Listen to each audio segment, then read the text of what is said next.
The French Revolution. By Thomas Carlyle. Book 1. Death of Louis XV. Chapter 1. Louis the Well-Beloved. President Henault, remarking on royal surnames of honor how difficult it often is to ascertain not only why, but even when, they were conferred, takes occasion in his sleek official way, to make a philosophical reflection. The surname of Bien-aimé, well-beloved, says he, which Louis XV bears, will not leave posterity in the same doubt.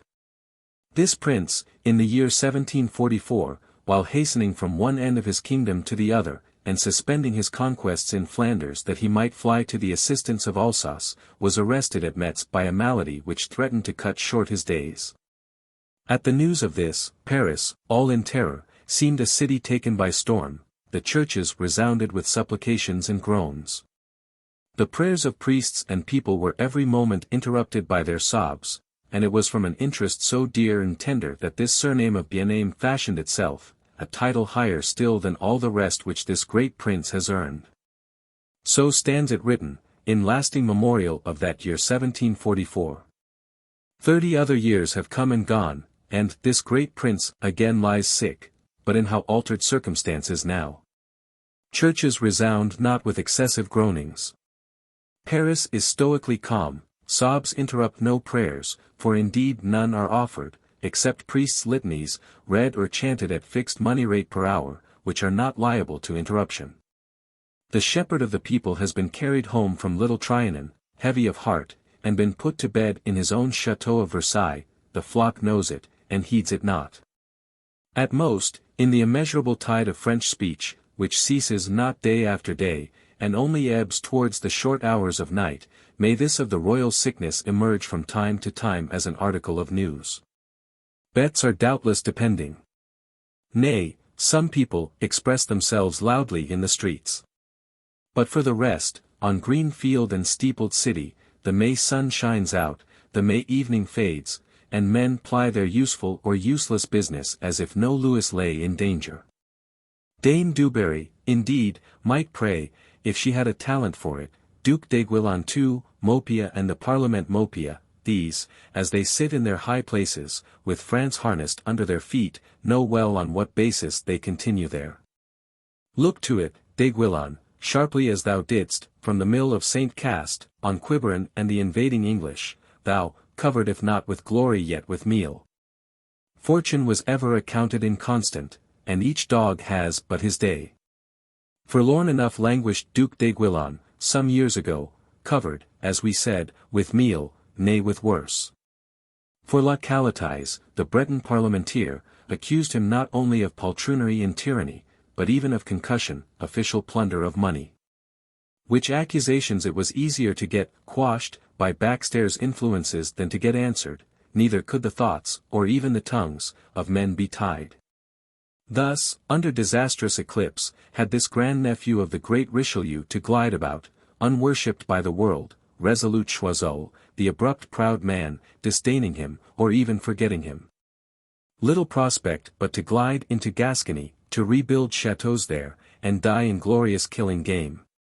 However, in the year 1770, a certain young soldier, Dumouriez by name, returning from Corsica, could see, with sorrow, at Compiègne, the old king of France, on foot, with doffed hat, in sight of his army, at the side of a magnificent phaeton, doing homage to the Dubarry. Much lay therein. Thereby, for one thing, could d'Aiguillon postpone the rebuilding of his chateau, and rebuild his fortunes first. For stout Choiseul would discern in the Dubarry nothing but a wonderfully dizened scarlet woman, and go on his way as if she were not. Intolerable, the source of sighs, tears, of pettings and pouting, which would not end till France, La France, as she named her royal valet, finally mustered heart to see Choiseul. And with that, quivering in the chin, tremblement du menton, natural in such case, faltered out a dismissal of his last substantial man, but pacification of his scarlet woman. Thus d'Aiguillon rose again, and culminated. And with him there rose Maupeou, the banisher of parliaments, who plants you a refractory president at Crow in Combrales on the top of steep rocks, inaccessible except by litters, there to consider himself. Likewise there rose Abbé Terrail, dissolute financier, paying 8 pence in the shilling, so that wits exclaim in some press at the playhouse, where is Abbé Terrail, that he might reduce us to 2/3. And so have these individuals, verily by black art, built them a Dom Daniel, or enchanted to bury them, call it an Armida palace, where they dwell pleasantly, Chancellor Mopia, playing blind man's buff with the scarlet enchantress. Or gallantly presenting her with dwarf negroes, and a most Christian king has unspeakable peace within doors, whatever he may have without. My chancellor is a scoundrel, but I cannot do without him. Beautiful Armida Palace, where the inmates live enchanted lives, lapped in soft music of adulation, waited on by the splendors of the world, which nevertheless hangs wondrously as by a single hair. Should the most Christian king die? Or even get seriously afraid of dying? For, alas, had not the fair haughty Chateauroux to fly, with wet cheeks and flaming heart, from that fever scene at Metz, driven forth by sour shavelings? She hardly returned, when fever and shavelings were both swept into the background. Pompadour too, when Damien's wounded royalty, slightly, under the 5th rib, and our drive to Trianon went off futile, in shrieks and madly shaken torches, had to pack, and be in readiness, yet did not go, the wound not proving poisoned. For his Majesty has religious faith, believes, at least in a devil. And now a third peril, and who knows what may be in it? For the doctors look grave, ask privily, if his Majesty had not the smallpox long ago. And doubt it may have been a false kind. Yes, Mopia, pucker those sinister brows of thine, and peer out on it with thy malign rat eyes, it is a questionable case. Sure only that man is mortal. That with the life of one mortal snaps irrevocably the wonderfulest talisman, and all debaritum rushes off, with tumult, into infinite space, and ye, as subterranean apparitions are wont, vanish utterly, leaving only a smell of sulphur. These, and what holds of these may pray, to Beelzebub, or whoever will hear them. But from the rest of France there comes, as was said, no prayer, or one of an opposite character, expressed openly in the streets. Chateau or hotel, where an enlightened philosophism scrutinizes many things, is not given to prayer, neither are Rossbach victories, Terrail finances, nor, say only, 60,000 lettres de cachet, which is Mopia's share. Persuasives towards that. O Henault! Prayers? From a France smitten, by black art, with plague after plague, and lying now in shame and pain, with a harlot's foot on its neck, what prayer can come? Those lank scarecrows, that prowl hunger-stricken through all highways and byways of French existence, will they pray? The dull millions that, in the workshop or furrow-field, grind fordone at the wheel of labor, like haltered gin horses, if blind so much the quieter? Or they that in the Bicêtre hospital, 8 to a bed, lie waiting their manumission? Dim are those heads of theirs, dull stagnant those hearts, to them the great sovereign is known mainly as the great regrater of bread. If they hear of his sickness, they will answer with a dull tant pis pour Louis, or with the question, will he die? Yes, will he die? That is now, for all France, the grand question, and hope, whereby alone the king's sickness has still some interest. Chapter 1.1.2 Realized Ideals. Such a changed France have we, and a changed Louis. Changed, truly. And further than thou yet sayest, to the eye of history many things, in that sick room of Louis, are now visible, which to the courtiers there present were invisible. For indeed it is well said, in every object there is inexhaustible meaning. The eye sees in it what the eye brings means of seeing. To Newton and to Newton's dog Diamond, what a different pair of universes, while the painting on the optical retina of both was, most likely, the same. Let the reader here, in this sick room of Louis, endeavor to look with the mind too. Time was when men could, so to speak, of a given man, by nourishing and decorating him with fit appliances, to the due pitch, make themselves a king, almost as the bees do, and what was still more to the purpose, loyally obey him when made. The man so nourished and decorated, thenceforth named royal, does verily bear rule, and is said, and even thought, to be, for example, prosecuting conquests in Flanders, when he lets himself like luggage be carried thither, and no light luggage, covering miles of road. For he has his unblushing Chateauroux, with her band-boxes and rouge-pots, at his side, so that, at every new station, a wooden gallery must be run up between their lodgings. He has not only his maison bouche, and valetaille without end, but his very troop of players, with their pasteboard coulisses, thunder-barrels, their kettles, fiddles, stage wardrobes, portable larders, and chaffering and quarrelling enough. All mounted in wagons, tumbrils, second-hand chaises, sufficient not to conquer Flanders, but the patience of the world. With such a flood of loud jingling appurtenances does he lumber along, prosecuting his conquests in Flanders. Wonderful to behold. So nevertheless it was and had been, to some solitary thinker it might seem strange, but even to him inevitable, not unnatural. For ours is a most fictile world, and man is the most fingent plastic of creatures. A world not fixable, not fathomable. An unfathomable somewhat, which is not we, which we can work with, and live amidst, and model, miraculously in our miraculous being, and name world. But if the very rocks and rivers, as metaphysic teaches, are, in strict language, made by those outward senses of ours, how much more, by the inward sense, are all phenomena of the spiritual kind, dignities, authorities, holies, unholies.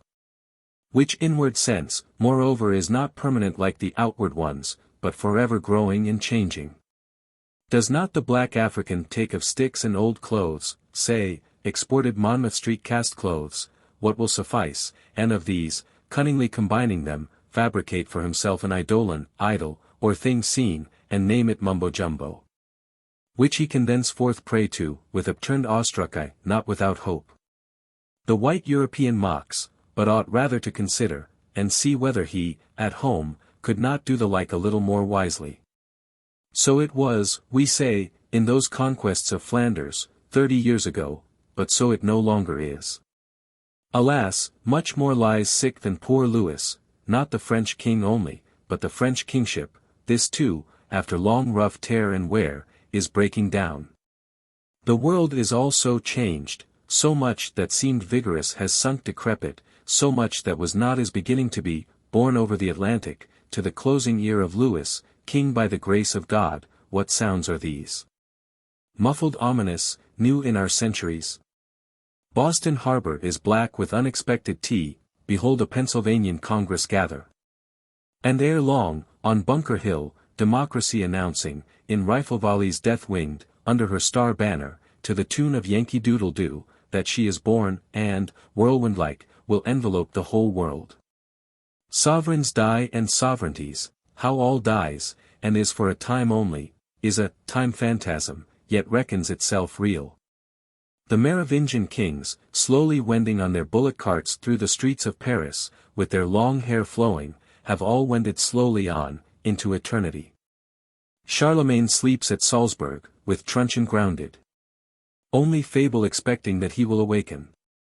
Charles the Hammer, Pepin bow-legged, where now is their eye of menace, their voice of command?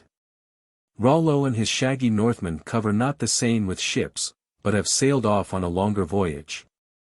The hair of Towhead, Tet Dietups, now needs no combing, iron cutter, Taillefer, cannot cut a cobweb, shrill Fredegonda, shrill Brunhilde have had out their hot life scold, and lie silent, their hot life frenzy cooled. Neither from that black tower de Nesle descends now darkling the doomed gallant, in his sack, to the Seine waters, plunging into night, for Dame de Nesle now cares not for this world's gallantry, heeds not this world's scandal. Dame de Nesle is herself gone into night. They are all gone, sunk, down, down, with the tumult they made, and the rolling and the trampling of ever new generations passes over them, and they hear it not any more forever. And yet withal has there not been realized somewhat? Consider, to go no further, these strong stone edifices, and what they hold. Mud town of the borderers, Lutetia Parisiorum or Barigiorum, has paved itself, has spread over all the Seine islands, and far and wide on each bank, and become city of Paris, sometimes boasting to be Athens of Europe. And even, capital of the universe. Stone towers frown aloft, long-lasting, grim with 1,000 years. Cathedrals are there, and a creed, or memory of a creed, in them, palaces, and estate and law. Thou sayest the smoke vapor, unextinguished breath as of a thing living. Labor's 1,000 hammers ring on her anvils, also a more miraculous labor works noiselessly, not with the hand but with the thought. How have cunning workmen in all crafts, with their cunning head and right hand, tamed the 4 elements to be their ministers, yoking the winds to their sea chariot, making the very stars their nautical timepiece. And written and collected a bibliothèque du roi, among whose books is the Hebrew book. A wondrous race of creatures, these have been realized, and what of skill is in these, call not the pastime, with all its confused wretchednesses, a lost one. Observe, however, that of man's whole terrestrial possessions and attainments, unspeakably the noblest are his symbols, divine or divine seeming. Under which he marches and fights, with victorious assurance, in this life battle, what we can call his realized ideals. Of which realized ideals, omitting the rest, consider only these 2, his church, or spiritual guidance. His kingship, or temporal one. The church, what a word was there, richer than Golconda and the treasures of the world. In the heart of the remotest mountains rises the little kirk. The dead all slumbering round it, under their white memorial stones, in hope of a happy resurrection, dull wert thou, O reader, if never in any hour, say of moaning midnight, when such kirk hung spectral in the sky. And being was as if swallowed up of darkness, it spoke to thee, things unspeakable, that went into thy soul's soul. Strong was he that had a church, what we can call a church, he stood thereby, though, in the center of immensities, in the conflux of eternities, yet manlike towards God and man. The vague shoreless universe had become for him a firm city, and dwelling which he knew. Such virtue was in belief, in these words, well spoken, I believe. Well might men prize their credo, and raise stateliest temples for it, and reverend hierarchies, and give it the tithe of their substance, it was worth living for and dying for. Neither was that an inconsiderable moment when wild armed men first raised their strongest aloft on the buckler throne, and with clanging armor and hearts, said solemnly, Be thou our acknowledged strongest. In such acknowledged strongest, well-named king, Kan Ning, or man that was able, what a symbol shone now for them, significant with the destinies of the world. A symbol of true guidance in return for loving obedience. Properly, if he knew it, the prime one of man. A symbol which might be called sacred, for is there not, in reverence for what is better than we, an indestructible sacredness? On which ground, too, it was well said there lay in the acknowledged strongest a divine right, as surely there might in the strongest, whether acknowledged or not, considering who it was that made him strong. And so, in the midst of confusions and unutterable incongruities, as all growth is confused, did this of royalty, with loyalty environing it, spring up, and grow mysteriously, subduing and assimilating, for a principle of life was in it. Till it also had grown world great, and was among the main facts of our modern existence. Such a fact, that Louis XIV, for example, could answer the expostulatory magistrate with his "L'état c'est moi," the state. I am the state. And be replied to by silence and abashed looks. So far had accident and forethought, had your Louis XI's, with the leaden Virgin in their hatband, and torture wheels and conical oubliettes, man-eating, under their feet. Your Henri IV's, with their prophesied social millennium, when every peasant should have his fowl in the pot, and on the whole, the fertility of this most fertile existence, named of good and evil, brought it, in the matter of the kingship. Wondrous. Concerning which may we not again say, that in the huge mass of evil, as it rolls and swells, there is ever some good working imprisoned, working towards deliverance and triumph? How such ideals do realize themselves, and grow, wondrously, from amid the incongruous ever-fluctuating chaos of the actual, this is what world history, if it teach anything, has to teach us, how they grow, and, after long stormy growth, bloom out mature, supreme.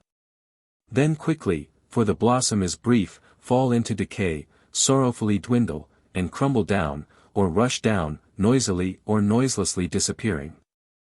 The blossom is so brief. As of some centennial cactus flower, which after a century of waiting shines out for hours.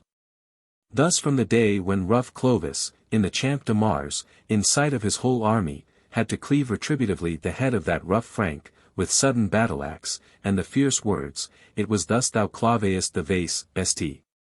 Remy's and mine, at Soissons, forward to Louis the Grand and his L'État c'est moi, we count some 1200 years, and now this the very next Louis is dying, and so much dying with him. Nay, thus too, if Catholicism, with and against feudalism, but not against nature and her bounty, gave us English a Shakespeare and era of Shakespeare, and so produced a blossom of Catholicism, it was not till Catholicism itself, so far as law could abolish it, had been abolished here. But of those decadent ages in which no ideal either grows or blossoms, when belief and loyalty have passed away, and only the cant and false echo of them remains, and all solemnity has become pageantry, and the creed of persons in authority has become one of two things, an imbecility or a Machiavellism. Alas, of these ages world history can take no notice. They have to become compressed more and more, and finally suppressed in the annals of mankind, blotted out as spurious, which indeed they are. Hapless ages, wherein, if ever in any, it is an unhappiness to be born. To be born, and to learn only, by every tradition and example, that God's universe is Belial's and a lie, and the supreme quack, the hierarch of men. In which mournfulest faith, nevertheless, do we not see whole generations, two, and sometimes even three successively, live, what they call living, and vanish, without chance of reappearance. In such a decadent age, or one fast verging that way, had our poor Louis been born. Grant also that if the French kingship had not, by course of nature, long to live, he of all men was the man to accelerate nature. The blossom of French royalty, cactus-like, has accordingly made an astonishing progress. In those Metz days, it was still standing with all its petals, though bedimmed by Orleans regents and Rouen ministers and cardinals. But now, in 1774, we behold it bald, and the virtue nigh gone out of it. Disastrous indeed does it look with those same realized ideals, one and all. The Church, which in its palmy season, 700 years ago, could make an emperor wait barefoot, in penance shift, 3 days, in the snow, has for centuries seen itself decaying. Reduced even to forget old purposes and enmities, and join interest with the kingship, on this younger strength it would fain stay its decrepitude, and these two will henceforth stand and fall together. Alas, the Sorbonne still sits there, in its old mansion, but mumbles only jargon of dotage, and no longer leads the consciences of men, not the Sorbonne. It is encyclopedies, philosophy, and who knows what nameless innumerable multitude of ready writers, profane singers, romancers, players, disputators, and pamphleteers, that now form the spiritual guidance of the world. The world's practical guidance too is lost, or has glided into the same miscellaneous hands. Who is it that the king, able man, named also Roy, Rex, or director, now guides? His own huntsmen and prickers, when there is to be no hunt, it is well said, Le Roy n'y fera rien, today his majesty will do nothing. He lives and lingers there, because he is living there, and none has yet laid hands on him. The nobles, in like manner, have nearly ceased either to guide or misguide, and are now, as their master is, little more than ornamental figures. It is long since they have done with butchering one another or their king. The workers, protected, encouraged by majesty, have ages ago built walled towns, and there ply their crafts. Will permit no robber baron to live by the saddle, but maintain a gallows to prevent it. Ever since that period of the Fronde, the noble has changed his fighting sword into a court rapier, and now loyally attends his king as ministering satellite. Divides the spoil, not now by violence and murder, but by soliciting and finesse. These men call themselves supports of the throne, singular gilt pasteboard caryatids in that singular edifice. For the rest, their privileges every way are now much curtailed. That law authorizing a seigneur, as he returned from hunting, to kill not more than 2 serfs, and refresh his feet in their warm blood and bowels, has fallen into perfect desuetude, and even into incredibility. For if Deputy Lepole can believe in it, and call for the abrogation of it, so cannot we. No Charolais, for these last 50 years, though never so fond of shooting, has been in use to bring down slaters and plumbers, and see them roll from their roofs, but contents himself with partridges and grouse. Close viewed, their industry and function is that of dressing gracefully and eating sumptuously. As for their debauchery and depravity, it is perhaps unexampled since the era of Tiberius and Commodus. Nevertheless, one has still partly a feeling with the Lady Mercale. Depend upon it, sir, God thinks twice before damning a man of that quality. These people, of old, surely had virtues, uses, or they could not have been there.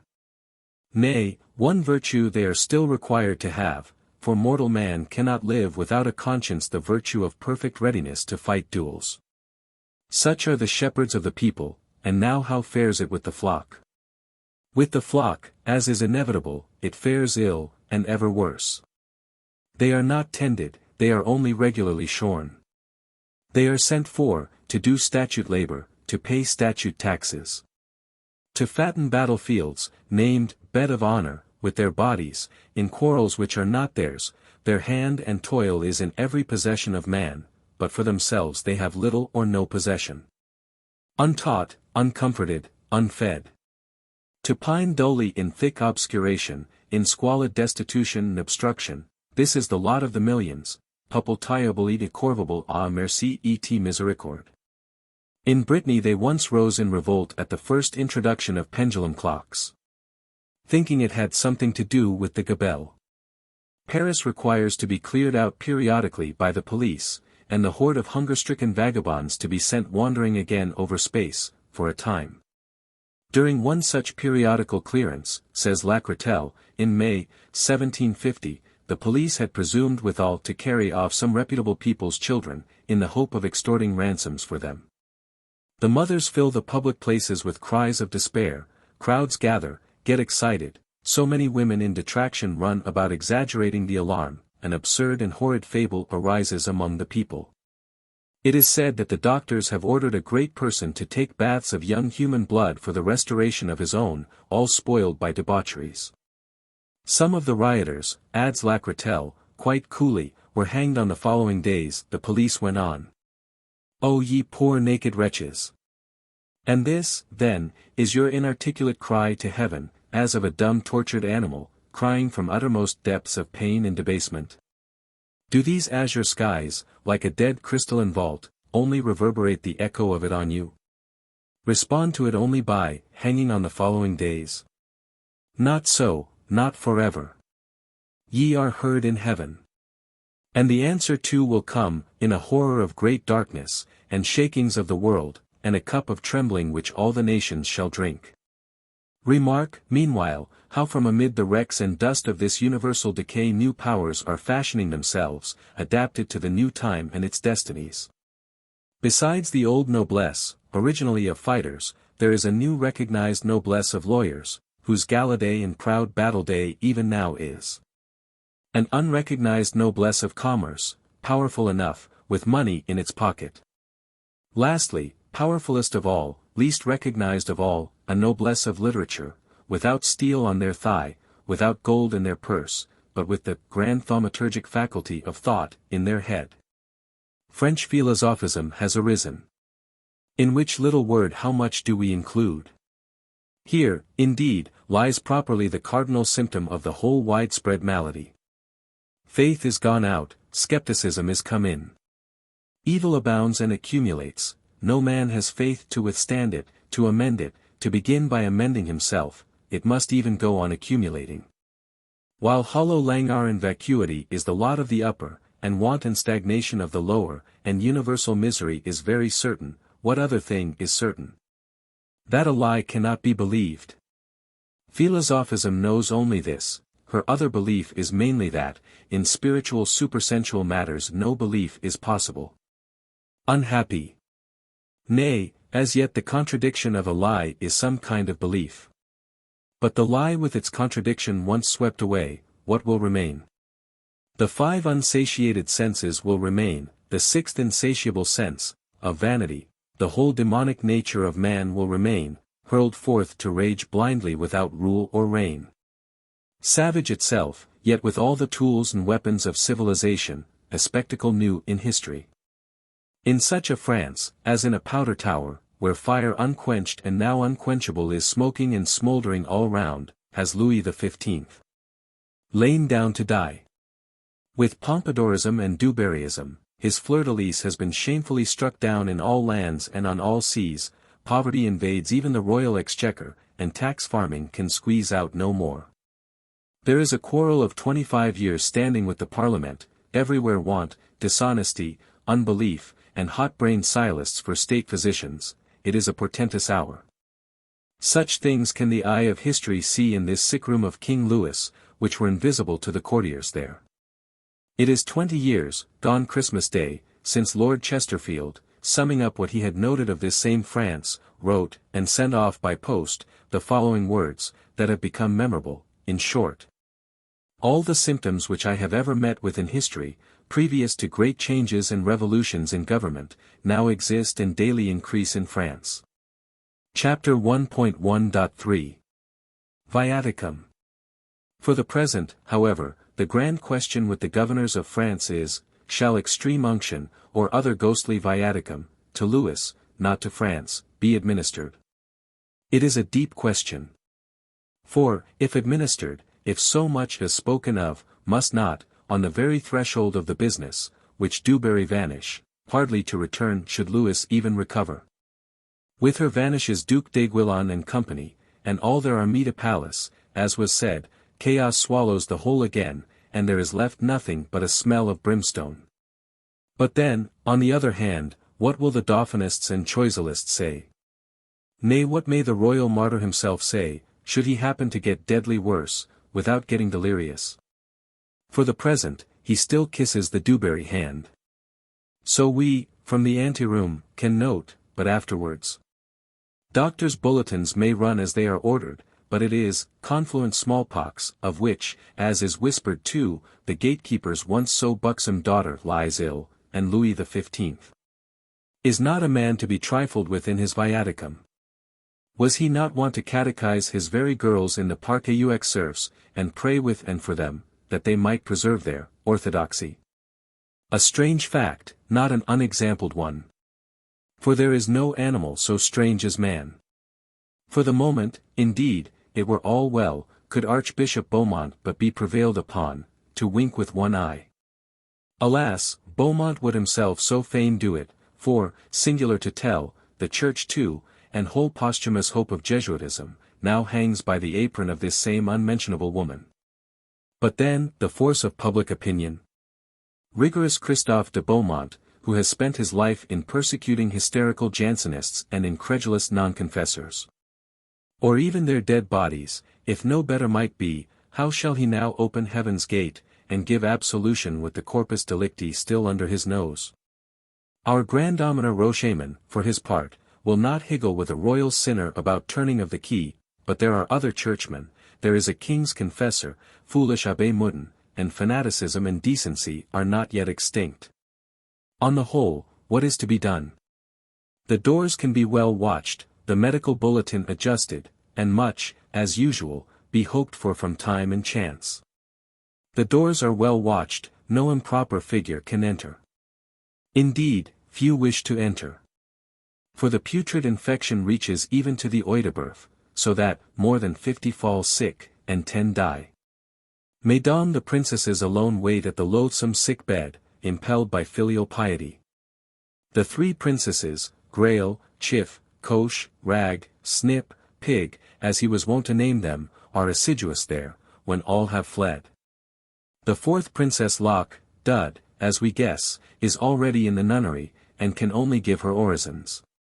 Poor Grail and sisterhood, they have never known a father, such is the hard bargain grandeur must make. Scarcely at the debater, when royalty took off its boots, could they snatch up their enormous hoops, gird the long train round their waists, huddle on their black cloaks of taffeta up to the very chin. And so, in fit appearance of full dress, every evening at 6, walk majestically in, receive their royal kiss on the brow, and then walk majestically out again, to embroidery, small scandal, prayers, and vacancy. If majesty came some morning, with coffee of its own making, and swallowed it with them hastily while the dogs were uncoupling for the hunt, it was received as a grace of heaven. Poor withered ancient women! In the wild tossings that yet await your fragile existence, before it be crushed and broken, as ye fly through hostile countries, over tempestuous seas, are almost taken by the Turks. And holy, in the sansculottic earthquake, know not your right hand from your left, be this always an assured place in your remembrance, for the act was good and loving. To us also it is a little sunny spot, in that dismal howling waste, where we hardly find another. Meanwhile, what shall an impartial prudent courtier do? In these delicate circumstances, while not only death or life, but even sacrament or no sacrament, is a question, the skilfullest may falter. Few are so happy as the Duc d'Orléans and the Prince de Condé. Who can themselves, with volatile salts, attend the king's antechamber, and, at the same time, send their brave sons, Duc de Chartres, Égalité that is to be, Duc de Bourbon, one day Condé too, and famous among dotards, to wait upon the Dauphin. With another few, it is a resolution taken, Jacques de Estella.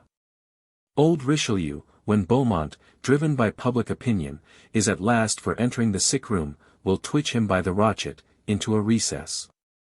And there, with his old dissipated mastiff face, and the oiliest vehemence, be seen pleading, and even, as we judge by Beaumont's change of colour, prevailing, that the king be not killed by a proposition in divinity. Duc de Fronsac, son of Richelieu, can follow his father. When the cure of Versailles whimpers something about sacraments, he will threaten to throw him out of the window if he mentions such a thing. Happy these, we may say. But to the rest that hover between two opinions, is it not trying? He who would understand to what a pass Catholicism, and much else, had now got. And how the symbols of the holiest have become gambling dice of the basest, must read the narrative of those things by Besenval, and Solavi, and the other court newsmen of the time. He will see the Versailles galaxy all scattered asunder, grouped into new ever-shifting constellations. There are nods and sagacious glances. Go-betweens, silk dowagers mysteriously gliding, with smiles for this constellation, sighs for that, there is tremor, of hope or desperation, in several hearts. There is the pale grinning shadow of death, ceremoniously ushered along by another grinning shadow, of etiquette, at intervals the growl of chapel organs, like prayer by machinery. Proclaiming, as in a kind of horrid diabolic horse laughter, vanity of vanities, all is vanity. Chapter 1.1.4 Louis the Unforgotten. Poor Louis! With these it is a hollow phantasmagory, where like mimes they mope and mole, and utter false sounds for hire, but with thee it is frightful earnest. Frightful to all men is death, from of old named king of terrors. Our little compact home of an existence, where we dwelt complaining, yet as in a home, is passing, in dark agonies, into an unknown of separation, foreignness, unconditioned possibility. The heathen emperor asks of his soul, into what places art thou now departing? The Catholic king must answer, to the judgment bar of the Most High God. Yes, it is a summing up of life. A final settling and giving in the account of the deeds done in the body. They are done now, and lie there unalterable, and do bear their fruits, long as eternity shall last. Louis XV had always the kingliest abhorrence of death. Unlike that praying Duke of Orleans, Égalité's grandfather, for indeed several of them had a touch of madness, who honesty believed that there was no death. He, if the court newsman can be believed, started up once on a time, glowing with sulphurous contempt and indignation on his poor secretary, who had stumbled on the words, "For Roy d'Espagne, the late king of Spain, for Roy, monsieur." Monseigneur, hastily answered the trembling but adroit man of business, "C'est un titre qu'ils prennent, 'tis a title they take." Louis, we say, was not so happy, but he did what he could. He would not suffer death to be spoken of. Avoided the sight of churchyards, funereal monuments, and whatsoever could bring it to mind. It is the resource of the ostrich, who, hard-hunted, sticks his foolish head in the ground, and would fain forget that his foolish unseeing body is not unseen too. Or sometimes, with a spasmodic antagonism, significant of the same thing, and of more, he would go. Or stopping his court carriages, would send into churchyards, and ask how many new graves there were today, though it gave his poor Pompadour the disagreeablest qualms. We can figure the thought of Louis that day, when, all royally caparisoned for hunting, he met, at some sudden turning in the wood of Senart, a ragged peasant with a coffin, for whom? It was for a poor brother slave, whom Majesty had sometimes noticed slaving in those quarters. What did he die of? Of hunger. The king gave his steed the spur. But figure his thought, when death is now clutching at his own heartstrings, unlooked for, inexorable. Yes, poor Louis, death has found thee. No palace walls or lifeguards, gorgeous tapestries, or gilt buckram of stiffest ceremonial could keep him out, but he is here at thy very life-breath, and will extinguish it. Thou, whose whole existence hitherto was a chimera and scenic show, at length becomest a reality, sumptuous Versailles bursts asunder, like a dream, into void immensity. Time is done, and all the scaffolding of time falls wrecked with hideous clangor round thy soul, the pale kingdoms yawn open, there must thou enter, naked, all unkinged, and await what is appointed thee. Unhappy man, there as thou turnest, in dull agony, on thy bed of weariness, what a thought is thine! Purgatory and hell-fire, now all too possible, in the prospect, in the retrospect, alas, what thing didst thou do that were not better undone? What mortal didst thou generously help, what sorrow hadst thou mercy on?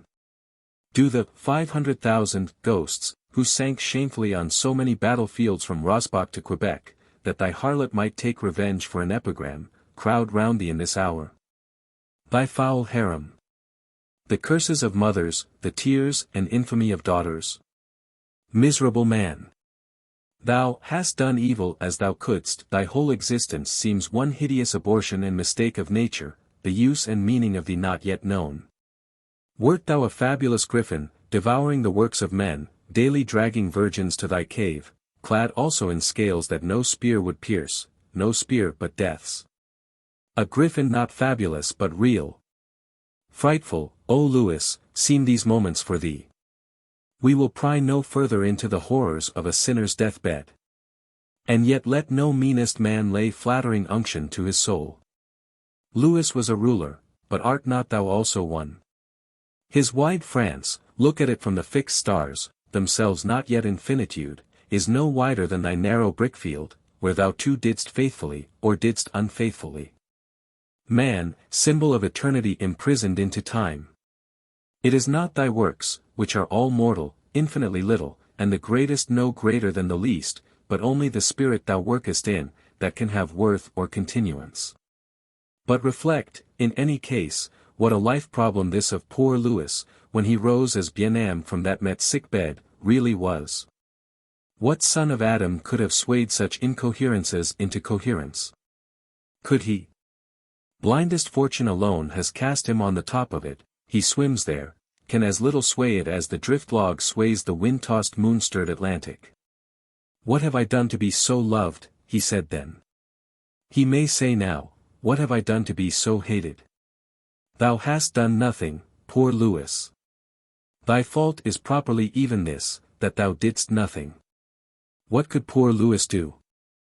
Abdicate, and wash his hands of it, in favor of the first that would accept. Other clear wisdom there was none for him. As it was, he stood gazing dubiously, the absurdest mortal extant, a very solecism incarnate, into the absurdest confused world. Wherein at lost nothing seemed so certain as that he, the incarnate solecism, had 5 senses, that were flying tables, tables volantes, which vanish through the floor, to come back reloaded. And a parqueux serfs.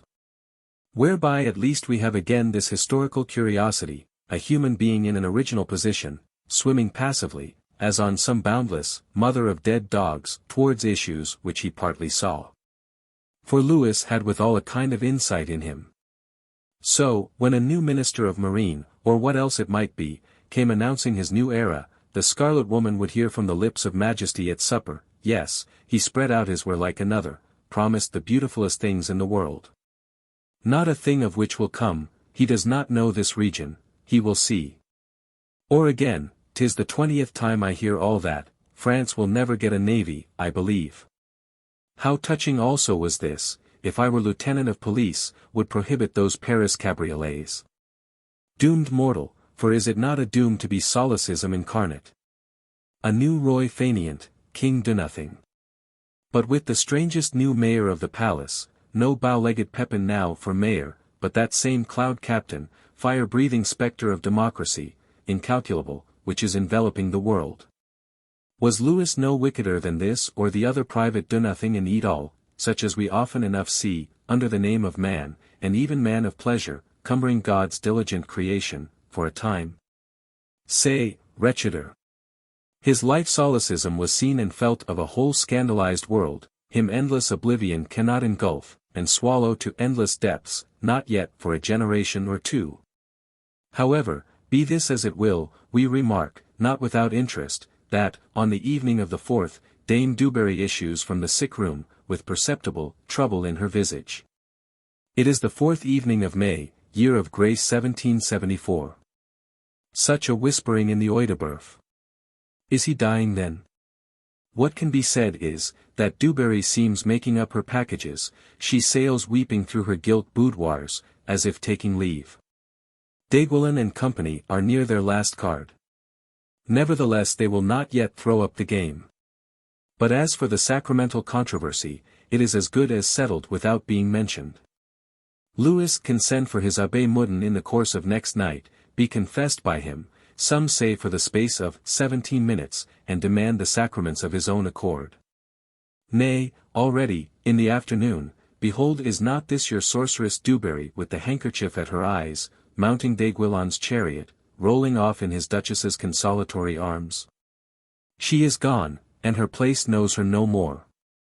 Vanish, false sorceress, into space. Needless to hover at neighboring Rouen, for thy day is done. Shut are the royal palace gates for evermore. Hardly in coming years shalt thou, under cloud of night, descend once, in black domino, like a black night-bird, and disturb the fair Antoinette's music party in the park, all birds of paradise flying from thee, and musical windpipes growing mute. Thou unclean, yet unmalignant, not unpitiable thing. What a course was thine, from that first truckle bed, in Joan of Arc's country, where thy mother bore thee, with tears, to an unnamed father, forward, through lowest subterranean depths, and over highest sunlit heights. Of harlotdom and rascaldom, to the guillotine axe, which shears away thy vainly whimpering head. Rest there uncursed, only buried and abolished, what else befitted thee? Louis, meanwhile, is in considerable impatience for his sacraments, sends more than once to the window, to see whether they are not coming. Be of comfort, Louis, what comfort thou canst, they are under way, those sacraments. Towards 6 in the morning, they arrive. Cardinal Grandominer Rochemin is here, in pontificals, with his pyxes and his tools, he approaches the royal pillow. Elevates his wafer, mutters or seems to mutter somewhat, and so, as the Abbé Georgel, in words that stick to one, expresses it, has Louis made the amende honorable to God, so does your Jesuit construe it. Wah, wah, as the wild Clotaire groaned out, when life was departing, what great God is this that pulls down the strength of the strongest kings? The amende honorable, what legal apology, you will, to God, but not, if d'Aiguillon can help it, to man. Dubarry still hovers in his mansion at Rouen, and while there is life, there is hope. Grandominer Rochemin, accordingly, for he seems to be in the secret, has no sooner seen his pyxes and gear repacked, than he is stepping majestically forth again, as if the work were done. But King's confessor Abbé Moudon starts forward. With anxious acidulant face, twitches him by the sleeve, whispers in his ear. Whereupon the poor cardinal must turn round, and declare audibly, that his Majesty repents of any subjects of scandal he may have given, a pied d'honneur. and purposes, by the strength of heaven assisting him, to avoid the like, for the future. Words listened to by Richelieu with mastiff face, growing blacker, answered to, aloud, with an epithet, which Besenval will not repeat. Old Richelieu, conqueror of Minorca, companion of flying table orgies, perforator of bedroom walls, is thy day also done? Alas, the chapel organs may keep going, the shrine of Saint Genevieve be let down, and pulled up again, without effect. In the evening the whole court, with Dauphin and Dauphiness, assist at the chapel, priests are hoarse with chanting their prayers of 40 hours, and the heaving bellows blow. Almost frightful. For the very heaven blackens. Battering rain torrents dash, with thunder, almost drowning the organ's voice, and electric fire flashes make the very flambeaux on the altar pale. So that the most, as we are told, retired, when it was over, with hurried steps, in a state of meditation, reculement, and said little or nothing. So it has lasted for the better half of a fortnight, the dewberry gone almost a week. Besenval says, all the world was getting impatient que cela finit, that poor Louis would have done with it. It is now the 10th of May, 1774. He will soon have done now. This 10th May day falls into the loathsome sick bed. But dull, unnoticed there, for they that look out of the windows are quite darkened, the cistern wheel moves discordant on its axis, life, like a spent steed, is panting towards the goal. In their remote apartments, Dauphin and Dauphiness stand road-ready, all grooms and equerries booted and spurred, waiting for some signal to escape the house of pestilence. And, hark! Across the Œil de Bœuf, what sound is that? Sound, terrible and absolutely like thunder. It is the rush of the whole court, rushing as in wager, to salute the new sovereigns, hail to your majesties. The Dauphin and Dauphiness are king and queen. Overpowered with many emotions, they too fall on their knees together, and, with streaming tears, exclaim, O God, guide us, protect us, we are too young to reign. Too young indeed. Thus, in any case, with a sound absolutely like thunder, has the horologe of time struck and an old era passed away. The Louis that was, lies forsaken, a mass of abhorred clay. Abandoned to some poor persons, and priests of the Chapelle Ardente, who make haste to put him in 2 lead coffins, pouring in abundant spirits of wine. The new Louis with his court is rolling toward Choisy, through the summer afternoon, the royal tears still flow, but a word mispronounced by Monseigneur d'Artois sets them all laughing, and they weep no more. Light mortals, how ye walk your light life minuet, over bottomless abysses, divided from you by a film. For the rest, the proper authorities felt that no funeral could be too unceremonious. Besenval himself thinks it was unceremonious enough. 2 carriages containing 2 noblemen of the usher species, and a Versailles clerical person, some score of mounted pages, some 50 palfreniers. These, with torches, but not so much as in black, start from Versailles on the second evening with their leaden bier. At a high trot they start, and keep up that pace. For the gibes, brocards, of those Parisians, who stand planted in 2 rows, all the way to Saint Denis, and give vent to their pleasantry, the characteristic of the nation, do not tempt one to slacken. Towards midnight the vaults of St. Denis receive their own, unwept by any eye of all these, if not by poor Locke his neglected daughters, whose nunnery is hard by. Him they crush down, and huddle underground, in this impatient way, him and his era of sin and tyranny and shame. For behold a new era is come, the future all the brighter that the past was base. Book 1.2. The Paper Age. Chapter 1.2.I. Astrea Redex. A paradoxical philosopher, carrying to the uttermost length that aphorism of Montesquieu's, happy the people whose annals are tiresome, has said, happy the people whose annals are vacant. In which saying, mad as it looks, may there not still be found some grain of reason? For truly, as it has been written, silence is divine, and of heaven, so in all earthly things too there is a silence which is better than any speech. Consider it well, the event, the thing which can be spoken of and recorded, is it not, in all cases, some disruption, some solution of continuity? Were it even a glad event, it involves change, involves loss, of active force. And so far, either in the past or in the present, is an irregularity, a disease. Stillest perseverance were our blessedness, not dislocation and alteration, could they be avoided. The oak grows silently, in the forest, 1,000 years. Only in the 1,000th year, when the woodman arrives with his axe, is there heard an echoing through the solitudes, and the oak announces itself when, with a far-sounding crash, it falls. How silent too was the planting of the acorn! Scattered from the lap of some wandering wind. Nay, when our oak flowered, or put on its leaves, its glad events, what shout of proclamation could there be? Hardly from the most observant a word of recognition. These things befell not, they were slowly done, not in an hour, but through the flight of days. What was to be said of it? This hour seemed altogether as the last was, as the next would be. It is thus everywhere that foolish rumor babbles not of what was done, but of what was misdone or undone, and foolish history, ever, more or less, the written epitomized synopsis of rumor, knows so little that were not as well unknown. Attila invasions, Walter the Penniless crusades, Sicilian vespers, 30 years' wars, mere sin and misery, not work, but hindrance of work. For the earth, all this while, was yearly green and yellow with her kind harvests. The hand of the craftsman, the mind of the thinker rested not, and so, after all, and in spite of all, we have this so glorious high-domed blossoming world, concerning which, poor history may well ask, with wonder, whence it came. She knows so little of it, knows so much of what obstructed it, what would have rendered it impossible. Such, nevertheless, by necessity or foolish choice, is her rule and practice.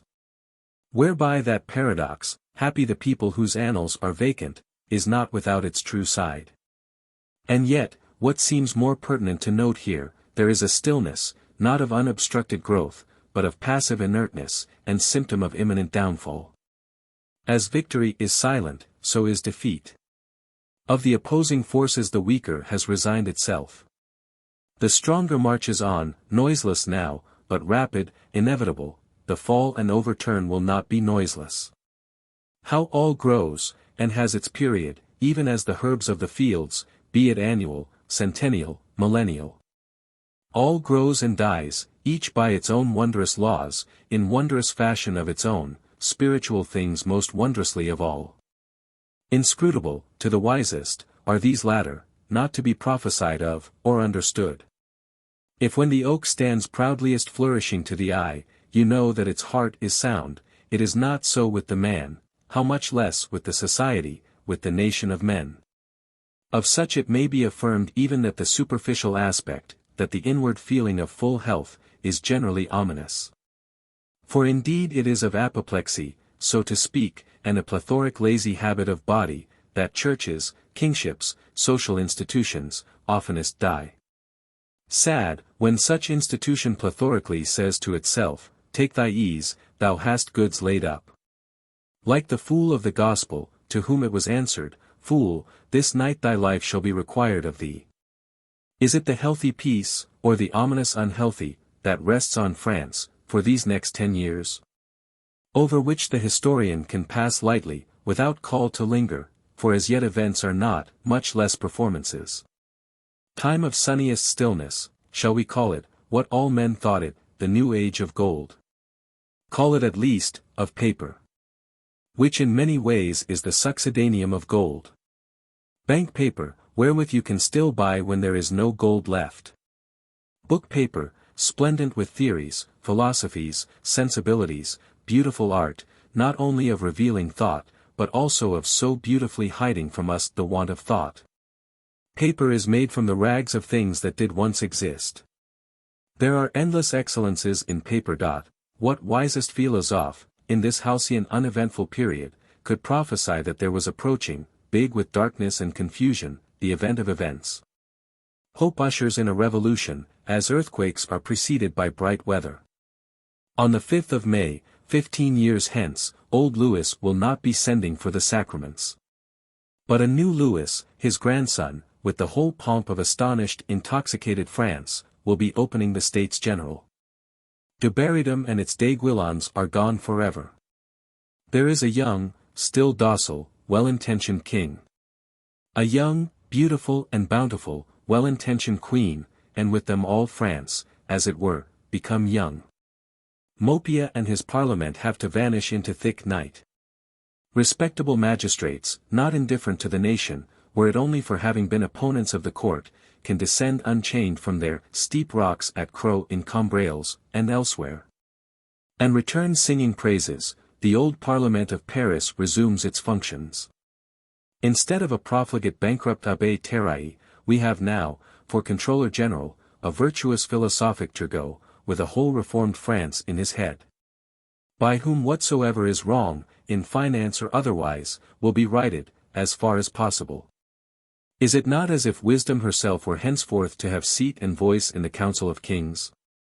Turgot has taken office with the noblest plainness of speech to that effect, been listened to with the noblest royal trustfulness. It is true, as King Louis objects, they say he never goes to mass, but liberal France likes him little worse for that. Liberal France answers, the Abbé Terraille always went. Philosophism sees, for the first time, a philosophe, or even a philosopher, in office, she in all things will applausively second him, neither will light old Maurepas obstruct, if he can easily help it. Then how sweet are the manners!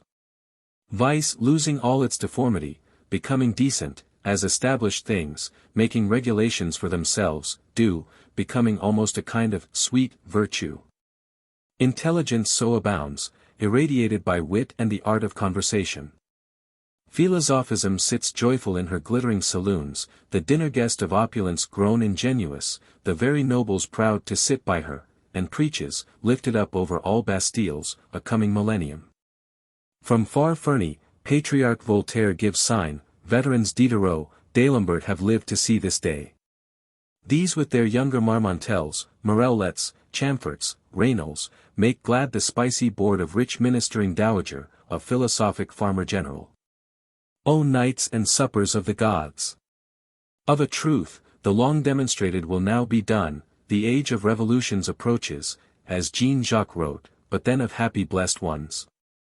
Man awakens from his long somnambulism, chases the phantasms that beleaguered and bewitched him. Behold the new morning glittering down the eastern steeps, fly, false phantasms, from its shafts of light, let the absurd fly utterly forsaking this lower earth forever. It is truth and Astrea Redux that, in the shape of philosophism, henceforth reign. For what imaginable purpose was man made, if not to be happy?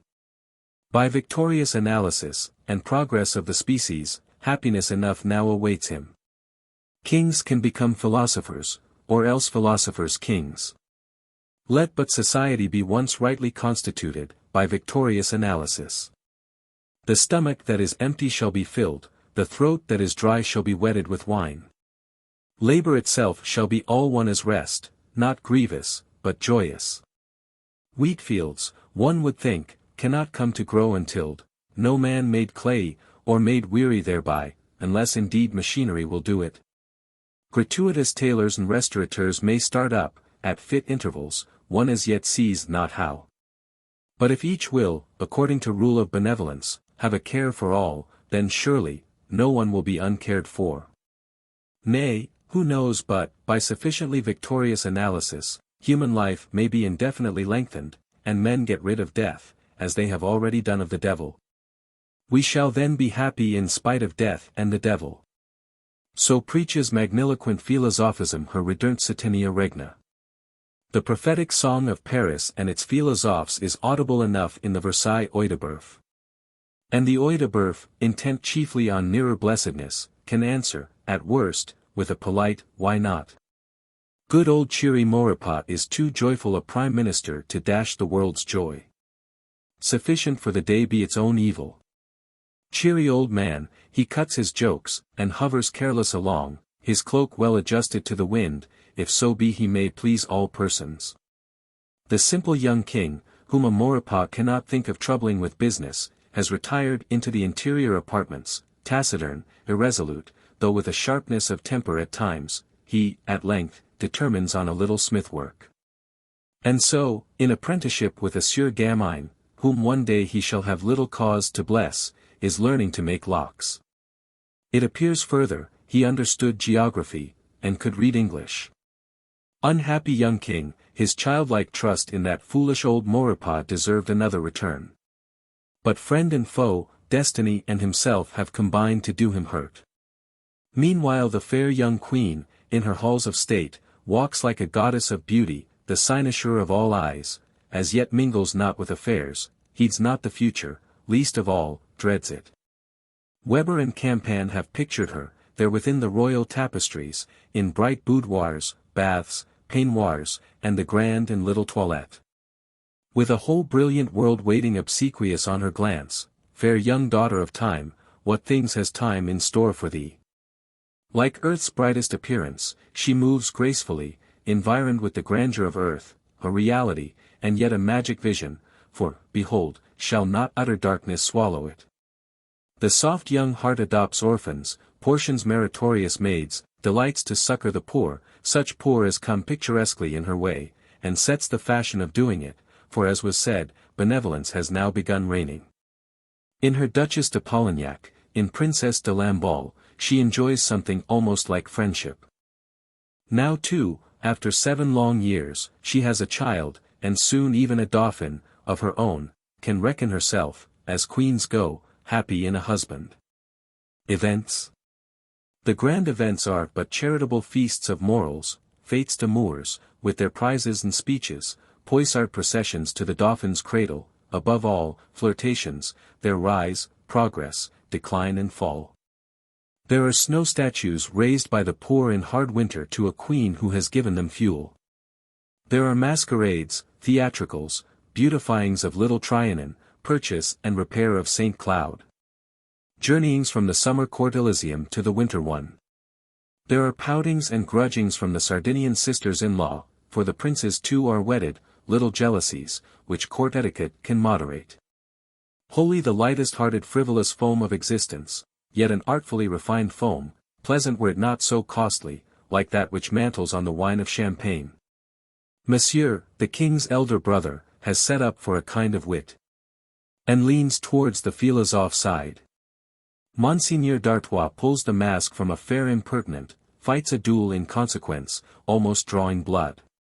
He has breeches of a kind new in this world, a fabulous kind. For tall lackeys, says Mercier, as if he had seen it, hold him up in the air, that he may fall into the garment without vestige of wrinkle.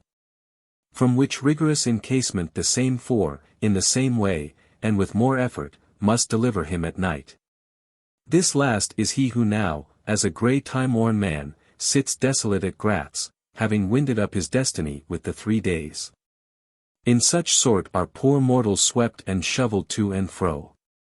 Chapter 1.2.2 Petition in Hieroglyphs.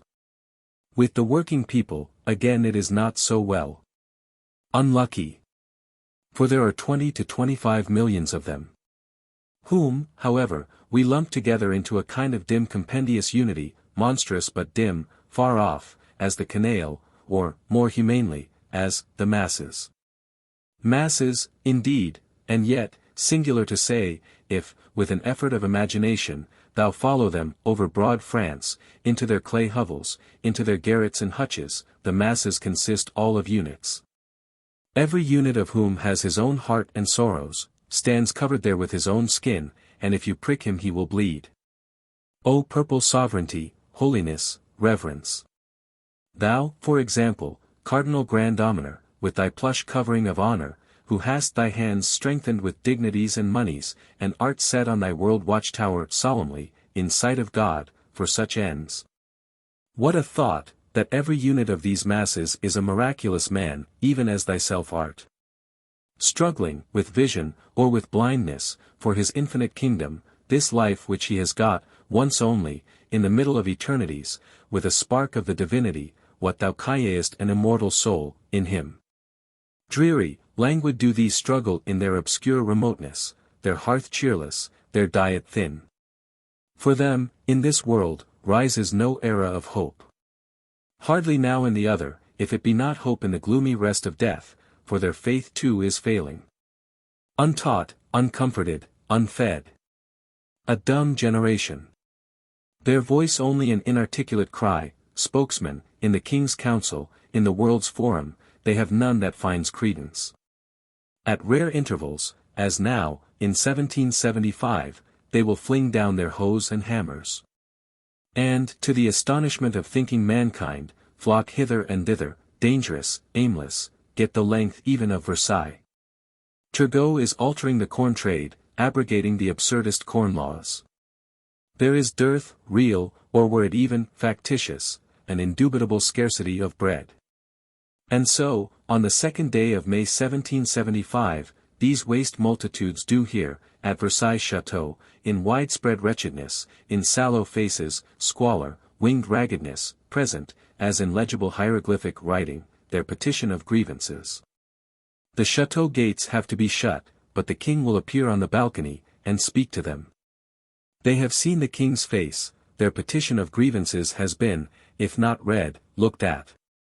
For answer, 2 of them are hanged, on a new gallows 40 feet high, and the rest driven back to their dens, for a time.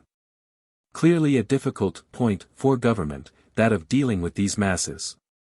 If indeed it be not rather the sole point and problem of government, and all other points mere accidental crotchets, superficialities, and beatings of the wind. For let charter chests, use and wont, law common and special say what they will, the masses count to so many millions of units, made, to all appearance, by God, whose earth this is declared to be. Besides, the people are not without ferocity. They have sinews and indignation. Do but look what holiday old Marquis Mirabeau, the crabbed old friend of men, looked on, in these same years, from his lodging, at the baths of Mont d'Or, the savages descending in torrents from the mountains. Our people ordered not to go out.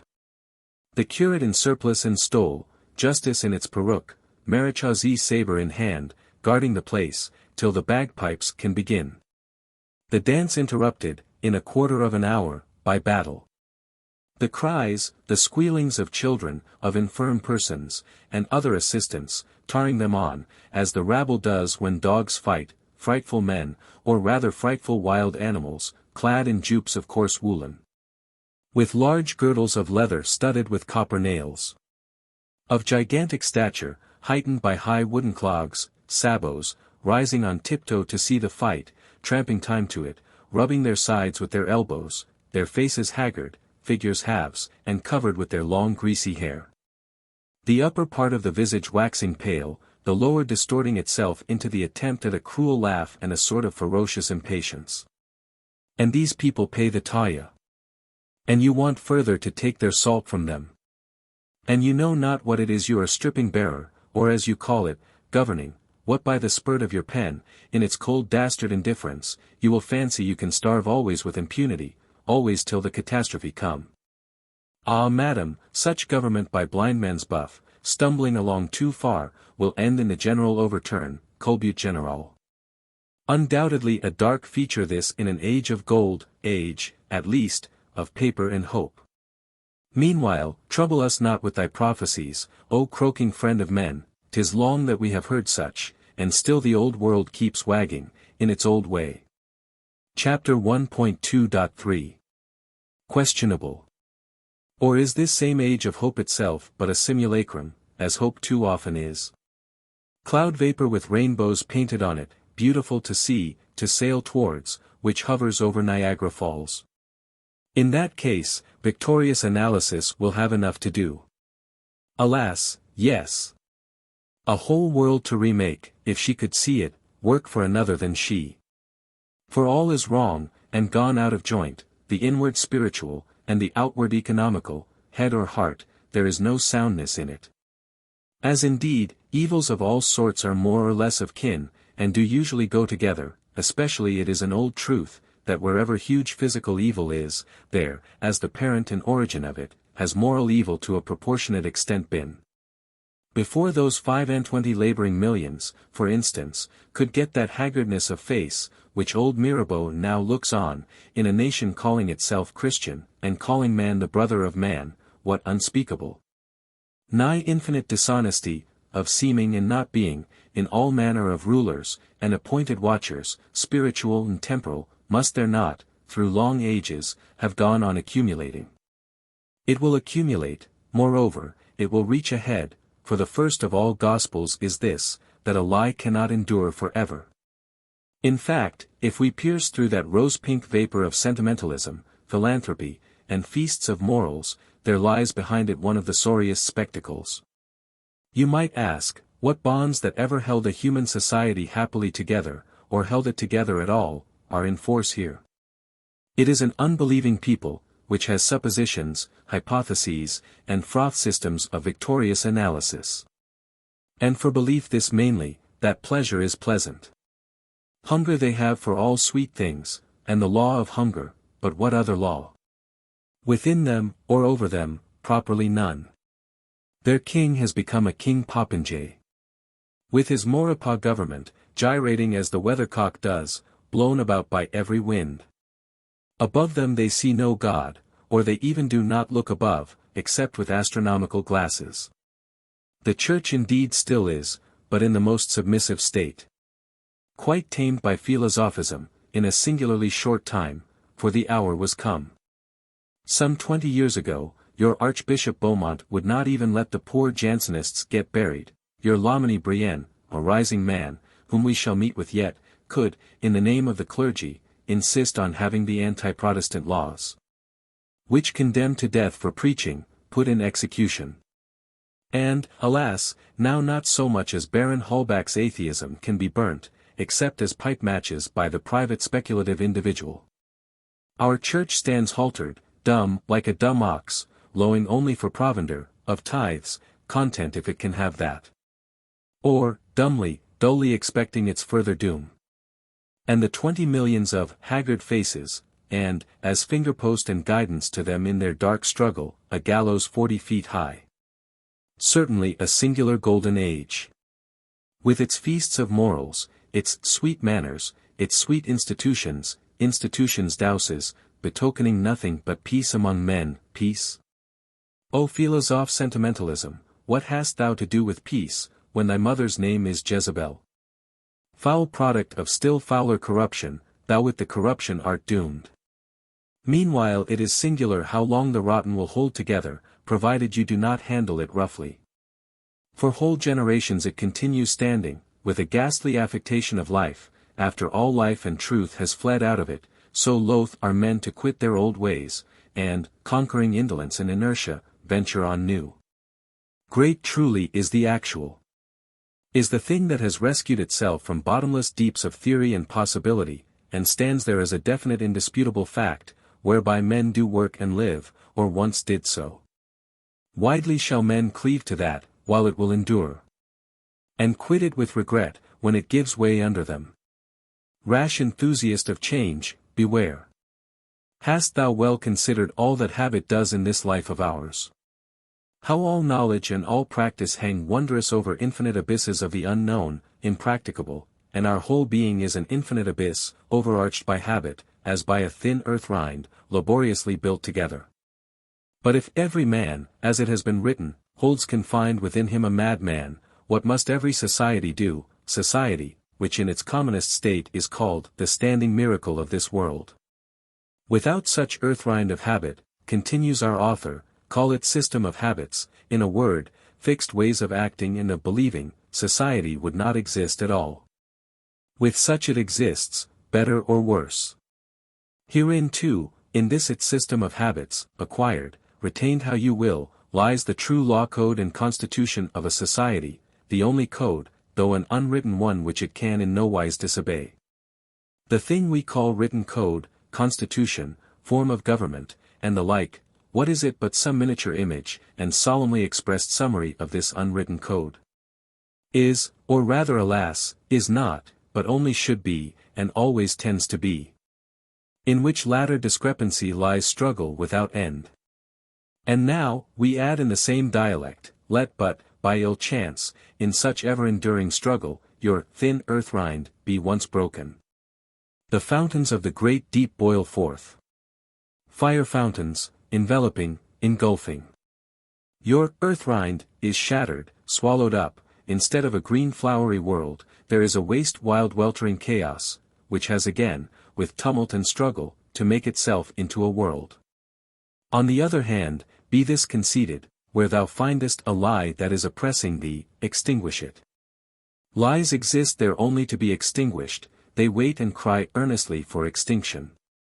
Think well, meanwhile, in what spirit thou wilt do it, not with hatred, with headlong selfish violence, but in clearness of heart, with holy zeal, gently, almost with pity.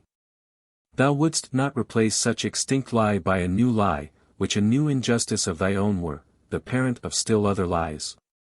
Whereby the latter end of that business were worse than the beginning. So, however, in this world of ours, which has both an indestructible hope in the future, and an indestructible tendency to persevere as in the past, must innovation and conservation wage their perpetual conflict, as they may and can. Wherein the demonic element, that lurks in all human things, may doubtless, some once in 1,000 years, get vent. But indeed may we not regret that such conflict, which, after all, is but like that classical one of hate-filled Amazons with heroic youths, and will end in embraces, should usually be so spasmodic? For conservation, strengthened by that mightiest quality in us, our indolence, sits for long ages, not victorious only, which she should be, but tyrannical, incommunicative. She holds her adversary as if annihilated. Such adversary lying, all the while, like some buried Enceladus, who, to gain the smallest freedom, must stir a whole Trinacria with it Etnas. Wherefore, on the whole, we will honor a paper age too, an era of hope. For in this same frightful process of Enceladus revolt, when the task, on which no mortal would willingly enter, has become imperative, inevitable, is it not even a kindness of nature that she lures us forward by cheerful promises, fallacious or not? And a whole generation plunges into the Erebus blackness, lighted on by an era of hope. It has been well said, man is based on hope, he has properly no other possession but hope, this habitation of his is named the place of hope. Chapter 1.2 4. Maurepas. But now, among French hopes, is not that of old M. de Maurepas one of the best grounded, who hopes that he, by dexterity, shall contrive to continue minister? Nimble old man, who for all emergencies has his light jest. And ever in the worst confusion will emerge, cork-like, unsunk. Small care to him is perfectibility, progress of the species, and astrea redux, good only, that a man of light wit, verging towards fourscore, can in the seat of authority feel himself important among men. Shall we call him, as haughty Chateauroux was wont of old, M. Faquinet, diminutive of scoundrel? In courtier dialect, he is now named the Nestor of France, such governing Nestor as France has. At bottom, nevertheless, it might puzzle one to say where the government of France, in these days, specially is. In that château of Versailles, we have Nestor, king, queen, ministers and clerks, with paper bundles tied in tape, but the government? For government is a thing that governs, that guides, and if need be, compels. Visible in France there is not such a thing. Invisible, inorganic, on the other hand, there is, in philosophe saloons, in Audiobook galleries. In the tongue of the babbler, in the pen of the pamphleteer. Her Majesty appearing at the opera is applauded, she returns all radiant with joy. Anon the applauses wax fainter, or threaten to cease. She is heavy of heart, the light of her face has fled. Is sovereignty some poor Montgolfier, which, blown into by the popular wind, grows great and mounts, or sinks flaccid, if the wind be withdrawn? France was long a despotism tempered by epigrams, and now, it would seem, the epigrams have get the upper hand. Happy were a young Louis the Desired to make France happy, if it did not prove too troublesome, and he only knew the way. But there is endless discrepancy round him, so many claims and clamors, a mere confusion of tongues. Not reconcilable by man, not manageable, suppressible, save by some strongest and wisest men, which only a lightly jesting lightly gyrating M. de Maurepas can so much as subsist amidst. Philosophism claims her new era, meaning thereby innumerable things. And claims it in no faint voice, for France at large, hitherto mute, is now beginning to speak also, and speaks in that same sense. A huge, many-toned sound, distant, yet not unimpressive. On the other hand, the Audiobook, which, as nearest, one can hear best, claims with shrill vehemence that the monarchy be as heretofore a horn of plenty, wherefrom loyal courtiers may draw, to the just support of the throne. Let liberalism and a new era, if such is the wish, be introduced, only no curtailment of the royal moneys. Which latter condition, alas, is precisely the impossible one. Philosophism, as we saw, has got her Turgot made Controller General, and there shall be endless reformation. Unhappily this Turgot could continue only 20 months. With a miraculous Fortunatus purse in his treasury, it might have lasted longer. With such purse indeed, every French Controller General, that would prosper in these days, ought first to provide himself. But here again may we not remark the bounty of nature in regard to hope. Man after man advances confident to the Augean stable, as if he could clean it, expends his little fraction of an ability on it, with such cheerfulness, does, in so far as he was honest, accomplish something. Turgot has faculties. Honesty, insight, heroic volition, but the Fortunatus purse he has not. Sanguine Controller General. A whole pacific French Revolution may stand schemed in the head of the thinker. But who shall pay the unspeakable indemnities that will be needed? Alas, far from that, on the very threshold of the business, he proposes that the clergy, the noblesse, the very parliaments be subjected to taxes. One shriek of indignation and astonishment reverberates through all the chateau galleries. M. de Maurepas has to gyrate, the poor king, who had written few weeks ago, "Ilny a que vous et moi que aimions le peuple, there is none but you and I that has the people's interest at heart," must write now a dismissal. And let the French Revolution accomplish itself, pacifically or not, as it can. Hope, then, is deferred. Deferred, not destroyed, or abetted. Is not this, for example, our patriarch Voltaire, after long years of absence, revisiting Paris? With face shriveled to nothing, with huge peruke à la Louis XIV, which leaves only 2 eyes, visible, glittering like carbuncles, the old man is here. What an outburst! Sneering Paris has suddenly grown reverent. Devotional with hero worship.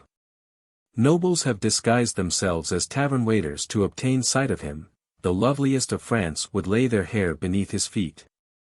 His chariot is the nucleus of a comet, whose train fills whole streets. They crown him in the theatre, with immortal vivats, finally stifle him under roses, for old Richelieu recommended opium in such state of the nerves, and the excessive patriarch took too much.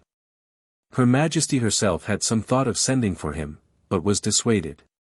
Let Majesty consider it, nevertheless. The purport of this man's existence has been to wither up and annihilate all whereon Majesty and worship for the present rests, and is it so that the world recognizes him? With apotheosis. As its prophet and speaker, who has spoken wisely the thing it longed to say. Add only, that the body of this same rose-stifled, beatified patriarch cannot get buried except by stealth. It is wholly a notable business. And France, without doubt, is big, what the Germans call, of good hope. We shall wish her a happy birth hour, and blessed fruit. Beaumarchais too has now winded up his law pleadings, memoirs, not without result, to himself and to the world. Caron Beaumarchais, or de Beaumarchais, for he got ennobled, had been born poor, but aspiring, esurient, with talents, audacity, adroitness, above all, with the talent for intrigue, a lean, but also a tough, indomitable man. Fortune and dexterity brought him to the harpsichord of Mesdames, our good princesses Locke, Grail and Sisterhood. Still better, Paris Duvernier, the court banker, honored him with some confidence, to the length even of transactions in cash. Which confidence, however, Duvernier's heir, a person of quality, would not continue. Quite otherwise. There springs a lawsuit from it, wherein tough Beaumarchais, losing both money and repute, is, in the opinion of Judge Reporter Gozman, of the Parlement Mopia, of a whole indifferent acquiescing world, miserably beaten. In all men's opinions, only not in his own. Inspired by the indignation, which makes, if not verses, satirical law papers, the withered music master, with a desperate heroism, takes up his lost cause in spite of the world. Fights for it, against reporters, parliaments and principalities, with light banter, with clear logic, adroitly, with an inexhaustible toughness and resource, like the skillfulest fencer, on whom, so skillful is he, the whole world now looks. 3 long years it lasts, with wavering fortune. In fine, after labors comparable to the 12 of Hercules, our unconquerable Charon triumphs, regains his lawsuit and lawsuits, strips Reporter Gozman of the judicial ermine, covering him with a perpetual garment of obloquy instead, and in regard to the Parlement Mopia, which he has helped to extinguish, to parliaments of all kinds, and to French justice generally, gives rise to endless reflections in the minds of men.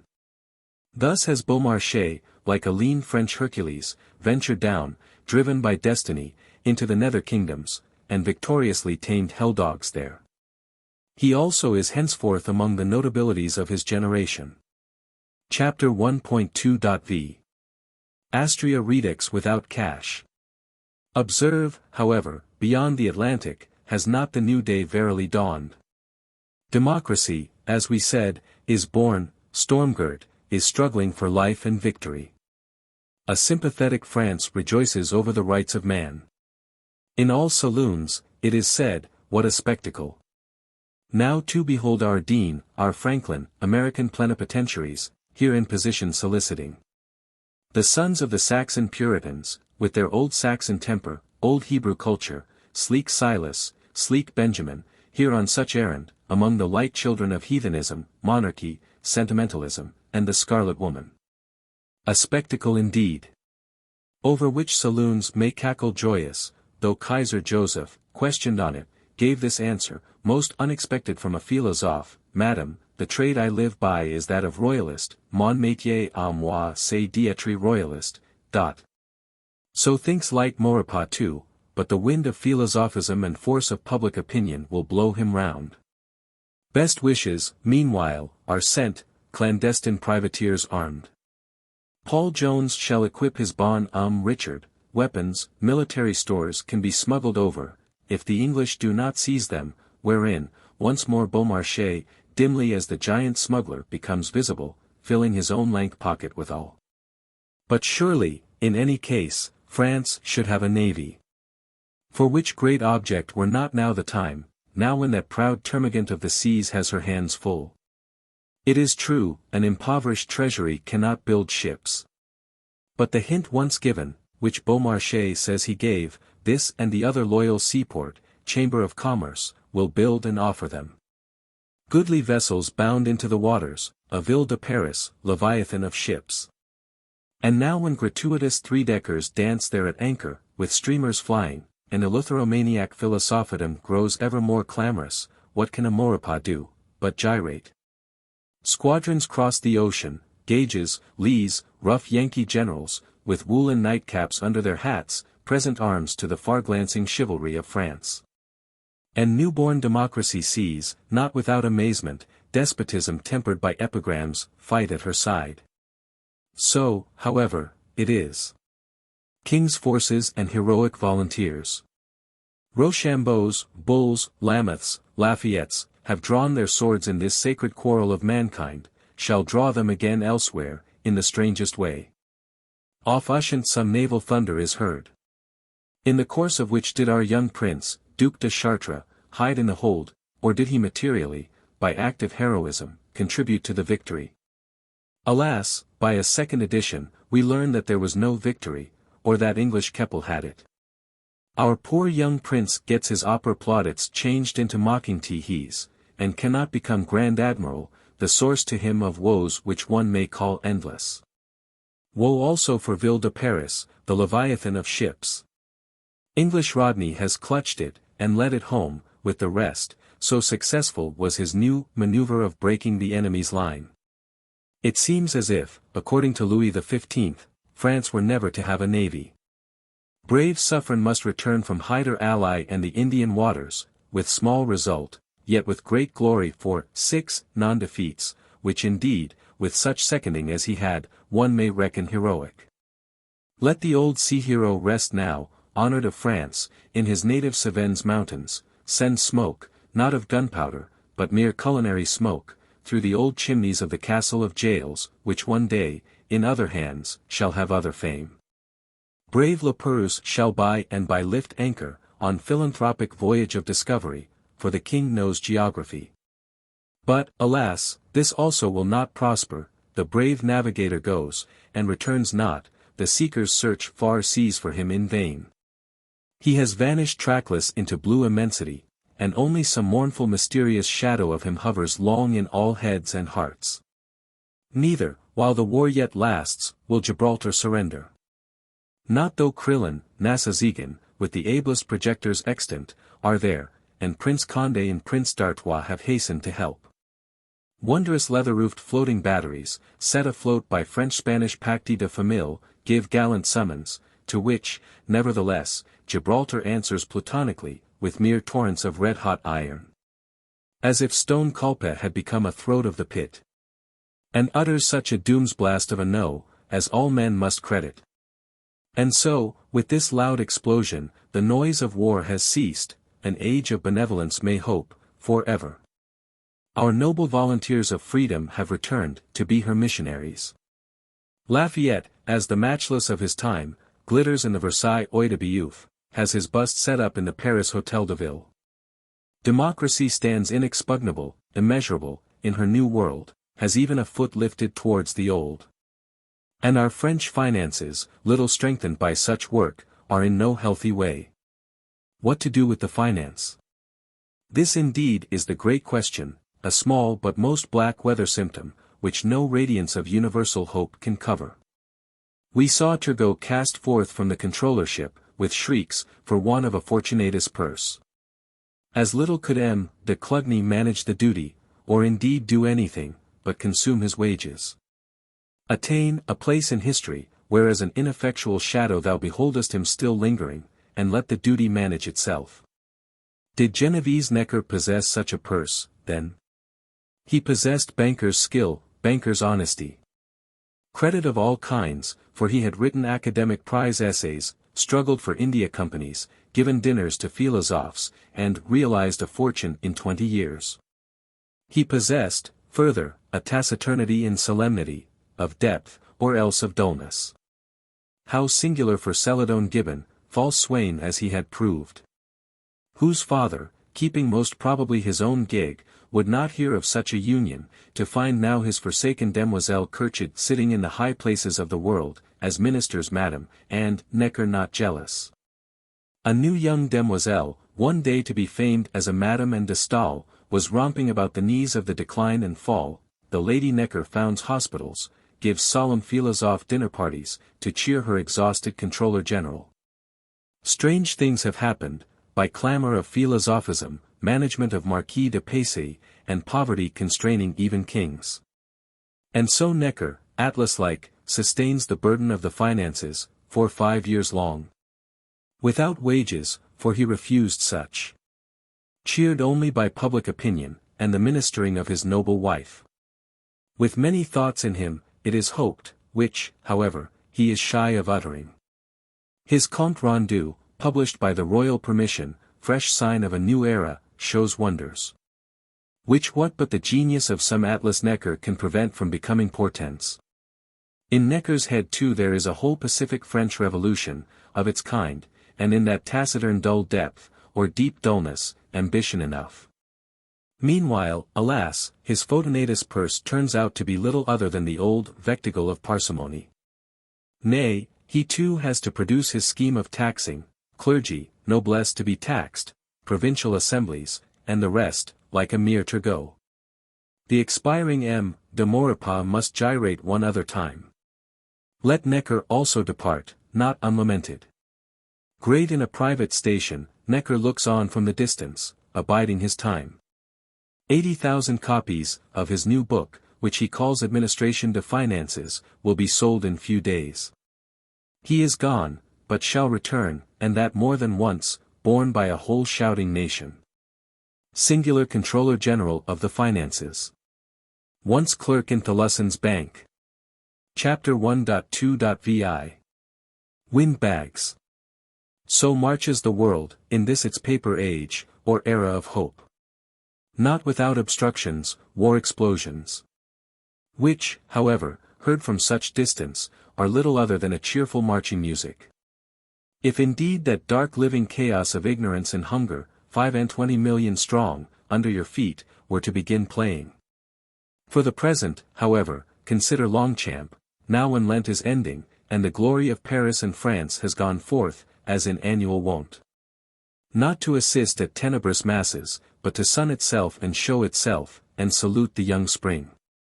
Manifold, bright-tinted, glittering with gold, all through the Bois de Boulogne, in long-drawn variegated rows, like long-drawn living flower borders, tulips, dahlias, lilies of the valley.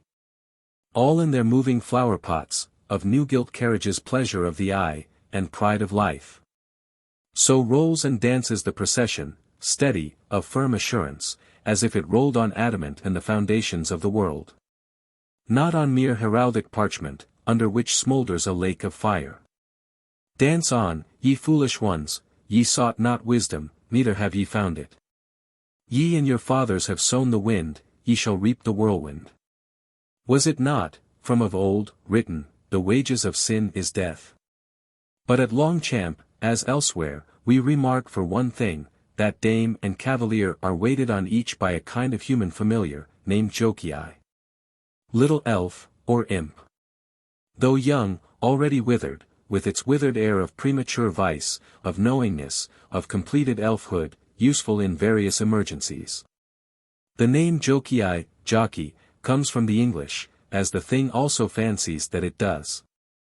Our Anglomania, in fact, is grown considerable, prophetic of much. If France is to be free, why shall she not, now when mad war is hushed, love neighboring freedom? Cultivated men, your Dukes de Liancourt, de la Rochefoucauld admire the English constitution, the English national character, would import what of it they can. Of what is lighter, especially if it be light as wind, how much easier the freightage. None Admiral Duc de Chartres, not yet d'Orleans or Égalité, flies to and fro across the strait, importing English fashions, this he, as hand and glove with an English Prince of Wales, is surely qualified to do. Carriages and saddles. Top boots and redingotes, as we call riding coats. Nay, the very mode of riding, for now no man on a level with his age but will trot à l'anglaise, rising in the stirrups. Scornful of the old sit-fast method, in which, according to Shakespeare, butter and eggs go to market. Also, he can urge the fervid wheels, this brave Chartres of ours. No whip in Paris is rasher and surer than the unprofessional one of Monseigneur.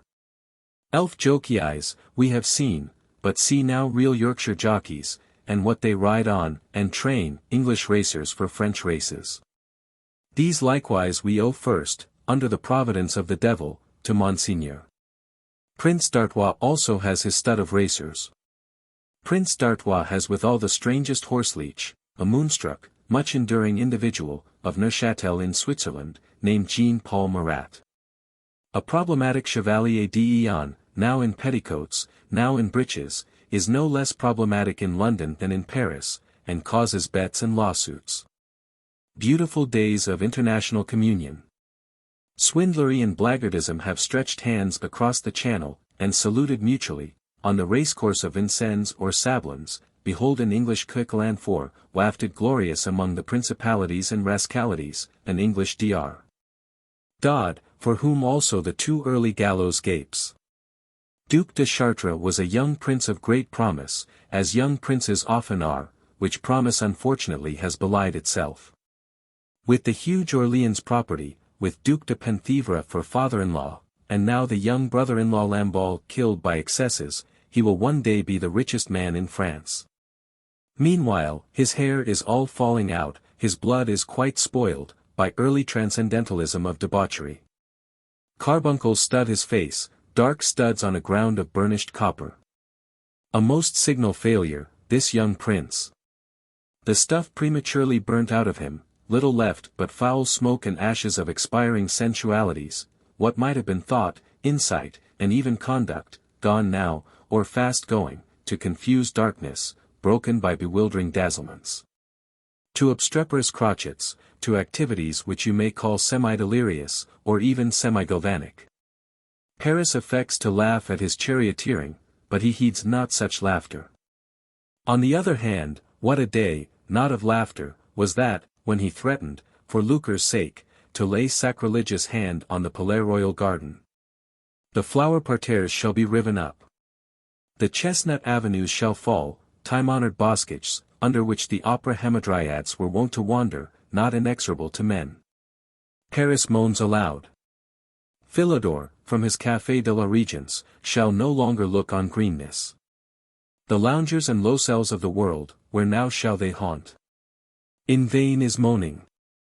The axe glitters, the sacred groves fall crashing, for indeed Monseigneur was short of money, the opera hamadryads fly with shrieks. Shriek not, ye opera hamadryads, or not as those that have no comfort. He will surround your garden with new edifices and piazzas, though narrowed, it shall be replanted, dizened with hydraulic jets, cannon which the sun fires at noon. Things bodily, things spiritual, such as man has not imagined, and in the Palais Royal shall again, and more than ever, be the sorcerer's Sabbath and Satan at home of our planet. What will not mortals attempt? From remote Annonay in the Vivarais, the brothers Montgolfier send up their paper dome, filled with the smoke of burnt wool. The Vivarais Provincial Assembly is to be prorogued this same day, Vivarais Assembly members applaud, and the shouts of congregated men. Will victorious analysis scale the very heavens, then? Paris hears with eager wonder, Paris shall ere long see. From Reveillon's paper warehouse there, in the Rue Saint-Antoine, a noted warehouse, the new Montgolfier airship launches itself. Ducks and poultry are born skyward, but now shall men be born. Nay, chemist Charles thinks of hydrogen in glazed silk. Chemist Charles will himself ascend, from the Tuileries garden, Montgolfier solemnly cutting the cord.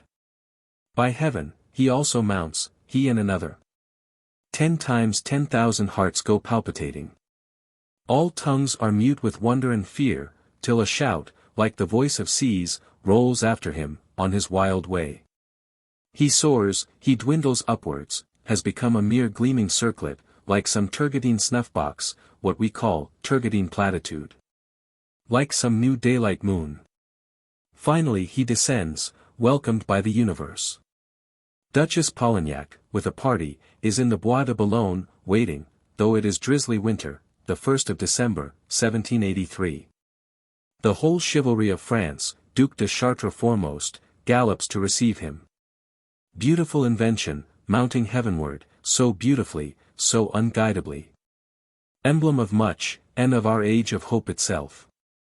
Which shall mount, specifically light, majestically in this same manner, and hover, tumbling whither fate will.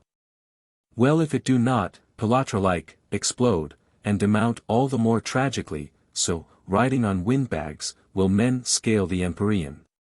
Or observe her Dr. Mesmer, in his spacious magnetic halls. Long-stoled he walks, reverend, glancing upwards, as in rapt commerce, an antique Egyptian hierophant in this new age. Soft music flits, breaking fitfully the sacred stillness. Round their magnetic mystery, which to the eye is mere tubs with water, sit breathless, rod in hand, the circles of beauty in fashion, each circle a living circular passion flower, expecting the magnetic afflatus. And new manufactured heaven on earth. O women, O men, great is your infidel faith. A parliamentary Duport, a Bergasse, d'Espremenil we notice there, chemist Berthollet too, on the part of Monseigneur de Chartres. Had not the Academy of Sciences, with its Baileys, Franklins, Lavoisiers, interfered. But it did interfere. Lacretelle, 18 siècle, 3.258. Mesmer may pocket his hard money, and withdraw. Let him walk silent by the shore of the Bodensee, by the ancient town of Constance, meditating on much.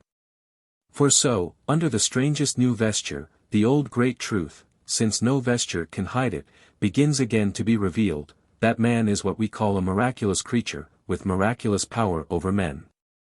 And, on the whole, with such a life in him, and such a world round him, as victorious analysis, with her physiologies, nervous systems, physic and metaphysic, will never completely name, to say nothing of explaining. Wherein also the quack shall, in all ages, come in for his share. Chapter 1.2.7 Contrat Social. In such succession of singular prismatic tints, flush after flush suffusing our horizon, does the era of hope dawn on towards fulfillment. Questionable. As indeed, with an era of hope that rests on mere universal benevolence, victorious analysis, vice cured of its deformity. And, in the long run, on 25 dark savage millions, looking up, in hunger and weariness, to that ecce signum of theirs, 40 feet high, how could it but be questionable? Through all time, if we read aright, sin was, is, will be, the parent of misery. This land calls itself most Christian, and has crosses and cathedrals, but its high priest is some Rocheman, some necklace Cardinal Louis de Rohan. The voice of the poor, through long years, ascends inarticulate, in jacqueries, meal mobs, low whimpering of infinite moan, unheeded of the earth, not unheeded of heaven. Always moreover where the millions are wretched, there are the thousands straitened, unhappy, only the units can flourish, or say rather, be ruined the last. Industry, all noosed and haltered, as if it too were some beast of chase for the mighty hunters of this world to bait, and cut slices from, cries passionately to these its well-paid guides and watchers, not, guide me. But, laissez-faire, leave me alone of your guidance. What market has industry in this France? For two things there may be market and demand, for the coarser kind of field fruits, since the millions will live, for the fine kinds of luxury and spicery, of multiform taste, from opera melodies down to racers and courtesans. Since the units will be amused. It is at bottom but a mad state of things. To mend and remake all which we have, indeed, victorious analysis. Honor to victorious analysis. Nevertheless, out of the workshop and laboratory, what thing was victorious analysis yet known to make? Detection of incoherences, mainly, destruction of the incoherent. From of old, doubt was but half a magician. She evokes the spectres which she cannot quell. We shall have endless vortices of froth logic, whereon first words, and then things, are whirled and swallowed. Remark, accordingly, as acknowledged grounds of hope, at bottom mere precursors of despair, this perpetual theorizing about man, the mind of man, philosophy of government, progress of the species and such like. The main thinking furniture of every head. Time, and so many Montesquieux, Mableys, spokesmen of time, have discovered innumerable things, and now has not Jean-Jacques promulgated his new evangel of a contrat social? Explaining the whole mystery of government, and how it is contracted and bargained for, to universal satisfaction. Theories of government. Such have been, and will be, in ages of decadence. Acknowledge them in their degree. As processes of nature, who does nothing in vain, as steps in her great process. Meanwhile, what theory is so certain as this, that all theories, were they never so earnest, painfully elaborated, are, and, by the very conditions of them, must be incomplete, questionable, and even false. Thou shalt know that this universe is, what it professes to be, an infinite one. Attempt not to swallow it, for thy logical digestion. Be thankful, if skillfully planting down this and the other fixed pillar in the chaos, thou prevent it swallowing thee. That a new young generation has exchanged the skeptic creed, what shall I believe? For passionate faith in this gospel according to Jean-Jacques is a further step in the business, and betokens much. Blessed also is hope, and always from the beginning there was some millennium prophesied, millennium of holiness.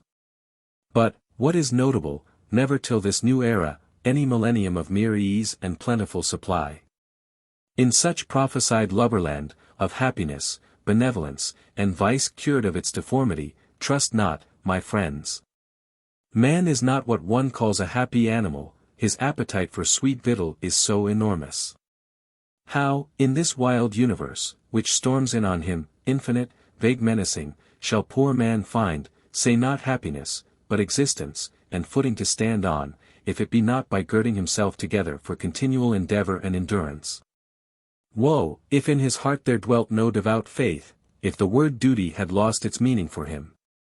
For as to this of sentimentalism, so useful for weeping with over romances and on pathetic occasions, it otherwise verily will avail nothing, nay less. The healthy heart that said to itself, "How healthy am I," was already fallen into the fatalist sort of disease. Is not sentimentalism twin sister to cant, if not one and the same with it? Is not cant the materia prima of the devil, from which all falsehoods, imbecilities, abominations body themselves, from which no true thing can come? For cant is itself properly a double distilled lie, the second power of a lie. And now if a whole nation fall into that, in such case, I answer, infallibly they will return out of it. For life is no cunningly devised deception or self-deception, it is a great truth that thou art alive, that thou hast desires, necessities. Neither can these subsist and satisfy themselves on delusions, but on fact. To fact, depend on it, we shall come back, to such fact, blessed or cursed, as we have wisdom for. The lowest, least blessed fact one knows of, on which necessitous mortals have ever based themselves, seems to be the primitive one of cannibalism, that I can devour thee. What if such primitive fact were precisely the one we had, with our improved methods, to revert to, and begin anew from? Chapter 1.2.8 Printed Paper. In such a practical France, let the theory of perfectibility say what it will, discontents cannot be wanting. Your promised reformation is so indispensable, yet it comes not. Who will begin it? With himself. Discontent with what is around us, still more with what is above us, goes on increasing, seeking ever new vents. Of street ballads, of epigrams that from of old tempered despotism, we need not speak. Nor of manuscript newspapers, nouvelles à la main, do we speak. Beauchaumont and his journeymen and followers may close those 30 volumes of scurrilous eavesdropping, and quit that trade. For at length if not liberty of the press, there is license. Pamphlets can be surreptitiously vended and read in Paris, did they even bear to be printed at Pekin. We have a Courrier de l'Europe in those years, regularly published at London. By a de Morande, whom the guillotine has not yet devoured. There too an unruly linguet, still unguillotined, when his own country has become too hot for him, and his brother advocates have cast him out, can emit his hoarse wailings, and Bastille dévoilée, Bastille unveiled. Loquacious Abbé Raynal, at length, has his wish. Sees the Histoire philosophique, with its lubricity, unveracity, loose loud eleutheromaniac rant, contributed, they say, by philosophedom at large, though in the Abbé's name, and to his glory, burnt by the common hangman. And sets out on his travels as a martyr. It was the edition of 1781, perhaps the last notable book that had such fire beatitude, the hangman discovering now that it did not serve. Again, in courts of law, with their money quarrels, divorce cases, wheresoever a glimpse into the household existence can be had, what indications. The parliaments of Besançon and Aix ring, audible to all France, with the amours and destinies of a young Mirabeau. He, under the nurture of a friend of men, has, in state prisons, in marching regiments, Dutch authors, garrets, and quite other scenes, been for 20 years learning to resist despotism of men, and alas also of gods. How, beneath this rose-colored veil of universal benevolence and Astrea Redux, is the sanctuary of home so often a dreary void, or a dark contentious hell on earth. The old friend of men has his own divorce case too. And at times, his whole family but one under lock and key. He writes much about reforming and enfranchising the world, and for his own private behoof he has needed 60 lettres de cachet. A man of insight too, with resolution, even with manful principle, but in such an element, inward and outward, which he could not rule, but only madden. Edacity, rapacity, quite contrary to the finer sensibilities of the heart. Fools, that expect your verdant millennium, and nothing but love and abundance, brooks running wine, winds whispering music, with the whole ground and basis of your existence champed into a mud of sensuality, which, daily growing deeper, will soon have no bottom but the abyss. Or consider that unutterable business of the diamond necklace. Red-hatted Cardinal Louis de Rohan, Sicilian jailbird Balsamo Cagliostro. Milliner Dame de la Motte, with a face of some piquancy, the highest church dignitaries waltzing, in Walpurgis dance, with quack prophets, pick purses and public women, a whole Satan's invisible world displayed. Working there continually under the daylight visible one, the smoke of its torment going up for ever. The throne has been brought into scandalous collision with the treadmill. Astonished Europe rings with the mystery for 10 months. Sees only lie unfold itself from lie, corruption among the lofty and the low, gulosity, credulity, imbecility, strength nowhere but in the hunger. Weep, fair queen, thy first tears of unmixed wretchedness. Thy fair name has been tarnished by foul breath, irremediably while life lasts. No more shalt thou be loved and pitied by living hearts, till a new generation has been born, and thy own heart lies cold, cured of all its sorrows. The epigrams henceforth become, not sharp and bitter, but cruel, atrocious, unmentionable. On that 31st of May, 1786, a miserable Cardinal Grand Almoner Rohan, on issuing from his Bastille, is escorted by hurrahing crowds, unloved he, and worthy of no love, but important since the court and queen are his enemies. How is our bright era of hope dimmed, and the whole sky growing bleak with signs of hurricane and earthquake. It is a doomed world, gone all obedience that made men free, fast going the obedience that made men slaves, at least to one another. Slaves only of their own lusts they now are, and will be. Slaves of sin, inevitably also of sorrow. Behold the mouldering mass of sensuality and falsehood, round which plays foolishly, itself a corrupt phosphorescence, some glimmer of sentimentalism, and over all, rising, as ark of their covenant, the grim patibulary fork, 40 feet high, which also is now nigh rotted. Add only that the French nation distinguishes itself among nations by the characteristic of excitability, with the good, but also with the perilous evil, which belongs to that. Rebellion, explosion, of unknown extent is to be calculated on. There are, as Chesterfield wrote, all the symptoms I have ever met with in history. Shall we say, then, what to philosophism, that it destroyed religion, what it called, extinguishing the abomination, écraseur l'infâme? Or rather to those that made the holy an abomination, and extinguishable, or at all men that live in such a time of world abomination and world destruction? Nay, answer the courtiers, it was Turgot, it was Necker, with their mad innovating. It was the Queen's want of etiquette, it was he, it was she, it was that. Friends. It was every scoundrel that had lived, and quack-like pretended to be doing, and been only eating and misdoing, in all provinces of life, as shoeblack or as sovereign lord, each in his degree, from the time of Charlemagne and earlier. All this, for be sure no falsehood perishes, but is as seed sown out to grow, has been storing itself for thousands of years, and now the account day has come. And rude will the settlement be, of wrath laid up against the day of wrath. O my brother, be not thou a quack.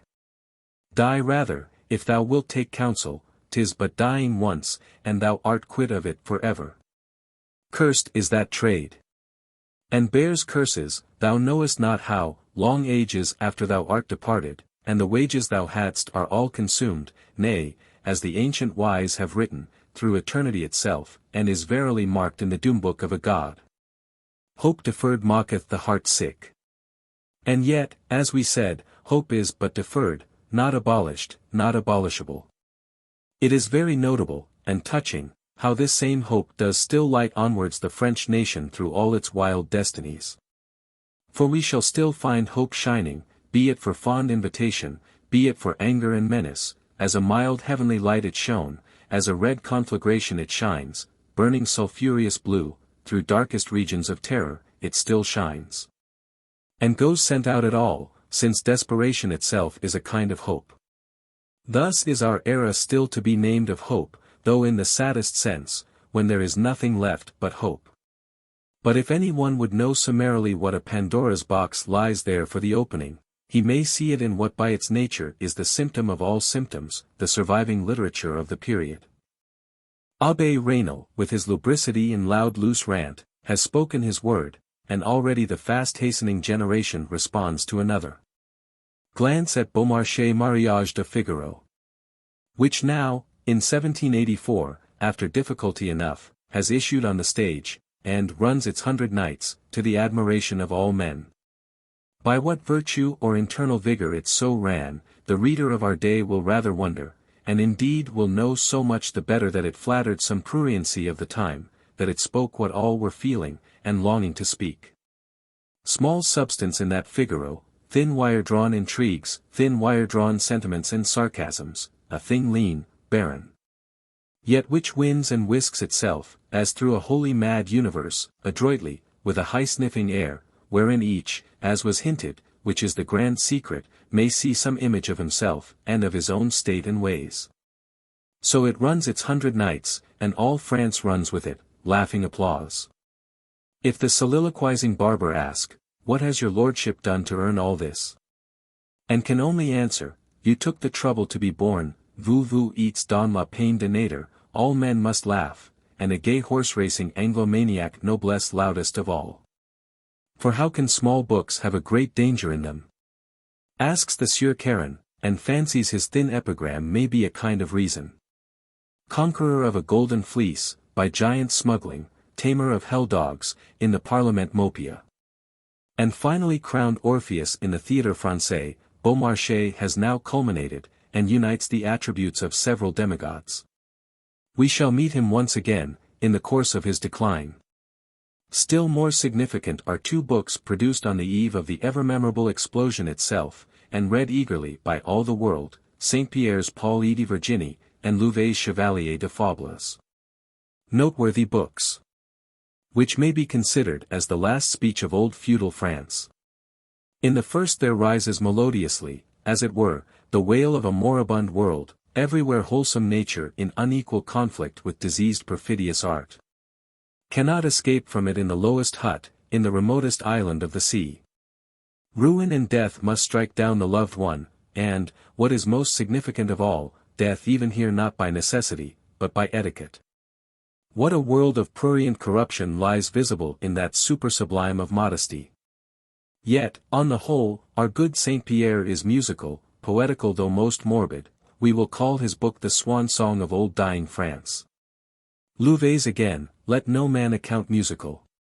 Truly, if this wretched Fables is a death speech, it is one under the gallows, and by a felon that does not repent. Wretched cloaca of a book, without depth even as a cloaca. What picture of French society is here? Picture properly of nothing, if not of the mind that gave it out as some sort of picture. Yet symptom of much, above all, of the world that could nourish itself thereon. Book 1.3. The Parlement of Paris. Chapter 1.3.I. Dishonored bills. While the unspeakable confusion is everywhere weltering within, and through so many cracks in the surface sulphur smoke is issuing, the question arises, through what crevice will the main explosion carry itself? Through which of the old craters or chimneys, or must it, at once, form a new crater for itself? In every society are such chimneys, are institutions serving as such, even Constantinople is not without its safety valves. There too discontent can vent itself, in material fire, by the number of nocturnal conflagrations, or of hanged bakers. The reigning power can read the signs of the times, and change course according to these. We may say that this French explosion will doubtless first try all the old institutions of escape, for by each of these there is, or at least there used to be, some communication with the interior deep. They are national institutions in virtue of that. Had they even become personal institutions, and what we can call choked up from their original uses, there nevertheless must the impediment be weaker than elsewhere. Through which of them then? An observer might have guessed, through the law parliaments, above all, through the Parlement of Paris. Men, though never so thickly clad in dignities, sit not inaccessible to the influences of their time, especially men whose life is business. Who at all turns, were it even from behind judgment seats, have come in contact with the actual workings of the world. The Councillor of Parliament, the President himself, who has bought his place with hard money that he might be looked up to by his fellow creatures, how shall he, in all philosophes' soirees, and saloons of elegant culture, become notable as a friend of darkness? Among the Paris long robes there may be more than one patriotic Malherbe, whose rule is conscience and the public good. There are clearly more than one hot-headed D'Espremenil, to whose confused thought any loud reputation of the Brutus sort may seem glorious. The Lepelletiers, Lamoignians have titles and wealth, yet, at court, are only styled noblesse of the robe. There are Duports of deep scheme, Fritos, Sabatiers, of incontinent tongue, all nursed more or less on the milk of the Contrat social. Nay, for the whole body, is not this patriotic opposition also a fighting for oneself? Awake, Parlement of Paris, renew thy long warfare. Was not the Parlement Mopia abolished with ignominy? Not now hast thou to dread a Louis XIV, with the crack of his whip, and his Olympian looks. Not now a Richelieu and Bastilles, no, the whole nation is behind thee. Thou too, O heavens, mayest become a political power, and with the shakings of thy horsehair wig shake principalities and dynasties, like a very Jove with his ambrosial curls. Light old M. de Maurepas, since the end of 1781, has been fixed in the frost of death. Nevermore, said the good Louis, shall I hear his step overhead, his light jestings and gyratings are at an end. No more can the importunate reality be hidden by pleasant wit, and today's evil be deftly rolled over upon tomorrow. The morrow itself has arrived, and now nothing but a solid phlegmatic M. de Vergennes sits there, in dull matter of fact, like some dull punctual clerk, which he originally was, admits what cannot be denied, let the remedy come whence it will. In him is no remedy. Only clerk-like, dispatch of business, according to routine. The poor king, grown older yet hardly more experienced, must himself, with such no faculty as he has, begin governing, wherein also his queen will give help. Bright queen, with her quick clear glances and impulses, clear, and even noble, but all too superficial, vehement shallow, for that work. To govern France were such a problem, and now it has grown well nigh too hard to govern even the Œil de Bœuf. For if a distressed people has its cry, so likewise, and more audibly, has a bereaved court. To the Œil de Bœuf it remains inconceivable how, in a France of such resources, the horn of plenty should run dry, did it not use to flow. Nevertheless Necker, with his revenue of parsimony, has suppressed above 600 places, before the courtiers could oust him, parsimonious finance pedant as he was. Again, a military pedant, Saint-Germain, with his Prussian maneuvers. With his Prussian notions, as if merit and not coat of arms should be the rule of promotion, has disaffected military men, the mousquetaires, with much else are suppressed, for he too was one of your suppressors. And unsettling and oversetting, did mere mischief, to the Œil de Bœuf. Complaints abound, scarcity, anxiety, it is a changed Œil de Bœuf. Besenval says, already in these years, 1781, there was such a melancholy, such a tristesse, about court, compared with former days, as made it quite dispiriting to look upon. No wonder that the Œil de Bœuf feels melancholy, when you are suppressing its places. Not a place can be suppressed, but some purse is the lighter for it, and more than one heart the heavier. For did it not employ the working classes too, manufacturers, male and female, of laces, essences, of pleasure generally, whosoever could manufacture pleasure? Miserable economies, never felt over 25 millions. So, however, it goes on, and is not yet ended. Few years more and the wolfhounds shall fall suppressed, the bearhounds, the falconry, places shall fall, thick as autumnal leaves. Duke de Polignac demonstrates, to the complete silencing of ministerial logic, that his place cannot be abolished, then gallantly, turning to the Queen, surrenders it, since Her Majesty so wishes. Less chivalrous was Duke de Coigny, and yet not luckier. We got into a real quarrel, Coigny and I, said King Louis, but if he had even struck me, I could not have blamed him. In regard to such matters there can be but one opinion. Baron Besenval, with that frankness of speech which stamps the independent man, plainly assures Her Majesty that it is frightful, affreux. You go to bed, and are not sure but you shall rise impoverished on the morrow. One might as well be in Turkey. It is indeed a dog's life. How singular this perpetual distress of the royal treasury! And yet it is a thing not more incredible than undeniable. A thing mournfully true, the stumbling block on which all ministers successively stumble, and fall. Be it want of fiscal genius, or some far other want, there is the palpablest discrepancy between revenue and expenditure, a deficit of the revenue, you must choke, Combler, the deficit, or else it will swallow you. This is the stern problem. Hopeless seemingly as squaring of the circle. Controller Joly de Fleury, who succeeded Necker, could do nothing with it, nothing but propose loans, which were tardily filled up. Impose new taxes, unproductive of money, productive of clamor and discontent. As little could Controller d'Ormesson do, or even less. For if Joly maintained himself beyond year and day, d'Ormesson reckons only by months, till, the king purchased Rambouillet without consulting him, which he took as a hint to withdraw. And so, towards the end of 1783, matters threatened to come to still stand. Vain seems human ingenuity. In vain has our newly devised, Council of Finances, struggled, our Intendants of Finance, Controller General of Finances, there are unhappily no finances to control. Fatal paralysis invades the social movement. Clouds, of blindness or of blackness, envelop us. Are we breaking down, then, into the black horrors of national bankruptcy? Great is bankruptcy, the great bottomless gulf into which all falsehoods, public and private, do sink, disappearing. Whither, from the first origin of them, they were all doomed. For nature is true and not a lie.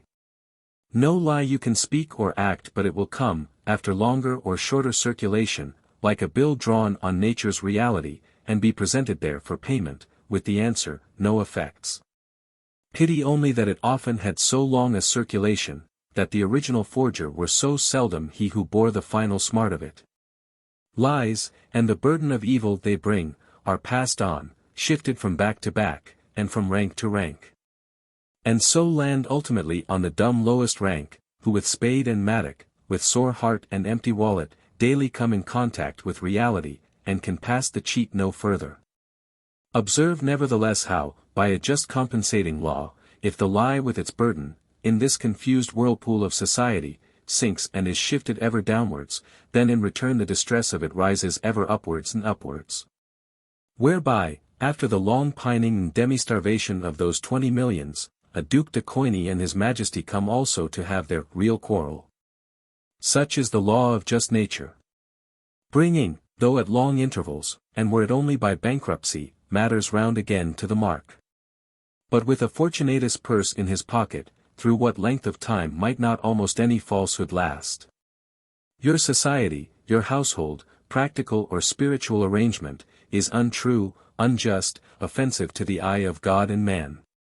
Nevertheless its hearth is warm, its larder well replenished, the innumerable Swiss of heaven, with a kind of natural loyalty, gather round it, will prove, by pamphleteering, musketeering, that it is a truth.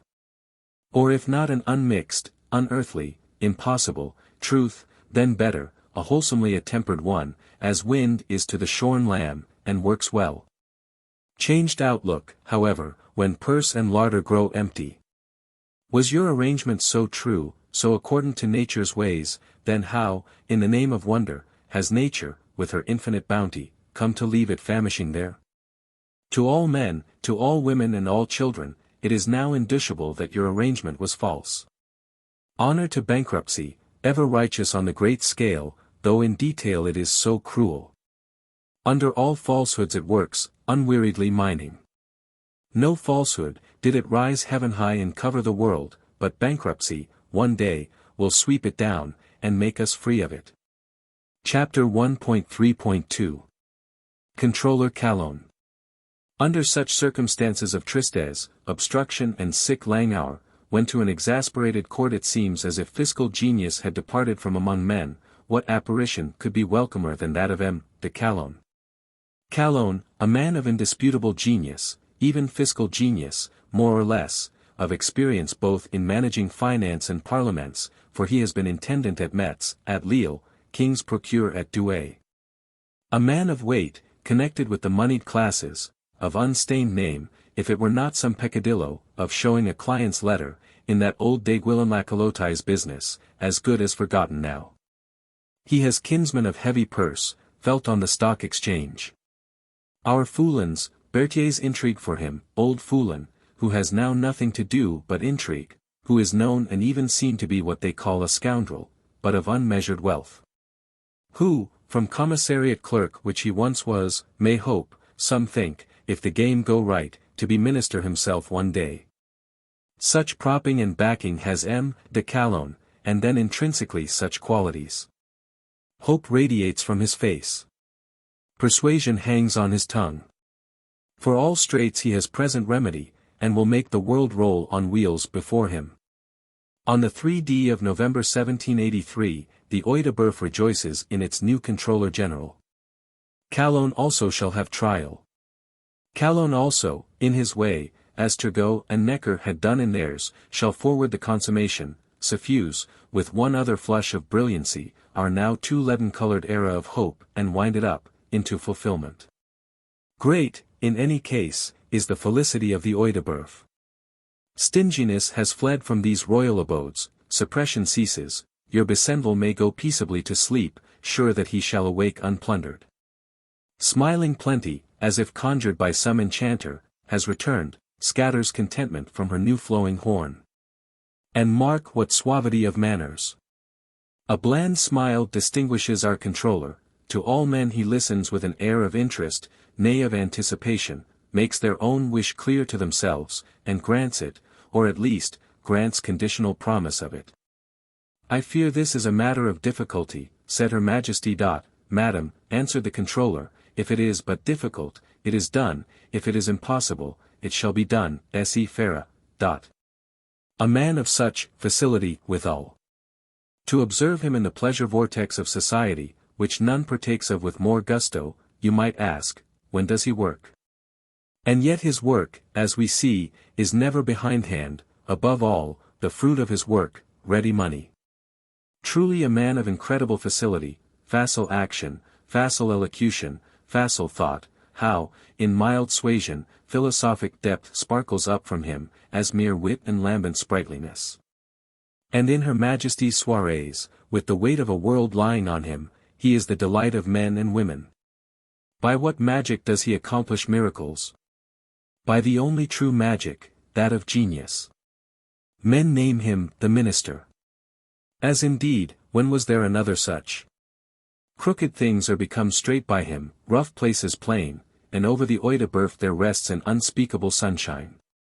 Nay, in seriousness, let no man say that Calonne had not genius for persuading, before all things, for borrowing. With the skillfulest judicious appliances of underhand money, he keeps the stock exchanges flourishing. So that loan after loan is filled up as soon as opened. Calculators likely to know have calculated that he spent, in extraordinaries, at the rate of 1 million daily. Which indeed is some £50,000 sterling, but did he not procure something with it, namely peace and prosperity, for the time being? Philosophedom grumbles and croaks. Buys, as we said, 80,000 copies of Necker's new book, but nonpareil Calonne, in Her Majesty's apartment, with the glittering retinue of dukes, duchesses, and mere happy admiring faces, can let Necker and Philosophedom croak. The misery is, such a time cannot last. Squandering, and payment by loan is no way to choke a deficit. Neither is oil the substance for quenching conflagrations, but only for assuaging them, not permanently. To the nonpareil himself, who wanted not insight, it is clear at intervals, and dimly certain at all times, that his trade is by nature temporary, growing daily more difficult, that changes incalculable lie at no great distance. Apart from financial deficit, the world is wholly in such a new-fangled humor, all things working loose from their old fastenings, towards new issues and combinations. There is not a dwarf Jochii, a cropped Brutus head, or Anglomaniac horseman rising on his stirrups, that does not betoken change. But what then? The day, in any case, passes pleasantly, for the morrow, if the morrow come, there shall be counsel too. Once mounted, by munificence, suasion, magic of genius, high enough in favor with the Audiobook, with the king, queen, stock exchange, and so far as possible with all men, a nonpareil controller may hope to go careering through the inevitable. In some unimagined way, as handsomely as another. At all events, for these 3 miraculous years, it has been expedient heaped on expedient, till now, with such cumulation and height, the pile topples perilous. And here has this world's wonder of a diamond necklace brought it at last to the clear verge of tumbling. Genius in that direction can no more, mounted high enough, or not mounted, we must fare forth. Hardly is poor Rohan, the necklace cardinal, safely bestowed in the Auvergne mountains, Dame de la Motte, unsafely, in the Salpêtrière, and that mournful business hushed up, when our sanguine controller once more astonishes the world. An expedient, unheard of for these 160 years, has been propounded, and, by dint of suasion, for his light audacity, his hope and eloquence are matchless, has been got adopted, convocation of the notables. Let notable persons, the actual or virtual rulers of their districts, be summoned from all sides of France, let a true tale, of His Majesty's patriotic purposes and wretched pecuniary impossibilities, be suasively told them. And then the question put, what are we to do? Surely to adopt healing measures, such as the magic of genius will unfold, such as, once sanctioned by notables, all parliaments and all men must, with more or less reluctance, submit to. Chapter 1.3 3. The notables. Here, then, is verily a sign and wonder, visible to the whole world, bodeful of much. The Audiobook dolorously grumbles, were we not well as we stood, quenching conflagrations by oil? Constitutional philosophedom starts with joyful surprise, stares eagerly what the result will be. The public creditor, the public debtor, the whole thinking and thoughtless public have their several surprises, joyful and sorrowful. Count Mirabeau, who has got his matrimonial and other lawsuits huddled up, better or worse, and works now in the dimmest element at Berlin, compiling Prussian monarchies, pamphlets on Cagliostro. Writing, with pay, but not with honorable recognition, innumerable dispatches for his government, scents or descries richer quarry from afar. He, like an eagle or vulture, or mixture of both, preens his wings for flight homewards. M. De Calonne has stretched out an Aaron's rod over France, miraculous, and is summoning quite unexpected things. Audacity and hope alternate in him with misgivings, though the sanguine valiant side carries it. Anon he writes to an intimate friend, Je me fais pity à moi-même, I am an object of pity to myself. Anon, invite some dedicating poet or poetaster to sing, this assembly of the notables and the revolution that is preparing. Preparing indeed. And a matter to be sung, only not till we have seen it, and what the issue of it is. In deep obscure unrest, all things have so long gone rocking and swaying, will M. De Calonne, with this his alchemy of the notables, fasten all together again, and get new revenues? Or wrench all asunder, so that it go no longer rocking and swaying, but clashing and colliding? Be this as it may, in the bleak short days, we behold men of weight and influence threading the great vortex of French locomotion, each on his several line, from all sides of France towards the Chateau of Versailles, summoned thither de par le Roi. There, on the 22d day of February 1787, they have met, and got installed, notables to the number of 137, as we count them name by name, add 7 princes of the blood, it makes the round gross of notables. Men of the sword, men of the robe, peers, dignified clergy, parliamentary presidents, divided into 7 boards, bureaus, under our 7 princes of the blood, Monsieur, d'Artois, Penthièvre, and the rest. Among whom let not our new Duke d'Orléans, for, since 1785, he is Chartres no longer, be forgotten. Never yet made admiral, and now turning the corner of his 40th year, with spoiled blood and prospects. Half weary of a world which is more than half weary of him, Monseigneur's future is most questionable. Not in illumination and insight, not even in conflagration.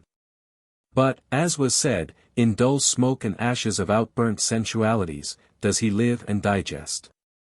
Sumptuosity and sordidness, revenge, life-weariness, ambition, darkness, putrescence.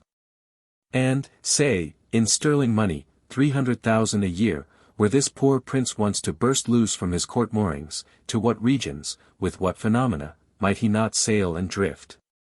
Happily as yet he affects to hunt daily. Sits there, since he must sit, presiding that bureau of his, with dull moon visage, dull glassy eyes, as if it were a mere tedium to him. We observe finally, that Count Mirabeau has actually arrived. He descends from Berlin, on the scene of action. Glares into it with flashing sunglance, discerns that it will do nothing for him. He had hoped these notables might need a secretary. They do need one, but have fixed on Dupont de Nemours, a man of smaller fame, but then of better. Who indeed, as his friends often hear, labors under this complaint, surely not a universal one, of having 5 kings to correspond with. The pen of a Mirabeau cannot become an official one, nevertheless it remains a pen. In defect of secretaryship, he sets to denouncing stockbrokerage, denunciation de l'adjutage, testifying, as his wont is, by loud brute, that he is present and busy. Till, warned by friend Talleyrand, and even by Calonne himself underhand, that the 17th lettre de cachet may be launched against him, he timefully flits over the marches. And now, in stately royal apartments, as pictures of that time still represent them, our 144 notables sit organized, ready to hear and consider. Controller Calonne is dreadfully behindhand with his speeches, his preparatives. However, the man's facility of work is known to us. For freshness of style, lucidity, ingenuity, largeness of view, that opening harangue of his was unsurpassable, had not the subject matter been so appalling. A deficit, concerning which accounts vary, and the controller's own account is not unquestioned, but which all accounts agree in representing as enormous. This is the epitome of our controller's difficulties, and then his means. Mere Turgotism. For thither, it seems, we must come at last, provincial assemblies, new taxation. Nay, strangest of all, new land tax, what he calls subvention territorial, from which neither privileged nor unprivileged, noblemen, clergy, nor parliamenters, shall be exempt. Foolish enough. These privileged classes have been used to tax. Levying toll, tribute and custom, at all hands, while a penny was left, but to be themselves taxed. Of such privileged persons, meanwhile, do these notables, all but the merest fraction, consist. Headlong Calonne had given no heed to the composition, or judicious packing of them, but chosen such notables as were really notable, trusting for the issue to offhand ingenuity, good fortune, and eloquence that never yet failed. Headlong Controller General. Eloquence can do much, but not all. Orpheus, with eloquence grown rhythmic, musical, what we call poetry, drew iron tears from the cheek of Pluto, but by what witchery of rhyme or prose wilt thou from the pocket of Plutus draw gold? Accordingly, the storm that now rose and began to whistle round Calonne, first in these 7 bureaus, and then on the outside of them, awakened by them, spreading wider and wider over all France, threatens to become unappeasable. A deficit so enormous. Mismanagement, profusion is too clear. Peculation itself is hinted at, nay, Lafayette and others go so far as to speak it out, with attempts at proof. The blame of his deficit our brave Calonne, as was natural, had endeavored to shift from himself on his predecessors, not excepting even Necker. But now Necker vehemently denies. Whereupon an angry correspondence, which also finds its way into print.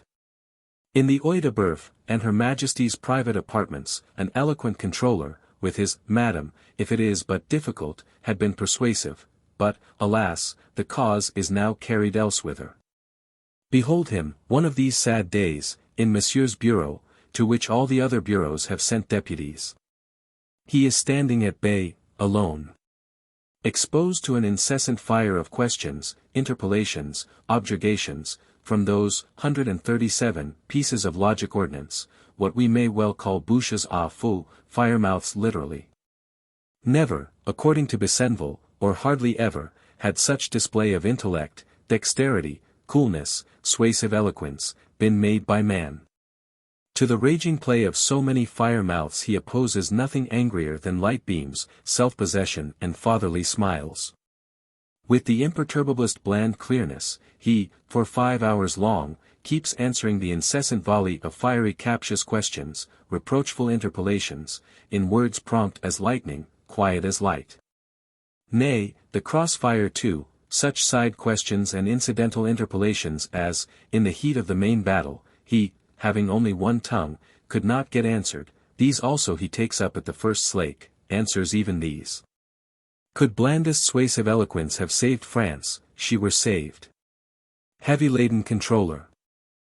In the 7 bureaus seems nothing but hindrance, in Monsieur's bureau, Alomini de Brienne, Archbishop of Toulouse, with an eye himself to the controllership, stirs up the clergy, there are meetings, underground intrigues. Neither from without anywhere comes sign of help or hope.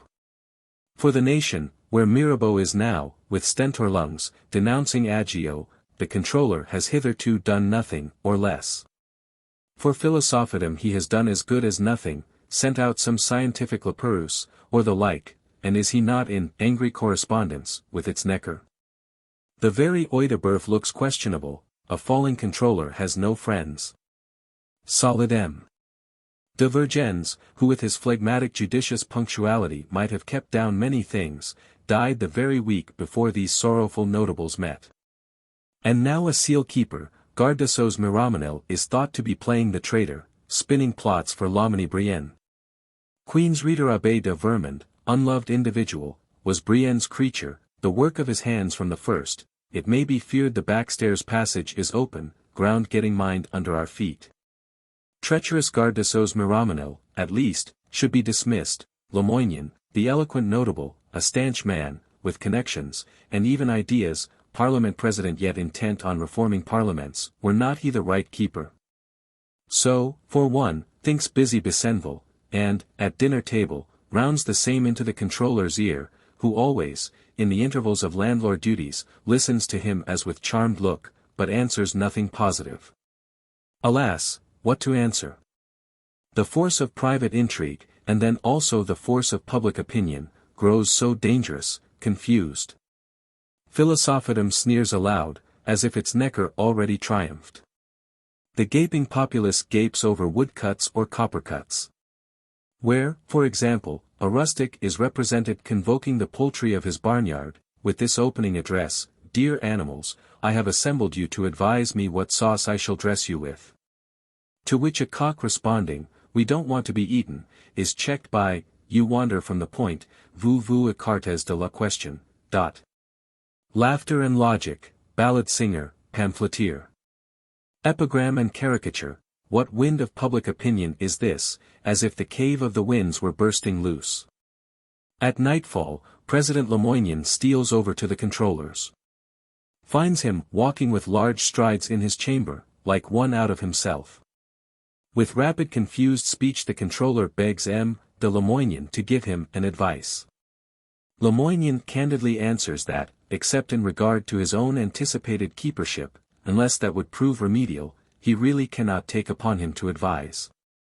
On the Monday after Easter, the 9th of April, 1787, a date one rejoices to verify, for nothing can excel the indolent falsehood of these histoires and memoirs, on the Monday after Easter, as I, Besenval, was riding towards Romainville to the Maréchal de Segers, I met a friend on the boulevards, who told me that M. de Calonne was out. A little further on came M. the Duc d'Orléans, dashing towards me, head to the wind, trotting à l'anglaise, and confirmed the news. It is true news. Treacherous Garde des Sceaux Miramonel is gone, and Lamoignon is appointed in his room, but appointed for his own profit only, not for the controller's. Next day, the controller also has had to move. A little longer he may linger near. Be seen among the money changers, and even, working in the controller's office, where much lies unfinished, but neither will that hold.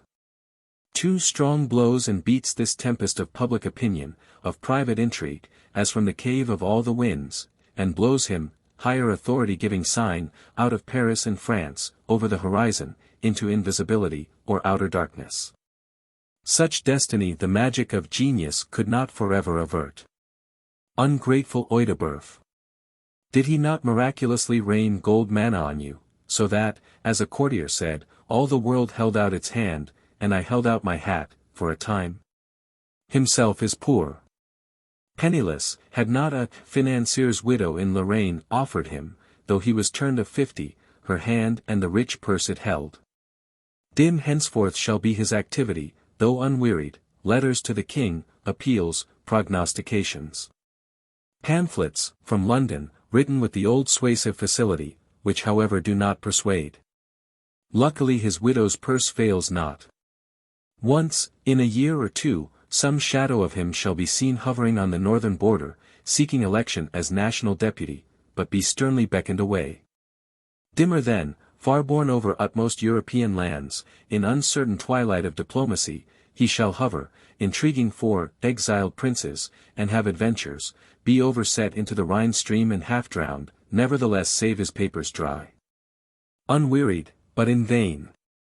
In France he works miracles no more, shall hardly return thither to find a grave. Farewell, thou facile sanguine controller general, with thy light rash hand, thy suasive mouth of gold, worse men there have been, and better. But to thee also was allotted a task, of raising the wind, and the winds, and thou hast done it. But now, while ex-controller Calonne flies storm-driven over the horizon, in this singular way, what has become of the controllership? It hangs vacant, one may say, extinct, like the moon in her vacant interlunar cave. Two preliminary shadows, poor M. Forque, poor M. Villadol, do hold in quick succession some simulacrum of it, as the new moon will sometimes shine out with a dim preliminary old one in her arms.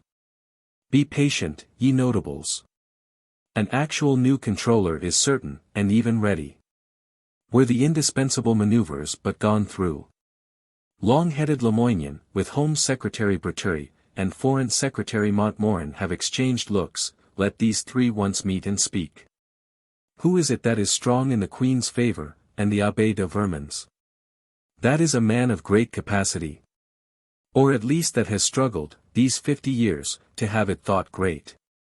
Now, in the clergy's name, demanding to have Protestant death penalties put in execution, no flaunting it in the Oedipus, as the gayest man-pleaser and woman-pleaser. Gleaning even a good word from Philosophedom and your Voltaires and D'Alemberts. With a party ready-made for him in the notables, Loménie de Brienne, Archbishop of Toulouse. Answer all the three, with the clearest instantaneous concord. And rush off to propose him to the king, in such haste, says Besenval, that M. de Lamoignon had to borrow a simar, seemingly some kind of cloth apparatus necessary for that. Loménie Brienne, who had all his life felt a kind of predestination for the highest offices, has now therefore obtained them. He presides over the finances. He shall have the title of Prime Minister itself, and the effort of his long life be realized. Unhappy only that it took such talent and industry to gain the place, that to qualify for it hardly any talent or industry was left disposable. Looking now into his inner man, what qualification he may have, Loménie beholds, not without astonishment, next to nothing but vacuity in possibility. Principles or methods, acquirement outward or inward, for his very body is wasted, by hard tear and wear, he finds none, not so much as a plan, even an unwise one. Lucky, in these circumstances, that Calonne has had a plan. Calonne's plan was gathered from Turgot's and Necker's by compilation, shall become Loménie's by adoption. Not in vain has Loménie studied the working of the British Constitution, for he professes to have some Anglomania, of a sort. Why, in that free country, does one minister, driven out by Parliament, vanish from his king's presence, and another enter, borne in by Parliament? Surely not for mere change, which is ever wasteful. But that all men may have share of what is going, and so the strife of freedom indefinitely prolong itself, and no harm be done. The notables, mollified by Easter festivities, by the sacrifice of Calonne, are not in the worst humor. Already His Majesty, while the interlunar shadows were in office, had held session of notables, and from his throne delivered promissory conciliatory eloquence. The Queen stood waiting at a window, till his carriage came back. And Monsieur from afar clapped hands to her, in sign that all was well. It has had the best effect, if such do but last. Leading notables meanwhile can be caressed. Brienne's new gloss, Lamoignon's long head will profit somewhat. Conciliatory eloquence shall not be wanting. On the whole, however, is it not undeniable that this of ousting Calonne and adopting the plans of Calonne, is a measure which, to produce its best effect, should be looked at from a certain distance, cursorily. Not dwelt on with minute-near scrutiny. In a word, that no service the notables could now do were so obliging as, in some handsome manner, to take themselves away. Their 6 propositions, about provisional assemblies, suppression of corvées and such like, can be accepted without criticism. The subvention on land tax, and much else, one must glide hastily over. Safe nowhere but in flourishes of conciliatory eloquence. Till at length, on this 25th of May, year 1787, in solemn final session, there bursts forth what we can call an explosion of eloquence. King, Loménie, Lamoignon and retinue taking up the successive strain, in harangues to the number of 10, besides His Majesty's, which last the livelong day. Whereby, as in a kind of choral anthem, or bravura appeal, of thanks, praises, promises, the notables are, so to speak, organed out, and dismissed to their respective places of abode. They had sat, and talked, some 9 weeks, they were the first notables since Richelieu's, in the year 1626. By some historians, sitting much at their ease, in the safe distance, Loménie has been blamed for this dismissal of his notables, nevertheless it was clearly time. There are things, as we said, which should not be dwelt on with minute-close scrutiny. Over hot coals you cannot glide too fast. In these 7 bureaus, where no work could be done, unless talk were work, the questionablest matters were coming up. Lafayette, for example, in Monseigneur d'Artois' bureau, took upon him to set forth more than one deprecatory oration about lettre de cachet, liberty of the subject, agio, and such like. Which Monseigneur endeavouring to repress, was answered that a notable being summoned to speak his opinion must speak it. Thus too His Grace the Archbishop of Aix perorating once, with a plaintive pulpit tone, in these words. Tithe, that free will offering of the piety of Christians, tithe, interrupted Duke La Rochefoucauld, with the cold business manner he has learned from the English, that free will offering of the piety of Christians. On which there are now 40,000 lawsuits in this realm. Nay, Lafayette, bound to speak his opinion, went the length, one day, of proposing to convoke a National Assembly. You demand States General? Asked Monseigneur with an air of minatory surprise. Yes, Monseigneur, and even better than that. Write it, said Monseigneur to the clerks. Written accordingly it is, and what is more, will be acted by and by. Chapter 1.3.4 Loménie's Edicts. Thus, then, have the notables returned home, carrying to all quarters of France, such notions of deficit, decrepitude, distraction, and that States General will cure it, or will not cure it but kill it. Each notable, we may fancy, is as a funeral torch, disclosing hideous abysses, better left hid. The unquietest humour possesses all men, ferments, seeks issue, in pamphleteering, caricaturing, projecting, declaiming. Vain jangling of thought, word and deed. It is spiritual bankruptcy, long tolerated, verging now towards economical bankruptcy, and become intolerable. For from the lowest dumb rank, the inevitable misery, as was predicted, has spread upwards. In every man is some obscure feeling that his position, oppressive or else oppressed, is a false one. All men, in one or the other acrid dialect, as assaulters or as defenders, must give vent to the unrest that is in them. Of such stuff national well-being, and the glory of rulers, is not made. O Loménie, what a wild heaving, waste-looking, hungry and angry world hast thou, after lifelong effort, got promoted to take charge of. Lomeny's first edicts are mere soothing ones, creation of provincial assemblies, for apportioning the imposts, when we get any, suppression of corvées or statute labor, alleviation of gabelle. Soothing measures, recommended by the notables. Long clamored for by all liberal men. Oil cast on the waters has been known to produce a good effect. Before venturing with great essential measures, Lomeny will see this singular swell of the public mind abate somewhat. Most proper, surely. But what if it were not a swell of the abating kind? There are swells that come of upper tempest and wind gust. But again there are swells that come of subterranean pent wind, some say. And even of inward decomposition, of decay that has become self-combustion, as when, according to Neptuno-Plutonic geology, the world is all decayed down into detritus of this sort, and shall now be exploded, and new made. These latter abate not by oiled. The fool says in his heart, how shall not tomorrow be as yesterday, as all days, which were once tomorrows? The wise man, looking on this France, moral, intellectual, economical, sees, in short, all the symptoms he has ever met with in history, unabatable by soothing edicts. Meanwhile, abate or not, cash must be had. And for that quite another sort of edicts, namely, bustle, or fiscal ones. How easy were fiscal edicts, did you know for certain that the Parliament of Paris would what they call, register, them? Such right of registering, properly of mere writing down, the Parliament has got by old wont, and, though but a law court, can remonstrate and higgle considerably about the same. Hence many quarrels. Desperate mopia devices, and victory and defeat, a quarrel now near 40 years long. Hence fiscal edicts, which otherwise were easy enough, become such problems. For example, is there not Calonne subvention territorial, universal, unexempting land tax, the sheet anchor of finance?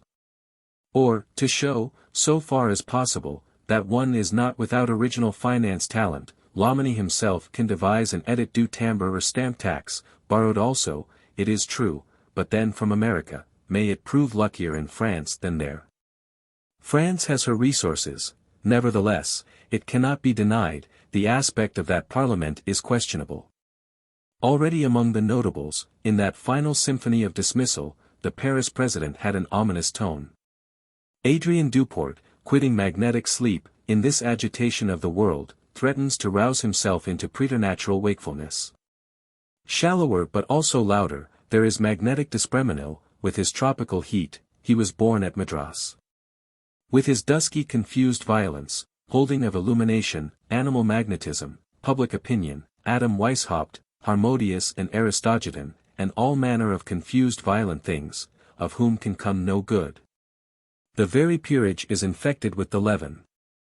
Our peers have, in too many cases, laid aside their frogs, laces, bagwigs, and go about in English costume, or ride rising in their stirrups, in the most headlong manner. Nothing but insubordination, eleutheromania, confused unlimited opposition in their heads. Questionable, not to be ventured upon, if we had a Fortunatus purse. But Lomeny has waited all June, casting on the waters what oil he had. And now, betide as it may, the two finance edicts must out. On the 6th of July, he forwards his proposed stamp tax and land tax to the Parliament of Paris. And, as if putting his own leg foremost, not his borrowed Calonne's leg, places the stamp tax first in order. Alas, the Parliament will not register, the Parliament demands instead a state of the expenditure, state of the contemplated reductions, states enough, which His Majesty must decline to furnish. Discussions arise. Patriotic eloquence, the peers are summoned. Does the Nemean lion begin to bristle? Here surely is a duel, which France and the universe may look upon, with prayers, at lowest, with curiosity in bets. Paris stirs with new animation. The outer courts of the Palais de Justice roll with unusual crowds, coming and going, their huge outer hum mingles with the clang of patriotic eloquence within, and gives vigor to it. Poor Lomeny gazes from the distance, little comforted. Has his invisible emissaries flying to and fro, assiduous, without result. So passed the sultry dog days, in the most electric manner, and the whole month of July. And still, in the sanctuary of justice, sounds nothing but harmonious Aristogiton eloquence, environed with the hum of crowding Paris, and no registering accomplished, and no states furnished. States, said a lively parliamenteer, messrs, the states that should be furnished us, in my opinion, are the States General. On which timely joke there follow cachinnatory buzzes of approval. What a word to be spoken in the Palais de Justice! Old Dormesson, the ex-controller's uncle, shakes his judicious head, far enough from laughing. But the outer courts, and Paris and France, catch the glad sound, and repeat it. Shall repeat it, and re-echo and reverberate it, till it grow a deafening peal. Clearly enough here is no registering to be thought of. The pious proverb says, there are remedies for all things but death. When a parliament refuses registering, the remedy, by long practice, has become familiar to the simplest, a bed of justice. One complete month this parliament has spent in mere idle jargoning, and sound and fury. The Tambour Edict not registered, or like to be, the subvention not yet so much as spoken of. On the 6th of August let the whole refractory body roll out, in wheeled vehicles, as far as the king's chateau of Versailles. There shall the king, holding his bed of justice, order them, by his own royal lips, to register. They may remonstrate, in an undertone, but they must obey, lest a worse unknown thing befall them. It is done, the Parliament has rolled out, on royal summons, has heard the express royal order to register. Whereupon it has rolled back again, amid the hushed expectancy of men. And now, behold, on the morrow, this Parliament, seated once more in its own palais, with crowds inundating the outer courts, not only does not register, but, oh portent! Declares all that was done on the prior day to be null, and the bed of justice as good as a futility. In the history of France here verily is a new feature. Nay, better still, our heroic Parliament, getting suddenly enlightened on several things, declares that, for its part, it is incompetent to register tax edicts at all, having done it by mistake, during these late centuries. That for such act one authority only is competent, the assembled 3 estates of the realm. To such length can the universal spirit of a nation penetrate the most isolated body corporate, say rather, with such weapons, homicidal and suicidal, in exasperated political duel, will bodies corporate fight.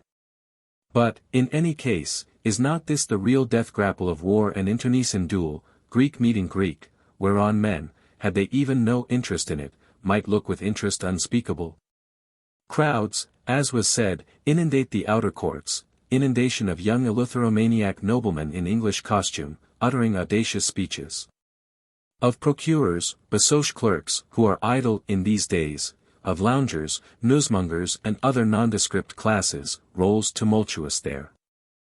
From 3 to 4,000 persons, waiting eagerly to hear the arreats, resolutions, you arrive at within. Applauding with bravos, with the clapping of from 6 to 8,000 hands. Sweet also is the meed of patriotic eloquence, when your D'Espremenil, your Fréteau, or Sabatier, issuing from his Demosthenic Olympus, the thunder being hushed for the day, is welcomed, in the outer courts, with a shout from 4,000 throats. Is borne home shoulder high with benedictions, and strikes the stars with his sublime head. Chapter 1.3.v. Loménie's Thunderbolts. Arise, Loménie Brienne, here is no case for letters of Jussion, for faltering or compromise. Thou sayest the whole loose fluent population of Paris, whatsoever is not solid, and fixed to work, inundating these outer courts, like a loud destructive deluge, the very basoche of lawyers' clerks talk sedition. The lower classes, in this duel of authority with authority, Greek throttling Greek, have ceased to respect the city watch, police satellites are marked on the back with chalk, the M signifies mutchered, spy. They are hustled, hunted like fieri naturi. Subordinate rural tribunals send messengers of congratulation, of adherence. Their fountain of justice is becoming a fountain of revolt. The provincial parliaments look on, with intent eye, with breathless wishes, while their elder sister of Paris does battle, the whole 12 are of one blood and temper, the victory of one is that of all. Ever worse it grows. On the 10th of August, there is plaint emitted touching the prodigalities of Calonne, and permission to proceed against him.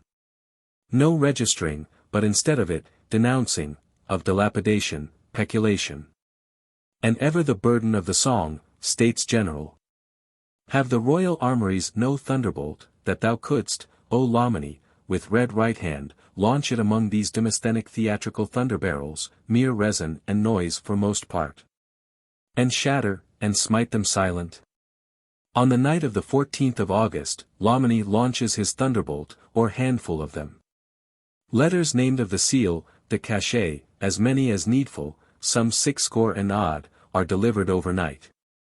And so, next day betimes, the whole Parliament, once more set on wheels, is rolling incessantly towards Troyes in Champagne, escorted, says history, with the blessings of all people. The very innkeepers and postilions looking gratuitously reverent.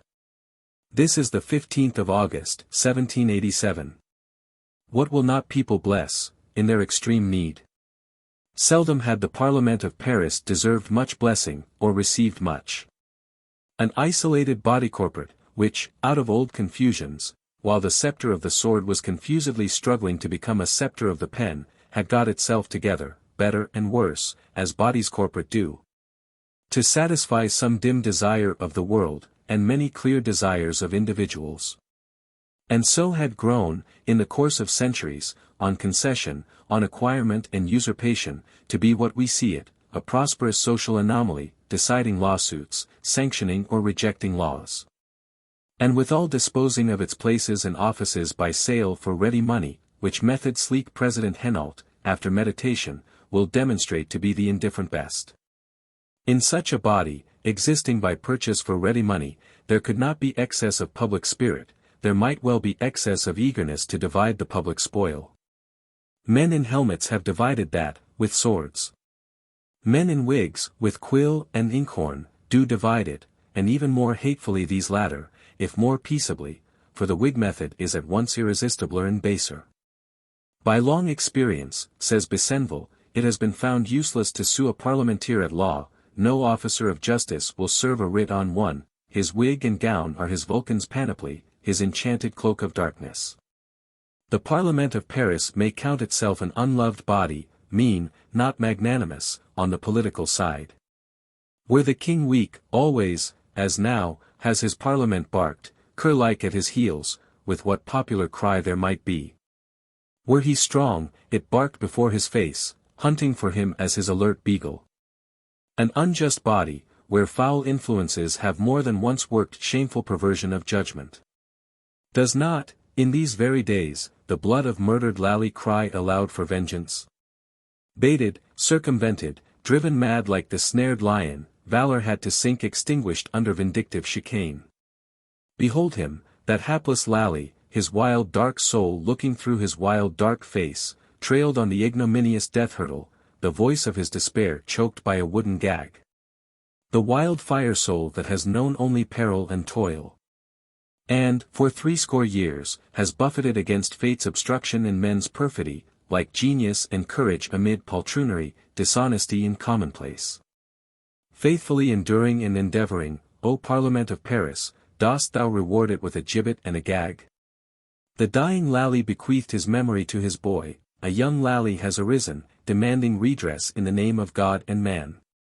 The Parliament of Paris does its utmost to defend the indefensible, abominable, nay, what is singular, dusky glowing Aristogiton D'Espreminal is the man chosen to be its spokesman in that. Such social anomaly is it that France now blesses. An unclean social anomaly, but in duel against another worse. The exiled Parliament is felt to have covered itself with glory.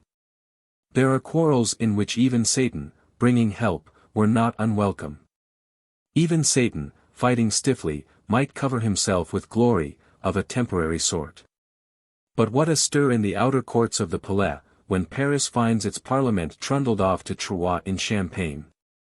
And nothing left but a few mute keepers of records, the Demosthenic thunder become extinct, the martyrs of liberty clean gone. Confused wail and menace rises from the 4,000 throats of procurers, basoche clerks, nondescripts, and Anglomaniac noblesse, ever new idlers crowd to see and hear, rascality, with increasing numbers and vigor, hunts Muchards. Loud whirlpool rolls through these spaces, the rest of the city, fixed to its work, cannot yet go rolling. Audacious placards are legible, in and about the Palais, the speeches are as good as seditious. Surely the temper of Paris is much changed. On the third day of this business, 18th of August, Monsieur and Monseigneur d'Artois, coming in state carriages, according to use and wont, to have these late obnoxious arrests and protests expunged from the records, are received in the most marked manner. Monsieur, who is thought to be in opposition, is met with vivats and strewed flowers, Monseigneur, on the other hand, with silence, with murmurs, which rise to hisses and groans. Nay, an irreverent rascality presses towards him in floods, with such hissing vehemence, that the captain of the guards has to give order, haute les armes, handle arms. At which thunder word, indeed, and the flash of the clear iron, the rascal flood recoils, through all avenues, fast enough. New features these. Indeed, as good M. de Malherbe pertinently remarks, it is a quite new kind of contest this with the Parliament, no transitory sputter, as from collision of hard bodies, but more like the first sparks of what, if not quenched, may become a great conflagration. This good Malherbe sees himself now again in the King's Council, after an absence of 10 years, Loménie would profit if not by the faculties of the man, yet by the name he has. As for the man's opinion, it is not listened to. Wherefore he will soon withdraw, a second time, back to his books and his trees. In such King's Council what can a good man profit? Turgot tries it not a second time. Turgot has quitted France and this earth, some years ago. And now cares for none of these things. Singular enough, Turgot, this same Loménie, and the Abbé Morellet were once a trio of young friends, fellow scholars in the Sorbonne. 40 new years have carried them severally thus far. Meanwhile the Parliament sits daily at Troyes, calling cases, and daily adjourns, no procureur making his appearance to plead. Troyes is as hospitable as could be looked for, nevertheless one has comparatively a dull life. No crowds now to carry you, shoulder high, to the immortal gods, scarcely a patriot or two will drive out so far, and bid you be of firm courage. You are in furnished lodgings, far from home and domestic comfort, little to do, but wander over the unlovely champagne fields, seeing the grapes ripen, taking counsel about the 1,000 times consulted, a prey to tedium. In danger even that Paris may forget you. Messengers come and go, pacific Loménie is not slack in negotiating, promising, D'Ormesson and the prudent elder members see no good in strife. After a dull month, the Parliament, yielding and retaining, makes truce, as all parliaments must. The stamp tax is withdrawn, the subvention land tax is also withdrawn. But, in its stead, there is granted, what they call a prorogation of the second 20th, itself a kind of land tax, but not so oppressive to the influential classes, which lies mainly on the dumb class. Moreover, secret promises exist, on the part of the elders, that finances may be raised by loan. Of the ugly word States General there shall be no mention. And so, on the 20th of September, our exiled Parliament returns. D'Espremenil said, it went out covered with glory, but had come back covered with mud, debouille. Not so, Aristogiton, or if so, thou surely art the man to clean it. Chapter 1.3.vi Loménie's plots. Was ever unfortunate chief minister so bested as Loménie Brienne? The reins of the state fairly in his hand these 6 months, and not the smallest motive power, of finance, to stir from the spot with, this way or that. He flourishes his whip, but advances not. Instead of ready money, there is nothing but rebellious debating and recalcitrating. Far is the public mind from having calmed. It goes chafing and fuming ever worse, and in the royal coffers, with such yearly deficit running on, there is hardly the color of coin. Ominous prognostics. Malherbe, seeing an exhausted, exasperated France grow hotter and hotter, talks of conflagration. Mirabeau, without talk, has, as we perceive, descended on Paris again, close on the rear of the Parliament, not to quit his native soil any more. Over the frontiers, behold Holland invaded by Prussia, the French party oppressed, England and the stadtholder triumphing, to the sorrow of War Secretary Montmorin and all men. But without money, sinews of war, as of work, and of existence itself, what can a chief minister do? Taxes profit little, this of the second 20th falls not due till next year. And will then, with its strict valuation, produce more controversy than cash.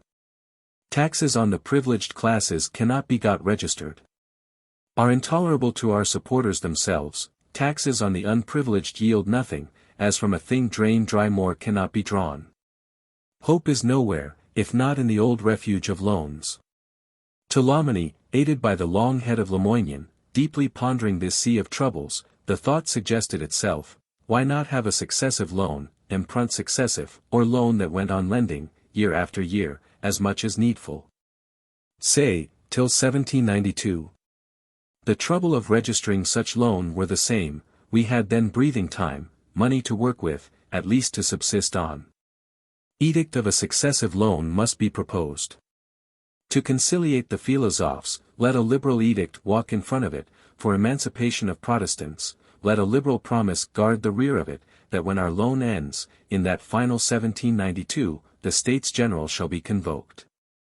Such liberal edict of Protestant emancipation, the time having come for it, shall cost a Loménie as little as the death penalties to be put in execution did. As for the liberal promise, of States General, it can be fulfilled or not, the fulfillment is 5 good years off, in 5 years much intervenes.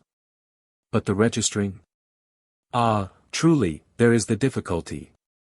However, we have that promise of the elders, given secretly at Troyes. Judicious gratuities, cajoleries, underground intrigues, with old Foulon, named Aime Damnée, familiar demon, of the Parliament, may perhaps do the rest. At worst and lowest, the royal authority has resources, which ought it not to put forth. If it cannot realize money, the royal authority is as good as dead, dead of that surest and miserablest death, inanition. Risk and win. Without risk all is already lost. For the rest, as in enterprises of pith, a touch of stratagem often proves furthersome. His Majesty announces a royal hunt, for the 19th of November next. And all whom it concerns are joyfully getting their gear ready. Royal hunt indeed, but of two-legged unfeathered game. At 11 in the morning of that royal hunt day, 19th of November, 1787, unexpected blare of trumpeting, tumult of charioteering and cavalcading disturbs the seat of justice. His Majesty is come, with Gardes-Sceaux Lamoignon, and peers and retinue, to hold royal session and have edicts registered. What a change, since Louis XIV entered here, in boots, and, whip in hand, ordered his registering to be done, with an Olympian look which none durst gainsay, and did, without stratagem, in such unceremonious fashion, hunt as well as register. For Louis XVI, on this day, the registering will be enough, if indeed he and the day suffice for it.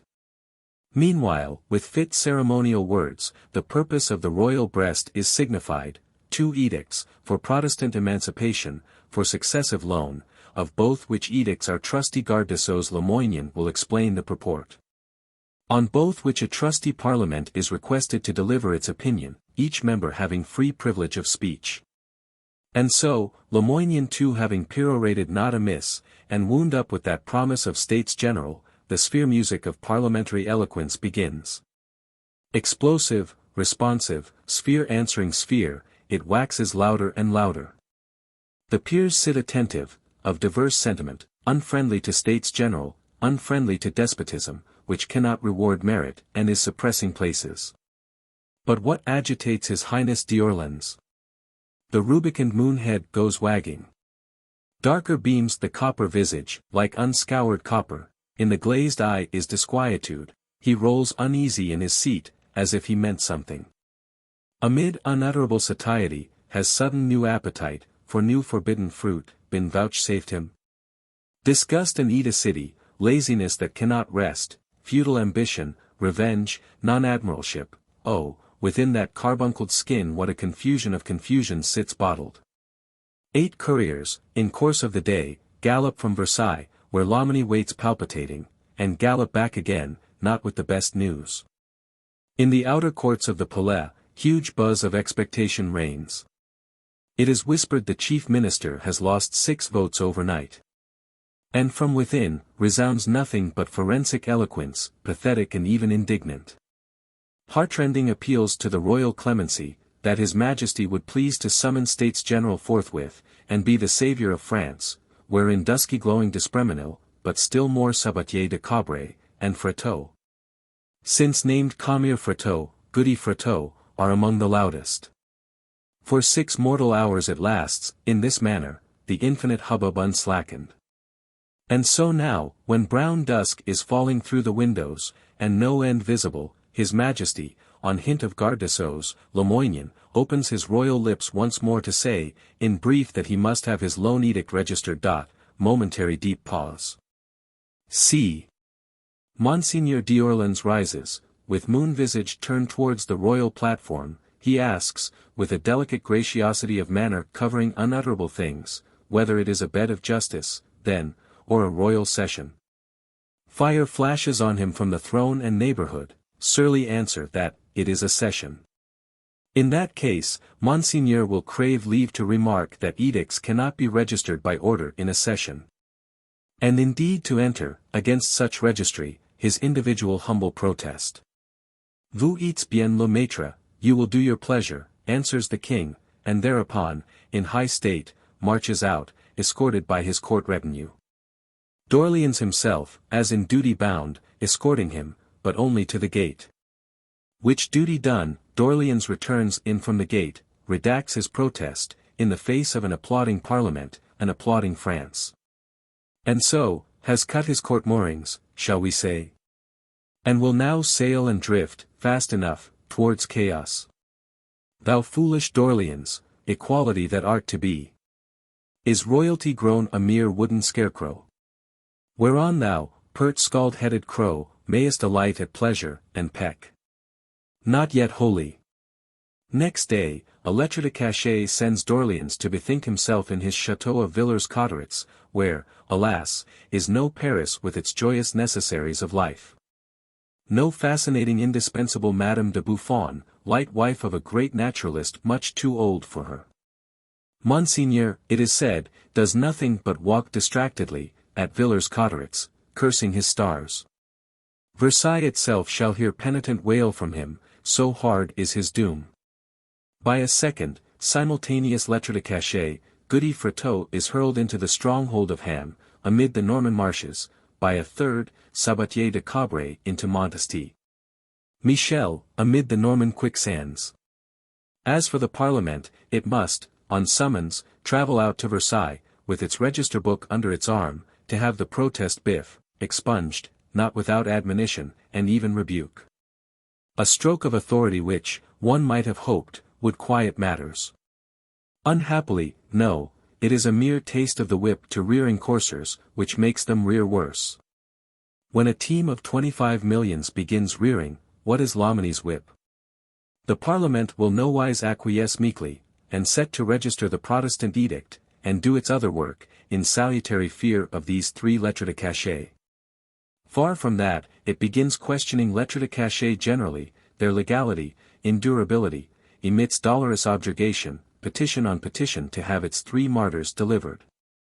Cannot, till that be complied with, so much as think of examining the Protestant edict, but puts it off always, till this day week. In which objurgatory strain Paris and France joins it, or rather has preceded it, making fearful chorus.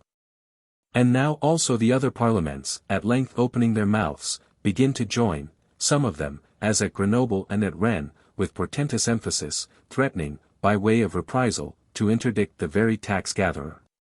In all former contests, as Malherbe remarks, it was the Parliament that excited the public, but here it is the public that excites the Parliament. Chapter 1.3.7 Internecine. What a France, through these winter months of the year 1787. The very oeil de boeuf is doleful, uncertain, with a general feeling among the suppressed, that it were better to be in Turkey.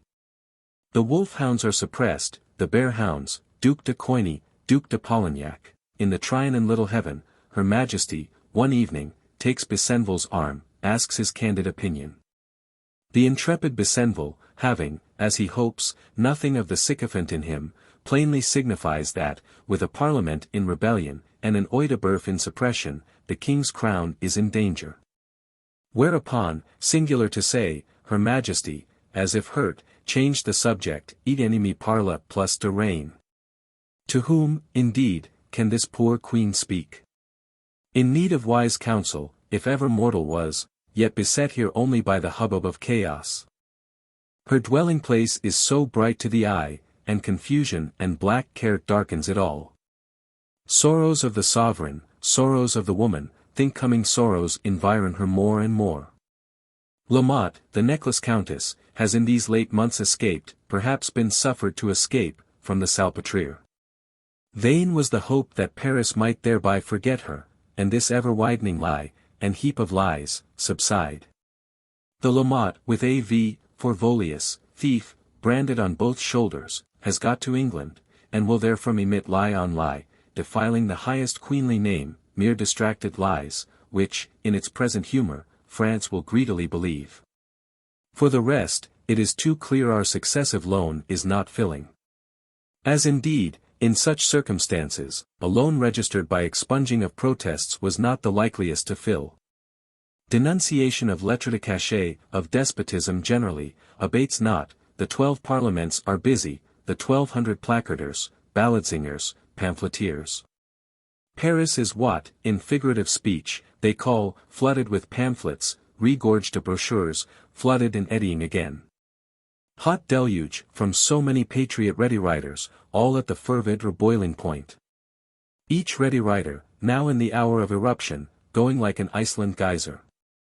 Against which what can a judicious friend Morel let do, a Rivarol, an unruly linguet, well paid for it, spouting cold. Now also, at length, does come discussion of the Protestant edict, but only for new embroilment, in pamphlet and counter-pamphlet, increasing the madness of men. Not even orthodoxy, bedrid as she seemed, but will have a hand in this confusion. She, once again in the shape of Abbé L'Enfant, whom prelates drive to visit and congratulate, raises audible sound from her pulpit drum. Or mark how D'Espremenil, who has his own confused way in all things, produces at the right moment in parliamentary harangue, a pocket crucifix, with the apostrophe, will ye crucify him afresh? Him, O D'Espremenil, without scruple. Considering what poor stuff, of ivory and filigree, he is made of. To all which add only that poor Brienne has fallen sick, so hard was the tear and wear of his sinful youth, so violent, incessant is this agitation of his foolish old age. Baited through so many throats, his grace, growing consumptive, inflammatory, with humeur de dartre, lies reduced to milk diet, in exasperation, almost in desperation. With repose, precisely the impossible recipe, prescribed as the indispensable. On the whole, what can a poor government do, but once more recoil ineffectual? The king's treasury is running towards the lees. And Paris eddies with a flood of pamphlets. At all rates, let the latter subside a little. d'Orléans gets back to Raincy, which is nearer Paris and the fair frail Buffon, finally to Paris itself, neither are Fréteau and Sabatier banished forever. The Protestant edict is registered, to the joy of Boissy d'Anglas and good Malherbe, successive loan, all protests expunged or else withdrawn, remains open, the rather as few or none come to fill it. States General, for which the Parliament has clamoured, and now the whole nation clamours, will follow, in 5 years, if indeed not sooner. O Parliament of Paris, what a clamour was that! Messrs, said old d'Ormesson, you will get States General, and you will repent it. Like the horse in the fable, who, to be avenged of his enemy, applied to the man. The man mounted, did swift execution on the enemy. But, unhappily, would not dismount. Instead of 5 years, let 3 years pass, and this clamorous Parliament shall have both seen its enemy hurled prostrate, and been itself ridden to foundering, say rather, jugulated for hide and shoes, and lie dead in the ditch. Under such omens, however, we have reached the spring of 1788. By no path can the king's government find passage for itself, but is everywhere shamefully flung back. Beleaguered by 12 rebellious parliaments, which are grown to be the organs of an angry nation, it can advance nowhither, can accomplish nothing, obtain nothing, not so much as money to subsist on. But must sit there, seemingly, to be eaten up of deficit. The measure of the iniquity, then, of the falsehood which has been gathering through long centuries, is nearly full. At least, that of the misery is.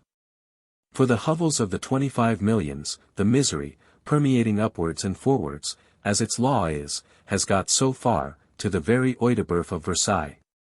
Man's hand, in this blind pain, is set against man, not only the low against the higher, but the higher against each other. Provincial noblesse is bitter against court noblesse, robe against sword, rochet against pen. But against the king's government who is not bitter?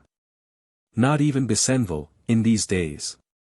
To it all men and bodies of men are become as enemies, it is the centre whereon infinite contentions unite and clash.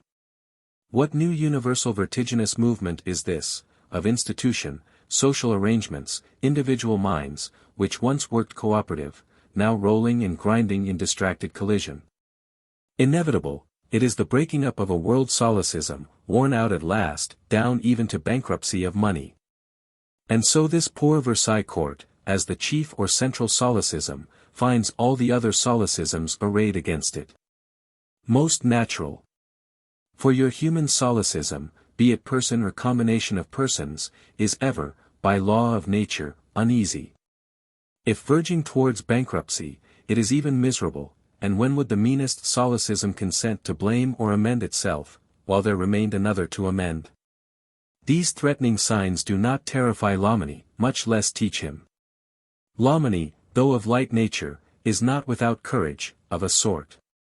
Nay, have we not read of lightest creatures, trained canary birds, that could fly cheerfully with lighted matches, and fire cannon, fire whole powder magazines?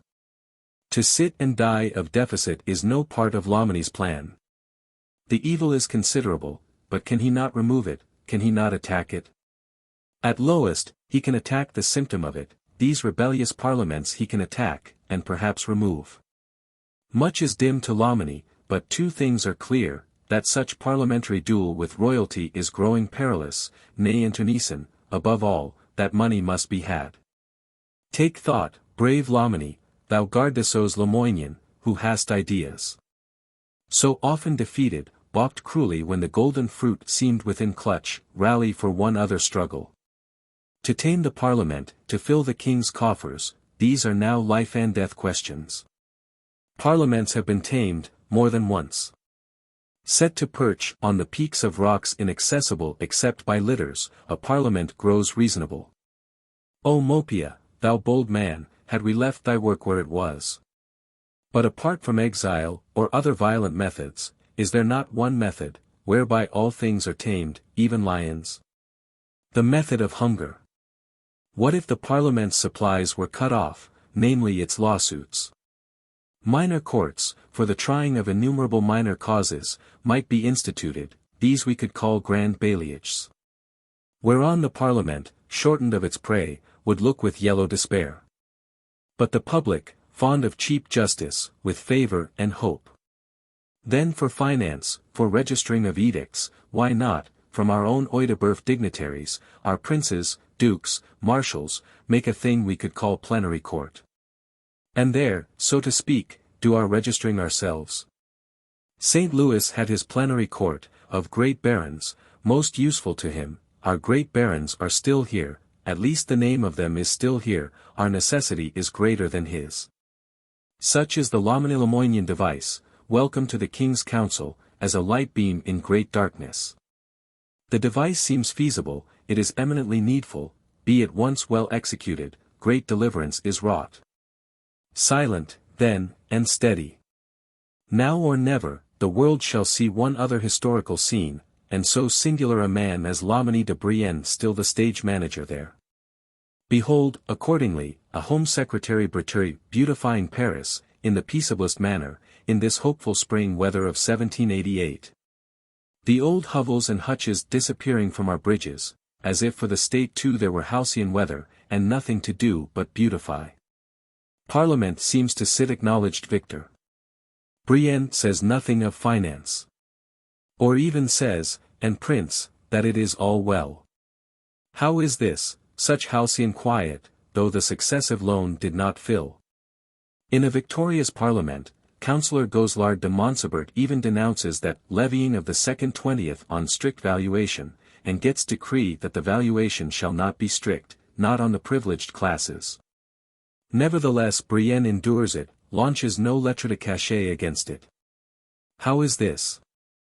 Smiling is such vernal weather, but treacherous, sudden. For one thing, we hear it whispered, the intendants of provinces have all got order to be at their posts on a certain day. Still more singular, what incessant printing is this that goes on at the king's chateau, under lock and key? Sentries occupy all gates and windows, the printers come not out, they sleep in their workrooms, their very food is handed in to them. A victorious parliament smells new danger. D'Espremenil has ordered horses to Versailles. Prowls round that guarded printing office, prying, snuffing, if so be the sagacity and ingenuity of man may penetrate it. To a shower of gold most things are penetrable. D'Espremenil descends on the lap of a printer's danae, in the shape of 500 louis d'or. The danae's husband smuggles a ball of clay to her, which she delivers to the golden councillor of Parliament. Kneaded within it, there stick printed proof sheets, by heaven. The royal edict of that same self-registering plenary court, of those grand bailliages that shall cut short our lawsuits. It is to be promulgated over all France on one and the same day. This, then, is what the intendants were bid wait for at their posts, this is what the court sat hatching, as its accursed cockatrice egg. And would not stir, though provoked, till the brood were out. High with it, D'Espremenil, home to Paris, convoke instantaneous sessions, let the Parliament, and the earth, and the heavens know it. Chapter 1.3.8 Loménie's Death Throes.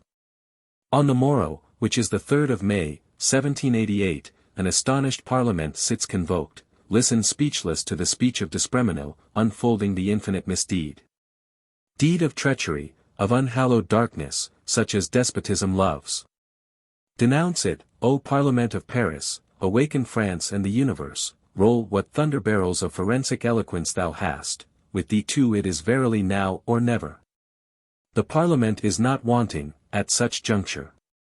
In the hour of his extreme jeopardy, the lion first incites himself by roaring, by lashing his sides. So hear the Parliament of Paris. On the motion of D'Espremenil, a most patriotic oath, of the one and all sort, is sworn, with united throat.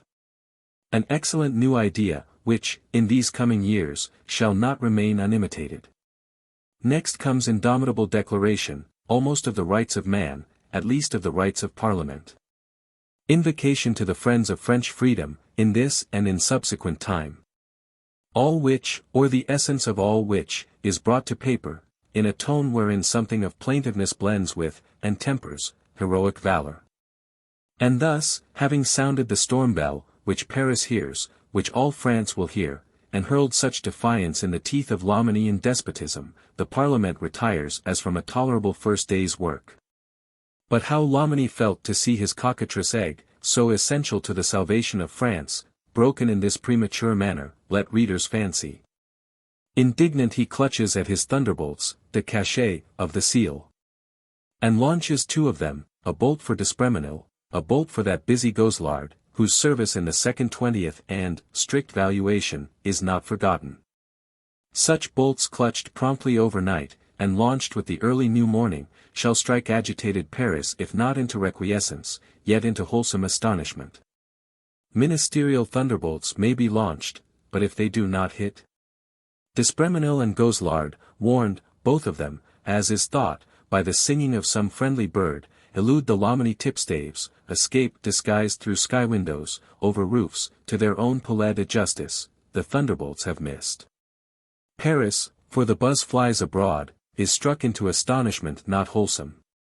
The two martyrs of liberty doff their disguises, don their long gowns. Behold, in the space of an hour, by aid of ushers and swift runners, the Parliament, with its councillors, presidents, even peers, sits anew assembled.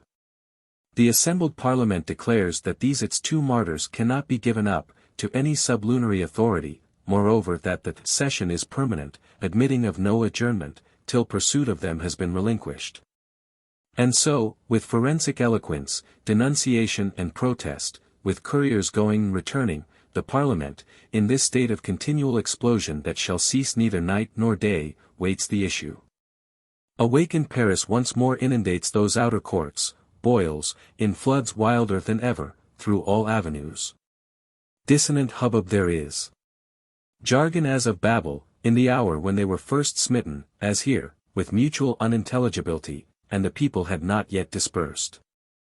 Paris city goes through its diurnal epochs, of working and slumbering. And now, for the second time, most European and African mortals are asleep. But here, in this whirlpool of words, sleep falls not, the night spreads her coverlet of darkness over it in vain. Within is the sound of mere martyr invincibility, tempered with the due tone of plaintiveness. Without is the infinite expectant hum, growing drowsier a little. So has it lasted for 36 hours. But hark, through the dead of midnight, what tramp is this? Tramp as of armed men, foot and horse, guards Franceses, guards Suisses, marching hither, in silent regularity, in the flare of torchlight. There are sappers, too, with axes and crowbars, apparently, if the doors open not, they will be forced. It is Captain de Gaust, mission from Versailles. De Gaust, a man of known firmness, who once forced Prince Condé himself, by mere incessant looking at him, to give satisfaction in fight. He now, with axes and torches is advancing on the very sanctuary of justice. Sacrilegious, yet what help? The man is a soldier, looks merely at his orders, impassive, moves forward like an inanimate engine. The doors open on summons, there need no axes, door after door. And now the innermost door opens, discloses the long-gowned senators of France, 167 by tale, 17 of them peers. Sitting there, majestic, in permanent session. Were not the men military, and of cast iron, this sight, this silence re-echoing the clank of his own boots, might stagger him. For the 167 receive him in perfect silence. Which some liken to that of the Roman Senate overfallen by Brennus, some to that of a nest of coiners surprised by officers of the police. Messrs, said de Gaust, de par le roi. Express order has charged de Gaust with the sad duty of arresting two individuals, M. Duval d'Espremenil and M. Goselard de Montsobert. Which respectable individuals, as he has not the honor of knowing them, are hereby invited, in the king's name, to surrender themselves. Profound silence. Buzz, which grows a murmur, we are all d'Espremenils, ventures a voice. Which other voices repeat. The president inquires, whether he will employ violence. Captain de Gaust, honored with his majesty's commission, has to execute his majesty's order, would so gladly do it without violence, will in any case do it. Grants an august senate space to deliberate which method they prefer. And thereupon de Gaust, with grave military courtesy, has withdrawn for the moment. What boots it, august senators? All avenues are closed with fixed bayonets. Your courier gallops to Versailles, through the dewy night, but also gallops back again, with tidings that the order is authentic, that it is irrevocable. The outer courts simmer with idle population. But de Gaust's grenadier ranks stand there as immovable floodgates, there will be no revolting to deliver you. Messrs. Thus spoke d'Espremenil, when the victorious Gauls entered Rome, which they had carried by assault. The Roman senators, clothed in their purple, sat there, in their curule chairs, with a proud and tranquil countenance, awaiting slavery or death. Such too is the lofty spectacle, which you, in this hour, offer to the universe, el universe, after having generously, with much more of the like, as can still be read. In vain, O d'Espremenil. Here is this cast-iron Captain de Gaust, with his cast-iron military air, come back. Despotism, constraint, destruction sit waving in his plumes. D'Espréménil must fall silent, heroically give himself up, lest worst befall. Him Goselard heroically imitates. With spoken and speechless emotion, they fling themselves into the arms of their parliamentary brethren, for a last embrace, and so amid plaudits and plaints, from 165 throats. Amid wavings, sobbings, a whole forest sigh of parliamentary pathos, they are led through winding passages, to the rear gate, where, in the grey of the morning, 2 coaches with exempts stand waiting. There must the victims mount. Bayonets menacing behind. D'Espréménil's stern question to the populace, whether they have courage, is answered by silence. They mount, and roll. And neither the rising of the May sun, it is the 6th morning, nor its setting shall lighten their heart, but they fare forward continually. D'Espréménil towards the utmost isles of Sainte Marguerite, or hears, supposed by some, if that is any comfort, to be Calypso's island, Goselard towards the land fortress of Pierre Encise, extant then, near the City of Lions. Captain de Gaust may now therefore look forward to majorship, to commandantship of the Tuileries, and withal vanish from history, where nevertheless he has been fated to do a notable thing. For not only are D'Espréménil and Goselard safe whirling southward, but the Parliament itself has straightway to march out, to that also his inexorable order reaches. Gathering up their long skirts, they file out, the whole 165 of them, through 2 rows of unsympathetic grenadiers, a spectacle to gods and men. The people revolt not. They only wonder and grumble. Also, we remark, these unsympathetic grenadiers are guards Françaises, who, one day, will sympathize. In a word, the Palais de Justice is swept clear, the doors of it are locked. And de Gaust returns to Versailles with the key in his pocket, having, as was said, merited preferment. As for this Parliament of Paris, now turned out to the street, we will without reluctance leave it there. The beds of justice it had to undergo, in the coming fortnight, at Versailles, in registering, or rather refusing to register, those new-hatched edicts. And how it assembled in taverns and tap-rooms there, for the purpose of protesting, or hovered disconsolate, with outspread skirts, not knowing where to assemble, and was reduced to lodge protest, with a notary. And in the end, to sit still, in a state of forced vacation, and do nothing, all this, natural now, as the burying of the dead after battle, shall not concern us. The Parliament of Paris has as good as performed its part. Doing and misdoing, so far, but hardly further, could it stir the world. Loménie has removed the evil then? Not at all, not so much as the symptom of the evil, scarcely the 12th part of the symptom, and exasperated the other 11. The intendants of provinces, the military commandants are at their posts, on the appointed 8th of May, but in no parliament, if not in the single one of Douai, can these new edicts get registered. Not peaceable signing with ink, but browbeating, bloodshedding, appeal to primary club law. Against these bailliages, against this plenary court, exasperated Themis everywhere shows face of battle. The provincial noblesse are of her party, and whoever hates Loménie and the evil time, with her attorneys and tipstaves, she enlists and operates down even to the populace. At Rennes in Brittany, where the historical Bertrand de Molleville is intendant, it has passed from fatal continual dueling, between the military and gentry, to street fighting, to stone volleys and musket shot, and still the edicts remained unregistered. The afflicted Bretons send remonstrance to Loménie, by a deputation of 12, whom, however, Loménie, having heard them, shuts up in the Bastille. A second larger deputation he meets, by his scouts, on the road, and persuades or frightens back. But now a third largest deputation is indignantly sent by many roads, refused audience on arriving, it meets to take counsel. Invites Lafayette and all patriot Bretons in Paris to assist, agitates itself, becomes the Breton Club, first germ of, the Jacobin Society. So many as 8 parliaments get exiled, others might need that remedy, but it is one not always easy of appliance. At Grenoble, for instance, where a Mounier, a Barnave have not been idle, the Parliament had due order, by lettre de cachet, to depart and exile itself, but on the morrow, instead of coaches getting yoked, the alarm bell bursts forth, ominous. And peals and booms all day, crowds of mountaineers rush down, with axes, even with firelocks, whom, most ominous of all, the soldiery shows no eagerness to deal with.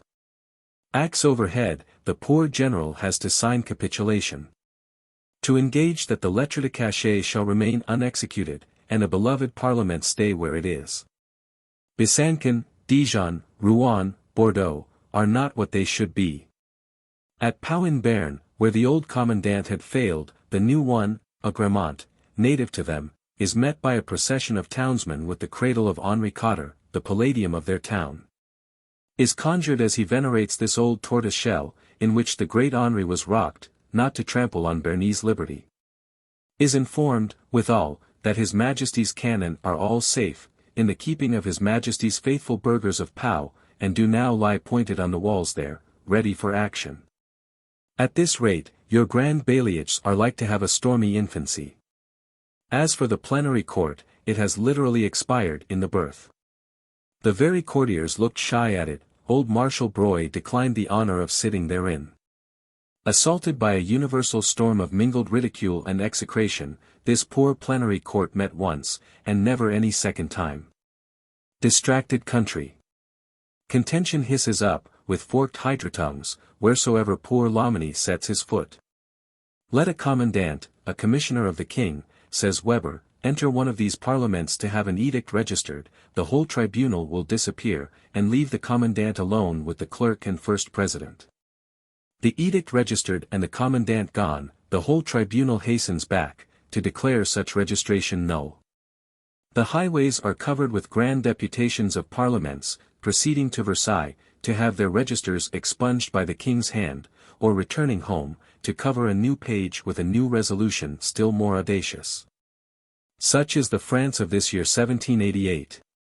Not now a golden or paper age of hope, with its horse racings, balloon flyings, and finer sensibilities of the heart, gone is that.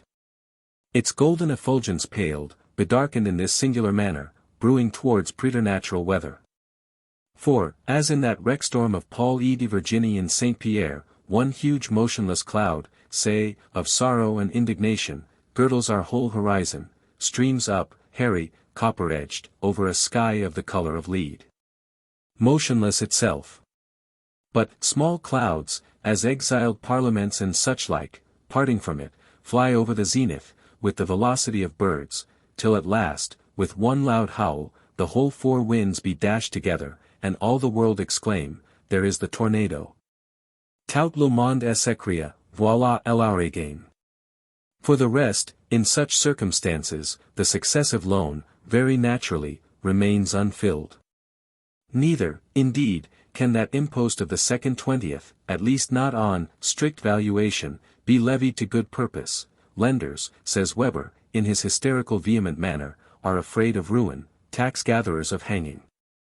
The very clergy turn away their face, convoked an extraordinary assembly, they afford no gratuitous gift, don gratuit, if it be not that of advice, here too instead of cash is clamour for States General.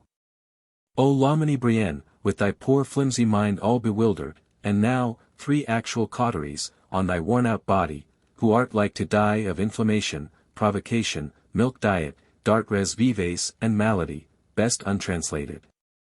And presidest over a France with innumerable actual cauteries, which also is dying of inflammation and the rest. Was it wise to quit the bosky verdures of Brienne, and thy new ashlar chateau there, and what it held, for this? Soft were those shades and lawns. Sweet the hymns of poetasters, the blandishments of high rouged graces, and always this and the other philosophe Morellet, nothing deeming himself or the questionable sham priest, could be so happy in making happy, and also, hadst thou known it. In the military school hard by there sat, studying mathematics, a dusky-complexioned taciturn boy, under the name of Napoleon Bonaparte. With 50 years of effort, and one final deadlift struggle, thou hast made an exchange. Thou hast got thy robe of office, as Hercules had his Nessus shirt. On the 13th of July of this 1788, there fell, on the very edge of harvest, the most frightful hailstorm, scattering into wild waste the fruits of the year, which had otherwise suffered grievously by drought. For 60 leagues round Paris especially, the ruin was almost total. To so many other evils, then, there is to be added, that of dearth, perhaps of famine. Some days before this hailstorm, on the 5th of July, and still more decisively some days after it, on the 8th of August, Loménie announces that the States General are actually to meet in the following month of May. Till after which period, this of the plenary court, and the rest, shall remain postponed. Further, as in Loménie there is no plan of forming or holding these most desirable States General, thinkers are invited to furnish him with one, through the medium of discussion by the public press. What could a poor minister do? There are still 10 months of respite reserved. A sinking pilot will fling out all things, his very biscuit bags, lead, log, compass and quadrant, before flinging out himself. It is on this principle, of sinking, and the incipient delirium of despair, that we explain likewise the almost miraculous invitation to thinkers. Invitation to chaos to be so kind as build, out of its tumultuous driftwood, an ark of escape for him. In these cases, not invitation but command has usually proved serviceable. The Queen stood, that evening, pensive, in a window, with her face turned towards the garden. The chef de goblet had followed her with an obsequious cup of coffee, and then retired till it were sipped. Her Majesty beckoned Dame Campan to approach. Grand Dieu, murmured she, with the cup in her hand, what a piece of news will be made public today. The King grants States General. Then raising her eyes to heaven, if Campan were not mistaken, she added, "'Tis a first beat of the drum, of ill omen for France. This noblesse will ruin us." During all that hatching of the plenary court, while Lamoignon looked so mysterious, Besenval had kept asking him one question, whether they had cash. To which as Lamoignon always answered, on the faith of Loménie, that the cash was safe, judicious Besenval rejoined that then all was safe. Nevertheless, the melancholy fact is, that the royal coffers are almost getting literally void of coin. Indeed, apart from all other things this invitation to thinkers, and the great change now at hand are enough to arrest the circulation of capital, and forward only that of pamphlets. A few thousand gold louis are now all of money or money's worth that remains in the king's treasury. With another movement as of desperation, Loménie invites Necker to come and be controller of finances. Necker has other work in view than controlling finances for Loménie. With a dry refusal he stands taciturn, awaiting his time. What shall a desperate prime minister do? He has grasped at the strongbox of the King's Theatre. Some lottery had been set on foot for those sufferers by the hailstorm. In his extreme necessity, Loménie lays hands even on this. To make provision for the passing day, on any terms, will soon be impossible. On the 16th of August, poor Weber heard, at Paris and Versailles, hawkers, with a hoarse-stifled tone of voice, voix de fille, sourd, drawling and snuffling, through the streets. An edict concerning payments, such was the soft title Rivarol had contrived for it. All payments at the royal treasury shall be made henceforth, 3/5 in cash, and the remaining 2/5, in paper bearing interest. Poor Weber almost swooned at the sound of these cracked voices, with their bodeful raven note, and will never forget the effect it had on him. But the effect on Paris, on the world generally? From the dens of stock brokerage, from the heights of political economy, of Neckerism and philosophism, from all articulate and inarticulate throats, rise hootings and howlings, such as ear had not yet heard. Sedition itself may be imminent. Monseigneur d'Artois, moved by Duchess Polignac, feels called to wait upon Her Majesty, and explain frankly what crisis matters stand in. The Queen wept, Brienne himself wept, for it is now visible and palpable that he must go. Remains only that the court, to whom his manners and garrulities were always agreeable, shall make his fall soft. The grasping old man has already got his archbishopship of Toulouse exchanged for the richer one of Sens, and now, in this hour of pity, he shall have the coadjutorship for his nephew, hardly yet of due age, a dameship of the palace for his niece. A regiment for her husband. For himself a red cardinal's hat, a coupe de bois, cutting from the royal forests, and on the whole, from 5 to 600,000 livres of revenue. Finally, his brother, the Comte de Brienne, shall still continue war minister. Buckled round with such bolsters and huge featherbeds of promotion, let him now fall as soft as he can. And so Lomini departs, rich if court titles and money bonds can enrich him, but if these cannot, perhaps the poorest of all extant men. Hissed at by the people of Versailles, he drives forth to Jardy, southward to Brienne, for recovery of health. Then to Nice, to Italy, but shall return. Shall glide to and fro, tremulous, faint twinkling, fallen on awful times, till the guillotine, snuff out his weak existence. Alas, worse, for it is blown out, or choked out, foully, pitiably, on the way to the guillotine.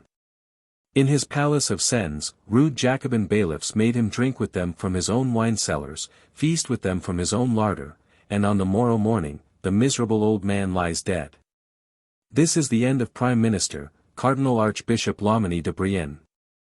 Flimsier mortal was seldom fated to do as weighty a mischief, to have a life as despicable envied, an exit as frightful. Fired, as the phrase is, with ambition, blown, like a kindled rag, the sport of winds, not this way, not that way, but of all ways, straight towards such a powder mine, which he kindled. Let us pity the hapless Lomini, and forgive him. And, as soon as possible, forget him. Chapter 1.3.9 Burial with Bonfire. Besenval, during these extraordinary operations, of payment 2/5 in paper, and change of Prime Minister, had been out on a tour through his district of command. And indeed, for the last months, peacefully drinking the waters of Contrexeville. Returning now, in the end of August, towards Moulins, and, knowing nothing, he arrives one evening at Langres. Finds the whole town in a state of uproar, grande rumeur. Doubtless some sedition, a thing too common in these days. He alights nevertheless, inquires of a man tolerably dressed, what the matter is, how? Answers the man, you have not heard the news. The Archbishop is thrown out, and M. Necker is recalled, and all is going to go well. Such rumor and vociferous acclaim has risen round M. Necker, ever from that day when he issued from the Queen's apartments, a nominated minister. It was on the 24th of August, the galleries of the chateau, the courts, the streets of Versailles, in few hours, the capital. And, as the news flew, all France, resounded with the cry of Vive le Roi! Vive M. Necker! In Paris indeed it unfortunately got the length of turbulence. Petards, rockets go off, in the Place Dauphine, more than enough. A wicker figure, Mannequin d'Auger, in Archbishop's stole, made emblematically, 3/5 of it satin, 2/5 of it paper, is promenade, not in silence, to the popular judgment bar, is doomed, shriven by a mock Abbé de Vermond. Then solemnly consumed by fire, at the foot of Henry's statue on the Pont Neuf, with such petarding and huzzaying that Chevalier Dubois and his city watch see good finally to make a charge, more or less ineffectual. And there wanted not burning of sentry boxes, forcing of guard-houses, and also, dead bodies thrown into the Seine overnight, to avoid new effervescence. Parliaments therefore shall return from exile, plenary court, payment 2/5 in paper have vanished, gone off in smoke, at the foot of Henry's statue. States General, with a political millennium, are now certain.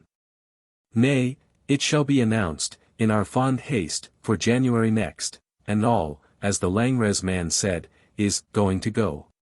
To the prophetic glance of Besenval, one other thing is too apparent, that friend Lamoignon cannot keep his keepership. Neither he nor War Minister Comte de Brienne. Already old Foulon, with an eye to be War Minister himself, is making underground movements. This is that same Foulon named Aime Damné du Parlement. A man grown grey in treachery, in griping, projecting, intriguing and iniquity, who once when it was objected, to some finance scheme of his, what will the people do? Made answer, in the fire of discussion, the people may eat grass, hasty words, which fly abroad irrevocable, and will send back tidings. Foulon, to the relief of the world, fails on this occasion, and will always fail. Nevertheless it steads not M. de Lamoignon. It steads not the doomed man that he have interviews with the king, and be seen to return redoux, emitting rays. Lamoignon is the hated of parliaments, Comte de Brienne is brother to the Cardinal Archbishop. The 24th of August has been, and the September 14th is not yet, when they too, as their great principal had done, descend, made to fall soft, like him.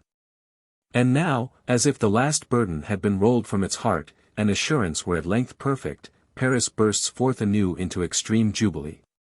The Basoche rejoices aloud, that the foe of parliaments is fallen. Nobility, gentry, commonalty have rejoiced, and rejoice.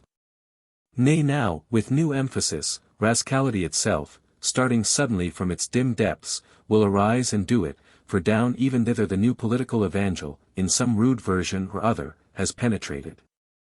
It is Monday, the 14th of September, 1788, rascality assembles anew, in great force, in the Place Dauphine, lets off petards, fires blunderbusses, to an incredible extent, without interval, for 18 hours.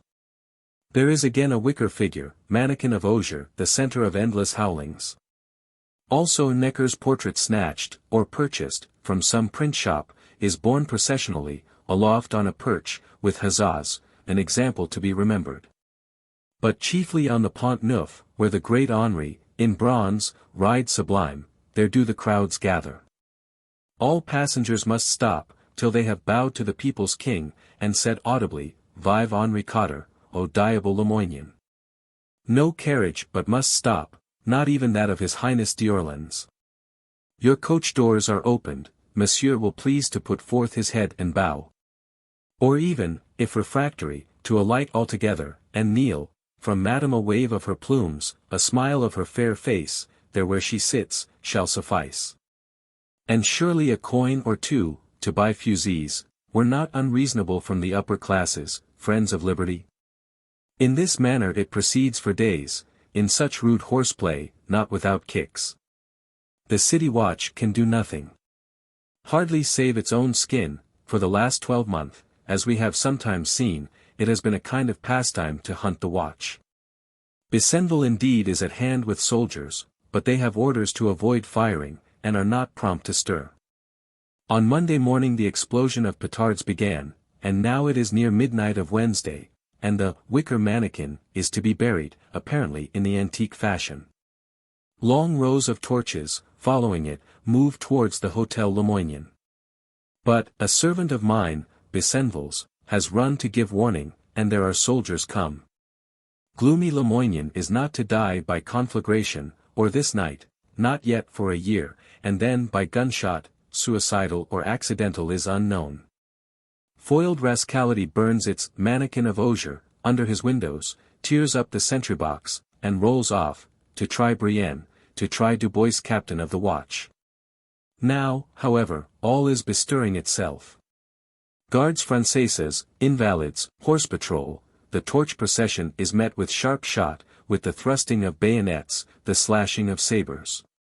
Even Dubois makes a charge, with that cavalry of his, and the cruelest charge of all, there are a great many killed and wounded. Not without clangor, complaint, subsequent criminal trials, and official persons dying of heartbreak. So, however, with steel besom, rascality is brushed back into its dim depths, and the streets are swept clear. Not for a century and half had rascality ventured to step forth in this fashion. Not for so long, showed its huge rude lineaments in the light of day. A wonder and new thing, as yet gambling merely, in awkward Brobdingnag sport, not without quaintness. Hardly in anger, yet in its huge half-vacant laugh lurks a shade of grimness, which could unfold itself. However, the thinkers invited by Loménie are now far on with their pamphlets, States General, on one plan or another, will infallibly meet. If not in January, as was once hoped, yet at latest in May. Old Duc de Richelieu, moribund in these autumn days, opens his eyes once more, murmuring, what would Louis XIV, whom he remembers, have said? Then closes them again, forever, before the evil time. Book 1.4 States General. Chapter 1.4.I The Notables again. The universal prayer, therefore, is to be fulfilled. Always in days of national perplexity, when wrong abounded and help was not, this remedy of States General was called for, by a Malherbe, nay by a Fenelon, even parliaments calling for it were escorted with blessings. And now behold it is vouchsafed us. States General shall verily be. To say, let States General be, was easy, to say in what manner they shall be, is not so easy. Since the year of 1614, there have no States General met in France, all trace of them has vanished from the living habits of men. Their structure, powers, methods of procedure, which were never in any measure fixed, have now become wholly a vague possibility. Clay which the potter may shape, this way or that, say rather, the 25 millions of potters. For so many have now, more or less, a vote in it. How to shape the States General? There is a problem. Each body corporate, each privileged, each organized class has secret hopes of its own in that matter. And also secret misgivings of its own, for, behold, this monstrous 20 million class, hitherto the dumb sheep which these others had to agree about the manner of shearing, is now also arising with hopes. It has ceased or is ceasing to be dumb. It speaks through pamphlets, or at least brays and growls behind them, in unison, increasing wonderfully their volume of sound. As for the Parliament of Paris, it has at once declared for the old form of 1614. Which form had this advantage, that the tiers état, third estate, or commons, figured there as a show mainly, whereby the noblesse and clergy had but to avoid quarrel between themselves, and decide unobstructed what they thought best.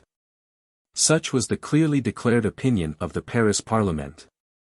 But, being met by a storm of mere hooting and howling from all men, such opinion was blown straightway to the winds, and the popularity of the Parliament along with it, never to return. The Parliament's part, we said above, was as good as played. Concerning which, however, there is this further to be noted, the proximity of dates. It was on the 22nd of September that the Parliament returned from vacation or exile in its estates. To be reinstalled amid boundless jubilee from all Paris. Precisely next day it was, that this same Parliament came to its clearly declared opinion, and then on the morrow after that, you behold it, covered with outrages. Its outer court, one vast sibilation, and the glory departed from it for evermore. A popularity of 24 hours was, in those times, no uncommon allowance. On the other hand, how superfluous was that invitation of Lamennais, the invitation to thinkers. Thinkers and unthinkers, by the million, are spontaneously at their post, doing what is in them. Clubs labor, Société Publicole, Breton Club. Enraged Club, Club de Enrages. Likewise dinner parties in the Palais Royal, your Mirabeaus, Talleyrand's dining there, in company with Chamforts, Morellets, with Duponts and hot parliamenters, not without object. For a certain Neckerian Lions provider, whom one could name, assembles them there, or even their own private determination to have dinner does it. And then as to pamphlets, in figurative language, it is a sheer snowing of pamphlets. Like to snow up the government thoroughfares. Now is the time for friends of freedom, sane, and even insane. Count, or self-styled Count, d'Intrigues, the young Languedocian gentleman, with perhaps Chamfort the cynic to help him, rises into furor almost Pythic, highest, where many are high. Foolish young Languedocian gentleman, who himself so soon, emigrating among the foremost, must fly indignant over the marches, with the Contrat Social in his pocket, towards outer darkness, thankless intriguings, ignis fatuus hoverings, and death by the stiletto. Abbé Size has left Chartres Cathedral, and canonry and book shelves there, has let his tonsure grow, and come to Paris with a secular head, of the most irrefragable sort, to ask 3 questions, and answer them. What is the third estate? All. What has it hitherto been in our form of government? Nothing. What does it want? To become something. D'Orléans, for be sure he, on his way to chaos, is in the thick of this, promulgates his deliberations. Fathered by him, written by Laclos of the Liaisons Dangereuses. The result of which comes out simply, the third estate is the nation. On the other hand, Monseigneur d'Artois, with other princes of the blood, publishes, in solemn memorial to the king, that if such things be listened to, privilege, nobility, monarchy, church, state and strongbox are in danger. In danger truly, and yet if you do not listen, are they out of danger? It is the voice of all France, this sound that rises. Immeasurable, manifold. As the sound of outbreaking waters, wise were he who knew what to do in it, if not to fly to the mountains, and hide himself. How an ideal, all-seeing Versailles government, sitting there on such principles, in such an environment, would have determined to demean itself at this new juncture, may even yet be a question. Such a government would have felt too well that its long task was now drawing to a close, that, under the guise of these States General, at length inevitable, a new omnipotent unknown of democracy was coming into being. In presence of which no Versailles government either could or should, except in a provisory character, continue extant. To enact which provisory character, so unspeakably important, might its whole faculties but have sufficed. And so a peaceable, gradual, well-conducted abdication in Domini Dimittes have been the issue. This for our ideal, all-seeing Versailles government. But for the actual irrational Versailles government? Alas, that is a government existing there only for its own behoof, without right, except possession, and now also without might. It foresees nothing, sees nothing.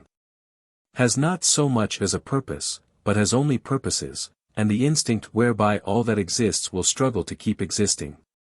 Wholly a vortex, in which vain counsels, hallucinations, falsehoods, intrigues, and imbecilities whirl.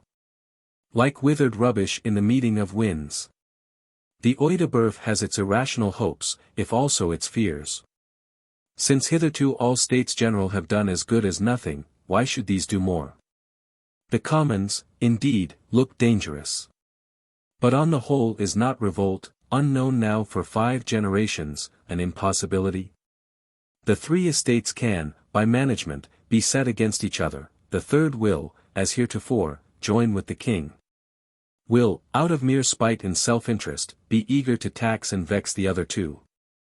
The other 2 are thus delivered bound into our hands, that we may fleece them likewise. Whereupon, money being got, and the 3 estates all in quarrel, dismiss them, and let the future go as it can. As good Archbishop Lomini was wont to say, there are so many accidents, and it needs but one to save us. How many to destroy us? Poor Necker in the midst of such an anarchy does what is possible for him. He looks into it with obstinately hopeful face, lauds the known rectitude of the kingly mind, listens indulgent-like to the known perverseness of the queenly and courtly. Emits if any proclamation or regulation, one favoring the tiers état, but settling nothing, hovering afar off rather, and advising all things to settle themselves. The grand questions, for the present, have got reduced to 2, the double representation, and the vote by head. Shall the Commons have a double representation, that is to say, have as many members as the noblesse and clergy united? Shall the States General, when once assembled, vote and deliberate, in one body, or in 3 separate bodies, vote by head, or vote by class, order as they call it? These are the moot points now filling all France with jargon, logic and eleutheromania. To terminate which, Necker bethinks him, might not a second convocation of the notables be fittest? Such second convocation is resolved on. On the 6th of November of this year 1788, these notables accordingly have reassembled, after an interval of some 18 months. They are Calonne's old notables, the same 144, to show one's impartiality, likewise to save time. They sit there once again, in their 7 bureaus, in the hard winter weather. It is the hardest winter seen since 1709, thermometer below 0 of Fahrenheit, Seine River frozen over. Cold, scarcity and eleutheromaniac clamor, a changed world since these notables were organed out, in May gone a year. They shall see now whether, under their 7 princes of the blood, in their 7 bureaus, they can settle the moot points. To the surprise of patriotism, these notables, once so patriotic, seem to incline the wrong way, towards the anti-patriotic side. They stagger at the double representation, at the vote by head, there is not affirmative decision. There is mere debating, and that not with the best aspects. For, indeed, were not these notables themselves mostly of the privileged classes? They clamored once, now they have their misgivings, make their dolorous representations. Let them vanish, ineffectual, and return no more. They vanish after a month's session, on this 12th of December, year 1788, the last terrestrial notables, not to reappear any other time, in the history of the world. And so, the clamour still continuing, and the pamphlets. And nothing but patriotic addresses, louder and louder, pouting in on us from all corners of France. Necker himself some fortnight after, before the year is yet done, has to present his report. Recommending at his own risk that same double representation. Nay, almost enjoining it, so loud is the jargon and eleutheromania. What dubitating, what circumambulating. These whole 6 noisy months, for it began with Brienne in July, has not report followed report, and one proclamation flown in the teeth of the other? However, that first moot point, as we see, is now settled. As for the second, that of voting by head or by order, it unfortunately is still left hanging. It hangs there, we may say, between the privileged orders and the unprivileged. As a ready-made battle prize, and necessity of war, from the very first, which battle prize whosoever seizes it, may thenceforth bear as battle flag, with the best omens. But so, at least, by royal edict of the 24th of January, does it finally, to impatient expectant France, become not only indubitable that national deputies are to meet, but possible, so far and hardly farther has the royal regulation gone, to begin electing them. Chapter 1.4.2 The election. Up, then, and be doing. The royal signal word flies through France, as through vast forests the rushing of a mighty wind. At parish churches, in town halls, and every house of convocation. By bailliages, by seneschalcies, in whatsoever form men convene, there, with confusion enough, are primary assemblies forming. To elect your electors. Such is the form prescribed, then to draw up your writ of plaints and grievances, cahier de plaintes et doléances, of which latter there is no lack. With such virtue works this royal January edict. As it rolls rapidly, in its leathern mails, along these frost-bound highways, towards all the 4 winds. Like some fiat, or magic spell word, which such things do resemble. For always, as it sounds out at the market cross, accompanied with trumpet blast, presided by baillie, seneschal, or other minor functionary, with beefeaters, or, in country churches is droned forth after sermon, au prone de messes paroissals. And is registered, posted and let fly over all the world, you behold how this multitudinous French people, so long simmering and buzzing in eager expectancy, begins heaping and shaping itself into organic groups.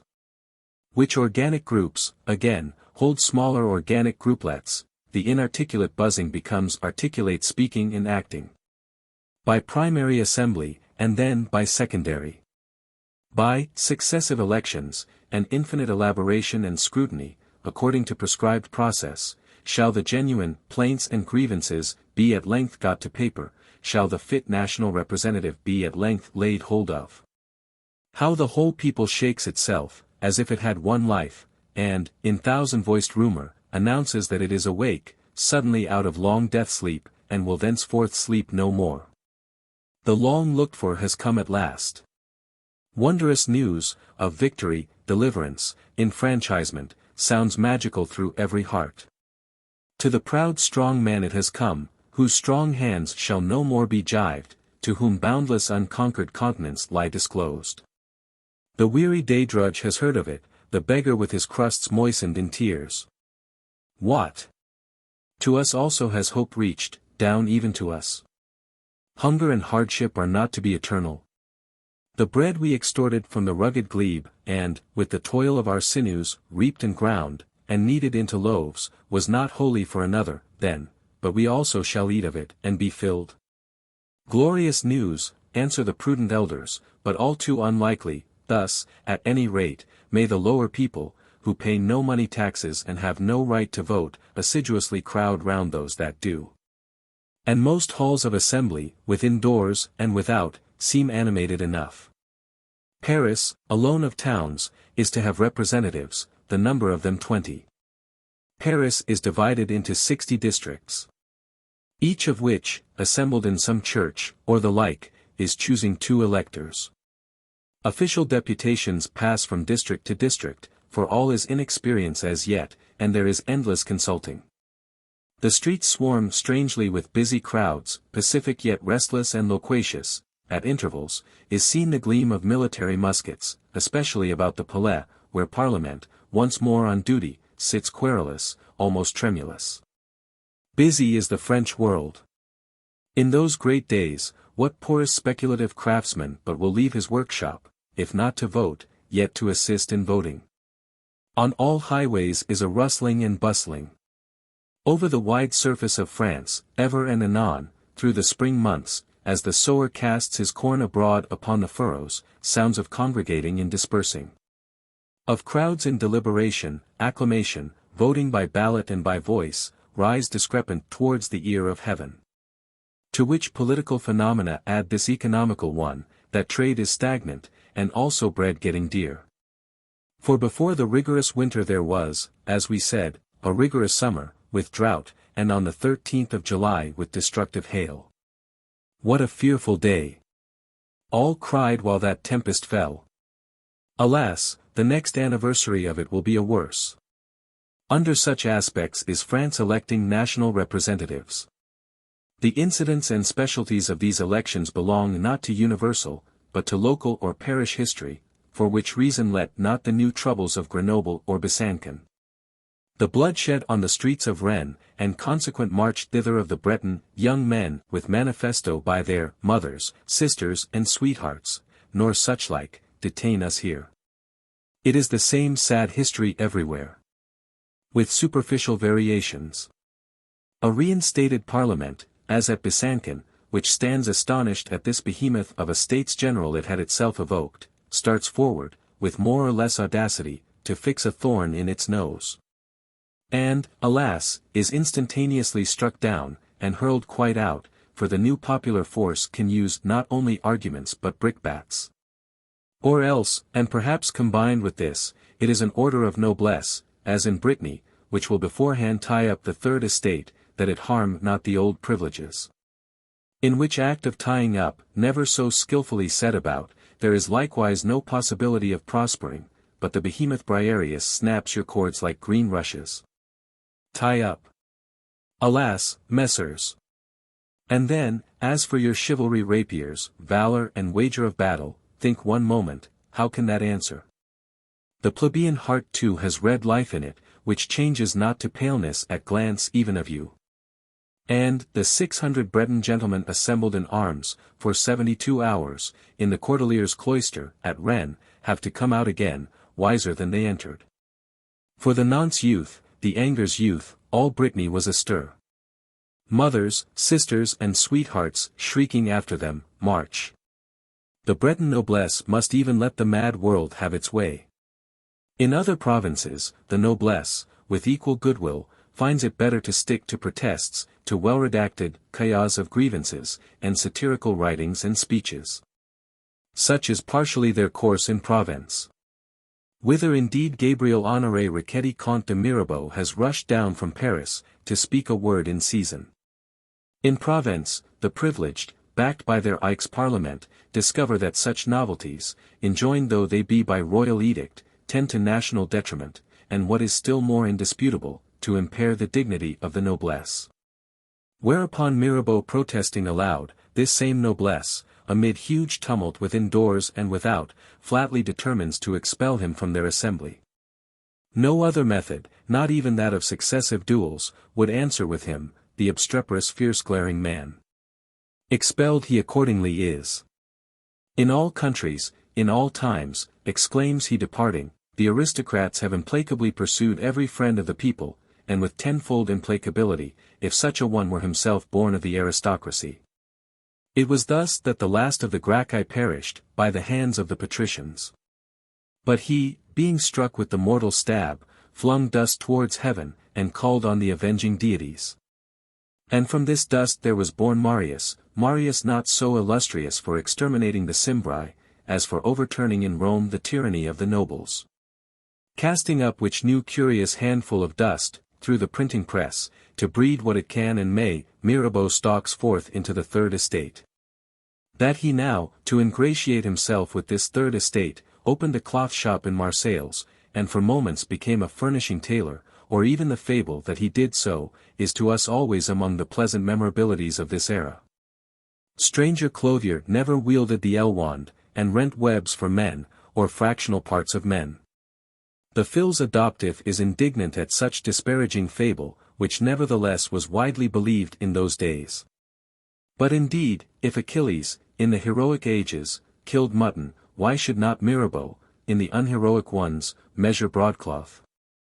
More authentic are his triumph progresses through that disturbed district, with mob jubilee, flaming torches, windows hired for 2 louis, and voluntary guard of 100 men.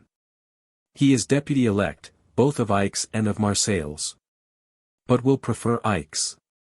He has opened his far-sounding voice, the depths of his far-sounding soul, he can quell, such virtue is in a spoken word, the pride tumults of the rich, the hunger tumults of the poor. And wild multitudes move under him, as under the moon do billows of the sea, he has become a world compeller, and ruler over men. One other incident and specialty we note, with how different an interest. It is of the Parliament of Paris, which starts forward, like the others, only with less audacity, seeing better how it lay, to nose-ring that behemoth of a States General. Worthy Dr. Guillotin, respectable practitioner in Paris, has drawn up his little plan of a cahier of doléances, as had he not, having the wish and gift, the clearest liberty to do. He is getting the people to sign it. Whereupon the surly Parliament summons him to give an account of himself.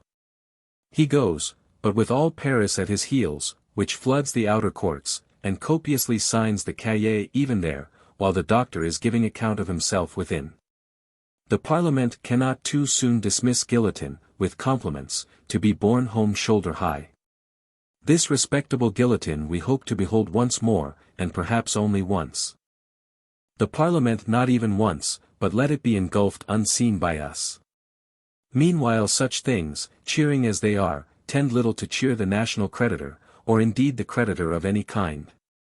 In the midst of universal portentous doubt, what certainty can seem so certain as money in the purse, and the wisdom of keeping it there? Trading speculation, commerce of all kinds, has as far as possible come to a dead pause. And the hand of the industrious lies idle in his bosom.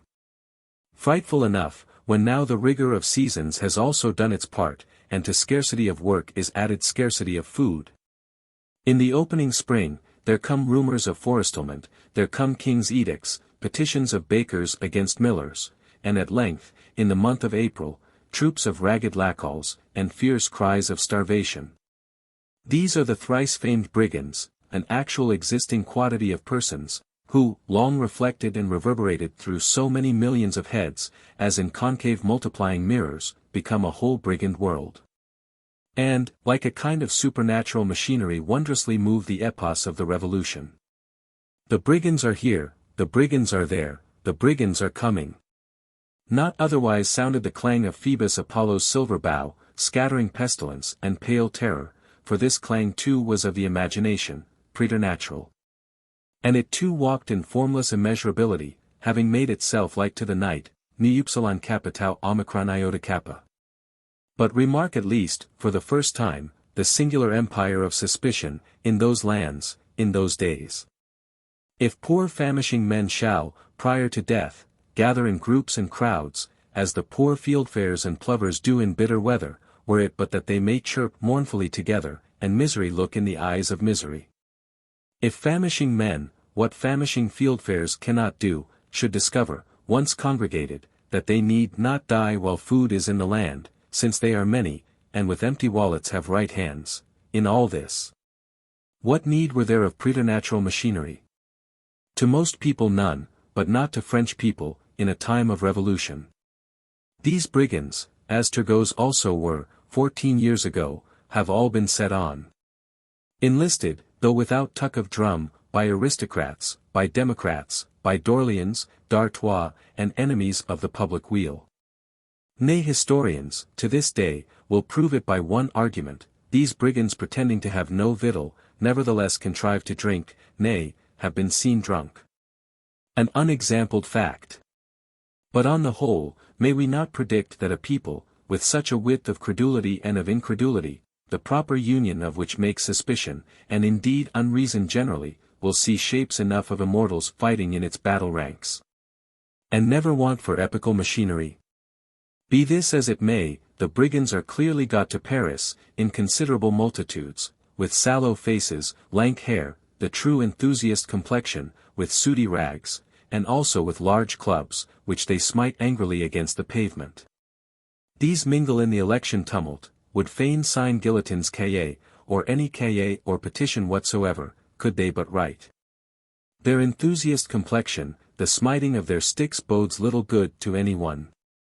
Least of all to rich master manufacturers of the suburb Saint Antoine, with whose workmen they consort.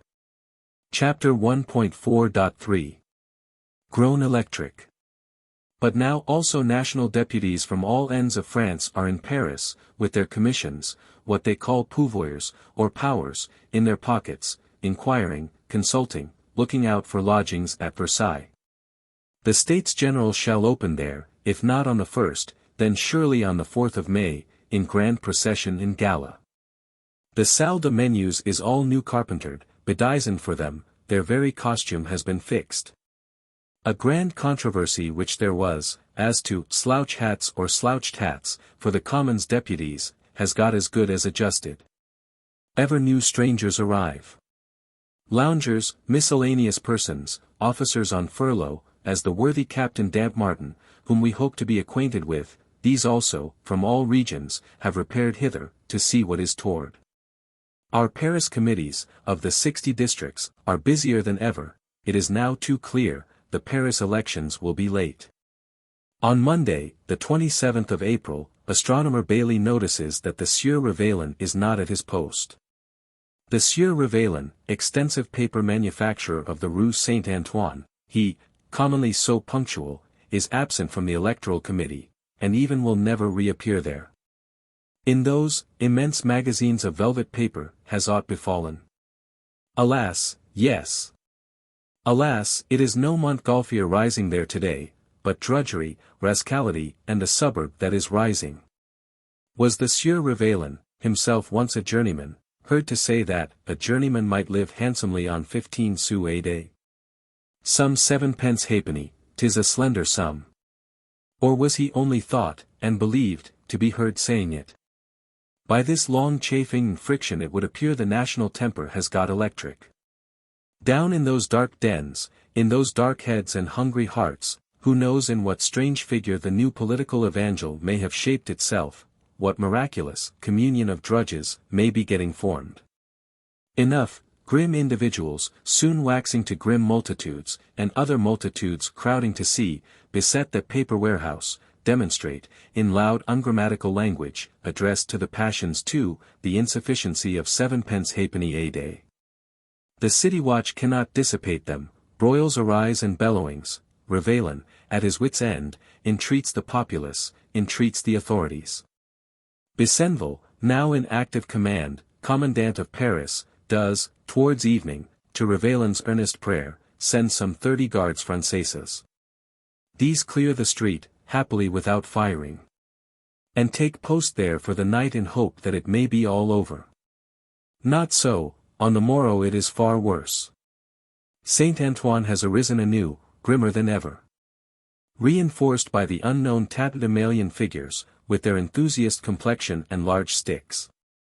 The city, through all streets, is flowing thitherward to see. 2 cartloads of paving stones, that happen to pass that way, have been seized as a visible godsend. Another detachment of guards Françaises must be sent. Besenval and the colonel taking earnest counsel. Then still another, they hardly, with bayonets and menace of bullets, penetrate to the spot. What a sight! A street choked up, with lumber, tumult and the endless press of men. A paper warehouse eviscerated by axe and fire, mad din of revolt, musket volleys responded to by yells, by miscellaneous missiles, by tiles raining from roof and window, tiles, execrations and slain men. The guards Françaises like it not, but have to persevere. All day it continues, slackening and rallying, the sun is sinking, and Saint Antoine has not yielded. The city flies hither and thither, alas, the sound of that musket volleying booms into the far dining rooms of the Chaussée d'Antin, alters the tone of the dinner gossip there. Captain Dampmartin leaves his wine. Goes out with a friend or two, to see the fighting. Unwashed men growl on him, with murmurs of bas les aristocrates, down with the aristocrats, and insult the cross of St. Louis. They elbow him, and hustle him, but do not pick his pocket. As indeed at Revelens too there was not the slightest stealing. At fall of night, as the thing will not end, Besenval takes his resolution, orders out the guards Suisses with 2 pieces of artillery. The Swiss guards shall proceed thither. Summon that rabble to depart, in the king's name. If disobeyed, they shall load their artillery with grape shot, visibly to the generali, shall again summon. If again disobeyed, fire, and keep firing, till the last man be in this manner blasted off, and the street clear. With which spirited resolution, as might have been hoped, the business is got ended. At sight of the lit matches, of the foreign red-coated Switzers, Saint Antoine dissipates, hastily, in the shades of dusk. There is an encumbered street, there are, from 400 to 500, dead men. Unfortunate Revelin has found shelter in the Bastille, does therefrom, safe behind stone bulwarks, issue, plaint, protestation, explanation, for the next month. Bold Besenval has thanks from all the respectable Parisian classes. But finds no special notice taken of him at Versailles, a thing the man of true worth is used to. But how it originated, this fierce electric sputter and explosion? From d'Orléans. Cries the court party, he, with his gold, enlisted these brigands, surely in some surprising manner, without sound of drum, he raked them in hither, from all corners, to ferment and take fire, evil is his good. From the court. Cries enlightened patriotism, it is the cursed gold and wiles of aristocrats that enlisted them, set them upon ruining an innocent Sieur Revelin, to frighten the faint, and disgust men with the career of freedom. Besenval, with reluctance, concludes that it came from the English, our natural enemies.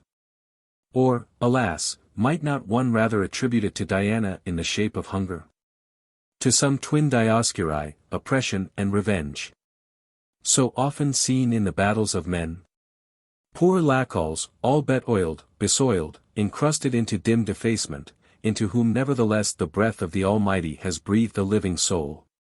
To them it is clear only that eleutheromaniac philosophism has yet baked no bread, that patriotic committee men will level down to their own level, and no lower. Brigands, or whatever they might be, it was bitter earnest with them. They bury their dead with the title of Défenseurs de la Patrie, martyrs of the good cause.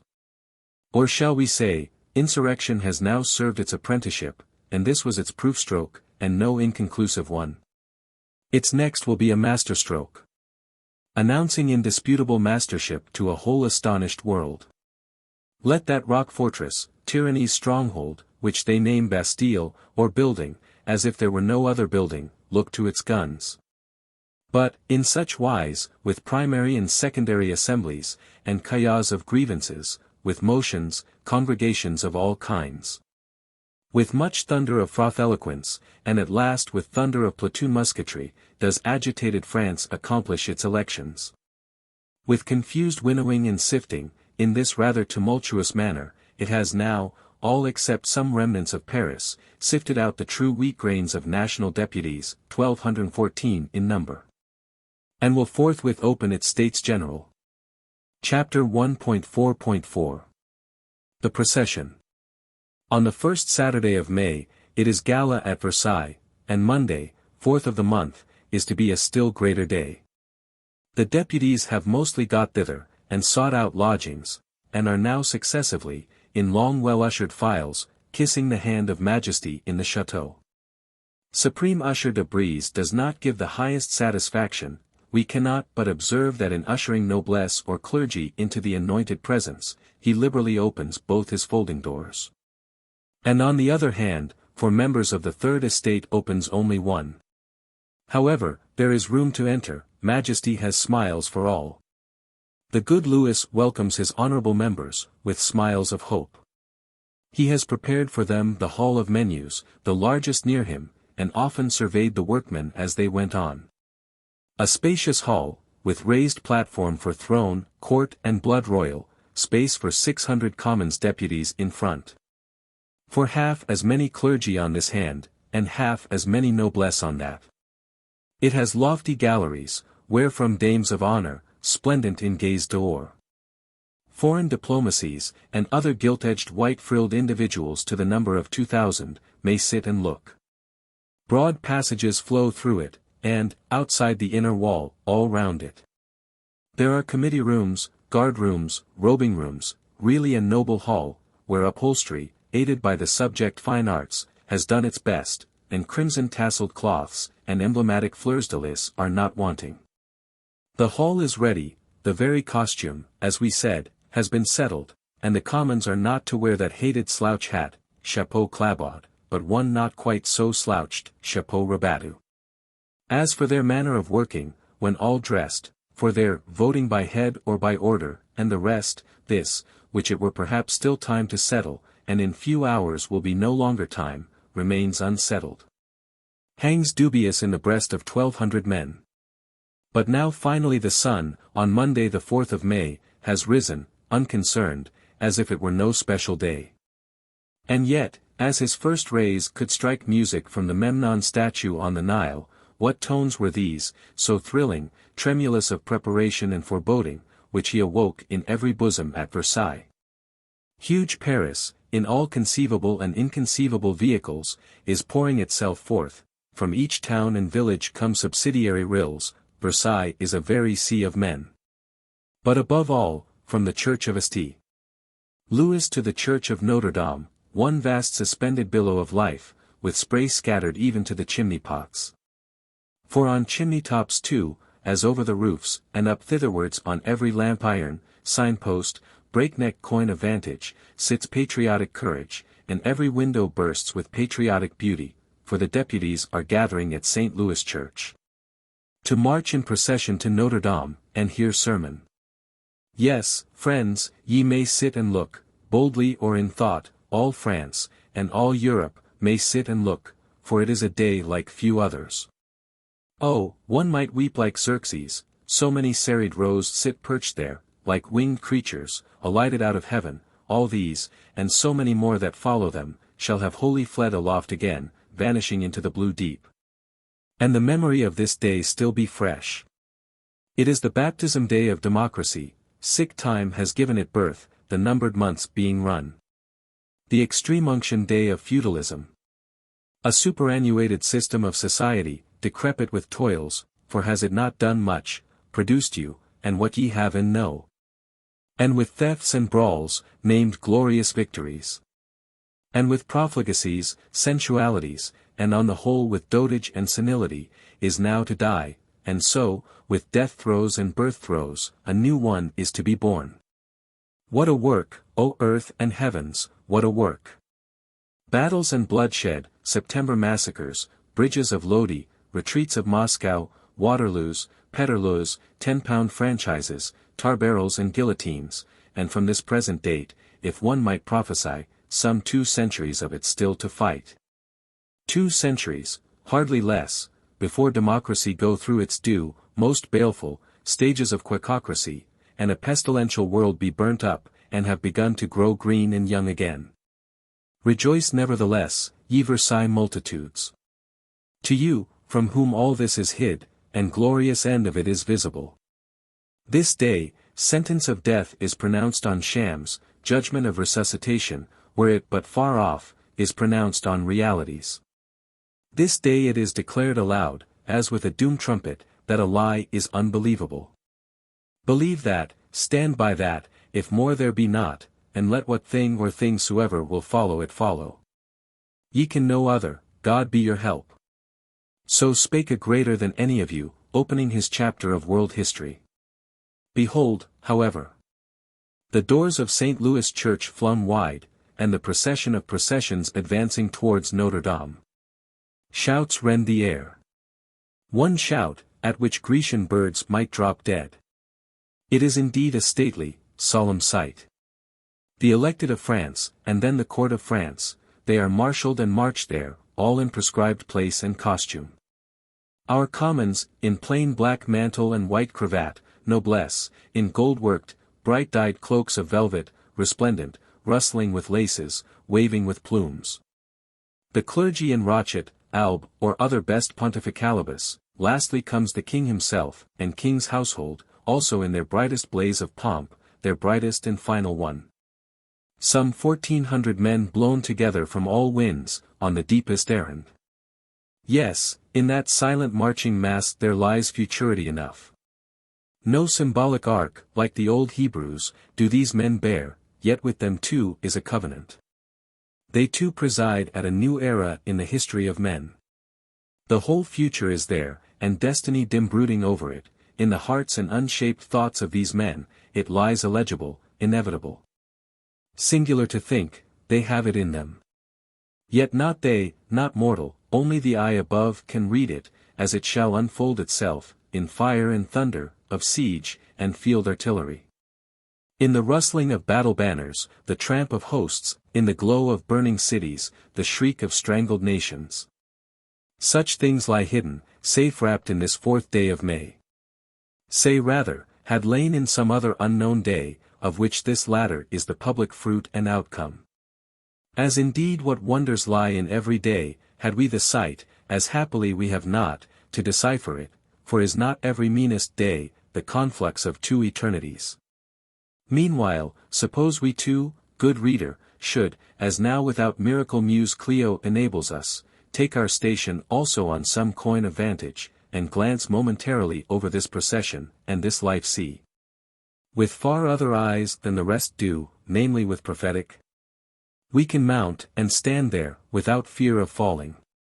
As for the life see, or onlooking unnumbered multitude, it is unfortunately all too dim. Yet as we gaze fixedly, do not nameless figures not a few, which shall not always be nameless, disclose themselves, visible or presumable there. Young Baroness de Stael, she evidently looks from a window, among older honorable women. Her father is minister, and one of the gala personages, to his own eyes the chief one. Young spiritual Amazon, thy rest is not there, nor thy loved fathers, as Malebranche saw all things in God, so M. Necker sees all things in Necker, a theorem that will not hold. But where is the brown-locked, light-behaved, fire-hearted demoiselle Théroigne? Brown eloquent beauty, who, with thy winged words and glances, shalt thrill rough bosoms, whole steel battalions, and persuade an Austrian Kaiser, pike and helm lie provided for thee in due season, and, alas, also strait waistcoat and long lodging in the Salpêtrière. Better hadst thou stayed in native Luxembourg, and been the mother of some brave man's children, but it was not thy task, it was not thy lot. Of the rougher sex how, without tongue, or 100 tongues, of iron, enumerate the notabilities. Has not Marquis Valadi hastily quitted his Quaker broadbrim, his Pythagorean Greek in Wapping, and the city of Glasgow? De Morande from his Courrier de l'Europe. Linguet from his annals, they looked eager through the London fog, and became ex-editors, that they might feed the guillotine, and have their due. Does Louvet, of Fables, stand a tiptoe? And Brisset, hight de Warville, friend of the blacks. He, with Marquis Condorcet, and Clavier the Genevese, have created the Moniteur newspaper, or are about creating it. Able editors must give account of such a day. Or sayest thou with any distinctness, low down probably, not in places of honor, a Stanislas Maillard, riding tipstaff, cuirassier à cheval, of the Châtelet, one of the shiftiest of men. A Captain Hulin of Geneva, Captain Ellie of the Queen's regiment. Both with an air of half-pay. Jordan, with tile-colored whiskers, not yet with tile-beard, an unjust dealer in mules. He shall be, in a few months, Jordan the headsman, and have other work. Surely also, in some place not of honor, stands or sprawls up querulous, that he too, though short, may see, one squalidest bleared mortal, redolent of soot and horse drugs, Jean-Paul Marat of Neuchâtel. O Marat, renovator of human science, lecturer on optics, O thou remarkablest horseleech, once in D'Artois stables, as thy bleared soul looks forth, through thy bleared, dull acrid, was-stricken face, what sees it in all this?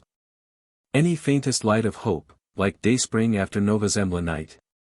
Or is it but blue sulphur light, and spectres, woe, suspicion, revenge without end? Of Draper Lecointre, how he shut his cloth shop hard by, and stepped forth, one need hardly speak. Nor of Santerre, the sonorous brewer from the Faubourg Saint-Antoine. Two other figures, and only two, we signalize there. The huge, brawny, figure, through whose black brows, and rude flattened face, figure écrasé, there looks a waste energy as of Hercules not yet furibund, he is an esurient, unprovided advocate, Danton by name, him mark. Then that other, his slight-built comrade and craft brother, he with the long curling locks, with the face of dingy blackguardism, wondrously irradiated with genius, as if a naphtha-lamp burnt within it, that figure is Camille Desmoulins. A fellow of infinite shrewdness, wit, nay humour, one of the sprightliest clearest souls in all these millions. Thou poor Camille, say of thee what they may, it were but falsehood to pretend one did not almost love thee, thou headlong lightly sparkling man. But the brawny, not yet furibund figure, we say, is Jacques Danton. A name that shall be tolerably known in the Revolution. He is president of the Electoral Cordeliers district at Paris, or about to be it, and shall open his lungs of brass. We dwell no longer on the mixed shouting multitude, for now, behold, the Commons deputies are at hand. Which of these 600 individuals, in plain white cravat, that have come up to regenerate France, might one guess would become their king? For a king or leader they, as all bodies of men, must have, be their work what it may, there is one man there who, by character, faculty, position, is fittest of all to do it, that man, as future not yet elected king, walks there among the rest. He with the thick black locks, will it be? With the hewer, as himself calls it, or black boar's head, fit to be shaken as a senatorial portent? Through whose shaggy beetle brows, and rough-hewn, seamed, carbuncled face, there look natural ugliness, smallpox, incontinence, bankruptcy, and burning fire of genius, like comet fire glaring fuliginous through murkiest confusions. It is Gabriel Honoré Riquetti de Mirabeau, the world compeller, man-ruling deputy of Aix. According to the Baroness de Stael, he steps proudly along, though looked at askance here, and shakes his black chevelure, or lion's mane, as if prophetic of great deeds. Yes, reader, that is the type Frenchman of this epoch, as Voltaire was of the last. He is French in his aspirations, acquisitions, in his virtues, in his vices, perhaps more French than any other man. And intrinsically such a mass of manhood too. Mark him well. The National Assembly were all different without that one, nay, he might say with the old despot, the National Assembly. I am that. Of a southern climate, of wild southern blood, for the Riquettis, or Arraghettis, had to fly from Florence and the Guelphs, long centuries ago, and settled in Provence. Where from generation to generation they have ever approved themselves a peculiar kindred, irascible, indomitable, sharp-cutting, true, like the steel they wore.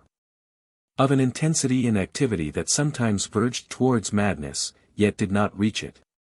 One ancient Riquetti, in mad fulfillment of a mad vow, chains two mountains together, and the chain, with its iron star of 5 rays, is still to be seen. May not a modern Riquetti unchain so much, and set it drifting, which also shall be seen? Destiny has worked for that swart burly-headed Mirabeau, destiny has watched over him, prepared him from afar. Did not his grandfather, stout Col d'Argent, silver stock, so they named him, shattered and slashed by 27 wounds in one fell day lie sunk together on the bridge at Cassano? While Prince Eugene's cavalry galloped and re-galloped over him, only the flying sergeant had thrown a camp kettle over that loved head, and Vendôme, dropping his spyglass, moaned out, "Mirabeau is dead, then." Nevertheless he was not dead, he awoke to breathe, and miraculous surgery, for Gabriel was yet to be. With his silver stock he kept his scarred head erect, through long years, and wedded, and produced tough Marquis Victor, the friend of men. Whereby at last in the appointed year 1749, this long-expected rough-hewn Gabriel Honoré did likewise see the light, roughest lion's whelp ever littered of that rough breed. How the old lion, for our old Marquis too was lion-like, most unconquerable, kingly genial, most perverse, gazed wonderingly on his offspring, and determined to train him as no lion had yet been. It is in vain, O Marquis. This cub, though thou slay him and flay him, will not learn to draw in dog-cart of political economy, and be a friend of men. He will not be thou, must and will be himself, another than thou. Divorce lawsuits, whole families save one in prison, and 80 lettres de cachet for thy own sole use, do but astonish the world. Our luckless Gabriel, sinned against and sinning, has been in the Isle of Rhe, and heard the Atlantic from his tower, in the castle of If, and heard the Mediterranean at Marseilles. He has been in the fortress of Joux. And 42 months, with hardly clothing to his back, in the dungeon of Vincennes, all by lettres de cachet, from his lion father. He has been in Pontarlier jails, self-constituted prisoner. Was noticed fording estuaries of the sea, at low water, in flight from the face of men. He has pleaded before Aix parliaments, to get back his wife. The public gathering on roofs, to see since they could not hear, the clatter teeth, clack dents, snarls singular old Mirabeau. Discerning in such admired forensic eloquence nothing but 2 clattering jawbones, and a head vacant, sonorous, of the drum species. But as for Gabriel Honoré, in these strange wayfarings, what has he not seen and tried? From drill sergeants, to prime ministers, to foreign and domestic booksellers, all manner of men he has seen. All manner of men he has gained. For at bottom it is a social, loving heart, that wild unconquerable one, more especially all manner of women. From the archer's daughter at Saints to that fair young Sophie Madame Monnier, whom he could not but steal, and be beheaded for, in effigy. For indeed hardly since the Arabian prophet lay dead to Ali's admiration, was there seen such a love hero, with the strength of 30 men. In war, again, he has helped to conquer Corsica, fought duels, irregular brawls. Horsewhipped calumnious barons. In literature, he has written on despotism, on lettres de cachet, erotic saphiquarterian, obscenities, profanities. Books on the Prussian monarchy, on Cagliostro, on Calonne, on the water companies of Paris, each book comparable, we will say, to a bituminous alarum fire, huge, smoky, sudden. The fire pan, the kindling, the bitumen were his own. But the lumber, of rags, old wood and nameless combustible rubbish, for all is fuel to him, was gathered from huckster, and ass panniers, of every description under heaven. Whereby, indeed, hucksters enough have been heard to exclaim, out upon it, the fire is mine. Nay, consider it more generally, seldom had man such a talent for borrowing. The idea, the faculty of another man he can make his. The man himself he can make his. All reflex and echo, tout de reflet et de reverbera, snarls old Mirabeau, who can see, but will not. Crabbed old friend of men. It is his sociality, his aggregative nature. And will now be the quality of all for him. In that 40 years' struggle against despotism, he has gained the glorious faculty of self-help, and yet not lost the glorious natural gift of fellowship, of being helped. Rare union. This man can live self-sufficing, yet lives also in the life of other men, can make men love him, work with him, a born king of men. But consider further how, as the old Marquis still snarls, he has made away with, Hume, swallowed, all formulas. A fact which, if we meditate it, will in these days mean much. This is no man of system, then, he is only a man of instincts and insights. A man nevertheless who will glare fiercely on any object. And see through it, and conquer it, for he has intellect, he has will, force beyond other men.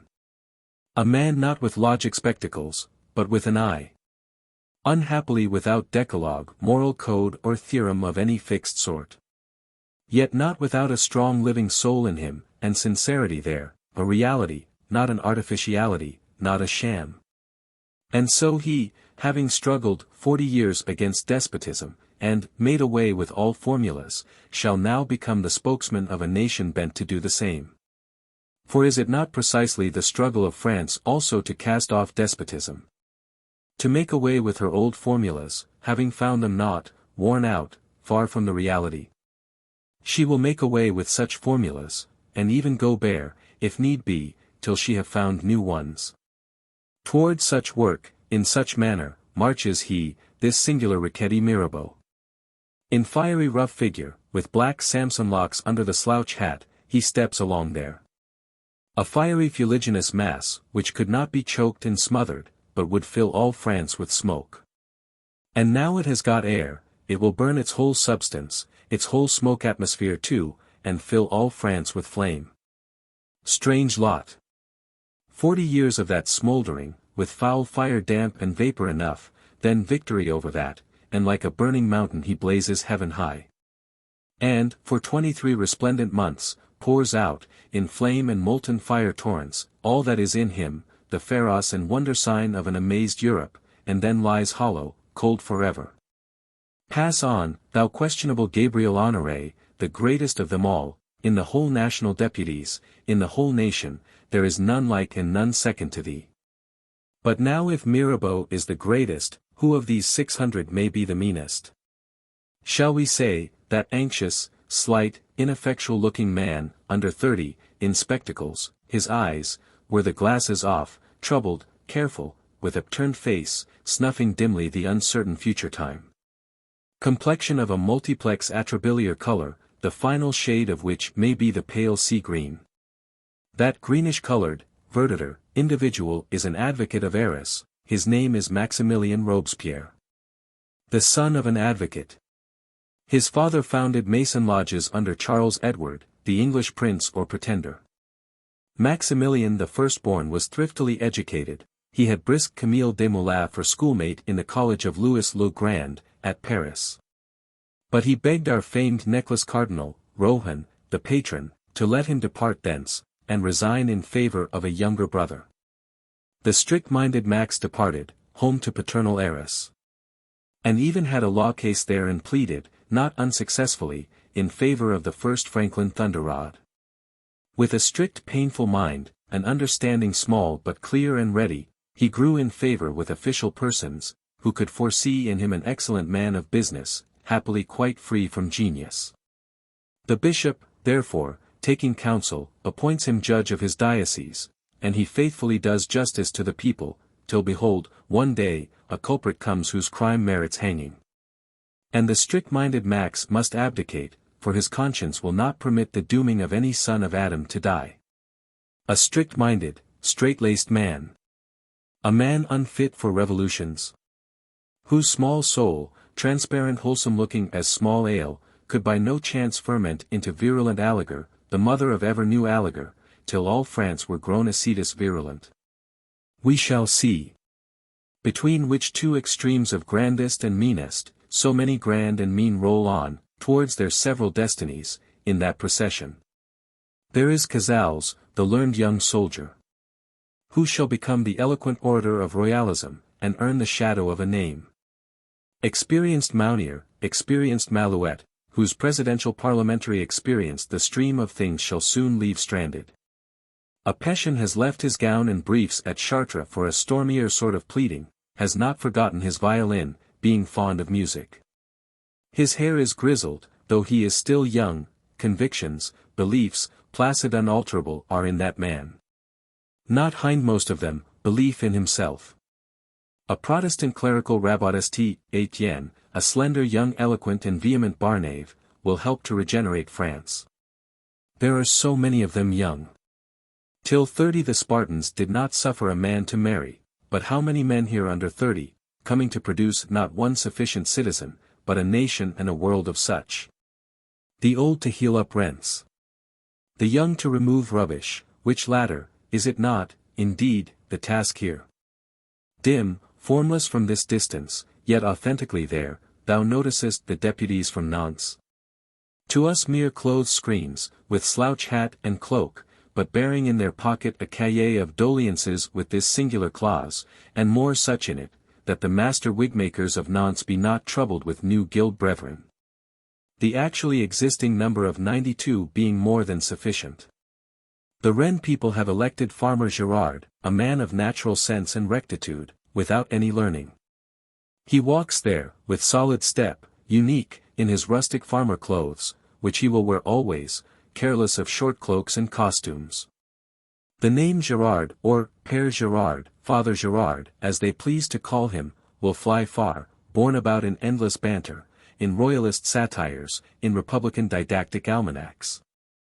As for the man Girard, being asked once, what he did, after trial of it, candidly think of this parliamentary work, I think, answered he, that there are a good many scoundrels among us. So walks Father Girard. Solid in his thick shoes, whithersoever bound. And worthy Dr. Guillotin, whom we hope to behold one other time. If not here, the doctor should be here, and we see him with the eye of prophecy, for indeed the Parisian deputies are all a little late. Singular Guillotin, respectable practitioner, doomed by a satiric destiny to the strangest immortal glory that ever kept obscure mortal from his resting place, the bosom of oblivion. Guillotin can improve the ventilation of the hull. In all cases of medical police and hygiene be a present aid, but, greater far, he can produce his report on the penal code, and reveal therein a cunningly devised beheading machine, which shall become famous and world famous. This is the product of Guillotin's endeavors, gained not without meditation and reading, which product popular gratitude or levity christens by a feminine derivative name, as if it were his daughter, La Guillotine. With my machine, messers, I whisk off your head, vous fais sauter la tête, in a twinkling, and you have no pain, whereat they all laugh. Unfortunate doctor! For 22 years he, unguillotined, shall hear nothing but guillotine, see nothing but guillotine, then dying, shall through long centuries wander, as it were, a disconsolate ghost, on the wrong side of Styx and Lethe. His name like to outlive Caesar's. C. Bailly, likewise of Paris, time-honored historian of astronomy ancient and modern.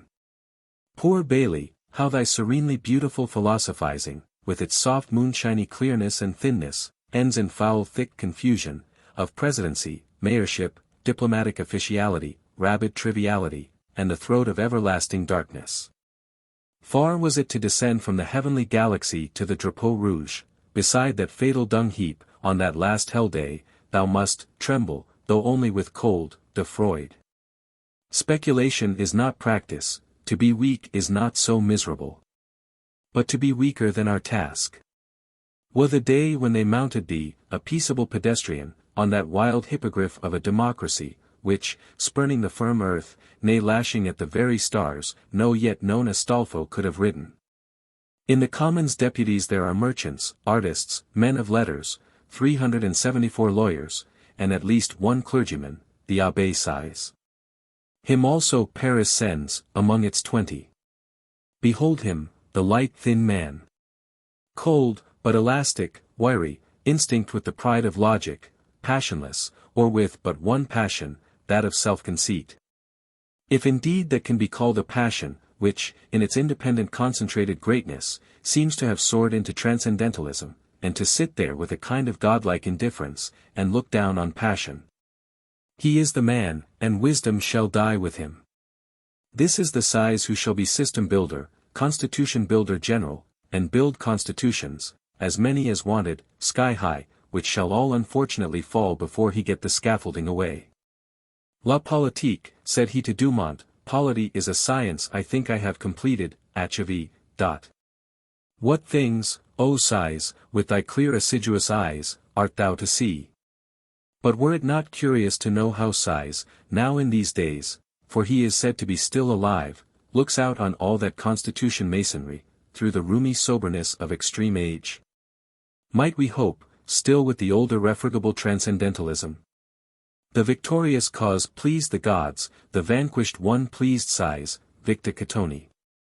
Thus, however, amid sky-rending vivats, and blessings from every heart, has the procession of the Commons deputies rolled by. Next follow the noblesse, and next the clergy, concerning both of whom it might be asked, what they specially have come for. Specially, little as they dream of it, to answer this question, put in a voice of thunder, what are you doing in God's fair earth and task garden, where whosoever is not working is begging or stealing? What to themselves and to all, if they can only answer, collecting tithes, preserving game, remark, meanwhile, how D'Orleans affects to step before his own order, and mingle with the commons. For him are vivats, few for the rest, though all wave in plumed hats of a feudal cut, and have sword on thigh, though among them is D'Entraigues, the young Languedocian gentleman, and indeed many appear more or less noteworthy. There are Lioncourt, and La Rochefoucault, the liberal Anglomaniac dukes. There is a filially pious Lally, a couple of liberal Lameths. Above all, there is a Lafayette, whose name shall be Cromwell Grandison, and fill the world. Many a formula has this Lafayette too made away with, yet not all formulas. He sticks by the Washington formula, and by that he will stick. And hang by it, as by sure Bower anchor hangs and swings the tight warship, which, after all changes of wildest weather and water, is found still hanging. Happy for him, be it glorious or not. Alone of all Frenchmen he has a theory of the world, and right mind to conform thereto, he can become a hero and perfect character, were it but the hero of one idea. Note further our old parliamentary friend, Crispin Catiline D'Espreminal. He is returned from the Mediterranean islands, a red-hot royalist, repentant to the finger ends, unsettled looking, whose light, dusky glowing at best, now flickers foul in the socket. Whom the National Assembly will by and by, to save time, regard as in a state of distraction. Note lastly that globular younger Mirabeau, indignant that his elder brother is among the commons, it is Viscount Mirabeau. Named oftener Mirabeau Tonneau, Barrel Mirabeau, on account of his rotundity, and the quantities of strong liquor he contains. There then walks our French noblesse. All in the old pomp of chivalry, and yet, alas, how changed from the old position. Drifted far down from their native latitude, like Arctic icebergs got into the equatorial sea, and fast thawing there. Once these chivalry dukes, as they are still named, did actually lead the world, were it only towards battle spoil, where lay the world's best wages then, moreover, being the ablest leaders going, they had their lion's share, those dukes, which none could grudge them. But now, when so many looms, improved ploughshares, steam engines and bills of exchange have been invented, and, for battle brawling itself, men hire drill sergeants at 18 pence a day, what mean these gold-mantled chivalry figures, walking there, in black velvet cloaks, in high-plumed hats of a feudal cut? Reeds shaken in the wind. The clergy have got up, with caillas for abolishing pluralities, enforcing residence of bishops, better payment of tithes. The dignitaries, we can observe, walk stately, apart from the numerous undignified, who indeed are properly little other than commons disguised in curate frocks. Here, however, though by strange ways, shall the precept be fulfilled, and they that are greatest, much to their astonishment, become least.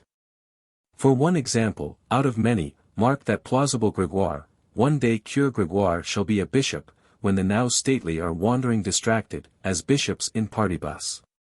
With other thought, mark also the Abbé Maury, his broad bold face. Mouth accurately primmed, full eyes, that ray out intelligence, falsehood, the sort of sophistry which is astonished you should find it sophistical.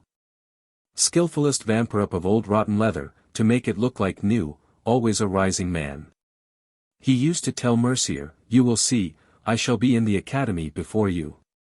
Likely indeed, thou skilfullest Maury, nay thou shalt have a cardinal's hat, and plush and glory, but alas, also, in the long run, mere oblivion, like the rest of us. And 6 feet of earth. What boots it, vamping rotten leather on these terms? Glorious in comparison is the livelihood thy good old father earns, by making shoes, one may hope, in a sufficient manner. Maury does not want for audacity. He shall wear pistols, by and by, and at death cries of La Lanterne, the lamp iron, answer coolly, friends, will you see better there? But yonder, halting lamely along, thou noticest next Bishop Talleyrand Perigord, his reverence of Auden. A sardonic grimness lies in that irreverent reverence of Auden. He will do and suffer strange things, and will become surely one of the strangest things ever seen, or like to be seen. A man living in falsehood, and on falsehood. Yet not what you can call a false man, there is the specialty. It will be an enigma for future ages, one may hope. Hitherto such a product of nature and art was possible only for this age of ours, age of paper, and of the burning of paper. Consider Bishop Talleyrand and Marquis Lafayette as the topmost of their two kinds, and say once more, looking at what they did and what they were, O tempus ferax rerum. On the whole, however, has not this unfortunate clergy also drifted in the time stream, far from its native latitude? An anomalous mass of men, of whom the whole world has already a dim understanding that it can understand nothing. They were once a priesthood, interpreters of wisdom, revealers of the holy that is in man, a true clearess, or inheritance of God on earth, but now, they pass silently, with such kayas as they have been able to redact. And none cries, God bless them. King Louis with his court brings up the rear, he cheerful, in this day of hope, is saluted with plaudits, still more Necker his minister. Not so the Queen, on whom hope shines not steadily any more. Ill-fated Queen. Her hair is already grey with many cares and crosses, her firstborn son is dying in these weeks, black falsehood has ineffaceably soiled her name, ineffaceably while this generation lasts. Instead of Vive la Reine, voices insult her with Vive d'Orleans. Of her queenly beauty little remains except its stateliness, not now gracious, but haughty, rigid, silently enduring. With a most mixed feeling, wherein joy has no part, she resigns herself to a day she hoped never to have seen. Poor Marie Antoinette, with thy quick noble instincts, vehement glancings, vision all too fitful narrow for the work thou hast to do. Oh, there are tears in store for thee, bitterest wailings, soft womanly meltings, though thou hast the heart of an imperial Teresa's daughter. Thou doomed one, shut thy eyes on the future. And so, in stately procession, have passed the elected of France. Some towards honor and quick fire consummation, most towards dishonor, not a few towards massacre, confusion, emigration, desperation, all towards eternity.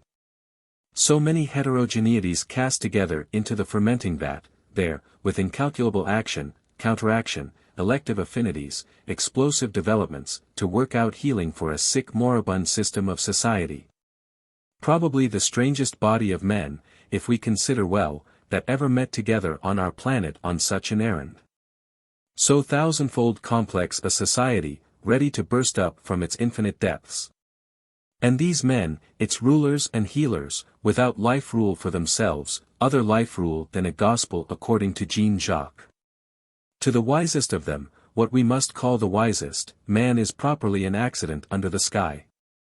Man is without duty round him, except it be, to make the constitution. He is without heaven above him, or hell beneath him, he has no God in the world. What further or better belief can be said to exist in these 1200? Belief in high-plumed hats of a feudal cut, in heraldic scutcheons, in the divine right of kings, in the divine right of game-destroyers. Belief, or what is still worse, canting half-belief. Or worst of all, mere Machiavellic pretense of belief, in consecrated dough wafers, and the godhood of a poor old Italian man. Nevertheless in that immeasurable confusion and corruption, which struggles there so blindly to become less confused and corrupt, there is, as we said, this one salient point of a new life discernible, the deep fixed determination to have done with shams. A determination, which, consciously or unconsciously, is fixed, which waxes ever more fixed, into very madness and fixed idea, which in such embodiment as lies provided there, shall now unfold itself rapidly, monstrous, stupendous, unspeakable. New for long thousands of years, how has the heaven's light, oftentimes in this earth, to clothe itself in thunder and electric murkiness, and descend as molten lightning, blasting, if purifying. Nay, is it not rather the very murkiness, and atmospheric suffocation, that brings the lightning and the light. The new evangel, as the old had been, was it to be born in the destruction of a world? But how the deputies assisted at high mass, and heard sermon, and applauded the preacher, church as it was, when he preached politics. How, next day, with sustained pomp, they are, for the first time, installed in their solace de menus, hall no longer of amusements, and become a States General, readers can fancy for themselves. The king from his estrade, gorgeous as Solomon in all his glory, runs his eye over that majestic hall, many-plumed, many-glancing, bright-tinted as rainbow, in the galleries and near side spaces, where beauty sits raining bright influence. Satisfaction, as of one that after long voyaging had got to port, plays over his broad simple face, the innocent king. He rises and speaks, with sonorous tone, a conceivable speech. With which, still more with the succeeding 1 hour and 2 hour speeches of Gardessos and M. Necker, full of nothing but patriotism, hope, faith, and deficiency of the revenue, no reader of these pages shall be tried. We remark only that, as His Majesty, on finishing the speech, put on his plumed hat, and the noblesse according to custom imitated him, our tiers état deputies did mostly, not without a shade of fierceness, in like manner clap on, and even crush on their slouched hats, and stand there awaiting the issue. Thick buzz among them, between majority and minority of couvrez-vous, decouvrez-vous, hats off, hats on. To which His Majesty puts end, by taking off his own royal hat again. The session terminates without further accident or omen than this, with which, significantly enough, France has opened her States General. Book 1.v. The Third Estate. Chapter 1.5.I. Inertia. That exasperated France, in this same National Assembly of hers, has got something, nay something great, momentous, indispensable, cannot be doubted, yet still the question were, specially what? A question hard to solve, even for calm onlookers at this distance, wholly insoluble to actors in the middle of it. The States General, created and conflated by the passionate effort of the whole nation, is there as a thing high and lifted up. Hope, jubilating, cries aloud that it will prove a miraculous brazen serpent in the wilderness, whereon whosoever looks, with faith and obedience, shall be healed of all woes and serpent bites. We may answer, it will at least prove a symbolic banner, round which the exasperating complaining 25 millions, otherwise isolated and without power, may rally, and work, what it is in them to work. If battle must be the work, as one cannot help expecting, then shall it be a battle banner, say, an Italian gonfalon, in its old republican Carroccio. And shall tower up, car-borne, shining in the wind, and with iron tongue peal forth many a signal. A thing of prime necessity. Which whether in the van or in the centre, whether leading or led and driven, must do the fighting multitude incalculable services. For a season, while it floats in the very front, nay as it were stands solitary there, waiting whether force will gather round it, this same national Carroccio, and the signal peals it rings, are a main object with us. The omen of the slouch hats clapped on shows the Commons deputies to have made up their minds on one thing, that neither noblesse nor clergy shall have precedence of them, hardly even majesty itself. To such length has the contrat social, and force of public opinion, carried us. For what is majesty but the delegate of the nation? Delegated, and bargained with, even rather tightly, in some very singular posture of affairs, which Jean-Jacques has not fixed the date of. Coming therefore into their hall, on the morrow, an inorganic mass of 600 individuals, these Commons deputies perceive, without terror, that they have it all to themselves. Their hall is also the grand or general hall for all the three orders. But the noblesse and clergy, it would seem, have retired to their two separate apartments, or halls. And are there, verifying their powers, not in a conjoint but in a separate capacity. They are to constitute two separate, perhaps separately voting orders, then. It is as if both noblesse and clergy had silently taken for granted that they already were such. Two orders against one, and so the third order to be left in a perpetual minority. Much may remain unfixed. But the negative of that is a thing fixed, in the slouch-hatted heads, in the French nation's head. Double representation, and all else hitherto gained, were otherwise futile, null.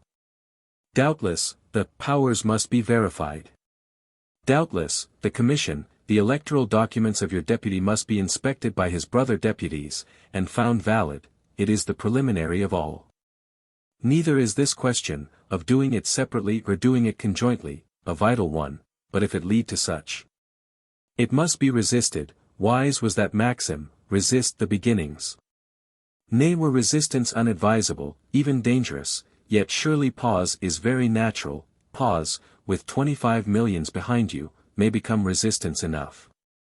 The inorganic mass of Commons deputies will restrict itself to a system of inertia, and for the present remain inorganic. Such method, recommendable alike to sagacity and to timidity, do the Commons deputies adopt. And, not without adroitness, and with ever more tenacity, they persist in it, day after day, week after week. For 6 weeks their history is of the kind named barren, which indeed, as philosophy knows, is often the fruitfulest of all. These were their still creation days, wherein they sat incubating. In fact, what they did was to do nothing, in a judicious manner. Daily the inorganic body reassembles. Regrets that they cannot get organization, verification of powers in common, and begin regenerating France. Headlong motions may be made, but let such be repressed. Inertia alone is at once unpunishable and unconquerable. Cunning must be met by cunning, proud pretension by inertia, by a low tone of patriotic sorrow, low, but incurable, unalterable. Wise as serpents, harmless as doves, what a spectacle for France. 600 inorganic individuals, essential for its regeneration and salvation, sit there, on their elliptic benches, longing passionately towards life, in painful durance, like souls waiting to be born. Speeches are spoken, eloquent, audible within doors and without. Mind agitates itself against mind, the nation looks on with ever deeper interest. Thus do the Commons deputies sit incubating. There are private conclaves, supper parties, consultations. Breton Club, Club of Viroflay, germs of many clubs. Wholly an element of confused noise, dimness, angry heat, wherein, however, the arrow's egg, kept at the fit temperature, may hover safe, unbroken till it be hatched. In your Mouniers, Malouettes, Lechapeliers in science sufficient for that, fervor in your Barnaves, Rabots. At times shall come an inspiration from royal Mirabeau, he is nowise yet recognized as royal. Nay, he was groaned at, when his name was first mentioned, but he is struggling towards recognition. In the course of the week, the Commons having called their eldest to the chair, and furnished him with young stronger-lunged assistants, can speak articulately. And, in audible lamentable words, declare, as we said, that they are an inorganic body, longing to become organic. Letters arrive, but an inorganic body cannot open letters, they lie on the table unopened. The eldest may at most procure for himself some kind of list or muster roll, to take the votes by, and wait what will betide. Noblesse and clergy are all elsewhere, however, an eager public crowds all galleries and vacancies, which is some comfort. With effort, it is determined, not that a deputation shall be sent, for how can an inorganic body send deputations? But that certain individual Commons members shall, in an accidental way, stroll into the clergy chamber, and then into the noblesse one. And mention there, as a thing they have happened to observe, that the Commons seem to be sitting waiting for them, in order to verify their powers. That is the wiser method. The clergy, among whom are such a multitude of undignified, of mere commons in curates' frocks, depute instant respectful answer that they are, and will now more than ever be, in deepest study as to that very matter. Contrariwise the noblesse, in cavalier attitude, reply, after 4 days, that they, for their part, are all verified and constituted, which, they had trusted, the Commons also were. Such separate verification being clearly the proper constitutional wisdom of ancestors' method. As they the noblesse will have much pleasure in demonstrating by a commission of their number, if the Commons will meet them, commission against commission. Directly in the rear of which comes a deputation of clergy, reiterating, in their insidious conciliatory way, the same proposal. Here, then, is a complexity. What will wise commons say to this? Warily, inertly, the wise commons, considering that they are, if not a French third estate, at least an aggregate of individuals pretending to some title of that kind, determine, after talking on it 5 days, to name such a commission, though, as it were, with proviso not to be convinced, a 6th day is taken up in naming it. A 7th and an 8th day in getting the forms of meeting, place, hour and the like, settled, so that it is not till the evening of the 23rd of May that Noblesse Commission first meets Commons Commission, clergy acting as conciliators, and begins the impossible task of convincing it. One other meeting, on the 25th, will suffice. The Commons are inconvincible, the noblesse and clergy irrefragably convincing, the commissions retire, each order persisting in its first pretensions. Thus have 3 weeks passed. For 3 weeks, the third estate Corocho, with Farcine Gonfalon, has stood stock-still, flouting the wind, waiting what force would gather round it. Fancy can conceive the feeling of the court. And how counsel met counsel, the loud-sounding inanity whirled in that distracted vortex, where wisdom could not dwell. Your cunningly devised taxing machine has been got together, set up with incredible labor, and stands there, its 3 pieces in contact, its 2 flywheels of noblesse and clergy, its huge working wheel of tiers état. The 2 flywheels whirl in the softest manner. But, prodigious to look upon, the huge working wheel hangs motionless, refuses to stir. The cunningest engineers are at fault. How will it work, when it does begin? Fearfully, my friends, and to many purposes. But to gather taxes, or grind court meal, one may apprehend, never. Could we but have continued gathering taxes by hand. Messeigneurs d'Artois, Conti, Condé, named court triumvirate, they of the anti-democratic Memoire au Roi, has not their foreboding proved true? They may wave reproachfully their high heads, they may beat their poor brains. But the cunningest engineers can do nothing. Necker himself, were he even listened to, begins to look blue. The only thing one sees advisable is to bring up soldiers. New regiments, 2, and a battalion of a 3rd, have already reached Paris. Others shall get in march. Good were it, in all circumstances, to have troops within reach, good that the command were in sure hands. Let Broye be appointed, old Marshal Duke de Broye. Veteran disciplinarian, of a firm drill sergeant morality, such as may be depended on. For, alas, neither are the clergy, or the very noblesse what they should be, and might be, when so menaced from without, entire, undivided within. The noblesse, indeed, have their Catalan or Crispin d'Espremenil, dusky glowing, all in renegade heat, their boisterous Barrow Mirabeau, but also they have their Lafayettes, Lioncourts, Lameths. Above all, their d'Orleans, now cut forever from his court moorings, and musing drowsily of high and highest sea prizes, for is not he too a son of Henri Cotter, and partial potential heir apparent? On his voyage towards chaos. From the clergy again, so numerous are the cures, actual deserters have run over, 2 small parties, in the second party Cure Grégoire. Nay, there is talk of a whole 149 of them about to desert in mass, and only restrained by an Archbishop of Paris. It seems a losing game. But judge if France, if Paris sat idle, all this while. Addresses from far and near flow in, for our commons have now grown organic enough to open letters. Or indeed to cavil at them. Thus poor Marquis de Brise, supreme usher, master of ceremonies, or whatever his title was, writing about this time on some ceremonial matter, sees no harm in winding up with a "Monsieur, yours with sincere attachment." To whom does it address itself, this sincere attachment, inquires Mirabeau. To the Dean of the Tiers État. There is no man in France entitled to write that, rejoins he, whereat the galleries and the world will not be kept from applauding. Poor de Brise! These commons have a still older grudge at him, nor has he yet done with them. In another way, Mirabeau has had to protest against the quick suppression of his newspaper, Journal of the States General. And to continue it under a new name.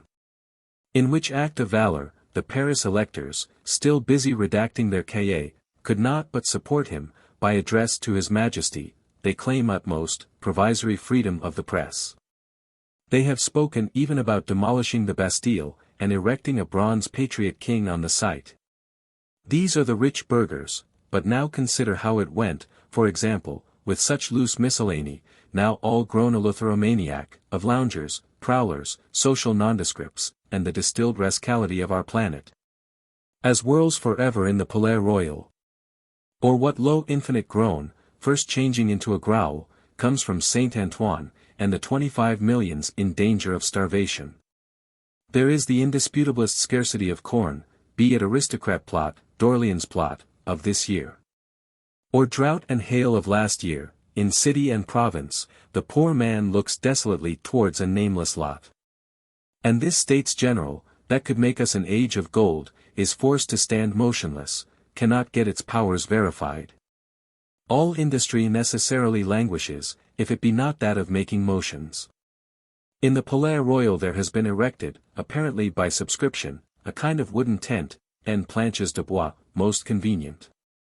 Where select patriotism can now redact resolutions, deliver harangues, with comfort, let the weather but as it will. Lively is that Satan at home. On his table, on his chair, in every café, stands a patriotic orator, a crowd round him within.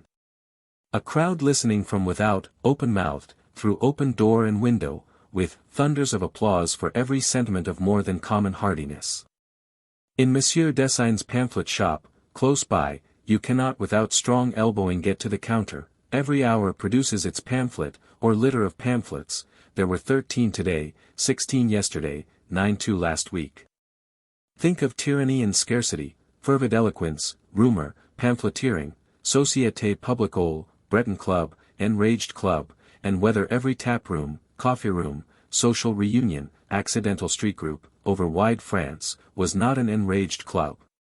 To all which the Commons deputies can only listen with a sublime inertia of sorrow, reduced to busy themselves, with their internal police.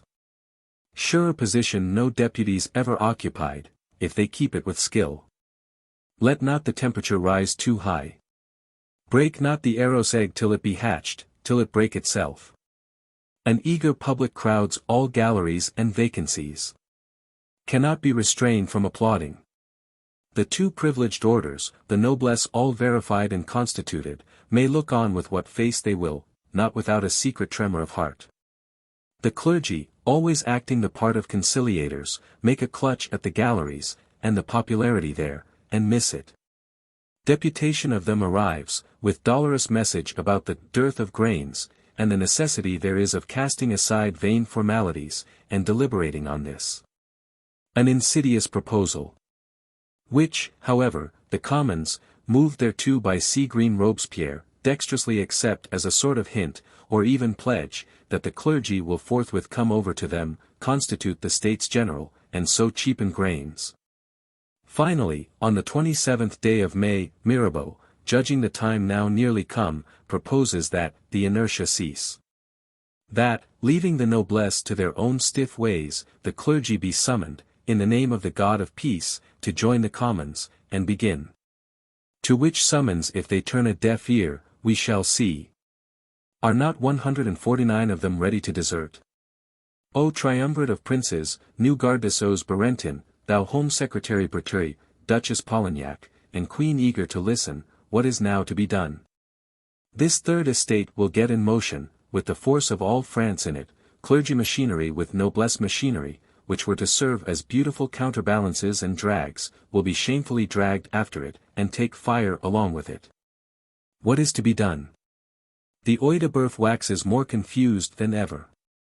Whisper and counter-whisper, a very tempest of whispers.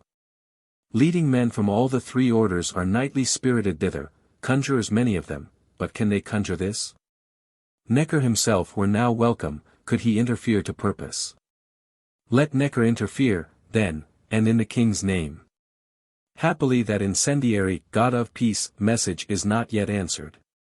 The three orders shall again have conferences. Under this patriot minister of theirs, somewhat may be healed, clout up, we meanwhile getting forward Swiss regiments, and 100 pieces of field artillery.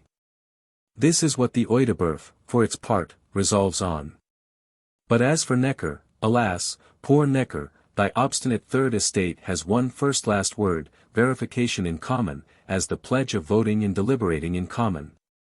Halfway proposals, from such a tried friend, they answer with a stare. The tardy conferences speedily break up, the third estate, now ready and resolute, the whole world backing it, returns to its hall of the three orders. And Necker to the Audiobook, with the character of a disconjured conjurer there, fit only for dismissal. And so the Commons deputies are at last on their own strength getting under way. Instead of chairman, or dean, they have now got a president, astronomer Bailey. Under way, with a vengeance. With endless vociferous and tempered eloquence, borne on newspaper wings to all lands, they have now, on this 17th day of June, determined that their name is not Third Estate, but National Assembly. They, then, are the nation. Triumvirate of princes, queen, refractory noblesse and clergy, what, then, are you? A most deep question, scarcely answerable in living political dialects. All regardless of which, our new National Assembly proceeds to appoint a committee of subsistences, dear to France, though it can find little or no grain. Next, as if our National Assembly stood quite firm on its legs, to appoint 4 other standing committees, then to settle the security of the national debt, then that of the annual taxation, all within 48 hours. At such rate of velocity it is going, the conjurers of the Audiobook may well ask themselves, whither? Chapter 1.5.2 Mercury de Brise. Now surely were the time for a God from the machine, there is a notice worthy of one. The only question is, which God? Shall it be Mars de Broglie, with his 100 pieces of cannon? Not yet, answers Prudence, so soft, irresolute is King Louis. Let it be Messenger Mercury, our supreme usher de Brise. On the morrow, which is the 20th of June, these 149 false curates, no longer restrainable by his Grace of Paris, will desert in a body, let de Brise intervene, and produce closed doors. Not only shall there be royal session, in that salle de menus, but no meeting, nor working, except by carpenters, till then. Your third estate, self-styled National Assembly, shall suddenly see itself extruded from its hall, by carpenters, in this dexterous way. And reduced to do nothing, not even to meet, or articulately lament, till Majesty, with séance royale and new miracles, be ready. In this manner shall de Brise, as Mercury ex machina, intervene. And, if the Audiobook mistake not, work deliverance from the notice. Of poor de Brise we can remark that he has yet prospered in none of his dealings with these commons. 5 weeks ago, when they kissed the hand of Majesty, the mode he took got nothing but censure, and then his sincere attachment, how was it scornfully whiffed aside.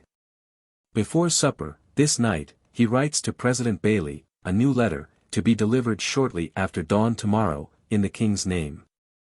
Which letter, however, Bailey in the pride of office, will merely crush together into his pocket, like a bill he does not mean to pay. Accordingly on Saturday morning the 20th of June, shrill-sounding heralds proclaim through the streets of Versailles, that there is to be a séance royale next Monday, and no meeting of the States General till then. And yet, we observe, President Bailey in sound of this, and with de Brise's letter in his pocket, is proceeding, with National Assembly at his heels, to the accustomed salle de menus, as if de Brise and heralds were mere wind. It is shut, this salle, occupied by guards Françaises. Where is your captain? The captain shows his royal order, workmen, he is grieved to say, are all busy setting up the platform for His Majesty's séance, most unfortunately, no admission. Admission, at furthest, for President and Secretaries to bring away papers, which the joiners might destroy. President Bailey enters with secretaries. And returns bearing papers. Alas, within doors, instead of patriotic eloquence, there is now no noise but hammering, sawing, and operative screeching and rumbling. A profanation without parallel. The deputies stand grouped on the Paris road, on this umbrageous avenue de Versailles, complaining aloud of the indignity done them. Courtiers, it is supposed, look from their windows, and giggle. The morning is none of the comfortablest, raw. It is even drizzling a little. But all travelers pause, patriot gallery men, miscellaneous spectators increase the groups. Wild councils alternate. Some desperate deputies propose to go and hold session on the great outer staircase at Marly, under the king's windows, for his majesty, it seems, has driven over thither. Others talk of making the chateau forecourt, what they call place d'armes, a Runnymede and new Champ de Mai of free Frenchmen, nay of awakening, to sounds of indignant patriotism, the echoes of the Œil de Bœuf itself. Notice is given that President Bailly, aided by judicious Guillotin and others, has found place in the tennis court of the Rue Saint-François. Thither, in long-drawn files, horse-jingling, like cranes on wing, the Commons deputies angrily wend. Strange sight was this in the Rue Saint-François, view Versailles. A naked tennis court, as the pictures of that time still give it, 4 walls. Naked, except aloft some poor wooden penthouse, or roofed spectators' gallery, hanging round them, on the floor not now an idle tee-heeing, a snapping of balls and rackets. But the bellowing din of an indignant national representation, scandalously exiled hither. However, a cloud of witnesses looks down on them, from wooden penthouse, from wall top, from adjoining roof and chimney. Rolls towards them from all quarters, with passionate spoken blessings. Some table can be procured to write on, some chair, if not to sit on, then to stand on. The secretaries undo their tapes, Bailly has constituted the assembly. Experienced Mounier, not wholly new to such things, in parliamentary revolts, which he has seen or heard of, thinks that it were well, in these lamentable threatening circumstances, to unite themselves by an oath. Universal acclamation, as from smouldering bosoms getting vent. The oath is redacted, pronounced aloud by President Bailly, and indeed in such a sonorous tone, that the cloud of witnesses, even outdoors, hear it, and bellow response to it.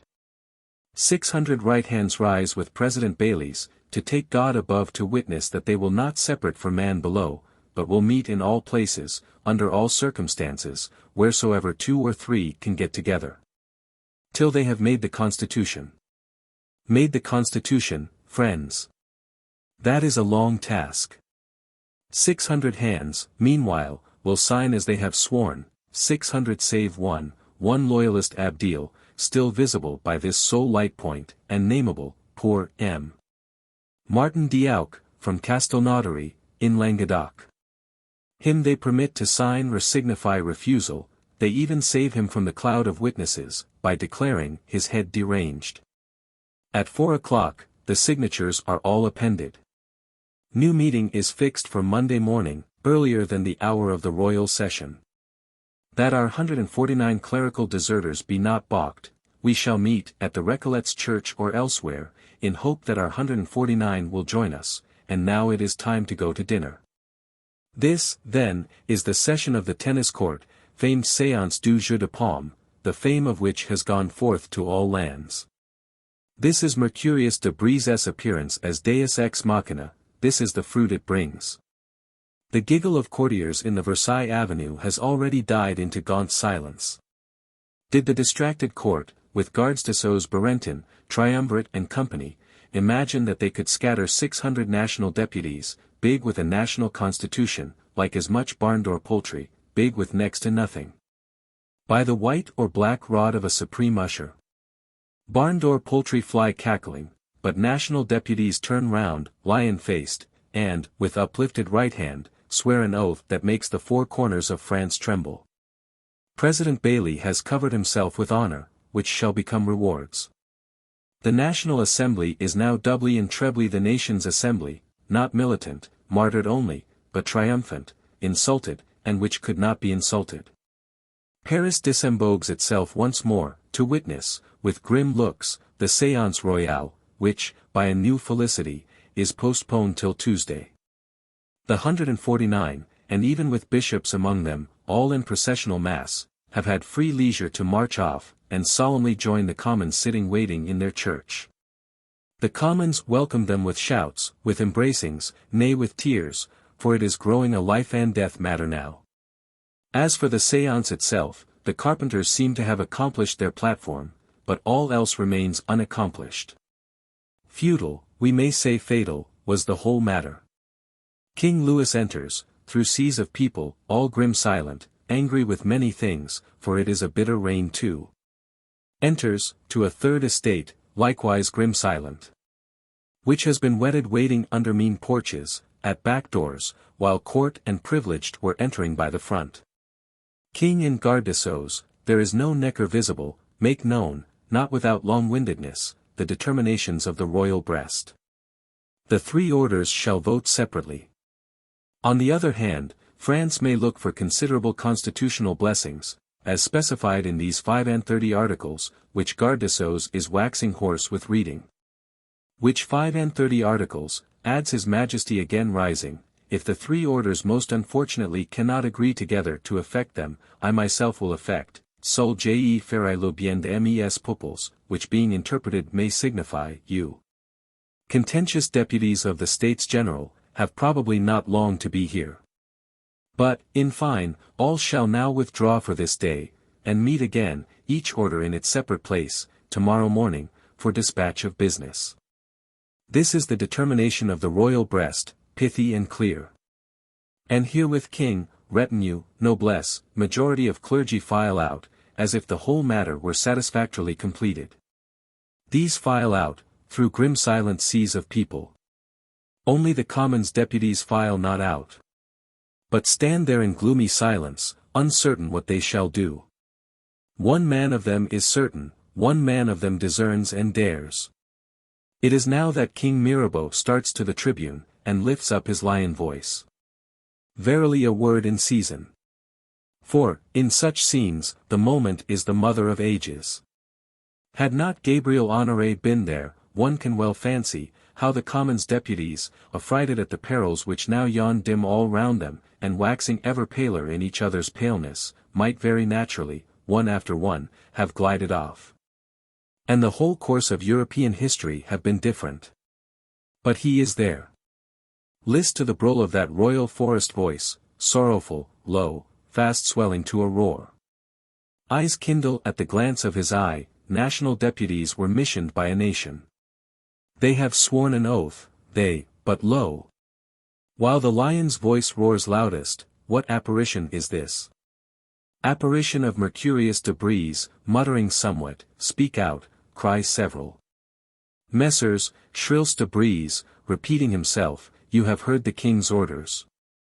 Mirabeau glares on him with fire-flashing face.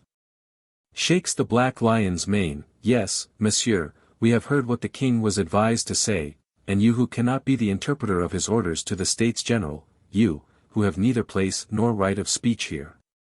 You are not the man to remind us of it.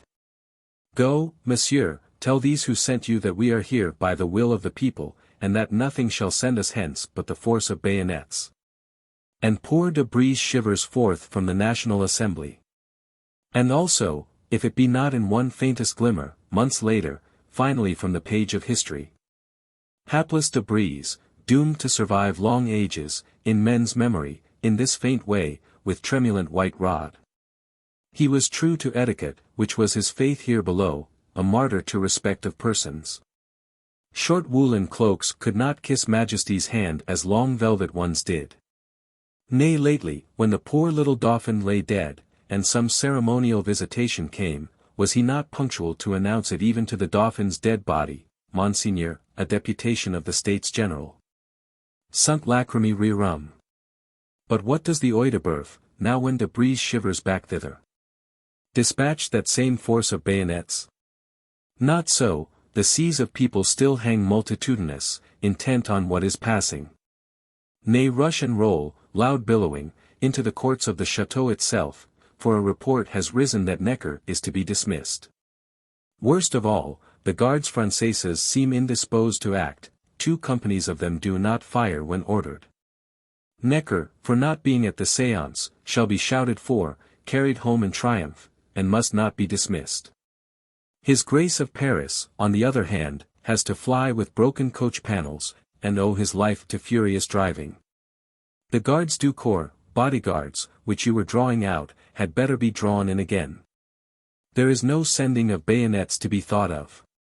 Instead of soldiers, the Œil de Bœuf sends carpenters to take down the platform. Ineffectual shift.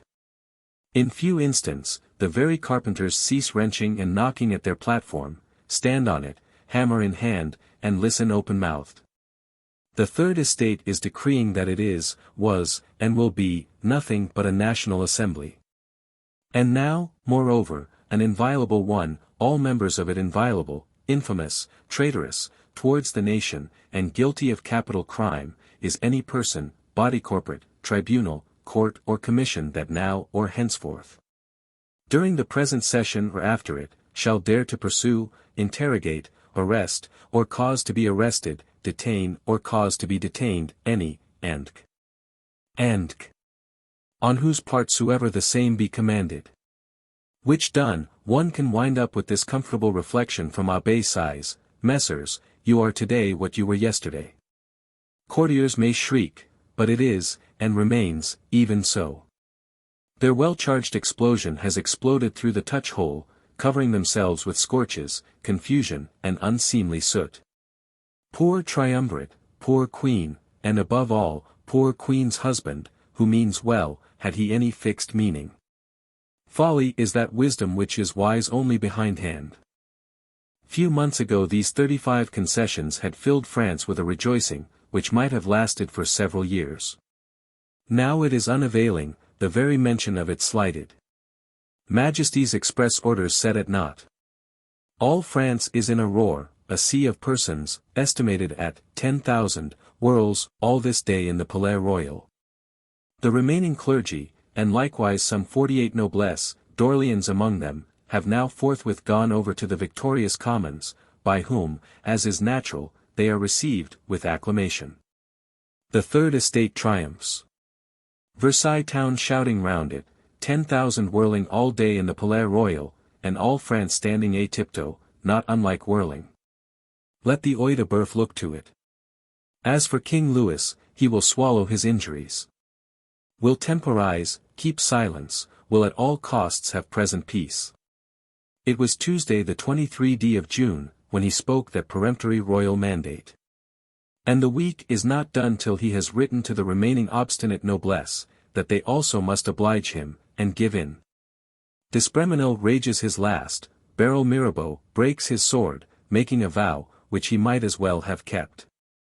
The triple family is now therefore complete, the third erring brother, the noblesse, having joined it, erring but pardonable, soothed, so far as possible, by sweet eloquence from President Bailly.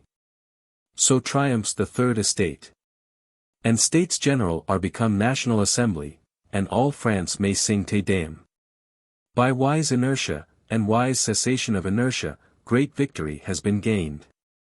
It is the last night of June, all night you meet nothing on the streets of Versailles but men running with torches, with shouts of jubilation. From the 2nd of May when they kissed the hand of Majesty, to this 30th of June when men run with torches, we count 7 weeks complete. For 7 weeks the national Corocho has stood far seen, ringing many a signal. And, so much having now gathered round it, may hope to stand.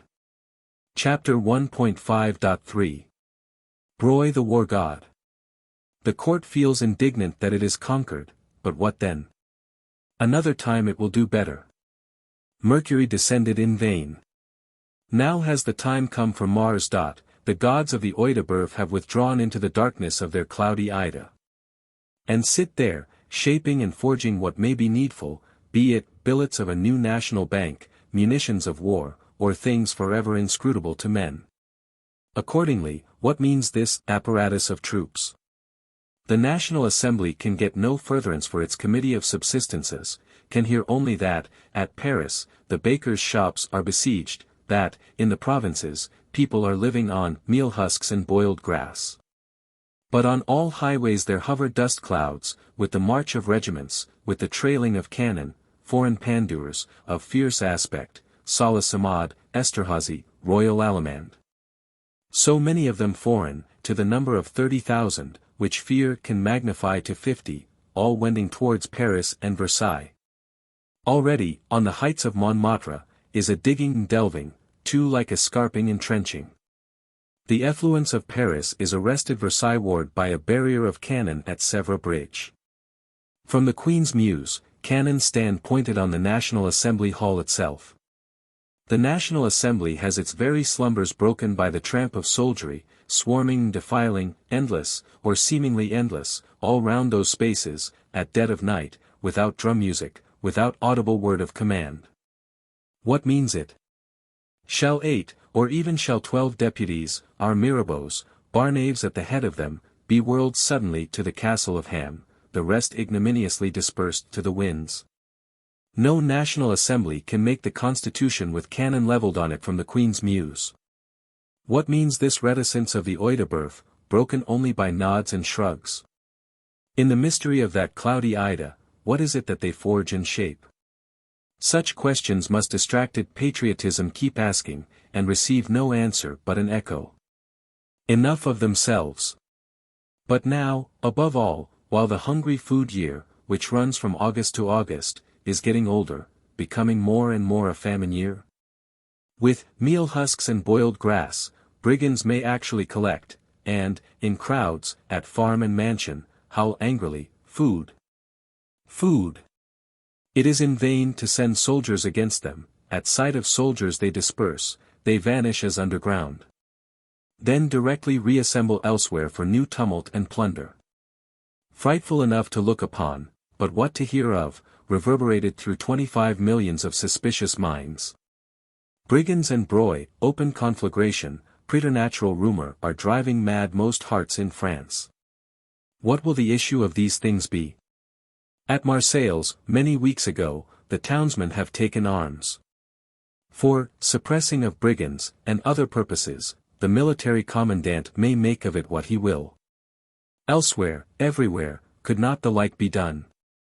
Dubious, on the distracted patriot imagination, wavers, as a last deliverance, some foreshadow of a national guard. But conceive, above all, the wooden tent in the Palais Royal. A universal hubbub there, as of dissolving worlds, their loudest bellows the mad-making voice of rumor, their sharpest gazes suspicion into the pale dim world whirlpool, discerning shapes and phantasms. Imminent bloodthirsty regiments camped on the Champ de Mars, dispersed National Assembly, red-hot cannonballs, to burn Paris, the mad war god and Bologna's sounding thongs. To the calmest man it is becoming too plain that battle is inevitable. Inevitable, silently nod messeigneurs and broil, inevitable and brief. Your National Assembly, stopped short in its constitutional labors, may fatigue the royal ear with addresses and remonstrances, those cannon of ours stand duly levelled. Those troops are here. The King's Declaration, with its 35 too generous articles, was spoken, was not listened to, but remains yet unrevoked, he himself shall effect it, Sol Fera. As for broil, he has his headquarters at Versailles, all as in a seat of war, clerks writing, significant staff officers, inclined to taciturnity, plumed aides-de-camp, scouts, orderlies flying or hovering. He himself looks forth, important, impenetrable, listens to Besenval commandant of Paris, and his warning and earnest counsels, for he has come out repeatedly on purpose, with a silent smile. The Parisians resist. Scornfully cry messeigneurs. As a meal mob may. They have sat quiet, these 5 generations, submitting to all. Their Mercier declared, in these very years, that a Parisian revolt was henceforth impossible. Stand by the Royal Declaration, of the 23rd of June. The nobles of France, valorous, chivalrous as of old, will rally round us with one heart. And as for this which you call Third Estate, and which we call canaille of unwashed sans-culottes, of paddlins, scribblers, factious spooters, brave broil, with a whiff of grape-shot, salve de cannons, if need be, will give quick account of it. Thus reason they, on their cloudy Ida, hidden from men, men also hidden from them. Good is grape-shot, messeigneurs, on one condition, that the shooter also were made of metal. But unfortunately he is made of flesh. Under his buffs and bandoliers your hired shooter has instincts, feelings, even a kind of thought. It is his kindred, bone of his bone, this same canaille that shall be whiffed. He has brothers in it, a father and mother, living on meal husks and boiled grass. His very doxy, not yet dead-eyed the spittle, drives him into military heterodoxy, declares that if he shed patriot blood, he shall be accursed among men. The soldier, who has seen his pay stolen by rapacious foulons, his blood wasted by Soubises, Pompadours, and the gates of promotion shut inexorably on him if he were not born noble, is himself not without griefs against you. Your cause is not the soldier's cause, but, as would seem, your own only, and no other God's nor man's. For example, the world may have heard how, at Bethune lately, when there rose some riot about grains, of which sort there are so many, and the soldiers stood drawn out, and the word fire was given, not a trigger stirred. Only the butts of all muskets rattled angrily against the ground, and the soldiers stood glooming, with a mixed expression of countenance. Till clutched each under the arm of a patriot householder, they were all hurried off, in this manner, to be treated and caressed, and have their pay increased by subscription. Neither have the Gardes Françaises, the best regiment of the line, shown any promptitude for street firing lately. They returned grumbling from Revelins, and have not burnt a single cartridge since, nay, as we saw, not even when bid. A dangerous humor dwells in these guards. Notable men too, in their way. Valadi the Pythagorean was, at one time, an officer of theirs. Nay, in the ranks, under the three-cornered felt and cockade, what hard heads may there not be, and reflections going on, unknown to the public. One head of the hardest we do now discern there, on the shoulders of a certain Sergeant Hoche. Lazare Hoche, that is the name of him, he used to be about the Versailles royal stables, nephew of a poor herb woman, a handy lad, exceedingly addicted to reading. He is now Sergeant Hoche, and can rise no farther. He lays out his pay in rushlights, and cheap editions of books. On the whole, the best seems to be, consign these Gardes Françaises to their barracks. So Besenval thinks, and orders. Consigned to their barracks, the Gardes Françaises do but form a secret association, an engagement not to act against the National Assembly. Debauched by Valadi the Pythagorean, debauched by money and women. Cry Besenval and innumerable others. Debauched by what you will, or in need of no debauching, behold them, long files of them, their consignment broken, arrive, headed by their sergeants, on the 26th day of June, at the Palais Royal.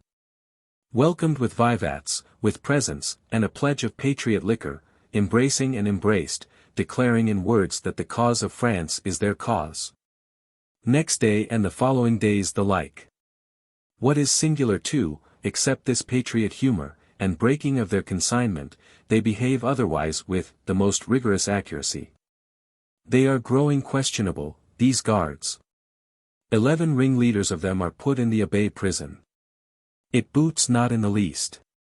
The imprisoned 11 have only, by the hand of an individual, to drop, towards nightfall, a line in the Café de Foy, where patriotism harangues loudest on its table. 200 young persons, soon waxing to 4,000, with fit crowbars, roll towards the Abbaye, smite asunder the needful doors, and bear out their 11, with other military victims, to supper in the Palais Royal Garden. To board, and lodging, in camp beds, in the Theatre de Variétés, other national prytaneum as yet not being in readiness. Most deliberate. Nay, so punctual were these young persons, that finding one military victim to have been imprisoned for real civil crime, they returned him to his cell, with protest. Why new military force was not called out? New military force was called out. New military force did arrive, full gallop, with drawn sabre, but the people gently laid hold of their bridles, the dragoons sheathed their swords. Lifted their caps by way of salute, and sat like mere statues of dragoons, except indeed that a drop of liquor being brought them, they drank to the king and nation with the greatest cordiality. And now, ask in return, why Messeigneurs and Broy the great god of war, on seeing these things, did not pause, and take some other course, any other course. Unhappily, as we said, they could see nothing. Pride, which goes before a fall. Wrath, if not reasonable, yet pardonable, most natural, had hardened their hearts and heated their heads, so, with imbecility and violence, ill-matched pair, they rush to seek their hour. All regiments are not guards franceses, or debauched by Valadi the Pythagorean, let fresh undebauched regiments come up. Let Royal Allemand, Soleil Samad, Swiss Chateauvieux come up, which can fight, but can hardly speak except in German gutturals. Let soldiers march, and highways thunder with artillery wagons. Majesty has a new royal session to hold, and miracles to work there. The whiff of grape-shot can, if needful, become a blast and tempest. In which circumstances, before the red-hot balls begin raining, may not the 120 Paris electors, though their cahier is long since finished, see good to meet again daily, as an electoral club? They meet first, in a tavern, where the largest wedding party cheerfully give place to them. But latterly they meet in the Hôtel de Ville, in the town hall itself. Flesselles, provost of merchants, with his 4 echevins, scabins, assessors, could not prevent it. Such was the force of public opinion. He, with his echevins, and the 26 town councillors, all appointed from above, may well sit silent there, in their long gowns. And consider, with awed eye, what prelude this is of convulsion coming from below, and how themselves shall fare in that. Chapter 1.5.4 To arms. So hangs it, dubious, fateful, in the sultry days of July. It is the passionate printed advice of M. Marat, to abstain, of all things, from violence. Nevertheless the hungry poor are already burning town barriers, where tribute on eatables is levied, getting clamorous for food. The 12th July morning is Sunday, the streets are all placarded with an enormous-sized de par le roi, inviting peaceable citizens to remain within doors, to feel no alarm, to gather in no crowd. Why so? What mean these placards of enormous size? Above all, what means this clatter of military, dragoons, hussars, rattling in from all points of the compass towards the place Louis Quinze? With a staid gravity of face, though saluted with mere nicknames, hootings and even missiles. Besenval is with them. Swiss guards of his are already in the Champs-Élysées, with 4 pieces of artillery. Have the destroyers descended on us, then? From the bridge of Sèvres to utmost Vincennes, from Saint-Denis to the Champ de Mars, we are begirt. Alarm, of the vague unknown, is in every heart. The Palais Royal has become a place of awestruck interjections, silent shakings of the head. One can fancy with what dolorous sound the noontide cannon, which the sun fires at the crossing of his meridian, went off there. Bodeful, like an inarticulate voice of doom. Are these troops verily come out against brigands? Where are the brigands? What mystery is in the wind? Hark! A human voice reporting articulately the job's news. Necker, people's minister, savior of France, is dismissed. Impossible, incredible. Treasonous to the public peace. Such a voice ought to be choked in the waterworks. Had not the newsbringer quickly fled. Nevertheless, friends, make of it what you will, the news is true. Necker is gone. Necker hies northward incessantly, in obedient secrecy, since yesternight. We have a new ministry, Broy the war god. Aristocrat Breteuil, Foulon who said the people might eat grass. Rumor, therefore, shall arise, in the Palais Royal, and in broad France. Paleness sits on every face, confused tremor and fermescence. Waxing into thunder peals, of fury stirred on by fear. But see Camille Desmoulins, from the Café de Foy, rushing out, Sibylline in face, his hair streaming, in each hand a pistol. He springs to a table, the police satellites are eyeing him. Alive they shall not take him, not they alive him alive. This time he speaks without stammering. Friends, shall we die like hunted hares? Like sheep hounded into their pinfold, bleeding for mercy, where is no mercy, but only a whetted knife. The hour is come, the supreme hour of Frenchman and man, when oppressors are to try conclusions with oppressed, and the word is, swift death, or deliverance forever. Let such hour be well come. Us, meseems, one cry only befits, to arms. Let universal Paris, universal France, as with the throat of the whirlwind, sound only, to arms, to arms. Yell responsive the innumerable voices, like one great voice, as of a demon yelling from the air, for all faces wax fire-eyed, all hearts burn up into madness. In such, or fitter words, does Camille evoke the elemental powers, in this great moment. Friends, continues Camille, some rallying sign. Cockades, green ones, the color of hope, as with the flight of locusts, these green tree leaves, green ribbons from the neighboring shops, all green things are snatched, and made cockades of. Camille descends from his table, stifled with embraces, wetted with tears, has a bit of green ribbon handed him, sticks it in his hat. And now to Curtius' image shop there, to the boulevards, to the four winds, and rest not till France be on fire. France, so long shaken and wind-parched, is probably at the right inflammable point. As for poor Curtius, who, one grieves to think, might be but imperfectly paid, he cannot make two words about his images. The wax bust of Necker, the wax bust of d'Orléans, helpers of France, these, covered with crape, as in funeral procession, or after the manner of suppliants appealing to heaven, to earth, and Tartarus itself, a mixed multitude bears off. For a sign. As indeed man, with his singular imaginative faculties, can do little or nothing without signs, thus Turks look to their prophet's banner, also osier mannequins have been burnt, and Necker's portrait has erewhile figured, aloft on its perch.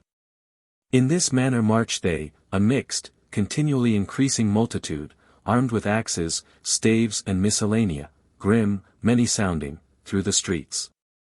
Be all theatres shut, let all dancing, on planked floor, or on the natural greensward, cease. Instead of a Christian Sabbath, and feast of Guinguet tabernacles, it shall be a sorcerer's Sabbath, and Paris, gone rabid, dance, with the fiend for piper. However, Besenval, with horse and foot, is in the place Louis Quinze.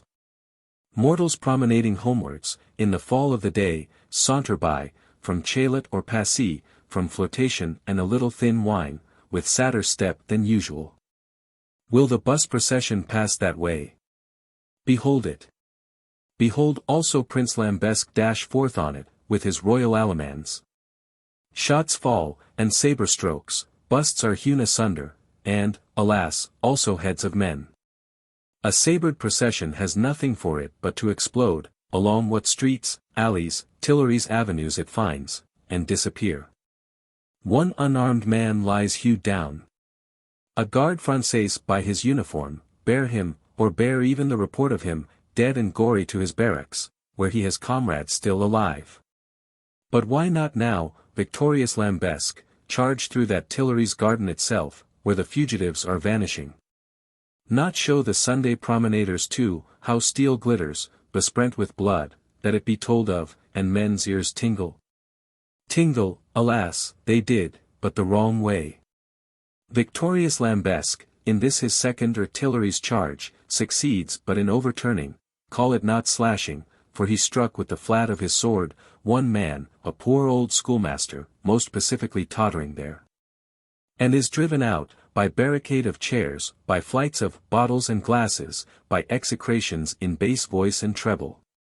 Most delicate is the mobqueller's vocation, wherein too much may be as bad as not enough.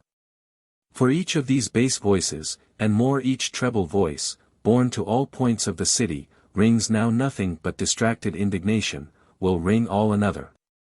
The cry, to arms, roars tenfold. Steeples with their metal storm voice boom out, as the sun sinks, armorers' shops are broken open, plundered, the streets are a living foam sea, chafed by all the winds. Such issue came of Lambesque's charge on the Tuileries garden, no striking of salutary terror into Chalet promenaders, a striking into broad wakefulness of frenzy and the three furies, which otherwise were not asleep. For they lie always, those subterranean humanities, fabulous and yet so true, in the dullest existence of man, and can dance, brandishing their dusky torches, shaking their serpent hair. Lambesc with royal alamand may ride to his barracks, with curses for his marching music. Then ride back again, like one troubled in mind, vengeful guards Franceses, sacring, with knit brows, start out on him, from their barracks in the Chausse d'Antin, pour a volley into him, killing and wounding. Which he must not answer, but ride on. Counsel dwells not under the plumed hat. If the Eumenides awaken, and Broye has given no orders, what can a Besenval do? When the guards Franceses, with Polaroyal volunteers, roll down, greedy of more vengeance, to the place Louis Quinze itself, they find neither Besenval, Lambesc, Royal Allemand, nor any soldier now there. Gone is military order. On the far eastern boulevard of Saint-Antoine, the chasseurs Normandy arrive, dusty, thirsty, after a hard day's ride, but can find no billet master, see no course in this city of confusions. Cannot get to Besenval, cannot so much as discover where he is. Normandy must even bivouac there, in its dust and thirst, unless some patriot will treat it to a cup of liquor, with advices. Raging multitudes surround the Hôtel de Ville, crying, arms! Orders! The 620 town councillors, with their long gowns, have ducked under, into the raging chaos, shall never emerge more. Besenval is painfully wriggling himself out, to the Champ de Mars. He must sit there, in the cruelest uncertainty. Courier after courier may dash off for Versailles, but will bring back no answer, can hardly bring himself back. For the roads are all blocked with batteries and pickets, with floods of carriages arrested for examination. Such was Broye's one sole order. The Œil de Bœuf, hearing in the distance such mad din, which sounded almost like invasion, will before all things keep its own head whole. A new ministry, with, as it were, but one foot in the stirrup, cannot take leaps. Mad Paris is abandoned altogether to itself. What a Paris, when the darkness fell! A European metropolitan city hurled suddenly forth from its old combinations and arrangements, to crash tumultuously together, seeking new. Use and wont will now no longer direct any man. Each man, with what of originality he has, must begin thinking, or following those that think. 700,000 individuals, on the sudden, find all their old paths, old ways of acting and deciding, vanish from under their feet. And so there go they, with clangor and terror, they know not as yet whether running, swimming or flying, headlong into the new era. With clangor and terror, from above, Broye the war god impends, preternatural, with his red-hot cannonballs. And from below, a preternatural brigand world menaces with dirk and firebrand. Madness rules the hour. Happily, in place of the submerged 26, the Electoral Club is gathering, has declared itself a provisional municipality. On the morrow it will get Provost Flesselles, with an echevin or two, to give help in many things. For the present it decrees one most essential thing, that forthwith a Parisian militia shall be enrolled. Depart, ye heads of districts, to labor in this great work, while we here, in permanent committee, sit alert. Let fencible men, each party in its own range of streets, keep watch and ward, all night. Let Paris court a little fever sleep. Confused by such fever dreams, of violent motions at the Palais Royal, or from time to time start awake, and look out, palpitating, in its nightcap, at the clash of discordant mutually unintelligible patrols. On the gleam of distant barriers, going up all too ruddy towards the vault of night. Chapter 1.5.v. Give us arms. On Monday the huge city has awoke, not to its weekday industry, to what a different one. The working man has become a fighting man, has one want only, that of arms. The industry of all crafts has paused, except it be the smiths, fiercely hammering pikes, and, in a faint degree, the kitcheners, cooking off-hand victuals. For bouche vie toujours. Women too are sewing cockades, not now of green, which being d'Artois color, the Hôtel de Ville has had to interfere in it.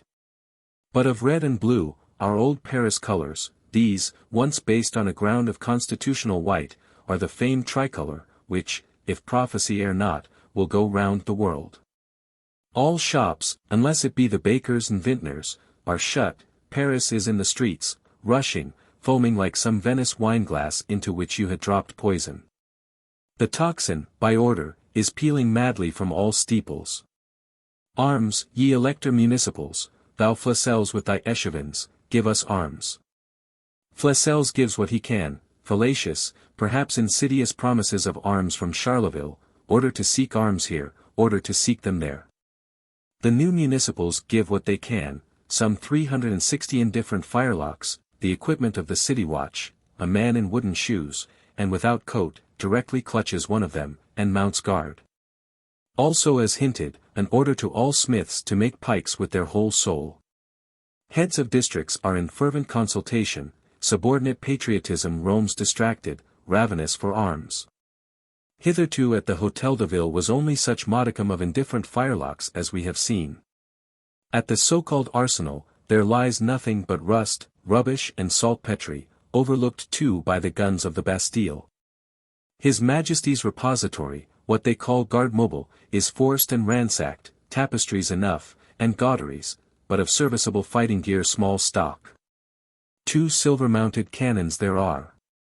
An ancient gift from His Majesty of Siam to Louis XIV, gilt sword of the good Henri, antique chivalry arms and armor.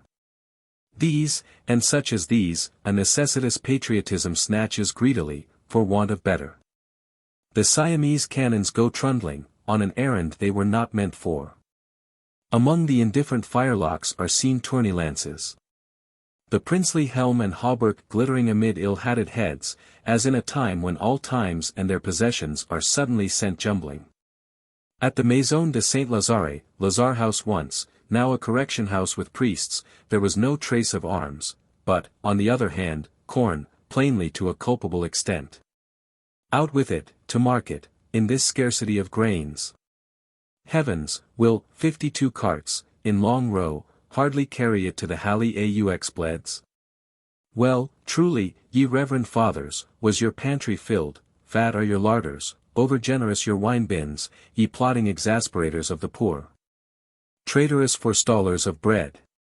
Vain is protesting, entreaty on bare knees, the house of Saint Lazarus has that in it which comes not out by protesting. Behold, how, from every window, it vomits, mere torrents of furniture, of bellowing and hurly-burly, the cellars also leaking wine.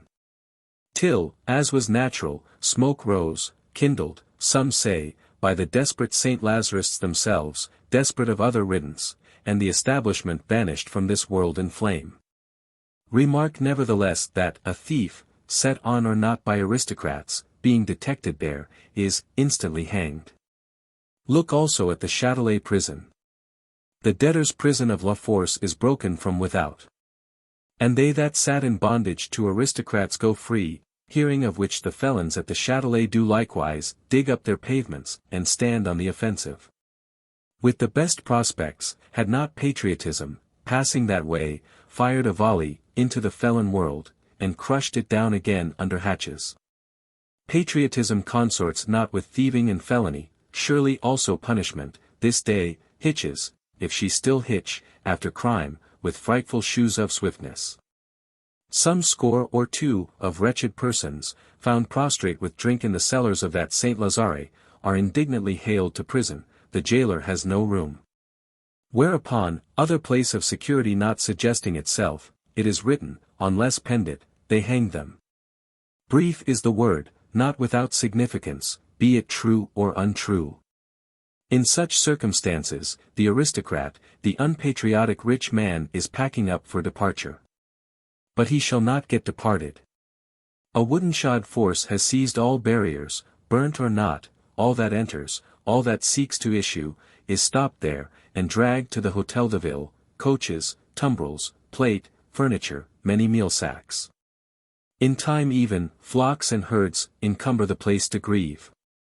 And so it roars, and rages, and brays, drums beating, steeples pealing, criers rushing with handbells, oh yes, oh yes. All men to their districts to be enrolled. The districts have met in gardens, open squares. Are getting marshalled into volunteer troops. No red-hot ball has yet fallen from Besenval's camp. On the contrary, deserters with their arms are continually dropping in, nay now, joy of joys, at 2 in the afternoon, the Gardes Françaises, being ordered to Saint Denis, and flatly declining, have come over in a body. It is a fact worth many. 3,600 of the best fighting men, with complete accoutrement, with cannoneers even, and cannon. Their officers are left standing alone, could not so much as succeed in spiking the guns. The very Swiss, it may now be hoped, Chateauvieux and the others, will have doubts about fighting. Our Parisian militia, which some think it were better to name National Guard, is prospering as heart could wish. It promised to be 48,000, but will in few hours double and quadruple that number, invincible, if we had only arms. But see, the promised Charleville boxes, marked artillery. Here, then, are arms enough. Conceive the blank face of patriotism, when it found them filled with rags, foul linen, candle ends, and bits of wood. Provost of the merchants, how is this? Neither at the Chartres convent, whither we were sent with signed order, is there or ever was there any weapon of war. Nay here, in this same boat, safe under tarpaulings, had not the nose of patriotism been of the finest, or 5,000 weight of gunpowder, not coming in, but surreptitiously going out. What meanest thou, Flesselles? 'Tis a ticklish game, that of amusing us. Cat plays with captive mouse, but mouse with enraged cat, with enraged national tiger. Meanwhile, the faster, O ye black-apron smiths, smite, with strong arm and willing heart. This man and that, all stroke from head to heel, shall thunder alternating, and ply the great forge hammer, till stithy reel and ring again, while ever and anon, overhead, booms the alarm cannon, for the city has now got gunpowder. Pikes are fabricated, 50,000 of them, in 36 hours, judge whether the black apron have been idle. Dig trenches, unpave the streets, ye others, assiduous, man and maid. Cram the earth in barrel barricades, at each of them a volunteer sentry, pile the windstones in window-sills and upper rooms. Have scalding pitch, at least boiling water ready, ye weak old women, to pour it and dash it on royal allemande, with your old skinny arms, your shrill curses along with it will not be wanting. Patrols of the newborn National Guard, bearing torches, scour the streets, all that night, which otherwise are vacant, yet illuminated in every window by order. Strange looking. Like some naphthalited city of the dead, with here and there a flight of perturbed ghosts. O poor mortals, how ye make this earth bitter for each other, this fearful and wonderful life fearful and horrible, and Satan has his place in all hearts. Such agonies and ragings and wailings ye have, and have had, in all times, to be buried all, in so deep silence, and the salt sea is not swollen with your tears. Great meanwhile is the moment, when tidings of freedom reach us. When the long enthralled soul, from amid its chains and squalid stagnancy, arises, were it still only in blindness and bewilderment, and swears by him that made it, that it will be free. Free. Understand that well, it is the deep commandment, dimmer or clearer, of our whole being, to be free. Freedom is the one purport, wisely aimed at, or unwisely, of all man's struggles, toilings and sufferings, in this earth. Yes, supreme is such a moment, if thou have known it first vision as of a flame-girt Sinai, in this our waste pilgrimage, which thenceforth wants not its pillar of cloud by day, and pillar of fire by night. Something it is even, nay, something considerable, when the chains have grown corrosive, poisonous, to be free from oppression by our fellowman. Forward, ye maddened sons of France, be it towards this destiny or towards that. Around you is but starvation, falsehood, corruption and the clam of death. Where ye are is no abiding. Imagination may, imperfectly, figure how Commandant Besenval, in the Champ de Mars, has worn out these sorrowful hours insurrection all round. His men melting away. From Versailles, to the most pressing messages, comes no answer, or once only some vague word of answer which is worse than none. A council of officers can decide merely that there is no decision.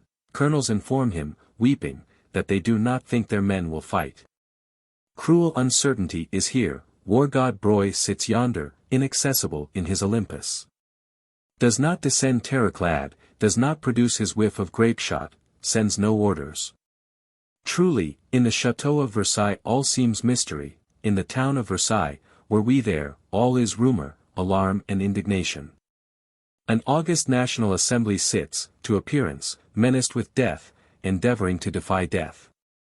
It has resolved, that Necker carries with him the regrets of the nation.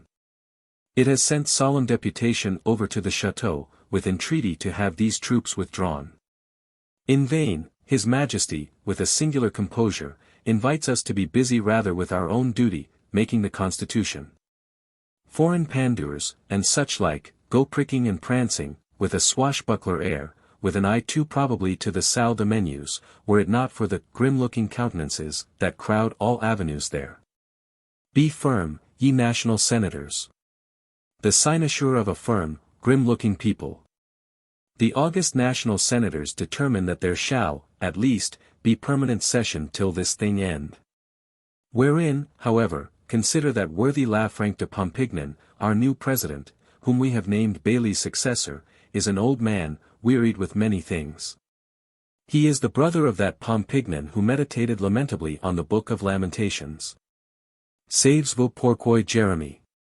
Se lamentate tout esse vie. Se tuil prévoit. Que Pompignan le tradurate. Poor Bishop Pompignan withdraws.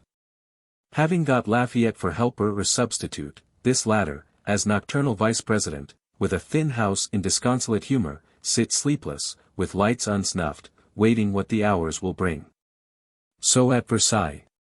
But at Paris, agitated Besenval, before retiring for the night, has stepped over to old M. de Sombreuil, of the Hôtel des Invalides hard by. M. de Sombreuil has, what is a great secret, some 28,000 stand of muskets deposited in his cellars there, but no trust in the temper of his invalids. This day, for example, he sent 20 of the fellows down to unscrew those muskets, lest sedition might snatch at them. But scarcely, in 6 hours, had the 20 unscrewed 20 gun locks, or dogs' heads, chiens, of locks, each invalide his dog's head. If ordered to fire, they would, he imagines, turn their cannon against himself. Unfortunate old military gentleman, it is your hour, not of glory. Old Marquis de Launay too, of the Bastille, has pulled up his drawbridges long since, and retired into his interior. With sentries walking on his battlements, under the midnight sky, aloft over the glare of illuminated Paris, whom a national patrol, passing that way, takes the liberty of firing at, 7 shots towards 12 at night, which do not take effect. This was the 13th day of July, 1789, a worse day, many said, than the last 13th was, when only hail fell out of heaven, not madness rose out of Tophet, ruining worse than crops. In these same days, as chronology will teach us, hot old Marquis Mirabeau lies stricken down, at Argenteuil, not within sound of these alarm guns, for he properly is not there, and only the body of him now lies, deaf and cold forever. It was on Saturday night that he, drawing his last life breaths, gave up the ghost there, leaving a world, which would never go to his mind, now broken out, seemingly, into deliration in the Colbut General. What is it to him, departing elsewhither, on his long journey? The old Chateau Mirabeau stands silent, far off, on its scarped rock, in that gorge of 2 windy valleys. The pale fading spectre now of a chateau, this huge world riot, and France, and the world itself, fades also, like a shadow on the great still mirror sea, and all shall be as God wills. Young Mirabeau, sad of heart, for he loved this crabbed brave old father, sad of heart, and occupied with sad cares, is withdrawn from public history. The great crisis transacts itself without him. Chapter 1.5.vi. Storm and Victory. But, to the living and the struggling, a new, 14th morning dawns. Under all roofs of this distracted city, is the notice of a drama, not untragical, crowding towards solution. The bustlings and preparings, the tremors and menaces. The tears that fell from old eyes. This day, my sons, ye shall quit you like men. By the memory of your fathers' wrongs, by the hope of your children's rights. Tyranny impends in red wrath, help for you is none if not in your own right hands. This day ye must do or die. From earliest light, a sleepless permanent committee has heard the old cry, now waxing almost frantic, mutinous, arms. Arms. Provost Flesselles, or what traitors there are among you, may think of those Charleville boxes. 150,000 of US, and but the third man furnished with so much as a pike.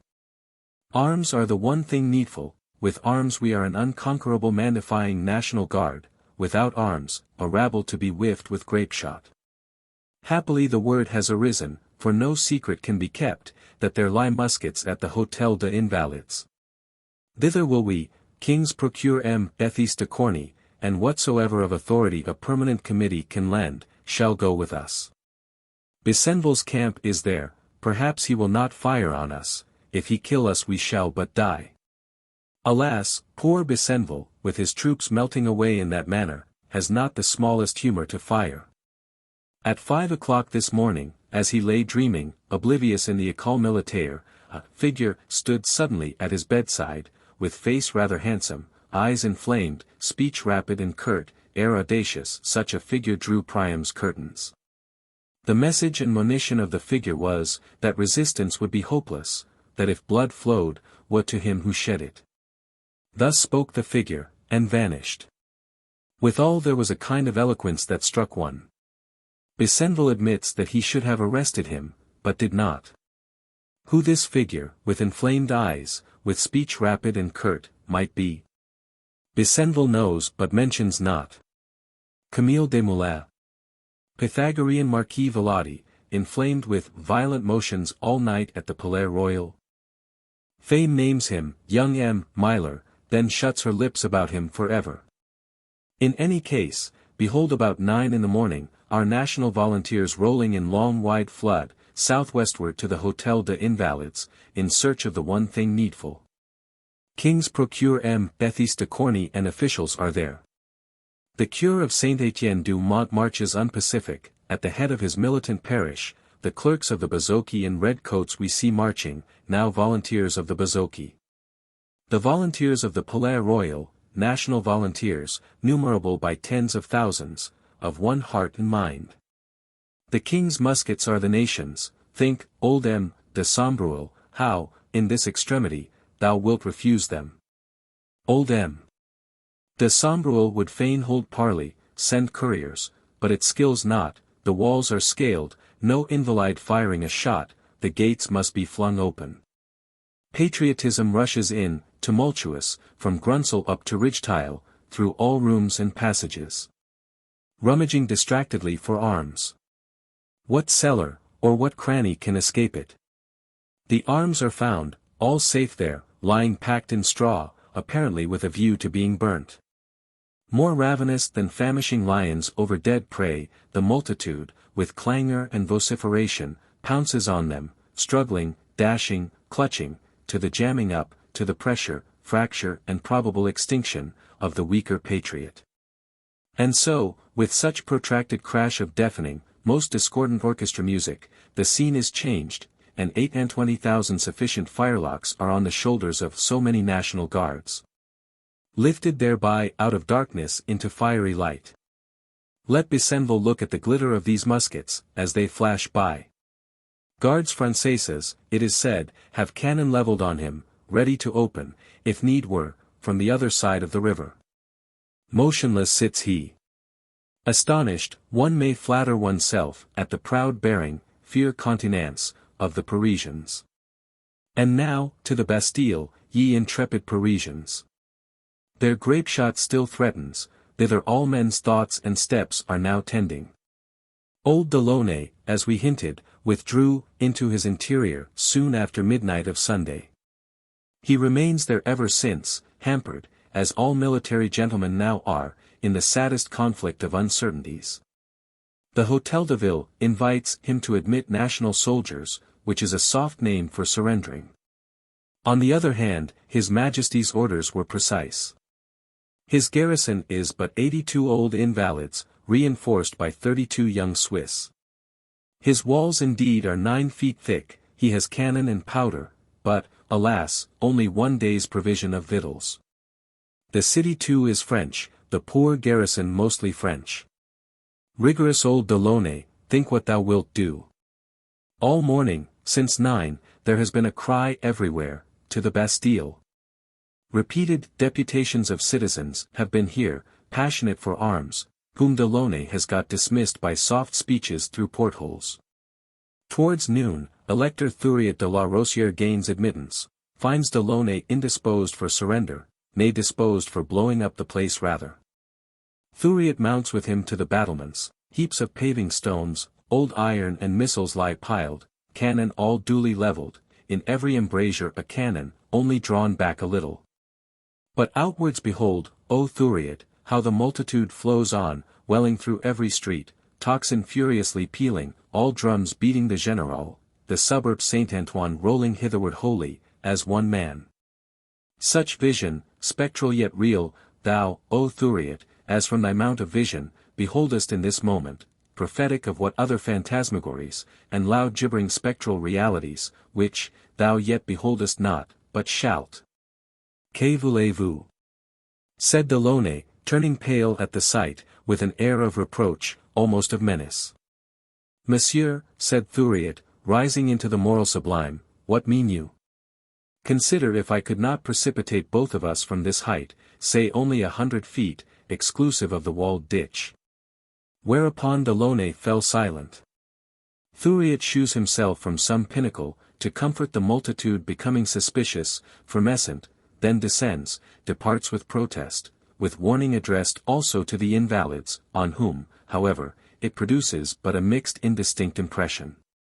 The old heads are none of the clearest, besides, it is said, Delaunay has been profuse of beverages, prodigue de buissons. They think, they will not fire, if not fired on, if they can help it. But must, on the whole, be ruled considerably by circumstances. Would to thee, Delaunay, in such an hour, if thou canst not, taking some one firm decision, rule circumstances. Soft speeches will not serve, hard grape shot is questionable. But hovering between the two is unquestionable. Ever wilder swells the tide of men, their infinite hum waxing ever louder, into imprecations, perhaps into crackle of stray musketry, which latter, on walls 9 feet thick, cannot do execution. The outer drawbridge has been lowered for Thuriot, new deputation of citizens, it is the third, and noisiest of all, penetrates that way into the outer court, soft speeches producing no clearance of these, Delaunay gives fire. Pulls up his drawbridge. A slight sputter, which has kindled the too combustible chaos, made it a roaring fire chaos.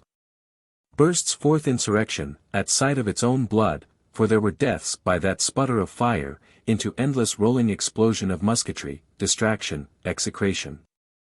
And overhead, from the fortress, let one great gun, with its grape shot, go booming, to shew what we could do. The Bastille is besieged. On, then, all Frenchmen that have hearts in their bodies.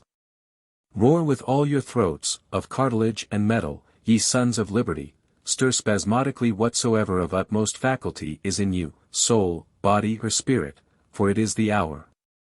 Smite, thou Louis Tournay, cartwright of the Marais, old soldier of the regiment Dauphine, smite at that outer drawbridge chain, though the fiery hail whistles round thee. Never, over knave or fellow, did thy axe strike such a stroke. Down with it, man, down with it to Orcus, let the whole accursed edifice sink thither, and tyranny be swallowed up for ever. Mounted, some say on the roof of the guard-room, some, on bayonets stuck into joints of the wall, Louis Tournay smites, brave Aubin Bonnemere, also an old soldier, seconding him, the chain yields, breaks. The huge drawbridge slams down, thundering, avec fracas. Glorious, and yet, alas, it is still but the outworks. The 8 grim towers, with their invalids' musketry, their paving stones and cannon mouths, still soar aloft intact. Ditch yawning impassable, stone-faced, the inner drawbridge with its back towards us, the Bastille is still to take. To describe this siege of the Bastille, thought to be one of the most important in history, perhaps transcends the talent of mortals. Could one but, after infinite reading, get to understand so much as the plan of the building? But there is open esplanade, at the end of the Rue Saint-Antoine, there are such forecourts, cour avance, cour de l'orme, arched gateway, where Louis Tournay now fights. Then new drawbridges, dormant bridges, rampart bastions, and the grim 8 towers, a labyrinthic mass, high-frowning there, of all ages from 20 years to 420. Beleaguered, in this its last hour, as we said, by mere chaos come again. Ordnance of all calibers, throats of all capacities. Men of all plans, every man his own engineer, seldom since the war of pygmies and cranes was there seen so anomalous a thing. Half-pay Elie is home for a suit of regimentals. No one would heed him in colored clothes, half-pay Hulin is haranguing guards Françaises in the Place de Grève. Frantic patriots pick up the grape shots. Bear them, still hot, or seemingly so, to the Hôtel de Ville. Paris, you perceive, is to be burnt. Flesselles is pale to the very lips, for the roar of the multitude grows deep. Paris wholly has got to the acme of its frenzy. Whirled, all ways, by panic madness. At every street barricade, there whirls simmering, a minor whirlpool, strengthening the barricade, since God knows what is coming. And all minor whirlpools play distractedly into that grand fire maelstrom which is lashing round the Bastille. And so it lashes and it roars. Cholat the wine merchant has become an impromptu cannoneer. See Georgette, of the Marine Service, fresh from Brest, ply the King of Siam's cannon. Singular, if we were not used to the like Georgette lay, last night, taking his ease at his inn. The King of Siam's cannon also lay, knowing nothing of him, for 100 years. Yet now, at the right instant, they have got together, and discourse eloquent music. For, hearing what was toward, Georgette sprang from the Brest diligence, and ran. Guards Françaises also will be here, with real artillery, were not the walls so thick, upwards from the esplanade, horizontally from all neighboring roofs and windows, flashes one irregular deluge of musketry, without effect. The invalids lie flat, firing comparatively at their ease from behind stone, hardly through portholes, shew the tip of a nose. We fall, shot, and make no impression. Let conflagration rage, of whatsoever is combustible. Guard-rooms are burnt, invalids' mess-rooms. A distracted peruke-maker with 2 fiery torches, is for burning the saltpetres of the arsenal, had not a woman run screaming. Had not a patriot, with some tincture of natural philosophy, instantly struck the wind out of him, but of musket on pit of stomach, overturned barrels, and stayed the devouring element. A young beautiful lady, seized escaping in these outer courts, and thought falsely to be Delaunay's daughter, shall be burnt in Delaunay's sight. She lies swooned on a palliasse, but again a patriot, it is brave Aubin Bonnemere the old soldier, dashes in, and rescues her. Straw is burnt, 3 cartloads of it, hauled thither, go up in white smoke, almost to the choking of patriotism itself. So that Elie had, with singed brows, to drag back 1 cart, and Riol the gigantic haberdasher, another. Smoke as of Tophet, confusion as of Babel, noise as of the crack of doom. Blood flows, the aliment of new madness. The wounded are carried into houses of the Rue Cérisay, the dying leave their last mandate not to yield till the accursed stronghold fall. And yet, alas, how fall? The walls are so thick. Deputations, 3 in number, arrive from the Hôtel de Ville. Abbé Fauchet, who was of one, can say, with what almost superhuman courage of benevolence. These wave their town flag in the arched gateway, and stand, rolling their drum. But to no purpose. In such crack of doom, Delaunay cannot hear them, dare not believe them, they return, with justified rage, the few of lead still singing in their ears. What to do? The firemen are here, squirting with their fire pumps on the invalids' cannon, to wet the touch-holes. They unfortunately cannot squirt so high, but produce only clouds of spray. Individuals of classical knowledge propose catapults. Santerre, the sonorous brewer of the suburb Saint-Antoine, advises rather that the place be fired, by a mixture of phosphorus and oil of turpentine spouted up through forcing pumps. O Spinola Santerre, hast thou the mixture ready? Every man his own engineer. And still the fire deluge abates not, even women are firing, and Turks, at least 1 woman, with her sweetheart, and 1 Turk. Guards Françaises have come, real cannon, real cannoneers. Usher Maillard is busy.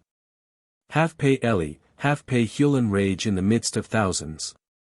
How the great Bastille clock ticks, inaudible, in its inner court there, at its ease, hour after hour, as if nothing special, for it or the world, were passing. It told 1 when the firing began, and is now pointing towards 5, and still the firing slakes not that, far down, in their vaults, the 7 prisoners hear muffled din as of earthquakes, their turnkeys answer vaguely. What to thee, Delaunay, with thy poor 100 invalids? Broye is distant, and his ears heavy, Besenval hears, but can send no help. 1 poor troop of hussars has crept, reconnoitering, cautiously along the quays, as far as the Pont Neuf. We are come to join you, said the captain, for the crowd seems shoreless. A large-headed dwarfish individual, of smoke-bleared aspect, shambles forward, opening his blue lips, for there is sense in him. And croaks, alight then, and give up your arms. The hussar captain is too happy to be escorted to the barriers, and dismissed on parole. Who the squat individual was? Men answer, it is M. Marat, author of the excellent Pacific Avis au Peuple. Great truly, O thou remarkable dog-leech, is this thy day of emergence and new birth, and yet this same day come 4 years, but let the curtains of the future hang. What shall Delaunay do? 1 thing only Delaunay could have done, what he said he would do. Fancy him sitting, from the first, with lighted taper, within arm's length of the powder magazine, motionless, like old Roman senator, or bronze lampholder. Coldly apprising Thuriot, and all men, by a slight motion of his eye, what his resolution was. Harmless he sat there, while unharmed. But the king's fortress, meanwhile, could, might, would, or should, in no wise, be surrendered, save to the king's messenger, 1 old man's life worthless, so it be lost with honor. But think, ye brawling canaille, how will it be when a whole Bastille springs skyward? In such statuesque, taper-holding attitude, 1 fancies Delaunay might have left Thuriot, the red clerks of the Bazoki, cure of St. Stephen and all the Tagragan bobtail of the world, to work their will. And yet, withal, he could not do it. Hast thou considered how each man's heart is so tremulously responsive to the hearts of all men? Hast thou noted how omnipotent is the very sound of many men? How their shriek of indignation palsies the strong soul? Their howl of contumely withers with unfelt pangs. The Ritter Gluck confessed that the ground tone of the noblest passage, in one of his noblest operas, was the voice of the populace he had heard at Vienna, crying to their Kaiser, bread. Bread. Great is the combined voice of men, the utterance of their instincts, which are truer than their thoughts. It is the greatest a man encounters, among the sounds and shadows, which make up this world of time. He who can resist that, has his footing somewhere beyond time. Delaunay could not do it. Distracted, he hovers between the two, hopes in the middle of despair, surrenders not his fortress. Declares that he will blow it up, seizes torches to blow it up, and does not blow it. Unhappy old Delaunay, it is the death agony of thy Bastille and thee. Jail, jailoring and jailer, all 3, such as they may have been, must finish. For 4 hours now has the world bedlam roared, call it the world chimera, blowing fire. The poor invalids have sunk under their battlements, or rise only with reversed muskets, they have made a white flag of napkins. Go beating the chamade, or seeming to beat, for 1 can hear nothing. The very Swiss at the portcullis look weary of firing, disheartened in the fire deluge. A porthole at the drawbridge is opened, as by one that would speak. See Huissier Maillard, the shifty man. On his plank, swinging over the abyss of that stone ditch, plank resting on parapet, balanced by weight of patriots, he hovers perilous, such a dove toward such an ark. Deftly, thou shifty usher, 1 man already fell, and lies smashed, far down there, against the masonry. Usher Maillard falls not, deftly, unerring he walks, with outspread palm. The Swiss holds a paper through his porthole. The shifty usher snatches it, and returns. Terms of surrender, pardon, immunity to all. Are they accepted? Foi d'officier, on the word of an officer, answers half-pay Hewlin, or half-pay Ellie, for men do not agree on it, they are. Sinks the drawbridge, Usher Maillard bolting it when down, rushes in the living deluge, the Bastille is fallen. Victoire. La Bastille est prise. Chapter 1.5.7. Not a revolt. Why dwell on what follows?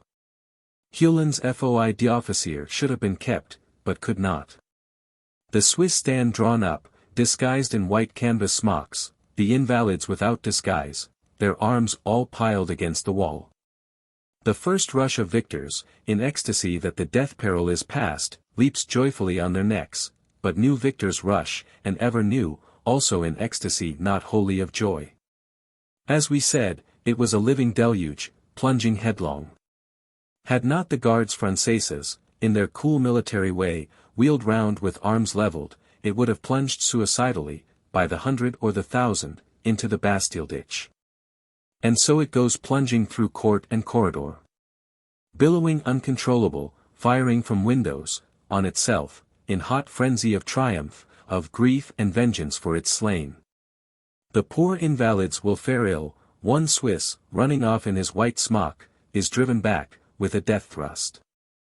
Let all prisoners be marched to the town hall, to be judged, alas, already one poor invalid has his right hand slashed off him, his maimed body dragged to the place to grieve, and hanged there. This same right hand, it is said, turned back Delaunay from the powder magazine, and saved Paris. Delaunay, discovered in grey frock with poppy-coloured riband, is for killing himself with the sword of his cane. He shall to the Hôtel de Ville. Hewlin Maillard and others escorting him, Ellie marching foremost, with the capitulation paper on his sword's point. Through roarings and cursings, through hustlings, clutchings, and at last through strokes. Your escort is hustled aside, felled down. Hewlin sinks exhausted on a heap of stones. Miserable Delaunay! He shall never enter the Hôtel de Ville, only his bloody hercule, held up in a bloody hand, that shall enter, for a sign. The bleeding trunk lies on the steps there. The head is off through the streets, ghastly, aloft on a pike. Rigorous Delaunay has died, crying out, "O friends, kill me fast." Merciful Delazam must die, though gratitude embraces him, in this fearful hour, and will die for him, it avails not. Brothers, your wrath is cruel. Your place to grieve is become a throat of the tiger, full of mere fierce bellowings, and thirst of blood. One other officer is massacred. One other invalid is hanged on the lampiron, with difficulty, with generous perseverance, the Gardes Françaises will save the rest. Provost Flesselles, stricken long since with the paleness of death, must descend from his seat, to be judged at the Palais Royal, alas, to be shot dead, by an unknown hand, at the turning of the first street. O evening sun of July, how, at this hour, thy beams fall slant on reapers amid peaceful woody fields, on old women spinning in cottages, on ships far out in the silent main. On balls at the orangery of Versailles, where high-rouged dames of the palace are even now dancing with double-jacket hussar officers, and also on this roaring hell porch of a Hôtel de Ville. Babel Tower, with the confusion of tongues, were not Bedlam added with the conflagration of thoughts, was no type of it. One forest of distracted steel bristles, endless, in front of an electoral committee. Points itself, in horrid radii, against this and the other accused breast. It was the Titans warring with Olympus, and they scarcely crediting it, have conquered, prodigy of prodigies, delirious, as it could not but be. Denunciation, vengeance. Blaze of triumph on a dark ground of terror, all outward, all inward things fallen into one general wreck of madness. Electoral Committee. Had it 1,000 throats of brass, it would not suffice. Abbé Lefebvre, in the vaults down below, is black as Vulcan, distributing that 5,000 weight of powder, with what perils, these 48 hours. Last night, a patriot, in liquor, insisted on sitting to smoke on the edge of one of the powder barrels, there smoked he, independent of the world, till the abbé purchased his pipe for 3 francs, and pitched it far. Ellie, in the grand hall, electoral committee looking on, sits, with drawn sword bent in 3 places, with battered helm, for he was of the Queen's regiment, cavalry, with torn regimentals, face singed and soiled. Comparable, some think, to an antique warrior, judging the people, forming a list of Bastille heroes. O friends, stain not with blood the greenest laurels ever gained in this world, such is the burden of Ellie's song, could it but be listened to. Courage, Ellie! Courage, ye municipal electors! A declining sun, the need of victuals, and of telling news, will bring assuagement, dispersion, all earthly things must end. Along the streets of Paris circulate 7 Bastille prisoners, borne shoulder-high, 7 heads on pikes, the keys of the Bastille, and much else. See also the Garde Françaises, in their steadfast military way, marching home to their barracks, with the invalids and Swiss kindly enclosed in hollow square. It is 1 year and 2 months since these same men stood unparticipating, with Brennus Diagaust at the Palais de Justice, when fate overtook D'Espremenil, and now they have participated, and will participate. Not Gardes Françaises henceforth, but Centre Grenadiers of the National Guard, men of iron discipline and humour, not without a kind of thought in them. Likewise ashlar stones of the Bastille continue thundering through the dusk. Its paper archives shall fly white. Old secrets come to view, and long-buried despair finds voice. Read this portion of an old letter, if for my consolation Monseigneur would grant me for the sake of God and the most blessed Trinity, that I could have news of my dear wife, were it only her name on card to shew that she is alive. It were the greatest consolation I could receive, and I should for ever bless the greatness of Monseigneur. Poor prisoner, who namest thyself Quirit Demery, and hast no other history, she is dead, that dear wife of thine, and thou art dead. 'Tis 50 years since thy breaking heart put this question, to be heard now first, and long heard, in the hearts of men. But so does the July twilight thicken. So must Paris, as sick children, and all distracted creatures do, brawl itself finally into a kind of sleep. Municipal electors, astonished to find their heads still uppermost, are home, only Moreau de Saint Mary of tropical birth and heart, of coolest judgment, he, with 2 others, shall sit permanent at the town hall. Paris sleeps. Gleams upward the illuminated city, patrols go clashing, without common watchword, there go rumors, alarms of war, to the extent of 15,000 men marching through the suburb Saint-Antoine, who never got it marched through.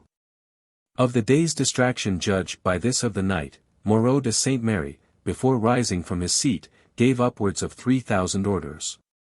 What a head, comparable to Friar Bacon's brass head! Within it lies all Paris. Prompt must the answer be, right or wrong, in Paris is no other authority extant. Seriously, a most cool clear head, for which also thou O brave Saint Mary, in many capacities, from august senator to merchant's clerk, book dealer, vice-king. In many places, from Virginia to Sardinia, shalt, ever as a brave man, find employment. Besenval has decamped, under cloud of dusk, amid a great affluence of people, who did not harm him. He marches, with faint growing tread, down the left bank of the Seine, all night, towards infinite space. Resummoned shall Besenval himself be, for trial, for difficult acquittal. His king's troops, his royal allemande, are gone hence for ever. The Versailles ball and lemonade is done, the orangery is silent except for nightbirds. Over in the Salle de Menus, Vice-President Lafayette, with unsnuffed lights, with some 100 of members, stretched on tables round him, sits erect. Out watching the bear. This day, a second solemn deputation went to His Majesty, a second, and then a third, with no effect. What will the end of these things be? In the court, all is mystery, not without whisperings of terror. Though ye dream of lemonade and epaulets, ye foolish women. His Majesty, kept in happy ignorance, perhaps dreams of double barrels and the woods of Meudon. Late at night, the Duc de Liancourt, having official right of entrance, gains access to the royal apartments, unfolds, with earnest clearness, in his constitutional way, the job's news. Mais, said poor Louis, c'est un revolt, why, that is a revolt. Sire, answered Liancourt, it is not a revolt, it is a revolution. Chapter 1.5.8 Conquering Your King. On the morrow a fourth deputation to the chateau is on foot, of a more solemn, not to say awful character, for, besides orgies in the orangery, it seems, the grain convoys are all stopped, nor has Mirabeau's thunder been silent. Such deputation is on the point of setting out, when lo, his Majesty himself attended only by his two brothers, step in, quite in the paternal manner. Announces that the troops, and all causes of offence, are gone, and henceforth there shall be nothing but trust, reconcilement, goodwill, whereof he permits and even requests a national assembly to assure Paris in his name. Acclamation, as of men suddenly delivered from death, gives answer. The whole assembly spontaneously rises to escort his Majesty back, interlacing their arms to keep off the excessive pressure from him, for all Versailles is crowding and shouting. The chateau musicians, with a felicitous promptitude, strike up the Scène d'essai famille, bosom of one's family. The Queen appears at the balcony with her little boy and girl, kissing them several times, infinite vivat spread far and wide. And suddenly there has come, as it were, a new heaven on earth. 88 August senators, Bailly, Lafayette, and our repentant Archbishop among them, take coach for Paris, with the great intelligence, benedictions without end on their heads. From the place Louis Quinze, where they alight, all the way to the Hôtel de Ville, it is one sea of tricolour cockades, of clear national muskets, one tempest of huzzings, hand-clappings, aided by occasional rollings of drum music. Harangues of due fervour are delivered, especially by Lally Tolendal, pious son of the ill-fated murdered Lally, on whose head, in consequence, a civic crown, of oak or parsley, is forced, which he forcibly transfers to Bailly's. But surely, for one thing, the National Guard must have a general. Moreau de Saint Mary, he of the 3,000 orders, casts one of his significant glances on the bust of Lafayette, which has stood there ever since the American War of Liberty. Whereupon, by acclamation, Lafayette is nominated. Again, in room of the slain traitor or quasi-traitor Flesselles, President Bailly shall be, Provost of the Merchants? No, Mayor of Paris. So be it. Mayor de Paris. Mayor Bailly, General Lafayette. Vive Bailly, vive Lafayette, the universal out-of-doors multitude rends the welkin in confirmation that, and now, finally, let us to Notre Dame for a Te Deum. Towards Notre Dame Cathedral, in glad procession, these regenerators of the country walk, through a jubilant people, in fraternal manner, Abbé Lefebvre, still black with his gunpowder services, walking arm in arm with the white-stoled Archbishop. Poor Bailly comes upon the foundling children, sent to kneel to him, and weeps. Te Deum, our Archbishop officiating, is not only sung, but shot, with blank cartridges. Our joy is boundless as our woe threatened to be. Paris, by her own pike and musket, and the valor of her own heart, has conquered the very war gods, to the satisfaction now of Majesty itself. A courier is, this night, getting under way for Necker, the people's minister, invited back by King, by National Assembly, and nation, shall traverse France amid shoutings, and the sound of trumpet and timbrel. Seeing which course of things, messeigneurs of the court triumvirate, messers of the dead-born Broy ministry, and others such, consider that their part also is clear, to mount and ride. Off, ye too loyal Broys, Polignacs, and princes of the blood, off while it is yet time. Did not the Palais Royal in its late nocturnal, violent motions, set a specific price, place of payment not mentioned, on each of your heads? With precautions, with the aid of pieces of cannon and regiments that can be depended on, messeigneurs, between the 16th night and the 17th morning, get to their several roads. Not without risk. Prince Condé has, or seems to have, men galloping at full speed, with a view, it is thought, to fling him into the river Oise, at Pont Saint-Mains. The Polignacs travel disguised, friends, not servants, on their coach-box. Broy has his own difficulties at Versailles, runs his own risks at Metz and Verdun, does nevertheless get safe to Luxembourg, and there rests. This is what they call the first emigration, determined on, as appears, in full court conclave. His Majesty assisting, prompt he, for his share of it, to follow any counsel whatsoever. 3 sons of France, and 4 princes of the blood of St. Louis, says Weber, could not more effectually humble the burghers of Paris than by appearing to withdraw in fear of their life. Alas, the burghers of Paris bear it with unexpected stoicism. The man d'Artois indeed is gone, but has he carried, for example, the land d'Artois with him? Not even Bagatelle the country house, which shall be useful as a tavern. Hardly the 4 valet breeches, leaving the breeches maker. As for old Foulon, one learns that he is dead, at least a sumptuous funeral is going on, the undertakers honoring him, if no other will. Intendant Berthier, his son-in-law, is still living, lurking. He joined Besenval, on that Eumenides Sunday, appearing to treat it with levity, and is now fled no man knows whither. The emigration is not gone many miles, Prince Condé hardly across the Oise, when his Majesty, according to arrangement, for the emigration also thought it might do good, undertakes a rather daring enterprise, that of visiting Paris in person. With 100 members of assembly, with small or no military escort, which indeed he dismissed at the bridge of Sèvres, poor Louis sets out, leaving a desolate palace.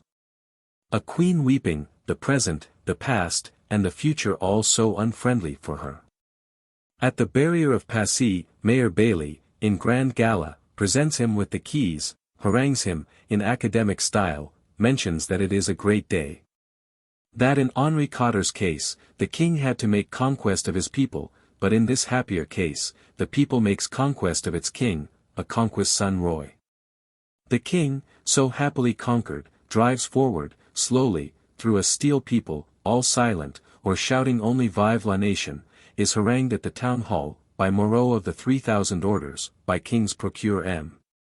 Ethys de Corny, by Lally Tolendal, and others, knows not what to think of it, or say of it, learns that he is restorer of French liberty, as a statue of him, to be raised on the site of the Bastille, shall testify to all men. Finally, he is shown at the balcony, with a tricolour cockade in his hat. Is greeted now, with vehement acclamation, from square and street, from all windows and roofs, and so drives home again amid glad mingled and, as it were, intermarried shouts, of Vive le Roi and Vive la Nation, wearied but safe. It was Sunday when the red-hot balls hung over us, in mid-air, it is now but Friday, and the revolution is sanctioned. An august National Assembly shall make the Constitution.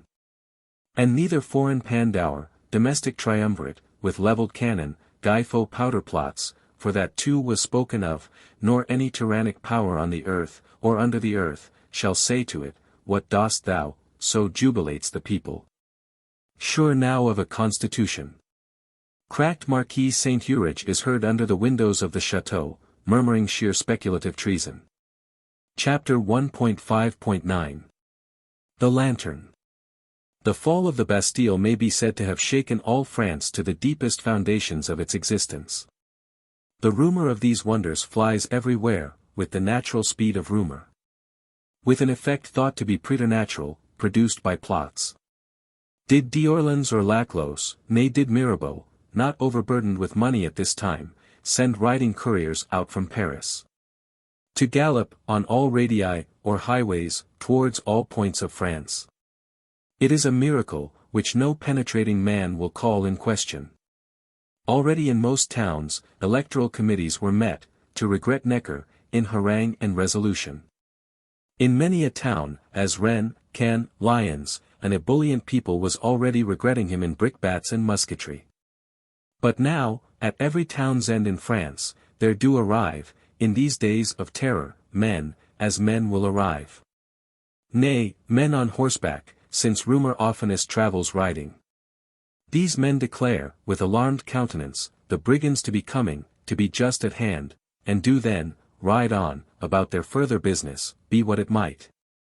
Whereupon the whole population of such town, defensively flies to arms. Petition is soon thereafter forwarded to National Assembly. In such peril and terror of peril, leave to organize yourself cannot be withheld, the armed population becomes everywhere an enrolled National Guard. Thus rides rumor, careering along all radii, from Paris outwards, to such purpose, in few days, some say in not many hours, all France to the utmost borders bristles with bayonets. Singular, but undeniable, miraculous or not. But thus may any chemical liquid, though cooled to the freezing point, or far lower, still continue liquid, and then, on the slightest stroke or shake, it at once rushes wholly into ice.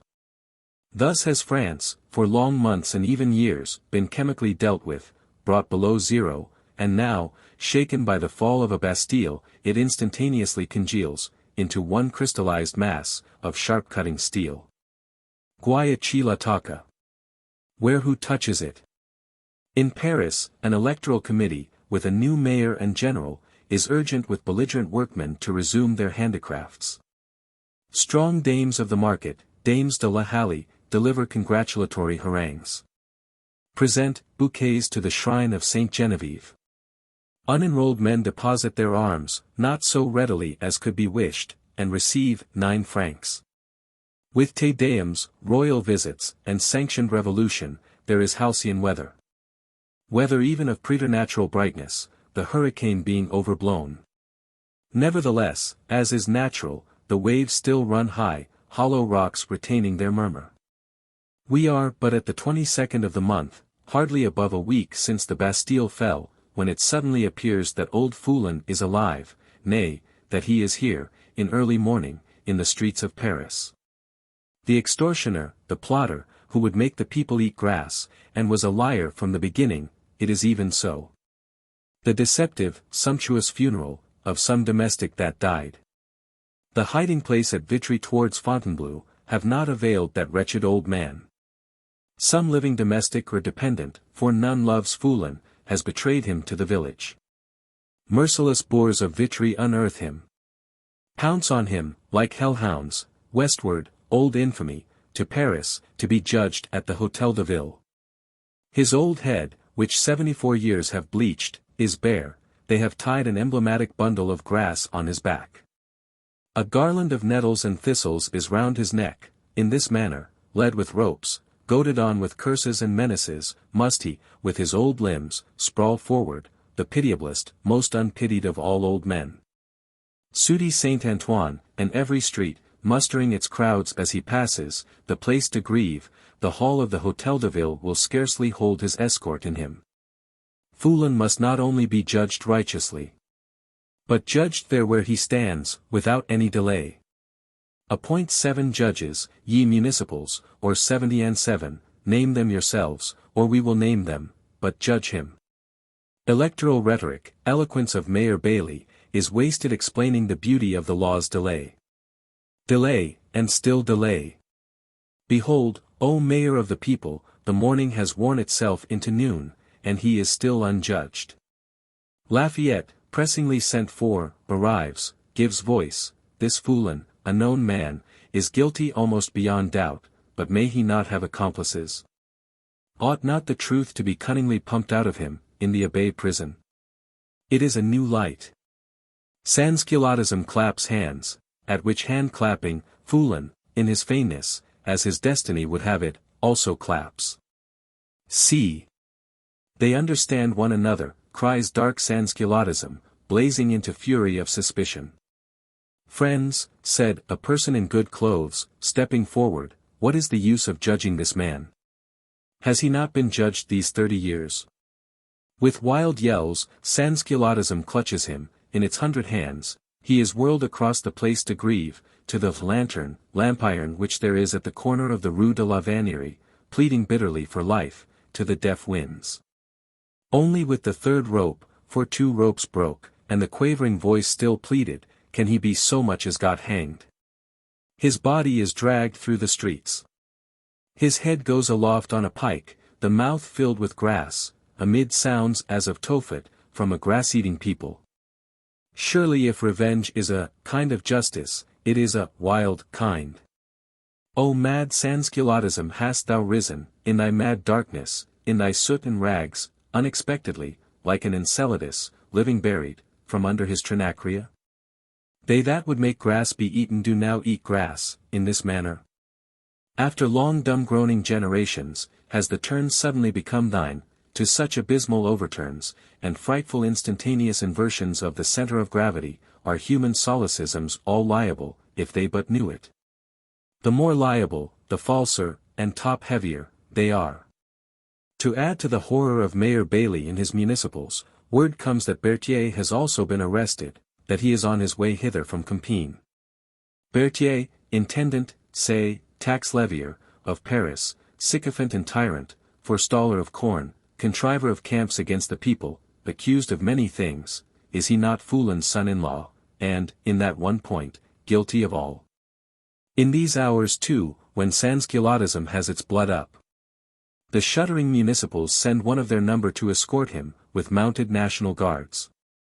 At the fall of day, the wretched Berthier, still wearing a face of courage, arrives at the barrier, in an open carriage, with the municipal beside him, 500 horsemen with drawn sabres, unarmed footmen enough, not without noise. Placards go brandished round him, bearing legibly his indictment, as Sansculottism, with unlegal brevity, in huge letters, draws it up. Paris is come forth to meet him, with hand-clappings, with windows flung up. With dances, triumph songs, as of the Furies. Lastly the head of Foulon, this also meets him on a pike. Well might his look become glazed, and sense fail him, at such sight. Nevertheless, be the man's conscience what it may, his nerves are of iron. At the Hôtel de Ville, he will answer nothing. He says, he obeyed superior order, they have his papers. They may judge and determine, as for himself, not having closed an eye these 2 nights, he demands, before all things, to have sleep. Leaden sleep, thou miserable Berthier. Guards rise with him, in motion towards the Abbaye. At the very door of the Hôtel de Ville, they are clutched, flung asunder, as by a vortex of mad arms. Berthier whirls towards the lantern. He snatches a musket, fells and strikes, defending himself like a mad lion. Is borne down, trampled, hanged, mangled, his head too, and even his heart, flies over the city on a pike. Horrible, in lands that had known equal justice. Not so unnatural in lands that had never known it. Le sang que coule est-il donc si pur? Asks Barnave, intimating that the gallows, though by irregular methods, has its own. Thou thyself, O reader, when thou turnest that corner of the Rue de la Vannerie, and discernest still that same grim bracket of old iron, wilt not want for reflections. Over a grocer's shop, or otherwise, with a bust of Louis XIV. In the niche under it, or now no longer in the niche, it still sticks there, still holding out an ineffectual light, of fish oil, and has seen worlds wrecked, and says nothing.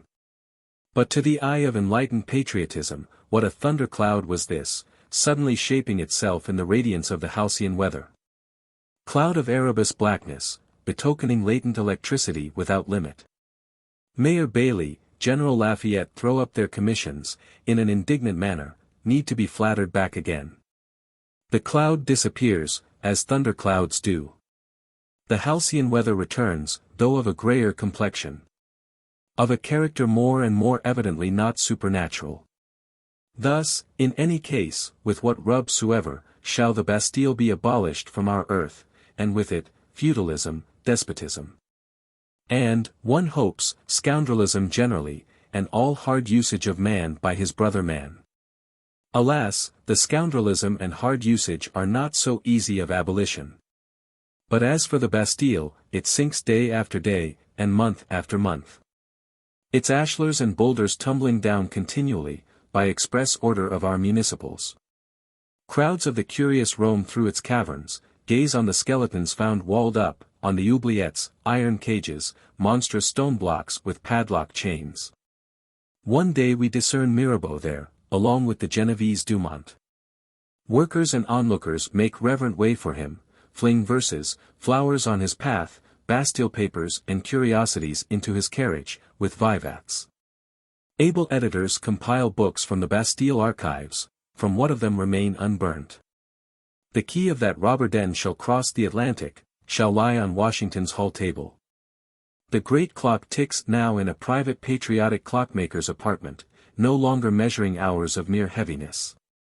Vanished is the Bastille, what we call vanished, the body, or sandstones, of it hanging, in benign metamorphosis, for centuries to come over the Seine waters, as Pont Louis sees, the soul of it living, perhaps still longer, in the memories of men. So far, ye august senators, with your tennis court oaths, your inertia and impetus, your sagacity and pertinacity, have ye brought us. And yet think, messers, as the petitioner justly urged, you who were our saviors, did yourselves need saviors, the brave Bastillers, namely, workmen of Paris, many of them in straitened pecuniary circumstances. Subscriptions are opened. Lists are formed, more accurate than Ellie's, harangues are delivered. A body of Bastille heroes, tolerably complete, did get together, comparable to the Argonauts, hoping to endure like them. But in little more than a year, the whirlpool of things threw them asunder again, and they sank. So many highest superlatives achieved by man are followed by new higher, and dwindle into comparatives and positives. The siege of the Bastille, weighed with which, in the historical balance, most other sieges, including that of Troy town, are gossamer, cost, as we find, in killed and mortally wounded, on the part of the besiegers. Some 83 persons, on the part of the besieged, after all that straw burning, fire pumping, and deluge of musketry, one poor solitary invalid, shot stone dead, roid mort, on the battlements. The Bastille fortress, like the city of Jericho, was overturned by miraculous sound. Book 6. Consolidation. Chapter 1.6.I. Make the Constitution. Here perhaps is the place to fix, a little more precisely, what these two words, French Revolution, shall mean, for, strictly considered, they may have as many meanings as there are speakers of them. All things are in revolution. In change from moment to moment, which becomes sensible from epoch to epoch, in this time-world of ours there is properly nothing else but revolution and mutation, and even nothing else conceivable. Revolution, you answer, means speedier change. Whereupon one has still to ask, how speedy? At what degree of speed, in what particular points of this variable course, which varies in velocity, but can never stop till time itself stops, does revolution begin and end? Cease to be ordinary mutation, and again become such? It is a thing that will depend on definition more or less arbitrary. For ourselves we answer that French Revolution means here the open violent rebellion, and victory, of disimprisoned anarchy against corrupt worn-out authority, how anarchy breaks prison. Bursts up from the infinite deep, and rages uncontrollable, immeasurable, enveloping a world, in phasis after phasis of fever frenzy. Till the frenzy burning itself out, and what elements of new order it held, since all force holds such, developing themselves, the uncontrollable begot, if not re-imprisoned, yet harnessed. And its mad forces made to work towards their object as sane regulated ones. For as hierarchies and dynasties of all kinds, theocracies, aristocracies, autocracies, strumpetocracies, have ruled over the world. So it was appointed, in the decrees of Providence, that this same victorious anarchy, Jacobinism, Sansculottism, French Revolution, horrors of French Revolution, or what else mortals name it, should have its turn. The destructive wrath of Sansculottism, this is what we speak, having unhappily no voice for singing. Surely a great phenomenon, nay it is a transcendental one, overstepping all rules and experience, the crowning phenomenon of our modern time. For here again, most unexpectedly, comes antique fanaticism in new and newest vesture, miraculous, as all fanaticism is. Call it the fanaticism of making away with formulas, the humor less for mules. The world of formulas, the formed regulated world, which all habitable world is, must needs hate such fanaticism like death, and be at deadly variance with it. The world of formulas must conquer it. Or failing that, must die execrating it, anathematizing it, can nevertheless in no wise prevent its being and its having been. The anathemas are there, and the miraculous thing is there. Whence it cometh? Whither it goeth? These are questions. When the age of miracles lay faded into the distance as an incredible tradition, and even the age of conventionalities was now old, and man's existence had for long generations rested on mere formulas which were grown hollow by course of time. And it seemed as if no reality any longer existed but only phantasms of realities, and God's universe were the work of the tailor and upholsterer mainly, and men were buckram masks that went about becking and grimacing there, on a sudden. The earth yawns asunder, and amid Tartarian smoke, and glare of fierce brightness, rises Sansculottsm, many-headed, fire-breathing, and asks, "What think ye of me?" Well may the buckram masks start together, terror-struck, into expressive well-concerted groups. It is indeed, friends, a most singular, most fatal thing. Let whosoever is but buckram and a phantasm look to it, ill verily may it fare with him. Here methinks he cannot much longer be. Well also to many a one who is not wholly buckram, but partially real and human. The age of miracles has come back. Behold the world phoenix, in fire consummation and fire creation, wide are her fanning wings. Loud is her death melody, of battle thunders and falling towns, skyward lashes the funeral flame, enveloping all things, it is the death-birth of a world. Whereby, however, as we often say, shall one unspeakable blessing seem attainable. This, namely, that man and his life rest no more on hollowness and a lie, but on solidity and some kind of truth. Welcome, the beggarliest truth, so it be won, in exchange for the royalist sham. Truth of any kind breeds ever new and better truth. Thus hard granite rock will crumble down into soil, under the blessed skyey influences, and cover itself with verdure, with fruitage and umbrage. But as for falsehood, which in like contrary manner, grows ever falser, what can it, or what should it do but to cease, being ripe, decompose itself, gently or even violently, and return to the father of it, too probably in flames of fire. Sansculottism will burn much, but what is incombustible it will not burn. Fear not Sansculottism, recognize it for what it is, the portentous, inevitable end of much, the miraculous beginning of much. One other thing thou mayest understand of it, that it too came from God, for has it not been? From of old, as it is written, are his goings forth, in the great deep of things. Fearful and wonderful now as in the beginning, in the whirlwind also he speaks. And the wrath of men is made to praise him. But to gauge and measure this immeasurable thing, and what is called account for it, and reduce it to a dead logic formula, attempt not. Much less shalt thou shriek thyself hoarse, cursing it, for that, to all needful lengths, has been already done. As an actually existing son of time, look, with unspeakable manifold interest, oftenest in silence, at what the time did bring, therewith edify, instruct, nourish thyself, or were it but to amuse and gratify thyself, as it is given thee. Another question which at every new turn will rise on us, requiring ever new reply is this, where the French Revolution specially is? In the King's palace, in His Majesty's or Her Majesty's managements, and maltreatments, cabals, imbecilities and woes, answer some few, whom we do not answer. In the National Assembly, answer a large mixed multitude, who accordingly seat themselves in the reporter's chair. And therefrom noting what proclamations, acts, reports, passages of logic fence, bursts of parliamentary eloquence seem notable within doors, and what tumults and rumors of tumult become audible from without, produce volume on volume. And, naming it History of the French Revolution, contentedly publish the same.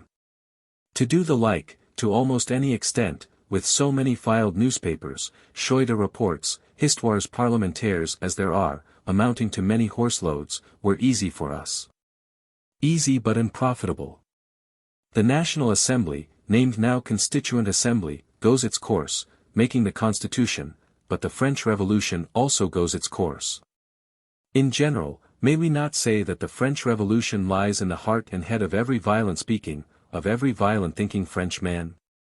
How the 25 millions of such, in their perplexed combination, acting and counteracting may give birth to events, which event successively is the cardinal one, and from what point of vision it may best be surveyed, this is a problem. Which problem the best insight, seeking light from all possible sources, shifting its point of vision whithersoever vision or glimpse of vision can be had, may employ itself in solving, and be well content to solve in some tolerably approximate way. As to the National Assembly, in so far as it still towers eminent over France, after the manner of a car-borne Corocho, though now no longer in the van, and rings signals for retreat or for advance, it is and continues a reality among other realities. But in so far as it sits making the Constitution, on the other hand, it is a fatuity and chimera mainly. Alas, in the never so heroic building of Montesquieuable card castles, though shouted over by the world, what interest is there? Occupied in that way, an august National Assembly becomes for us little other than a sanhedrim of pedants, not of the gerund grinding, yet of no fruitfuller sort. And its loud debatings and recriminations about rights of man, right of peace and war, veto suspensive, veto absolute, what are they but so many pedants' curses? May God confound you for your theory of irregular verbs.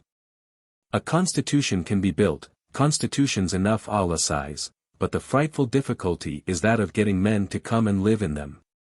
Could size have drawn thunder and lightning out of heaven to sanction his constitution, it had been well, but without any thunder. Nay, strictly considered, is it not still true that without some such celestial sanction, given visibly in thunder or invisibly otherwise, no constitution can in the long run be worth much more than the waste paper it is written on? The constitution, the set of laws, or prescribed habits of acting, that men will live under, is the one which images their convictions, their faith as to this wondrous universe, and what rights, duties, capabilities they have there. Which stands sanctioned therefore, by necessity itself, if not by a seen deity, then by an unseen one. Other laws, whereof there are always enough ready-made, are usurpations, which men do not obey, but rebel against, and abolish, by their earliest convenience. The question of questions accordingly were, who is it that especially for rebellers and abolishers, can make a constitution? He that can image forth the general belief when there is one, that can impart one when, as here, there is none. A most rare man, ever as of old a God-missioned man. Here, however, in defect of such transcendent supreme man, time with its infinite succession of merely superior men, each yielding his little contribution, does much. Force likewise, for, as antiquarian philosophers teach, the royal scepter was from the first something of a hammer, to crack such heads as could not be convinced, will all along find somewhat to do. And thus in perpetual abolition and reparation, rending and mending, with struggle and strife, with present evil and the hope and effort towards future good, must the Constitution, as all human things do, build itself forward. Or unbuild itself, and sink, as it can and may. O sighs, and ye other committeemen, and 1,200 miscellaneous individuals from all parts of France. What is the belief of France, and yours, if ye knew it? Properly that there shall be no belief, that all formulas be swallowed. The constitution which will suit that. Alas, too clearly, a no constitution, an anarchy, which also, in due season, shall be vouchsafed you.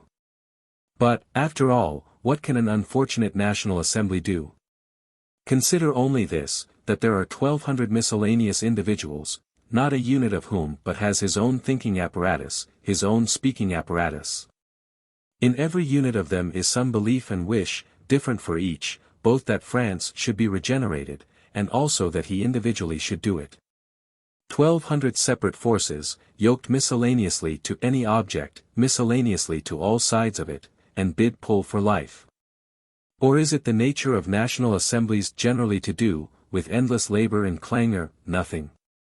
Are representative governments mostly at bottom tyrannies too? Shall we say, the tyrants, the ambitious contentious persons, from all corners of the country do, in this manner, get gathered into one place? And there, with motion and countermotion, with jargon and hubbub, cancel one another, like the fabulous Kilkenny cats, and produce, for net result, 0. The country meanwhile governing or guiding itself, by such wisdom, recognized or for most part unrecognized, as may exist in individual heads here and there. Nay, even that were a great improvement, for, of old, with their Guelph factions and Ghibelline factions, with their red roses and white roses, they were wont to cancel the whole country as well. Besides they do it now in a much narrower cockpit. Within the four walls of their assembly house, and here and there an outpost of hustings and barrel heads, do it with tongues too, not with swords, all which improvements, in the art of producing zero, are they not great? Nay, best of all, some happy continents, as the western one, with its savannas, where whosoever has 4 willing limbs finds food under his feet, and an infinite sky over his head, can do without governing. What Sphinx questions? Which the distracted world, in these very generations, must answer or die. Chapter 1.6.2 The Constituent Assembly. One thing an elected assembly of 1200 is fit for, destroying. Which indeed is but a more decided exercise of its natural talent for doing nothing. Do nothing, only keep agitating, debating, and things will destroy themselves. So and not otherwise proved it with an august National Assembly. It took the name, Constituent, as if its mission and function had been to construct or build.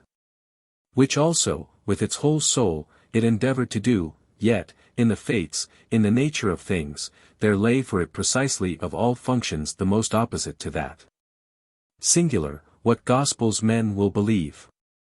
Even gospels according to Jean-Jacques. It was the fixed faith of these national deputies, as of all thinking Frenchmen, that the Constitution could be made, that they, there and then, were called to make it. How, with the toughness of old Hebrews or Ishmaelite Moslem, did the otherwise light unbelieving people persist in this their credo quia impossible, and front the armed world with it, and grow fanatic, and even heroic, and do exploits by it? The Constituent Assembly's Constitution, and several others, will, being printed and not manuscript, survive to future generations. As an instructive well-nigh incredible document of the time, the most significant picture of the then existing France. Or at lowest, picture of these men's picture of it. But in truth and seriousness, what could the National Assembly have done? The thing to be done was, actually as they said, to regenerate France, to abolish the old France, and make a new one. Quietly or forcibly, by concession or by violence, this, by the law of nature, has become inevitable. With what degree of violence, depends on the wisdom of those that preside over it. With perfect wisdom on the part of the National Assembly, it had all been otherwise, but whether, in any wise, it could have been pacific, nay other than bloody and convulsive, may still be a question. Grant, meanwhile, that this Constituent Assembly does to the last continue to be something. With a sigh, it sees itself incessantly forced away from its infinite divine task, of perfecting, the theory of irregular verbs, to finite terrestrial tasks, which latter have still a significance for us. It is the cynosure of revolutionary France, this National Assembly. All work of government has fallen into its hands, or under its control, all men look to it for guidance.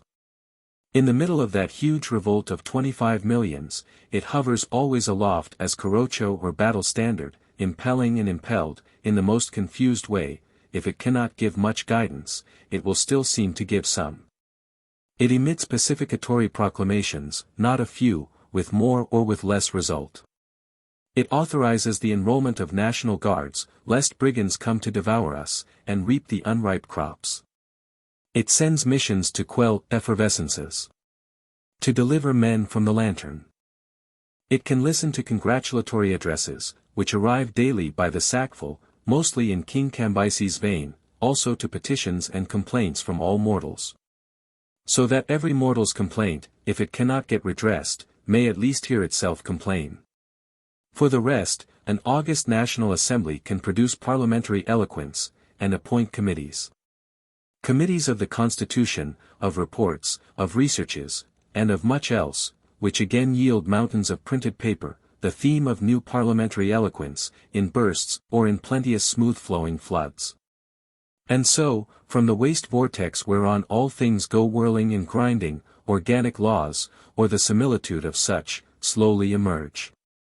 With endless debating, we get the rights of man written down and promulgated, true paper basis of all paper constitutions. Neglecting, cry the opponents, to declare the duties of man. Forgetting, answer we, to ascertain the mights of man.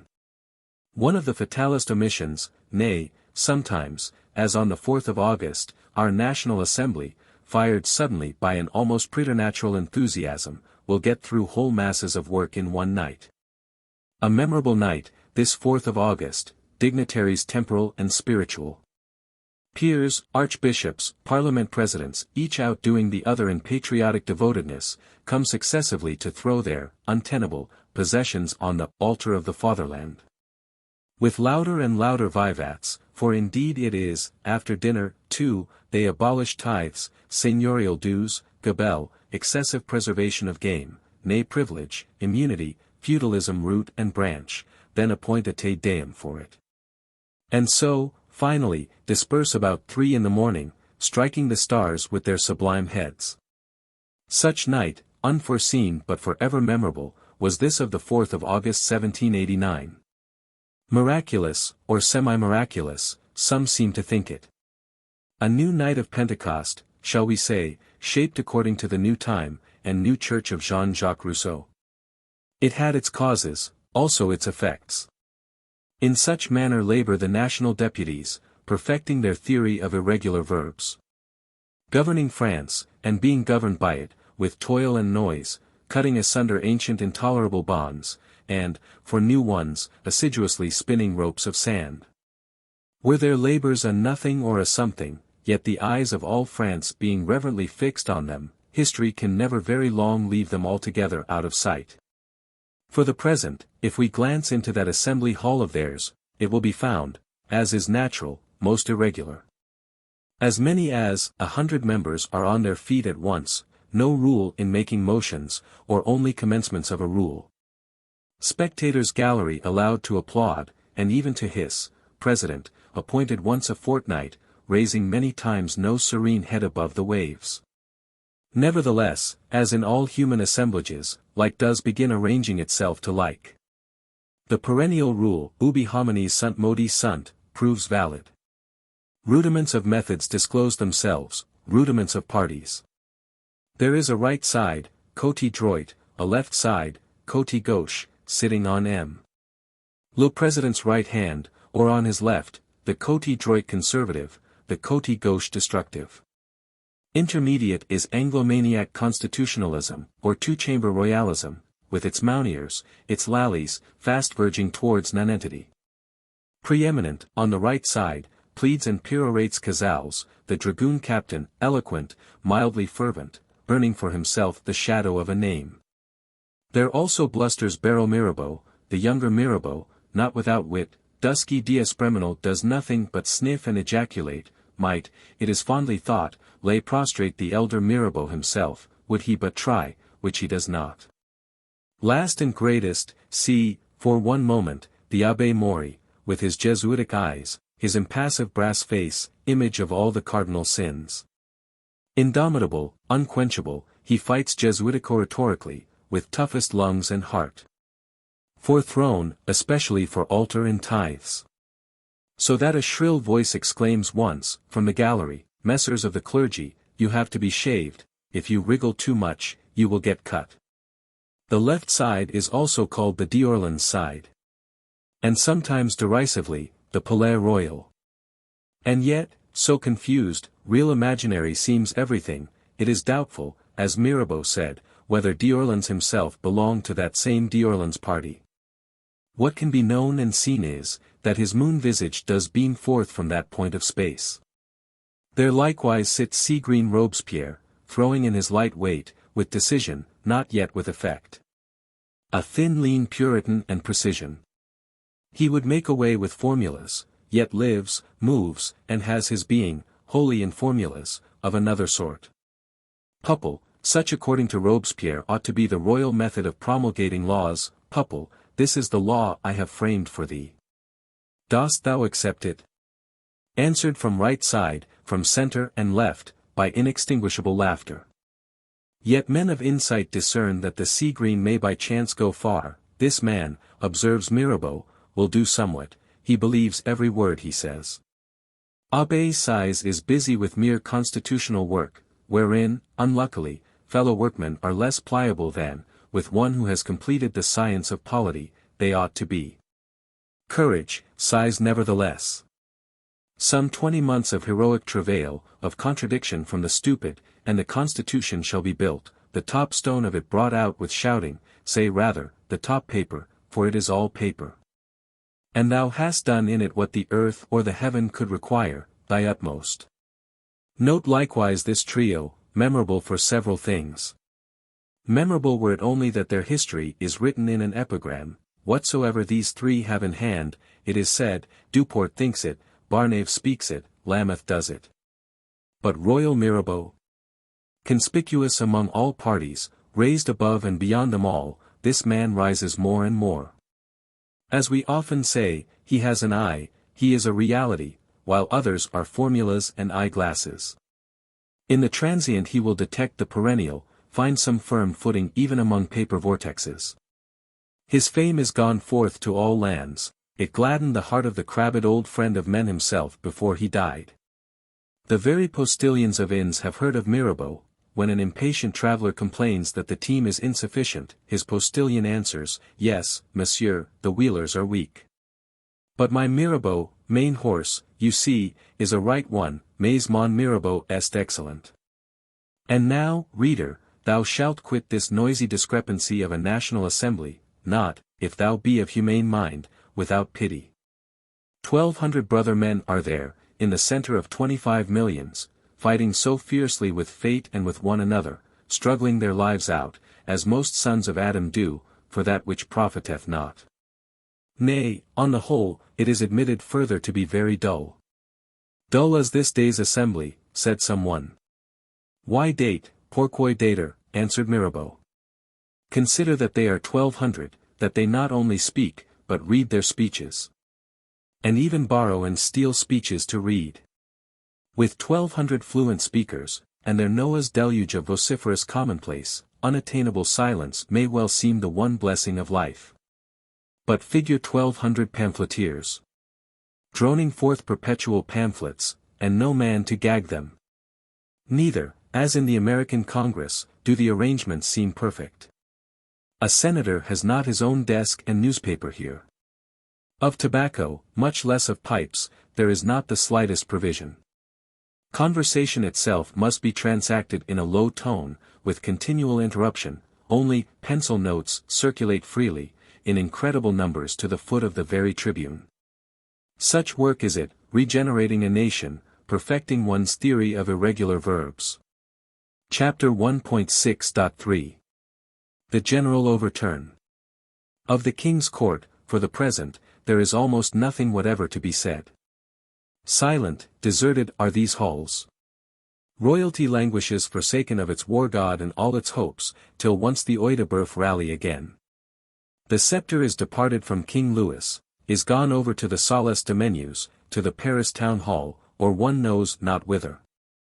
In the July days, while all ears were yet deafened by the crash of the Bastille, and ministers and princes were scattered to the four winds, it seemed as if the very valets had grown heavy of hearing. Besenval, also in flight towards infinite space, but hovering a little at Versailles, was addressing His Majesty personally for an order about post-horses. When, lo, the valet in waiting places himself familiarly between His Majesty and me, stretching out his rascal neck to learn what it was. His Majesty, in sudden choler, whirled round, made a clutch at the tongs, I gently prevented him. He grasped my hand in thankfulness, and I noticed tears in his eyes. Poor king, for French kings also are men. Louis XIV himself once clutched the tongs, and even smote with them, but then it was at Louvois, and Dame Maintenon ran up. The queen sits weeping in her inner apartments, surrounded by weak women. She is, at the height of unpopularity, universally regarded as the evil genius of France. Her friends and familiar counsellors have all fled.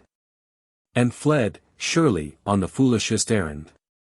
The Chateau Polignac still frowns aloft, on its bold and enormous, cubical rock, amid the blooming champagnes, amid the blue-girdling mountains of Auvergne, but no Duke and Duchess Polignac look forth from it. They have fled, they have met Necker at Bale, they shall not return. That France should see her nobles resist the irresistible, inevitable, with the face of angry men, was unhappy, not unexpected, but with the face and sense of pettish children? This was her peculiarity. They understood nothing, would understand nothing. Does not, at this hour, a new Polignac, firstborn of these two, sit reflective in the castle of Ham, in an astonishment he will never recover from? The most confused of existing mortals. King Louis has his new ministry, mere popularities, old President Pompignan, Necker, coming back in triumph, in other such. But what will it avail him? As was said, the scepter, all but the wooden gilt scepter, has departed elsewhither. Volition, determination is not in this man, only innocence, indolence. Dependence on all persons but himself, on all circumstances but the circumstances he were lord of. So troublous internally is our Versailles and its work. Beautiful, if seen from afar, resplendent like a sun. Seen near at hand, a mere sun's atmosphere, hiding darkness, confused ferment of ruin. But over France, there goes on the indisputablest destruction of formulas, transaction of realities that follow therefrom. So many millions of persons, all gyved, and nigh strangled, with formulas, whose life nevertheless, at least the digestion and hunger of it, was real enough. Heaven has at length sent an abundant harvest. But what profits it the poor man, when earth with her formulas interposes? Industry, in these times of insurrection, must needs lie dormant, capital, as usual, not circulating, but stagnating timorously in nooks. The poor man is short of work, is therefore short of money, nay even had he money, bread is not to be bought for it. Were it plotting of aristocrats, plotting of d'Orleans. Were it brigands, preternatural terror, and the clang of Phoebus Apollo's silver bow, enough, the markets are scarce of grain, plentiful only in tumult. Farmers seem lazy to thresh, being either bribed or needing no bribe, with prices ever rising, with perhaps rent itself no longer so pressing. Neither, what is singular, do municipal enactments, that along with so many measures of wheat you shall sell so many of rye, and other the like, much mend the matter. Dragoons with drawn swords stand ranked among the corn sacks, often more dragoons than sacks. Meal mobs abound, growing into mobs of a still darker quality. Starvation has been known among the French commonalty before this, known and familiar. Did we not see them, in the year 1775, presenting, in sallow faces, in wretchedness and raggedness, their petition of grievances, and, for answer, getting a brand new gallows 40 feet high? Hunger and darkness, through long years. For look back on that earlier Paris riot, when a great personage, worn out by debauchery, was believed to be in want of bloodbaths. And mothers, in worn raiment, yet with living hearts under it, filled the public places, with their wild Rachel cries, stilled also by the gallows. 20 years ago, the friend of men, preaching to the deaf, described the Limousin peasants as wearing a pain-stricken, souffre douleur, look, a look past complaint, as if the oppression of the great were like the hail and the thunder. A thing irremediable, the ordinance of nature. And now, if in some great hour, the shock of a falling Bastille should awaken you, and it were found to be the ordinance of art merely, and remediable, reversible. Or has the reader forgotten that flood of savages, which, in sight of the same friend of men, descended from the mountains at Mont d'Or? Lank-haired haggard faces, shapes raw-boned, in high sabots. In woolen jupes, with leather girdles studded with copper nails. They rocked from foot to foot, and beat time with their elbows too, as the quarrel and battle which was not long in beginning went on, shouting fiercely. The lank faces distorted into the similitude of a cruel laugh. For they were darkened and hardened, long had they been the prey of excisemen and taxmen, of clerks with the cold spurt of their pen. It was the fixed prophecy of our old Marquis, which no man would listen to, that such government by blind man's buff, stumbling along too far, would end by the general overturn, the culbut general. No man would listen, each went his thoughtless way, and time and destiny also travelled on. The government by blind man's buff, stumbling along, has reached the precipice inevitable for it. Dull drudgery, driven on, by clerks with the cold dastard spurt of their pen, has been driven, into a communion of drudges. For now, moreover, there have come the strangest confused tidings, by Paris journals with their paper wings. Or still more portentous, where no journals are, by rumor and conjecture, oppression not inevitable, a Bastille prostrate, and the Constitution fast getting ready. Which Constitution, if it be something and not nothing, what can it be but bread to eat? The traveller, walking uphill bridle in hand, overtakes a poor woman, the image, as such commonly are, of drudgery in scarcity. Looking 60 years of age, though she is not yet 28. They have 7 children, her poor drudge and she, a farm, with 1 cow, which helps to make the children soup, also 1 little horse, or garron. They have rents and quit rents, hens to pay to this same year, oat sacks to that, king's taxes, statute labor, church taxes, taxes enough, and think the times inexpressible. She has heard that somewhere, in some manner, something is to be done for the poor, God send it soon, for the dues and taxes crush us down, nous excrescent. Fair prophecies are spoken, but they are not fulfilled. There have been notables, assemblages, turnings out and comings in. Intriguing and maneuvering, parliamentary eloquence and arguing, Greek meeting Greek in high places, has long gone on, yet still bread comes not. The harvest is reaped and garnered. Yet still we have no bread. Urged by despair and by hope, what can drudgery do, but rise, as predicted, and produce the general overturn? Fancy, then, some 5 full-grown millions of such gaunt figures, with their haggard faces, figures halves. In woolen jupes, with copper-studded leather girths, and high sabots, starting up to ask, as in forest roarings, their washed upper classes, after long unreviewed centuries, virtually this question: how have ye treated us? How have ye taught us, fed us, and led us, while we toiled for you? The answer can be read in flames, over the nightly summer sky. This is the feeding and leading we have had of you, emptiness, of pocket, of stomach, of head, and of heart. Behold, there is nothing in us, nothing but what nature gives her wild children of the desert, ferocity in appetite, strength grounded on hunger. Did ye mark among your rights of man, that man was not to die of starvation, while there was bread reaped by him? It is among the mights of man. 72 chateaux have flamed aloft in the Maconnaise and Beaujolais alone. This seems the center of the conflagration, but it has spread over Dauphiné, Alsace, the Lyonnais, the whole southeast is in a blaze. All over the north, from Rouen to Metz, disorder is abroad, smugglers of salt go openly in armed bands, the barriers of towns are burnt, toll-gatherers, tax-gatherers, official persons put to flight. It was thought, says Young, the people, from hunger, would revolt, and we see they have done it. Desperate lacals, long prowling aimless, now finding hope in desperation itself, everywhere form a nucleus. They ring the church bell by way of tocsin, and the parish turns out to the work. Ferocity, atrocity, hunger and revenge, such work as we can imagine. Ill stands it now with the seigneur, who, for example, has walled up the only fountain of the township, who has ridden high on his Chartier and parchments, who has preserved game and not wisely but too well. Churches also, and canonries, are sacked, without mercy, which have shorn the flock too close, forgetting to feed it.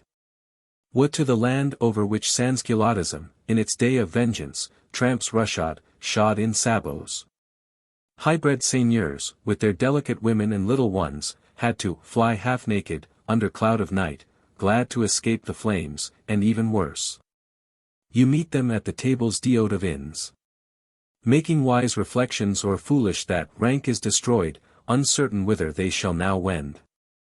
The métayer will find it convenient to be slack in paying rent.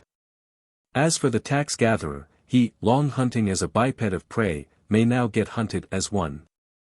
His Majesty's exchequer will not fill up the deficit, this season. It is the notion of many that a patriot majesty, being the restorer of French liberty, has abolished most taxes, though, for their private ends, some men make a secret of it. Where this will end? In the abyss, one may prophesy, whither all delusions are, at all moments, traveling, where this delusion has now arrived. For if there be a faith, from of old, it is this, as we often repeat, that no lie can live forever. The very truth has to change its vesture, from time to time, and be born again. But all lies have sentence of death written down against them, and heaven's chancery itself, and, slowly or fast, advance incessantly towards their hour. The sign of a grand seigneur being landlord, says the vehement plain-spoken Arthur Young, are wastes, landis, deserts, ling. Go to his residence, you will find it in the middle of a forest, peopled with deer, wild boars and wolves. The fields are scenes of pitiable management, as the houses are of misery. To see so many millions of hands, that would be industrious, all idle and starving, oh, if I were legislator of France, for one day, I would make these great lords skip again. O Arthur, thou now actually beholdest them skip. Wilt thou grow to grumble at that too? For long years and generations it lasted, but the time came. Featherbrain, whom no reasoning and no pleading could touch, the glare of the firebrand had to illuminate, there remained but that method. Consider it, look at it. The widow is gathering nettles for her children's dinner. A perfumed seigneur, delicately lounging in the Oedeberf, has an alchemy whereby he will extract from her the third nettle, and name it rent and law. Such an arrangement must end. Ought it? But, oh, most fearful is such an ending. Let those, to whom God, in his great mercy, has granted time and space, prepare another and milder one. To some it is a matter of wonder that the seigneurs did not do something to help themselves. Say, combine, and arm, for there were 150,000 of them, all violent enough. Unhappily, 150,000, scattered over wide provinces, divided by mutual ill will, cannot combine. The highest seigneurs, as we have seen, had already emigrated, with a view of putting France to the blush. Neither are arms now the peculiar property of seigneurs, but of every mortal who has 10 shillings, wherewith to buy a second-hand firelock. Besides, those starving peasants, after all, have not 4 feet and claws, that you could keep them down permanently in that manner. They are not even of black color, they are mere unwashed seigneurs, and a seigneur too has human bowels. The seigneurs did what they could, enrolled in national guards, fled, with shrieks, complaining to heaven and earth. One seigneur, famed Meme of Quincy, near Vesoul, invited all the rustics of his neighborhood to a banquet. Blew up his chateau and them with gunpowder, and instantaneously vanished, no man yet knows whither. Some half-dozen years after, he came back, and demonstrated that it was by accident. Nor are the authorities idle, though unluckily, all authorities, municipalities and such like, are in the uncertain transitionary state, getting regenerated from old monarchic to new democratic. No official yet knows clearly what he is. Nevertheless, mayors old or new do gather marichaussées, national guards, troops of the line, justice, of the most summary sort, is not wanting. The electoral committee of Macon, though but a committee, goes the length of hanging, for its own behoof, as many as 20. The Prelate of Dauphiné traverses the country, with a movable column, with tipstaves, gallows ropes. For gallows any tree will serve, and suspend its culprit, or 13 culprits. Unhappy country! How is the fair golden green of the ripe bright year defaced with horrid blackness, black ashes of chateaux, black bodies of gibbeted men! Industry has ceased in it, not sounds of the hammer and saw, but of the tocsin and alarm drum.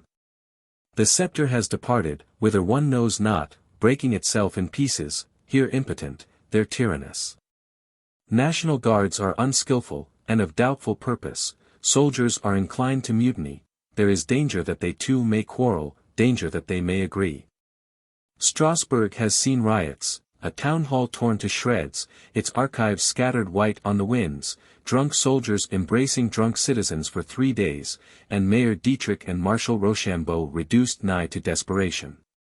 Through the middle of all which phenomena, is seen, on his triumphant transit, escorted, through Beaufort for instance, by 50 national horsemen and all the military music of the place, M. Necker, returning from Bale. Glorious as the meridian. Though poor Necker himself partly guesses whither it is leading. One highest culminating day, at the Paris town hall, with immortal vivats, with wife and daughter kneeling publicly to kiss his hand. With Besenval's pardon granted, but indeed revoked before sunset, one highest day, but then lower days, and ever lower, down even to lowest. Such magic is in a name, and in the want of a name.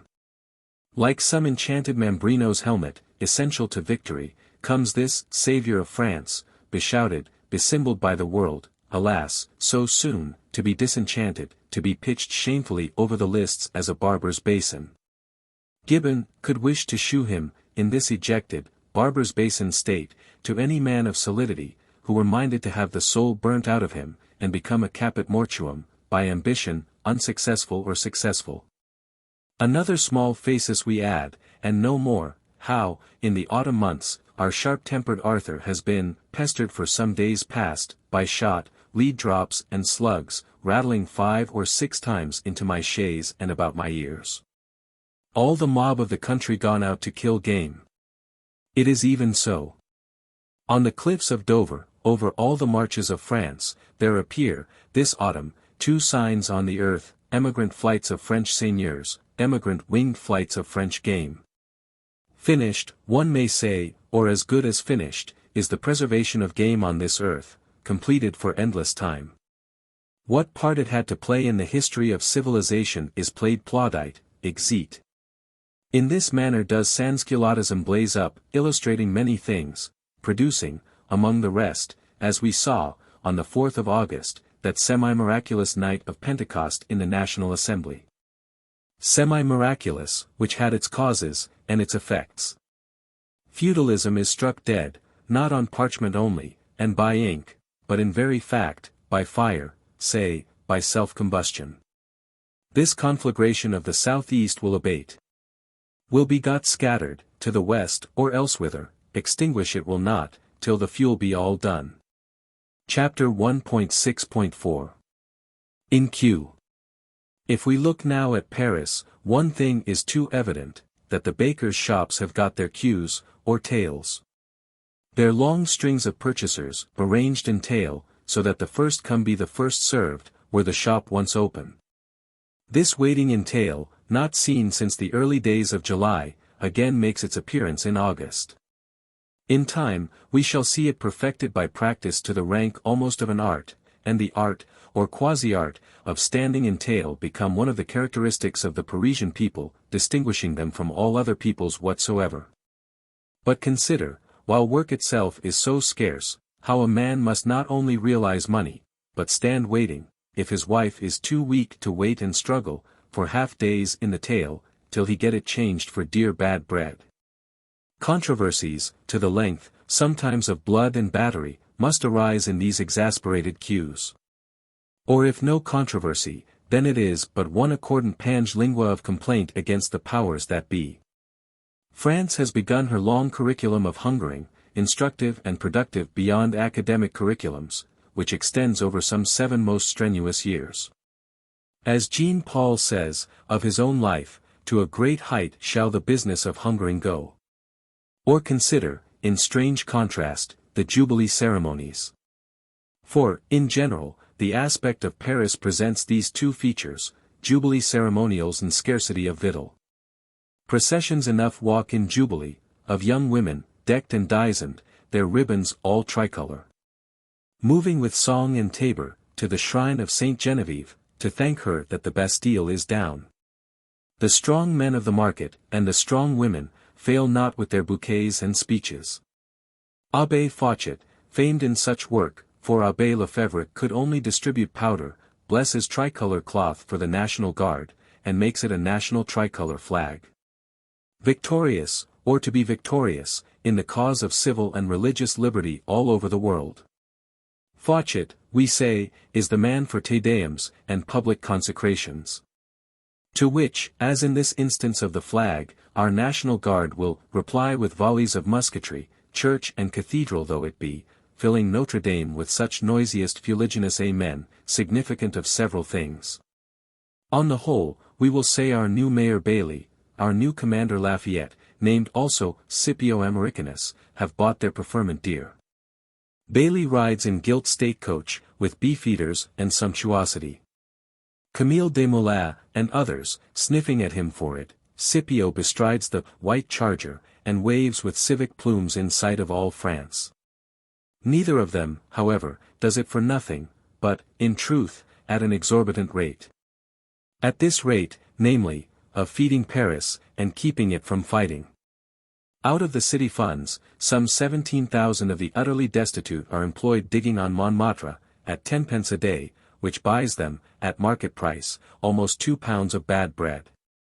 They look very yellow, when Lafayette goes to harangue them. The town hall is in travail, night and day, it must bring forth bread, a municipal constitution, regulations of all kinds, curbs on the sansculottic press, above all, bread, bread.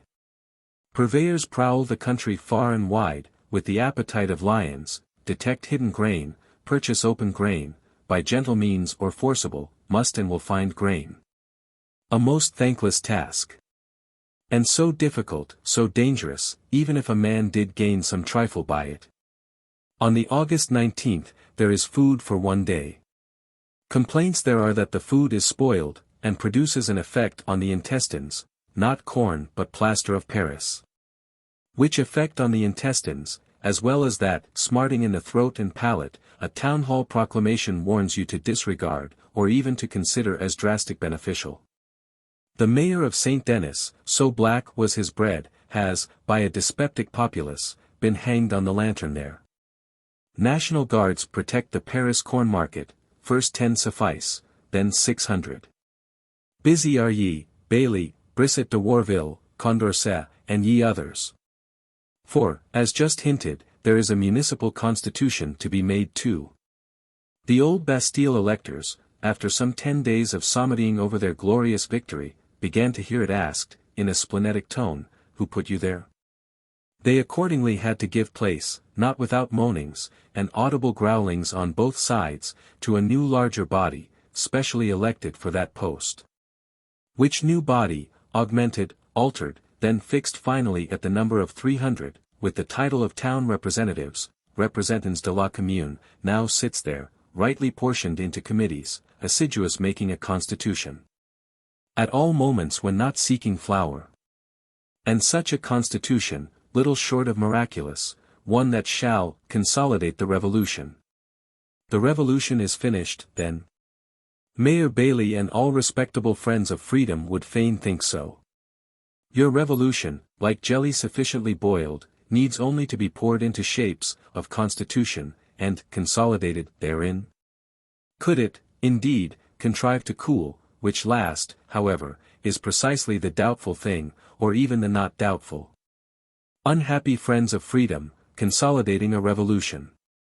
They must sit at work there, their pavilion spread on very chaos, between two hostile worlds, the upper court world, the nether sansculottic one. And, beaten on by both, toil painfully, perilously, doing, in sad literal earnest, the impossible. Chapter 1.6.v. The Fourth Estate. Pamphleteering opens its abysmal throat wider and wider, never to close more. Our philosophes, indeed, rather withdraw, after the manner of Marmontel, retiring in disgust the first day. Abbé Raynal, grown grey and quiet in his Marseilles domicile, is little content with this work. The last literary act of the man will again be an act of rebellion, an indignant letter to the Constituent Assembly, answered by, the order of the day. Thus also Philosophe Morellet puckers discontented brows.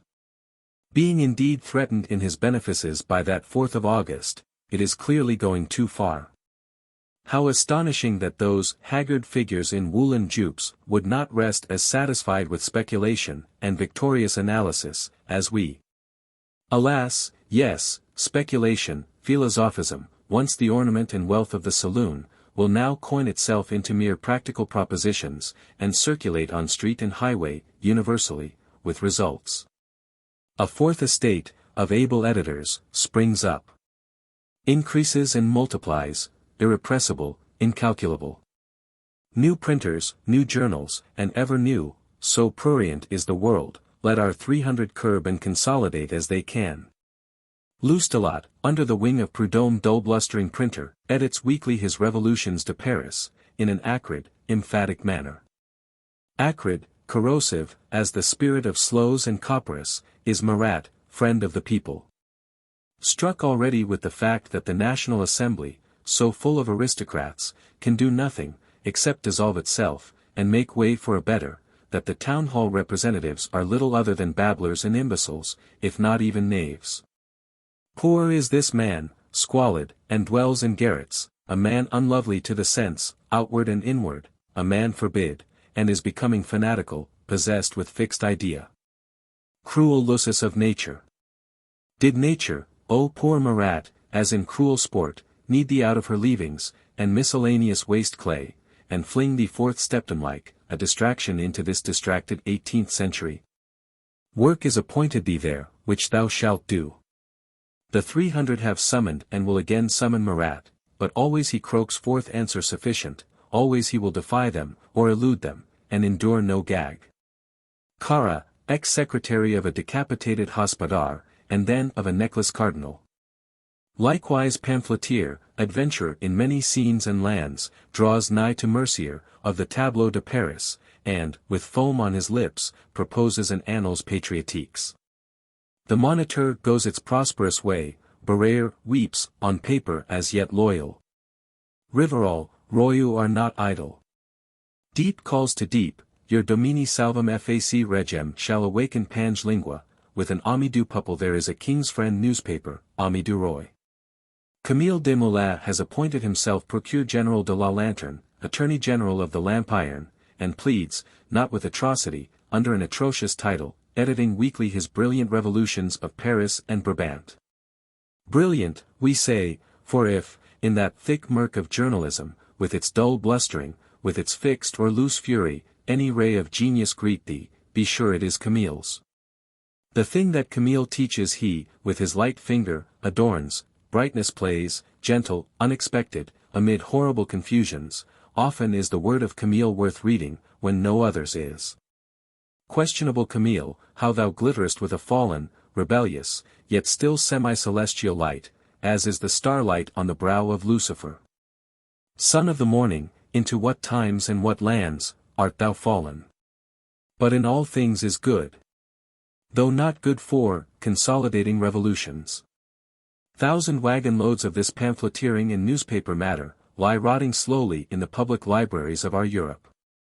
Snatched from the great gulf, like oysters by bibliomaniac pearl divers, there must they first rot, then what was pearl, in Camille or others, may be seen as such, and continue as such. Nor has public speaking declined, though Lafayette and his patrols look sour on it. Loud always is the Palais Royal, loudest the Café de Foy, such a miscellany of citizens and citizenesses circulating there. Now and then, according to Camille, some citizens employ the liberty of the press for a private purpose, so that this or the other patriot finds himself short of his watch or pocket handkerchief. But, for the rest, in Camille's opinion, nothing can be a livelier image of the Roman Forum. A patriot proposes his motion, if it finds any supporters, they make him mount on a chair, and speak. If he is applauded, he prospers and redacts. If he is hissed, he goes his ways. Thus they, circulating and perorating. Tall shaggy Marquis Saint-Urich, a man that has had losses, and has deserved them, is seen eminent, and also heard. Bellowing, is the character of his voice, like that of a bull of Bashan, voice which drowns all voices, which causes frequently the hearts of men to leap. Cracked or half-cracked is this tall Marquis's head, uncracked are his lungs. The cracked and the uncracked shall alike avail him. Consider farther that each of the 48 districts has its own committee, speaking and motioning continually, aiding in the search for grain, in the search for a constitution. Checking and spurring the poor 300 of the town hall. That Danton, with a voice reverberating from the domes, is president of the Cordeliers district, which has already become a Goshen of patriotism. That apart from the 17,000 utterly necessitous, digging on Montmartre, most of whom, indeed, have got passes, and been dismissed into space, with 4 shillings, there is a strike, or union, of domestics out of place. Who assemble for public speaking, next, a strike of tailors, for even they will strike and speak, further, a strike of journeyman cordwainers, a strike of apothecaries, so dear is bread. All these, having struck, must speak. Generally under the open canopy, and pass resolutions, Lafayette and his patrols watching them suspiciously from the distance. Unhappy mortals, such tugging and lugging, and throttling of one another, to divide, in some not intolerable way, the joint felicity of man in this earth, when the whole lot to be divided is such a feast of shells. Diligent are the 300. None equals Scipio Americanus in dealing with mobs.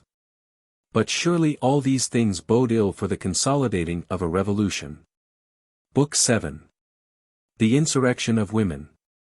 Chapter 1.7. Patriotism. No, friends, this revolution is not of the consolidating kind. Do not fires, fevers, sown seeds, chemical mixtures, men, events. All embodiments of force that work in this miraculous complex of forces, named universe, go on growing, through their natural phases and developments, each according to its kind, reach their height, reach their visible decline. Finally sink under, vanishing, and what we call die. They all grow, there is nothing but what grows, and shoots forth into its special expansion, once give it leave to spring. Observe too that each grows with a rapidity proportioned, in general, to the madness and unhealthiness there is in it. Slow regular growth, though this also ends in death, is what we name health and sanity. A sansculottism, which has prostrated Bastilles, which has got pike and musket, and now goes burning chateaux, passing resolutions and haranguing under roof and sky, may be said to have sprung, and, by law of nature, must grow. To judge by the madness and diseasedness both of itself, and of the soil and element it is in, one might expect the rapidity and monstrosity would be extreme. Many things too, especially all diseased things, grow by shoots and fits. The first grand fit and shooting forth of sansculottism with that of Paris conquering its king, for Bailey's figure of rhetoric was all too sad a reality. The king is conquered, going at large on his parole. On condition, say, of absolutely good behavior, which, in these circumstances, will unhappily mean no behavior whatever. A quite untenable position, that of majesty put on its good behavior. Alas, is it not natural that whatever lives try to keep itself living? Whereupon his majesty's behavior will soon become exceptionable, and so the second grand fit of sansculottism, that of putting him in durance, cannot be distant. Necker, in the National Assembly, is making moan, as usual about his deficit, barriers and custom-houses burnt, the tax-gatherer hunted, not hunting, his Majesty's exchequer all but empty. The remedy is a loan of 30 millions. Then, on still more enticing terms, a loan of 80 millions, neither of which loans, unhappily, will the stockjobbers venture to lend. The stockjobber has no country, except his own black pool of agio. And yet, in those days, for men that have a country, what a glow of patriotism burns in many a heart, penetrating inwards to the very purse. So early as the 7th of August, a don patriotique, a patriotic gift of jewels to a considerable extent, has been solemnly made by certain Parisian women, and solemnly accepted, with honorable mention. Whom forthwith all the world takes to imitating and emulating. Patriotic gifts, always with some heroic eloquence, which the President must answer and the Assembly listen to, flow in from far and near, in such number that the honorable mention can only be performed in lists published at stated epochs. Each gives what he can, the very cordwainers have behaved munificently, one landed proprietor gives a forest, fashionable society gives its shoe-buckles, takes cheerfully to shoe-ties. Unfortunate females give what they have amassed in loving. The smell of all cash, as Vespasian thought, is good. Beautiful, and yet inadequate. The clergy must be invited to melt their superfluous church plate, in the royal mint. Nay, finally, a patriotic contribution, of the forcible sort, must be determined on, though unwillingly, let the fourth part of your declared yearly revenue, for this once only, be paid down. So shall a National Assembly make the Constitution, undistracted at least by insolvency. Their own wages, as settled on the 17th of August, are but 18 francs a day, each man, but the public service must have sinews, must have money. To appease the deficit, not to combler, or choke the deficit, if you or mortal could. For withal, as Mirabeau was heard saying, it is the deficit that saves us. Towards the end of August, our National Assembly in its constitutional labors, has got so far as the question of veto, shall Majesty have a veto on the national enactments, or not have a veto? What speeches were spoken, within doors and without? Clear, and also passionate logic, imprecations, comminations, gone happily, for most part, to limbo. Through the cracked brain, and uncracked lungs of Saint Urich, the Palais Royal rebellows with veto. Journalism is busy, France rings with veto.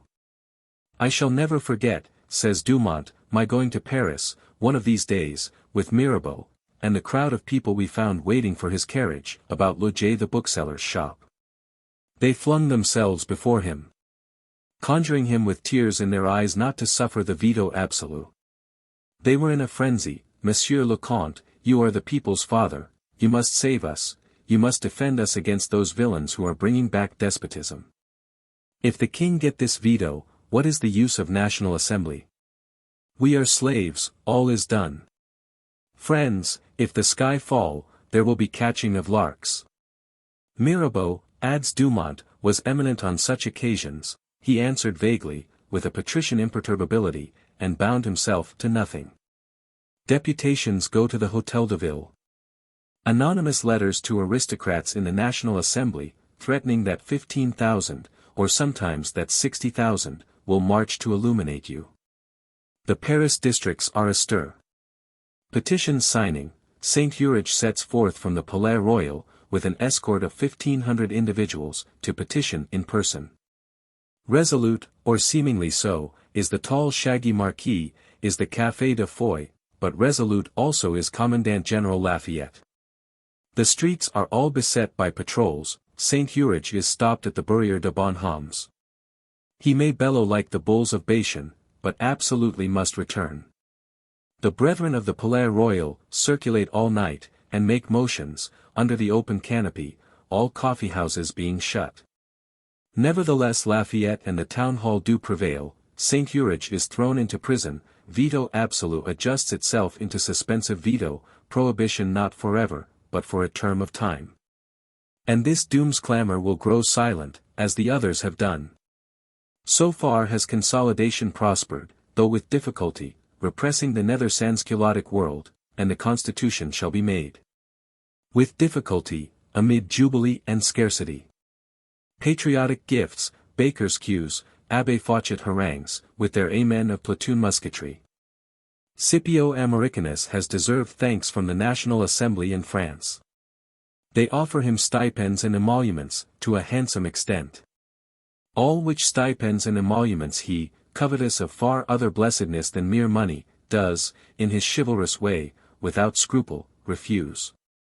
To the Parisian common man, meanwhile, one thing remains inconceivable, that now when the Bastille is down, and French liberty restored, grain should continue so dear.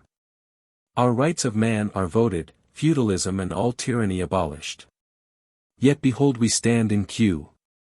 Is it aristocrat forestallers, a court still bent on intrigues?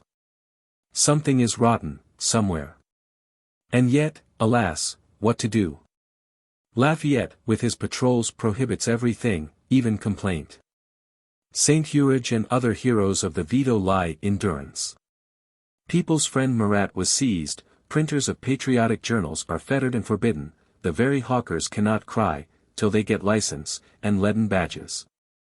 Blue National Guards ruthlessly dissipate all groups, scour, with leveled bayonets, the Palais Royal itself. Pass, on your affairs, along the Rue Taranne, the patrol, presenting his bayonet, cries, to the left. Turn into the Rue Saint-Benoît, he cries, to the right. A judicious patriot, like Camille Desmoulins, in this instance, is driven, for quietness' sake, to take the gutter. O much suffering people, our glorious revolution is evaporating in tricolor ceremonies, and complimentary harangues. Of which latter, as Loustalot accurately calculates, upwards of 2,000 have been delivered within the last month, at the town hall alone. And our mouths, unfilled with bread, are to be shut, under penalties. The caricaturist promulgates his emblematic tablature, "Lo patriuilitism chas sant lo patriotism, patriotism driven out by patriotism." Ruthless patrols, long superfine harangues. And scanty ill-baked loaves, more like baked bath bricks, which produce an effect on the intestines. Where will this end? In consolidation. Chapter 1.7.2. O Richard, O my king! For, alas, neither is the town hall itself without misgivings. The nether sansculotic world has been suppressed hitherto, but then the upper court world. Symptoms there are that the Audiobook is rallying. More than once in the town hall Sanhedrin. Often enough, from those outspoken bakers' queues, has the wish uttered itself, "Oh that our restorer of French liberty were here. That he could see with his own eyes, not with the false eyes of queens and cabals, and his really good heart be enlightened." For falsehood still environs him, intriguing dukes de Guiche, with bodyguards, scouts of bull. A new flight of intriguers, now that the old is flown. What else means this advent of the Regiment de Flandre, entering Versailles, as we hear, on the 23rd of September, with 2 pieces of cannon? Did not the Versailles National Guard do duty at the chateau? Had they not 100 Swiss, gardes du corps, bodyguards so-called? Nay, it would seem, the number of bodyguards on duty has, by a maneuver, been doubled, the new relieving battalion of them arrived at its time, but the old relieved one does not depart. Actually, there runs a whisper through the best informed upper circles, or a nod still more portentous than whispering, of His Majesty's flying to Metz. Of a bond, to stand by him therein, which has been signed by noblesse and clergy, to the incredible amount of 30, or even of 60,000. Lafayette coldly whispers it, and coldly asseverates it, to Count d'Estaing at the dinner table. And d'Estaing, one of the bravest men, quakes to the core lest some lackey overhear it, and tumbles thoughtful, without sleep, all night. Regiment Flandre, as we said, is clearly arrived. His Majesty, they say, hesitates about sanctioning the 4th of August, makes observations, of chilling tenor, on the very rights of man. Likewise, may not all persons, the bakers' queues themselves discern on the streets of Paris, the most astonishing number of officers on furlough, crosses of St. Louis, and such like? Some reckon, from 1,000 to 1,200. Officers of all uniforms, nay one uniform never before seen by eye, green-faced with red. The tricolor cockade is not always visible, but what, in the name of heaven, may these black cockades, which some wear, foreshadow? Hunger whets everything, especially suspicion and indignation. Realities themselves, in this Paris, have grown unreal, preternatural. Phantasms once more stalk through the brain of hungry France. O ye laggards and dastards, cry shrill voices from the queues, if ye had the hearts of men, ye would take your pikes and second-hand firelocks, and look into it, not leave your wives and daughters to be starved, murdered, and worse, peace, women. The heart of man is bitter and heavy, patriotism, driven out by patriotism, knows not what to resolve on. The truth is, the Audiobook has rallied, to a certain unknown extent. A changed Audiobook. With Versailles National Guards, in their tricolor cockades, doing duty there, a court all flaring with tricolor. Yet even to a tricolor court men will rally. Ye loyal hearts, burnt-out seigneurs, rally round your queen. With wishes. Which will produce hopes, which will produce attempts. For indeed self-preservation being such a law of nature, what can a rallied court do, but attempt and endeavor, or call it plot, with such wisdom and unwisdom as it has? They will fly, escorted, to Metz, where brave Bull commands, they will raise the royal standard, the bond signatures shall become armed men. Were not the kings so languid? Their bond, if at all signed, must be signed without his privity. Unhappy king, he has but one resolution, not to have a civil war. For the rest, he still hunts, having ceased lock-making, he still dozes, and digests, is clay in the hands of the potter. Ill will it fare with him, in a world where all is helping itself, where, as has been written, whosoever is not hammer must be stithy. And the very hyssop on the wall grows there, in that chink, because the whole universe could not prevent its growing. But as for the coming up of this regiment de Flandre, may it not be urged that there were St. Urich petitions, and continual meal mobs? Undebauched soldiers, be their plot, or only dim elements of a plot, are always good. Did not the Versailles municipality, an old monarchic one, not yet refounded into a democratic, instantly second the proposal? Nay, the very Versailles National Guard, wearied with continual duty at the chateau, did not object. Only Draper Lecointre, who is now Major Lecointre, shook his head. Yes, friends, surely it was natural this regiment de Flandre should be sent for, since it could be got. It was natural that, at sight of military bandoliers, the heart of the rallied Oeil de Boeuf should revive, and maids of honor, and gentlemen of honor, speak comfortable words to epaulette defenders, and to one another.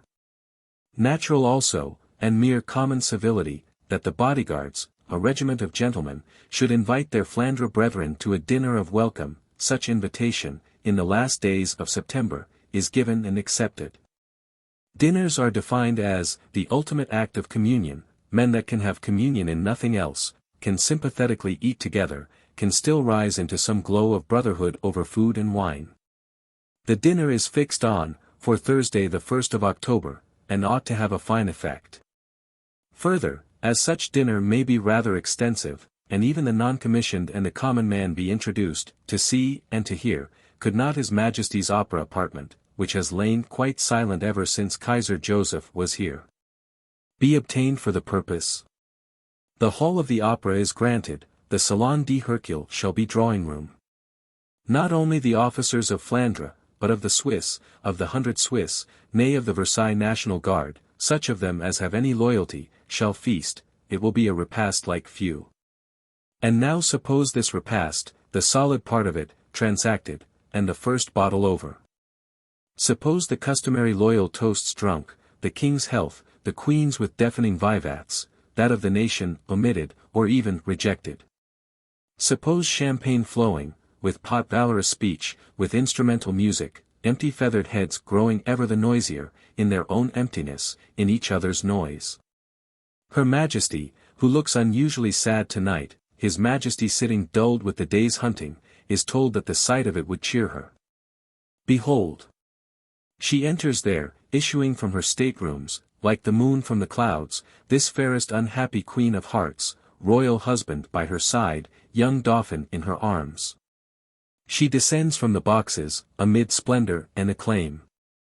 Walks queen-like, round the tables, gracefully escorted, gracefully nodding, her looks full of sorrow, yet of gratitude and daring, with the hope of France on her mother bosom. And now, the band striking up, O Richard, O mon roi, l'univers t'abandonne, O Richard, O my king, and world is all forsaking thee, could man do other than rise to height of pity, of loyal valor? Could featherhead young ensigns do other than, by white Bourbon cockades, handed them from fair fingers, by waving of swords, drawn to pledge the Queen's health, by trampling of national cockades? By scaling the boxes, whence intrusive murmurs may come, by vociferation, tripudiation, sound, fury and distraction, within doors and without, testify what tempest-tossed state of vacuity they are in. Till champagne and tripudiation do their work. And all lie silent, horizontal, passively slumbering, with meat of battle dreams. A natural repast, in ordinary times, a harmless one, now fatal, as that of Thyestes. As that of Job's sons, when a strong wind smote the four corners of their banquet house. Poor ill-advised Marie Antoinette, with a woman's vehemence, not with a sovereign's foresight. It was so natural, yet so unwise. Next day, in public speech of ceremony, Her Majesty declares herself delighted with the Thursday. The heart of the Oeil de Boeuf glows into hope, into daring, which is premature. Rallied maids of honor, waited on by abbés, so white cockades. Distribute them, with words, with glances, to epaulette youths, who in return, may kiss, not without fervor, the fair sewing fingers. Captains of horse and foot go swashing with enormous white cockades. Nay, one Versailles national captain had mounted the like, so witching were the words and glances, and laid aside his tricolour. Well may Major Lecointre shake his head with a look of severity, and speak audible resentful words. But now a swashbuckler, with enormous white cockade, overhearing the Major, invites him insolently, once and then again elsewhere, to recant, and failing that, to duel. Which latter feat Major Lecointre declares that he will not perform, not at least by any known laws of fence. That he nevertheless will, according to mere law of nature, by dirk and blade, exterminate any vile gladiator, who may insult him or the nation, whereupon, for the Major is actually drawing his implement, they are parted, and no weazen slit. Chapter 1.7.3 Black Cockades.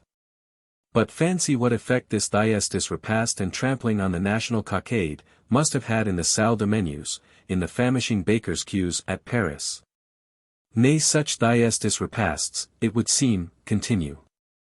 Flandre has given its counter-dinner to the Swiss and 100 Swiss, then on Saturday there has been another. Yes, here with us is famine, but yonder at Versailles is food, enough and to spare. Patriotism stands in queue, shivering hunger-struck, insulted by patriotism, while bloody-minded aristocrats, heated with excess of high living, trample on the national cockade. Can the atrocity be true? Nay, look, green uniforms faced with red.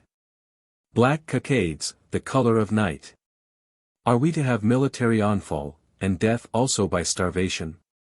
For behold the Corbeil corn boat, which used to come twice a day, with its plaster of Paris meal, now comes only once. And the town hall is deaf. And the men are laggard and dastard. At the Café de Foy, this Saturday evening, a new thing is seen, not the last of its kind, a woman engaged in public speaking. Her poor man, she says, was put to silence by his district. Their presidents and officials would not let him speak. Wherefore she here with her shrill tongue will speak. Denouncing, while her breath endures, the Corbeil boat, the plaster of Paris bread, sacrilegious opera dinners, green uniforms, pirate aristocrats, and those black cockades of theirs. Truly, it is time for the black cockades at least, to vanish. Then patriotism itself will not protect. Nay, sharp-tempered M. Tassin, at the Tuileries parade on Sunday morning, forgets all national military rule, starts from the ranks, wrenches down one black cockade which is swashing ominous there, and tramples it fiercely into the soil of France. Patriotism itself is not without suppressed fury. Also the districts begin to stir. The voice of President Danton reverberates in the Cordeliers, people's friend Marat has flown to Versailles and back again, swart bird, not of the halcyon kind. And so patriot meets promenading patriot, this Sunday. And sees his own grim care reflected on the face of another. Groups, in spite of patriotism, which is not so alert as usual, fluctuate deliberative, groups on the bridges, on the quays, at the patriotic cafés. And ever as any black cockade may emerge, rises the many-voiced growl and bark, ah BS, down. All black cockades are ruthlessly plucked off, one individual picks his up again, kisses it, attempts to refix it. But 100 canes start into the air, and he desists. Still worse went it with another individual, doomed, by extempore plebiscitum, to the lantern, saved, with difficulty, by some active courtiguard. Lafayette sees signs of an effervescence, which he doubles his patrols, doubles his diligence, to prevent. So passes Sunday, the 4th of October, 1789. Sullen is the male heart, repressed by patriotism, vehement is the female, irrepressible. The public-speaking woman at the Palais Royal was not the only speaking one. Men know not what the pantry is, when it grows empty, only house-mothers know. O women, wives of men that will only calculate and not act. Patriotism is strong. But death, by starvation and military onfall, is stronger. Patriotism represses male patriotism, but female patriotism? Will guards named national thrust their bayonets into the bosoms of women? Such thought, or rather such dim unshaped raw material of a thought, ferments universally under the female nightcap, and, by earliest daybreak, on slight hint, will explode. Chapter 1.7.4 The Menades. If Voltaire once, in splenetic humor, asked his countrymen, "But you, Gualches, what have you invented?" they can now answer, "The art of insurrection." It was an art needed in these last singular times, an art, for which the French nature, so full of vehemence, so free from depth, was perhaps of all others the fittest. Accordingly, to what a height, one may well say of perfection, has this branch of human industry been carried by France, within the last half-century. Insurrection, which, Lafayette thought, might be the most sacred of duties, ranks now, for the French people, among the duties which they can perform. Other mobs are dull masses, which roll onwards with a dull fierce tenacity, a dull fierce heat, but emit no light flashes of genius as they go. The French mob, again, is among the liveliest phenomena of our world. So rapid, audacious, so clear-sighted, inventive, prompt to seize the moment, instinct with life to its finger ends. That talent, were there no other, of spontaneously standing in queue, distinguishes, as we said, the French people from all peoples, ancient and modern. Let the reader confess too that, taking one thing with another, perhaps few terrestrial appearances are better worth considering than mobs. Your mob is a genuine outburst of nature, issuing from, or communicating with, the deepest deep of nature. When so much goes grinning and grimacing as a lifeless formality, and under the stiff buckram no heart can be felt beating, here once more, if nowhere else, is a sincerity and reality. Shudder at it, or even shriek over it, if thou must. Nevertheless consider it. Such a complex of human forces and individualities hurled forth, in their transcendental mood, to act and react, on circumstances and on one another, to work out what it is in them to work. The thing they will do is known to no man, least of all to themselves. It is the inflammablest immeasurable firework, generating, consuming itself. With what phases, to what extent, with what results it will burn off, philosophy in perspicacity conjecture in vain. Man, as has been written, is forever interesting to man, nay properly there is nothing else interesting. In which light also, may we not discern why most battles have become so wearisome? Battles, in these ages, are transacted by mechanism. With the slightest possible development of human individuality or spontaneity, men now even die, and kill one another, in an artificial manner. Battles ever since Homer's time, when they were fighting mobs, have mostly ceased to be worth looking at, worth reading of, or remembering. How many wearisome bloody battles does history strive to represent? Or even, in a husky way, to sing, and she would omit or carelessly slur over this one insurrection of women. A thought, or dim raw material of a thought, was fermenting all night, universally in the female head, and might explode. In squalid garret, on Monday morning, maternity awakes, to hear children weeping for bread. Maternity must forth to the streets, to the herb markets and bakers' queues, meets there with hunger-stricken maternity, sympathetic, exasperative. Oh, we unhappy women! But, instead of bakers' queues, why not to aristocrats' palaces, the root of the matter? Allons! Let us assemble. To the Hôtel de Ville, to Versailles, to the Lantern. In one of the guardhouses of the Quartier Saint-Eustache, a young woman seizes a drum, for how shall National Guards give fire on women, on a young woman? The young woman seizes the drum. Sets forth, beating it, uttering cries relative to the dearth of grains. Descend, O mothers, descend, ye Judiths, to food and revenge, all women gather and go. Crowds storm all stairs, force out all women. The female insurrectionary force, according to Camille, resembles the English naval one. There is a universal press of women. Robust dames of the Halle, slim mantua makers, assiduous, risen with the dawn, ancient virginity tripping to matins, the housemaid, with early broom, all must go. Rouse ye, O women, the laggard men will not act, they say, we ourselves may act. And so, like snowbreak from the mountains, for every staircase is a melted brook, it storms, tumultuous, wild shrilling, towards the Hôtel de Ville. Tumultuous, with or without drum music, for the Faubourg Saint-Antoine also has tucked up its gown. And, with besom staves, fire irons, and even rusty pistols, void of ammunition, is flowing on.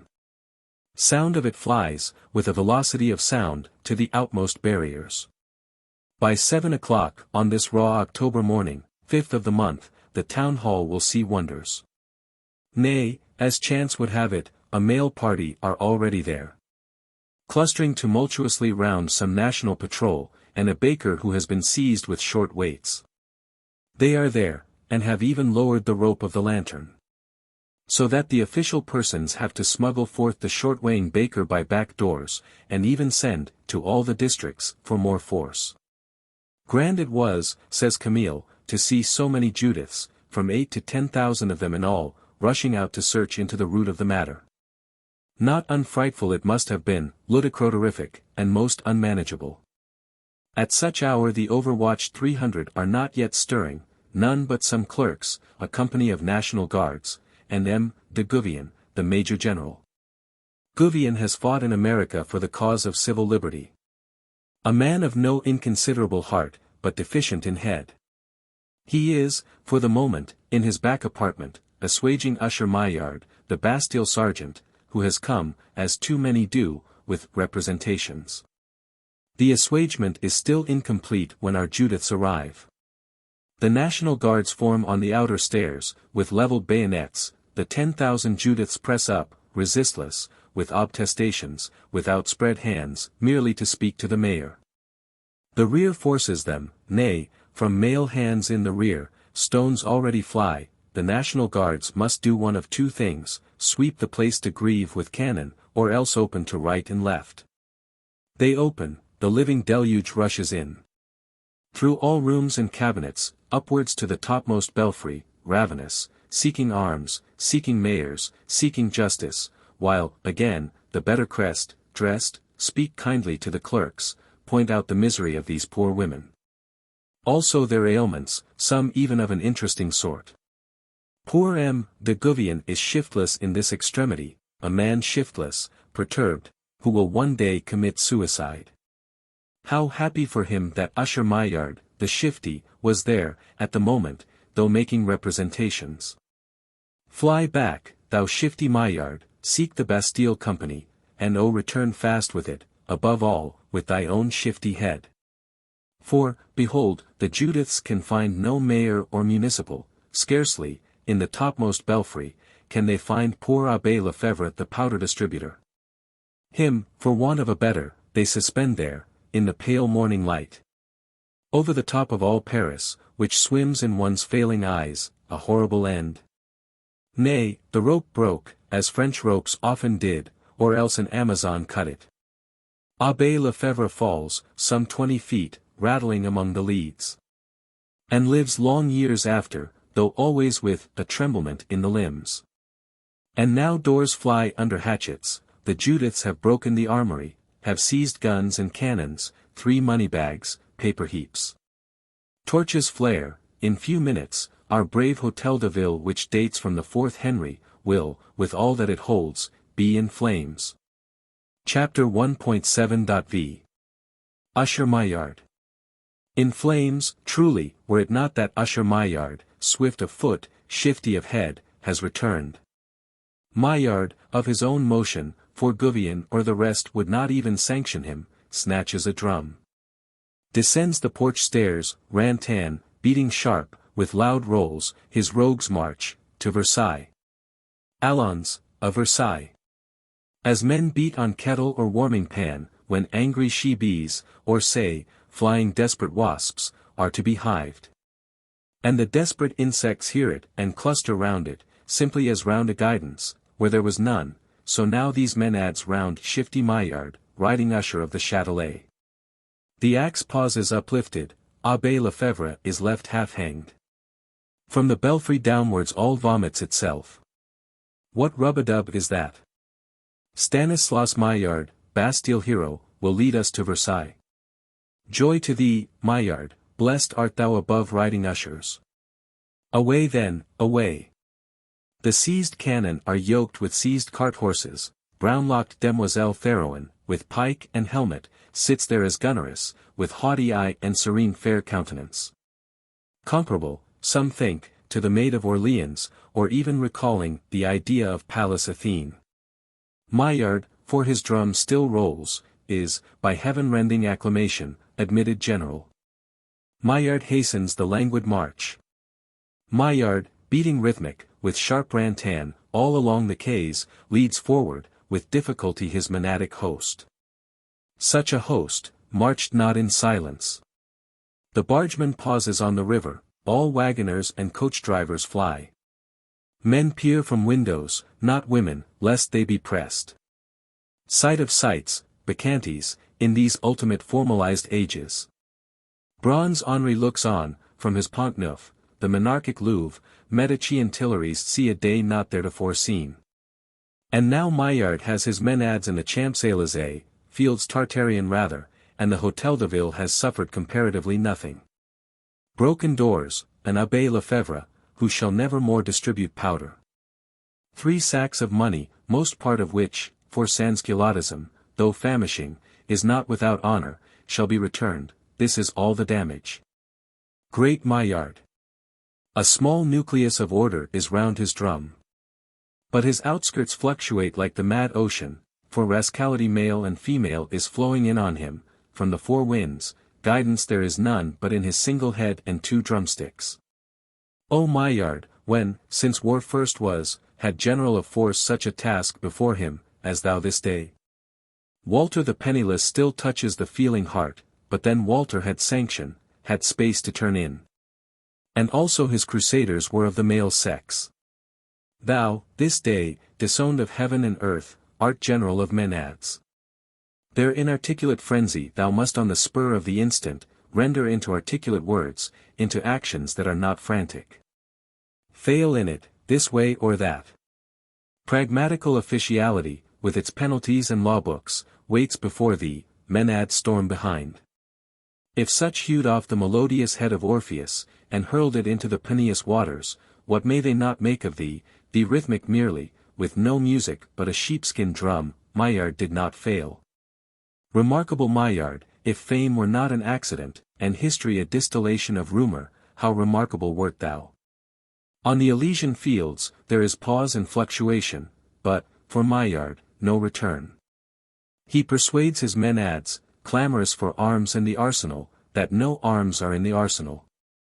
That an unarmed attitude, and petition to a national assembly, will be the best. He hastily nominates or sanctions generalices, captains of 10s and 50s. And so, in loosest flowing order, to the rhythm of some 8 drums, having laid aside his own, with the Bastille volunteers bringing up his rear, once more takes the road.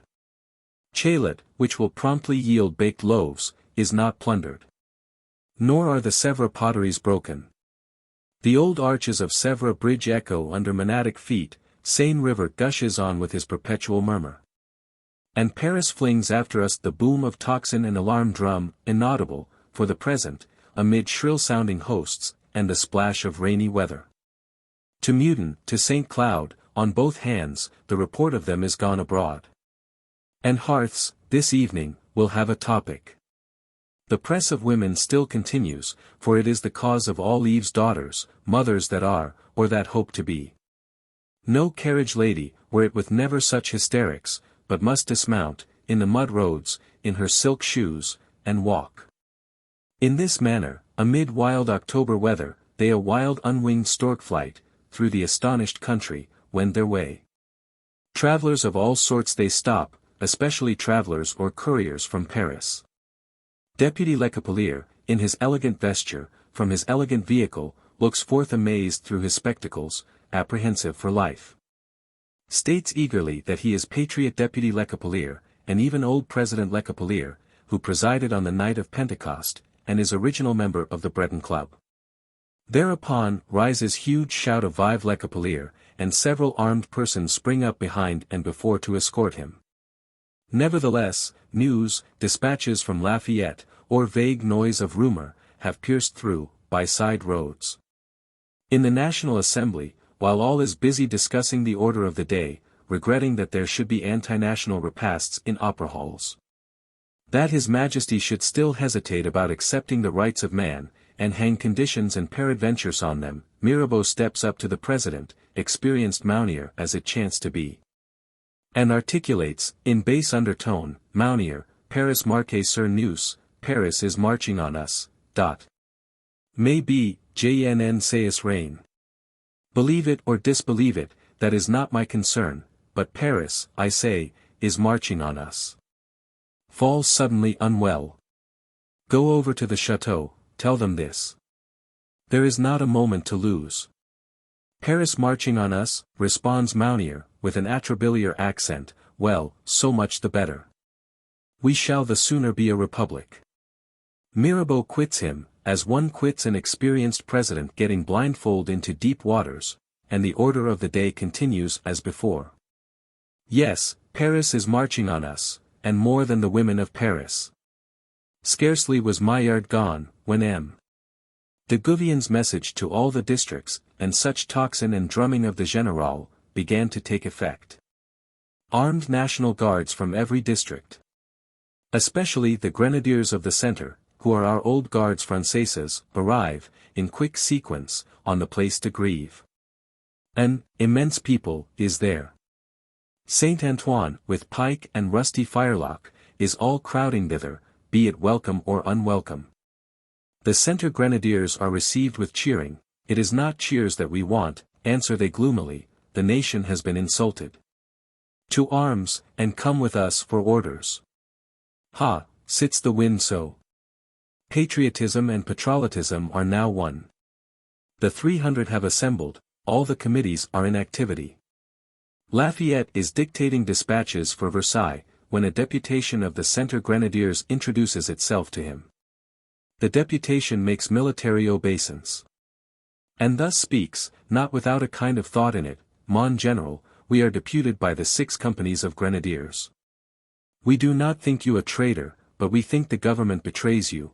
It is time that this end. We cannot turn our bayonets against women crying to us for bread. The people are miserable, the source of the mischief is at Versailles. We must go seek the king, and bring him to Paris. We must exterminate, exterminer, the regiment de Flandre and the Gardes du Corps, who have dared to trample on the national cockade. If the king be too weak to wear his crown, let him lay it down. You will crown his son, you will name a council of regency, and all will go better. Reproachful astonishment paints itself on the face of Lafayette, speaks itself from his eloquent chivalrous lips, in vain. My general, we would shed the last drop of our blood for you, but the root of the mischief is at Versailles. We must go and bring the king to Paris, all the people wish it, tout le peuple le veut. My general descends to the outer staircase, and harangues, once more in vain. To Versailles. To Versailles. Mayor Bailey, sent for through floods of sansculottism, attempts academic oratory from his gilt state-coach, realizes nothing but infinite hoarse cries of, bread. To Versailles. And gladly shrinks within doors. Lafayette mounts the white charger, and again harangues and reharangues, with eloquence, with firmness, indignant demonstration, with all things but persuasion. To Versailles. To Versailles. So lasts it, hour after hour, for the space of half a day. The great Scipio Americanus can do nothing, not so much as escape.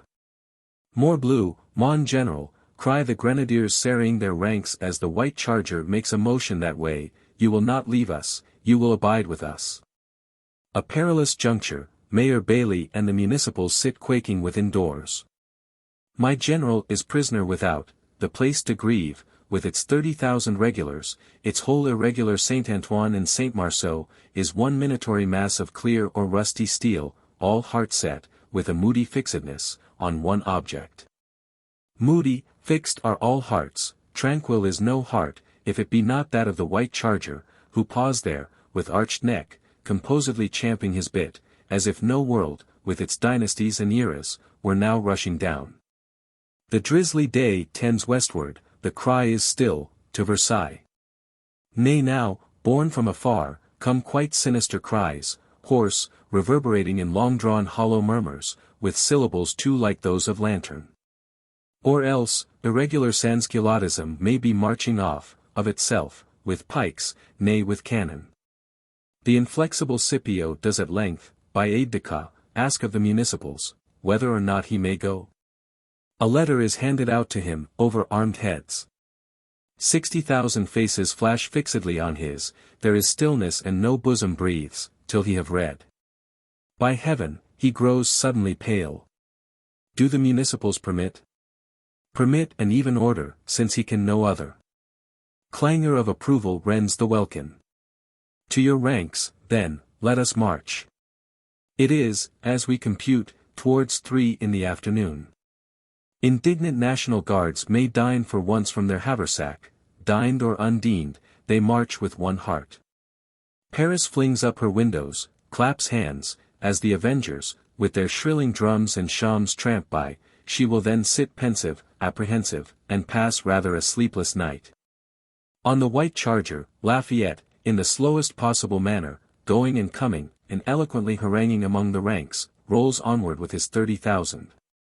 Saint Antoine, with pike and cannon, has preceded him.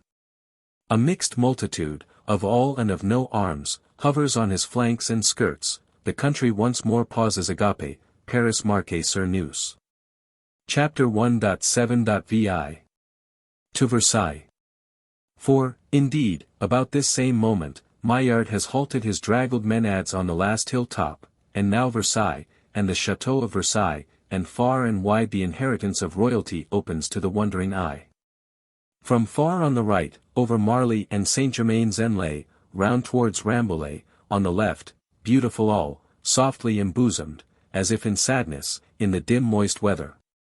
And near before us is Versailles, new and old. With that broad frondent avenue de Versailles between, stately frondent, broad, 300 feet as men reckon, with 4 rows of elms. And then the Château de Versailles, ending in royal parks and pleasaunces, gleaming lakelets, arbors, labyrinths, the menagerie, and great and little Trianon. High-towered dwellings, leafy pleasant places. Where the gods of this lower world abide, whence, nevertheless, black care cannot be excluded, whither monadic hunger is even now advancing, armed with pike thyrsi. Yes, yonder, mesdames, where our straight frondent avenue, joined, as you note, by 2 frondent brother avenues from this hand and from that, spreads out into Place Royale and Palace Forecourt, yonder is the Salle de Menus. Yonder an august assembly sits regenerating France.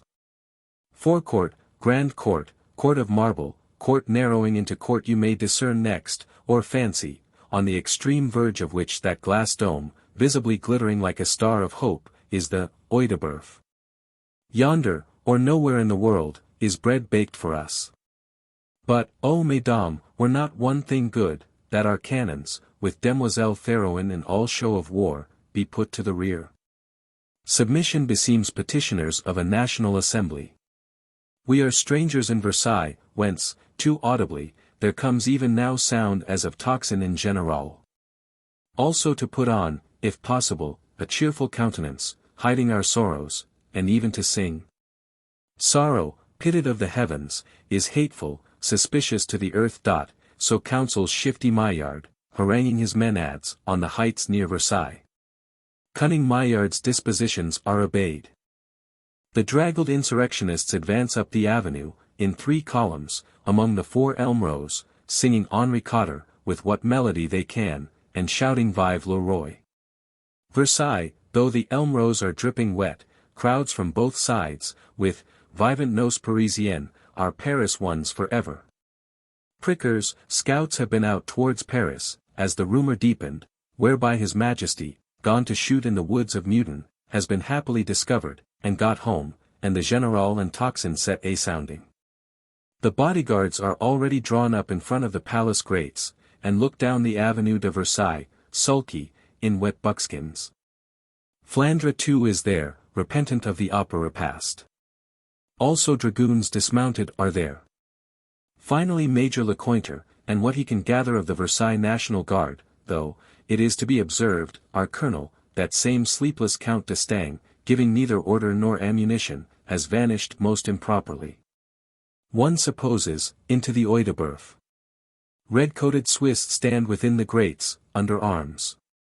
There likewise, in their inner room, all the ministers, Saint Priest, Lamentation Pompignan and the rest, are assembled with M. Necker, they sit with him there, blank, expecting what the hour will bring. President Mounier, though he answered Mirabeau with a tant mieux, and affected to slight the matter, had his own forebodings. Surely, for these 4 weary hours, he has reclined not on roses. The order of the day is getting forward, a deputation to His Majesty seems proper, that it might please him to grant acceptance pure and simple, to those constitution articles of ours. The mixed qualified acceptance, with its peradventures, is satisfactory to neither gods nor men.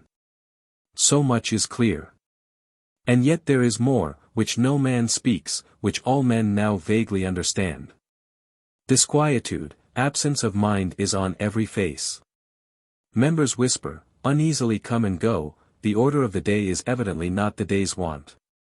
Till at length, from the outer gates, is heard a rustling and justling, shrill uproar and squabbling, muffled by walls.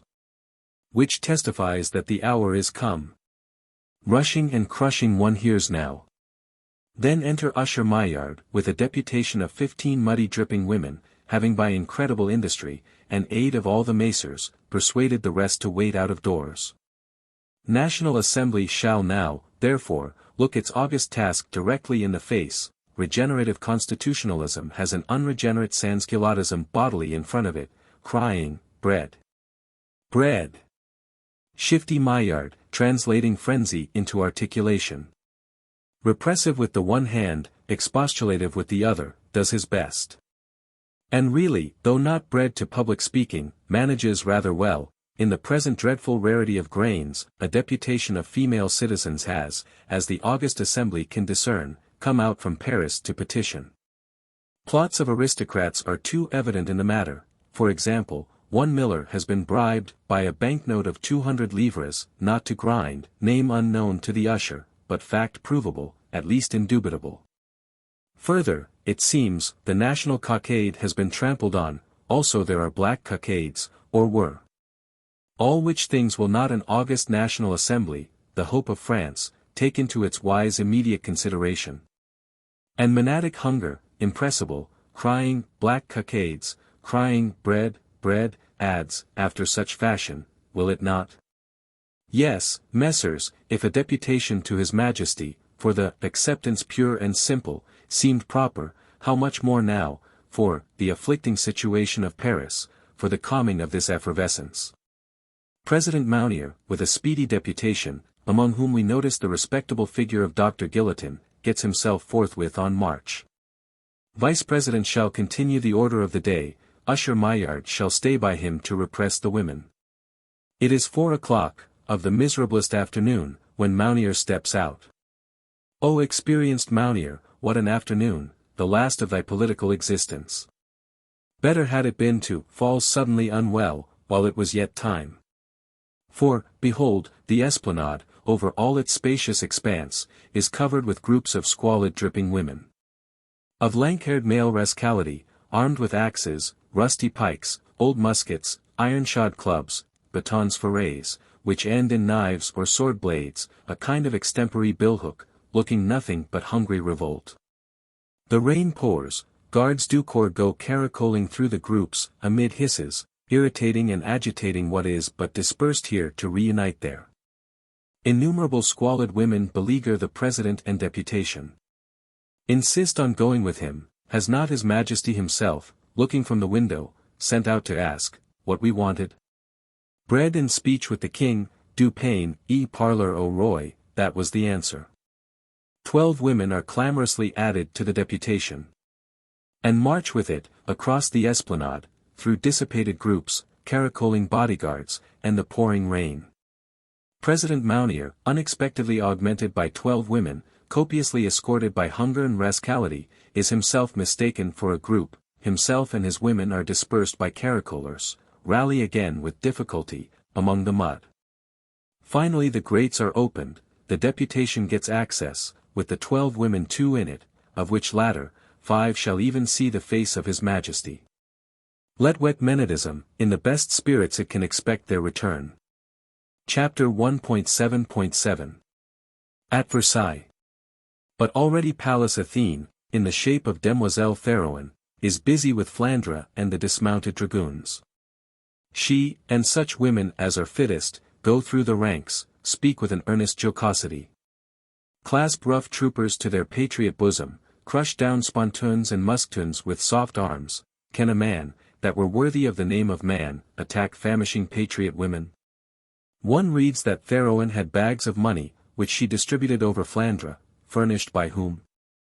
Alas, with money bags one seldom sits on insurrectionary cannon. Calumnious royalism.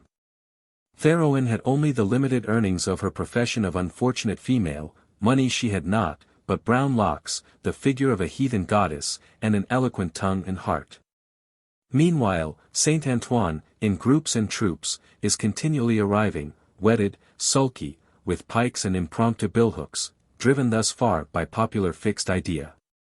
So many hirsute figures driven hither, in that manner, figures that have come to do they know not what, figures that have come to see it done. Distinguished among all figures, who is this, of gaunt stature, with leaden breastplate, though a small one, bushy and red grizzled locks, nay, with long tile beard? It is Jordan, unjust dealer in mules. A dealer no longer, but a painter's lay figure, playing truant this day. From the necessities of art comes his long tile beard.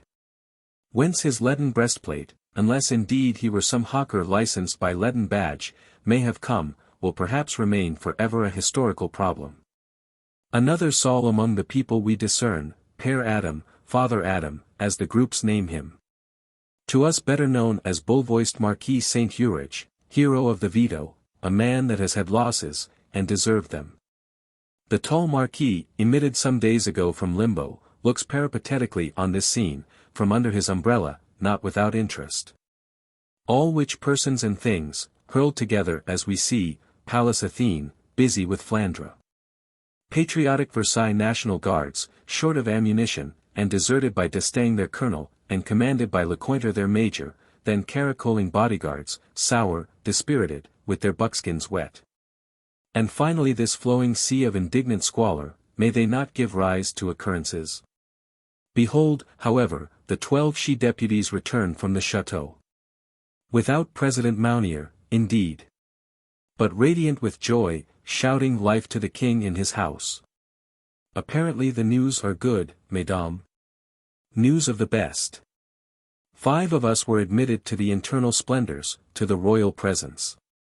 This slim damsel, Louison Chabray, worker in sculpture, aged only 17, as being of the best looks and address, her we appointed speaker. On whom, and indeed on all of us, his majesty looked nothing but graciousness. Nay, when Louison, addressing him, was like to faint, he took her in his royal arms, and said gallantly, it was well worth while, elle en valait bien la peine. Consider, O women, what a king. His words were of comfort, and that only, there shall be provision sent to Paris, if provision is in the world, grains shall circulate free as air, millers shall grind, or do worse, while their millstones endure. And nothing be left wrong which a restorer of French liberty can right. Good news these, but, to wet men adds, all too incredible. There seems no proof, then. Words of comfort are words only, which will feed nothing. O miserable people, betrayed by aristocrats, who corrupt thy very messengers. In his royal arms, Mademoiselle Louison. In his arms. Thou shameless minx, worthy of a name, that shall be nameless. Yes, thy skin is soft, ours is rough with hardship. And well wetted, waiting here in the rain. No children hast thou hungry at home, only alabaster dolls, that weep not. The traitress. To the lantern. And so poor Louison Chabray, no asseveration or shrieks availing her, fair slim damsel, laid in the arms of royalty, has a garter round her neck, and furibund Amazons at each end. Is about to perish so, when 2 bodyguards gallop up, indignantly dissipating, and rescue her. The miscredited 12 hasten back to the chateau, for an answer in writing. Nay, behold, a new flight of men adds, with M. Brunout Bastille volunteer, as impressed commandant, at the head of it. These also will advance to the grate of the Grand Court, and see what is toward. Human patience, in wet buckskins, has its limits. Bodyguard Lieutenant, M. de Savigny's, for one moment, lets his temper, long provoked, long pent, give way. He not only dissipates these latter menades, but caracoles and cuts, or indignantly flourishes, at M. Brunout, the impressed commandant. And, finding great relief in it, even chases him, Brunout flying nimbly, though in a pirouette manner, and now with sword also drawn. At which sight of wrath and victory two other bodyguards, for wrath is contagious, and to pent bodyguards is so solacing, do likewise give way, give chase, with brandished sabre, and in the air make horrid circles. So that poor Brunout has nothing for it but to retreat with accelerated nimbleness, through rank after rank, Parthian-like, fencing as he flies, above all, shouting lustily, on Noose lays assassiner, they are getting us assassinated. Shameful. 3 against 1. Growls come from the Lecointrian ranks, bellowings, lastly shots. Savigny's arm is raised to strike, the bullet of a Lecointrian musket shatters it, the brandished sabre jingles down harmless. Brunout has escaped, this duel well ended, but the wild howl of war is everywhere beginning to pipe. The Amazons recoil, Saint Antoine has its cannon pointed, full of grape shot, thrice applies the lit flambeau. Which thrice refuses to catch, the touch-holes are so wetted, and voices cry, Arrêtez, il n'est pas temps encore, stop, it is not yet time. Messrs of the Garde du Corps, ye had orders not to fire. Nevertheless 2 of you limp dismounted, and 1 warhorse lies slain. Were it not well to draw back out of shot range, finally to file off, into the interior? If in so filing off, there did a musketoon or 2 discharge itself, at these armed shopkeepers, hooting and crowing, could man wonder? Draggled are your white cockades of an enormous size, would to heaven they were got exchanged for tricolor ones. Your buckskins are wet, your hearts heavy. Go, and return not. The bodyguards file off, as we hint, giving and receiving shots, drawing no lifeblood, leaving boundless indignation. Some 3 times in the thickening dusk, a glimpse of them is seen, at this or the other portal, saluted always with execrations, with the few of lead. Let but a bodyguard shew face, he is hunted by rascality, for instance, poor M. de Musheton of the Scotch Company, owner of the slain warhorse, and has to be smuggled off by Versailles captains. Or rusty firelocks belch after him, shivering asunder his hat. In the end, by superior order, the bodyguards, all but the few on immediate duty, disappear, or as it were abscond, and march, under cloud of night, to Rambouillet.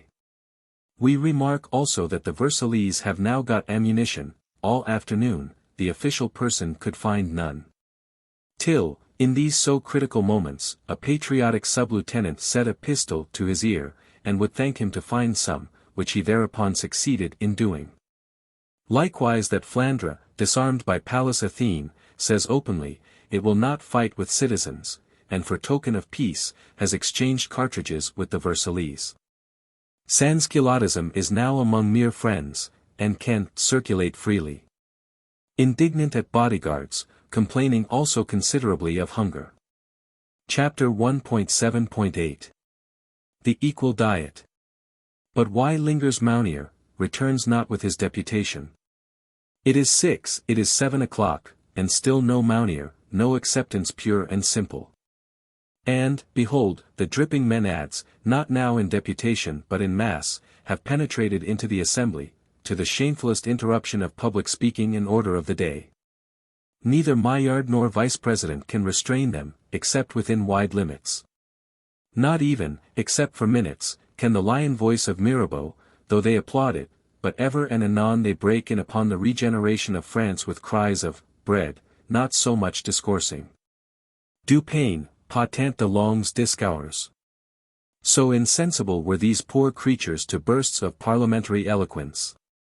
One learns also that the royal carriages are getting yoked, as if for Metz. Carriages, royal or not, have verily showed themselves at the back gates.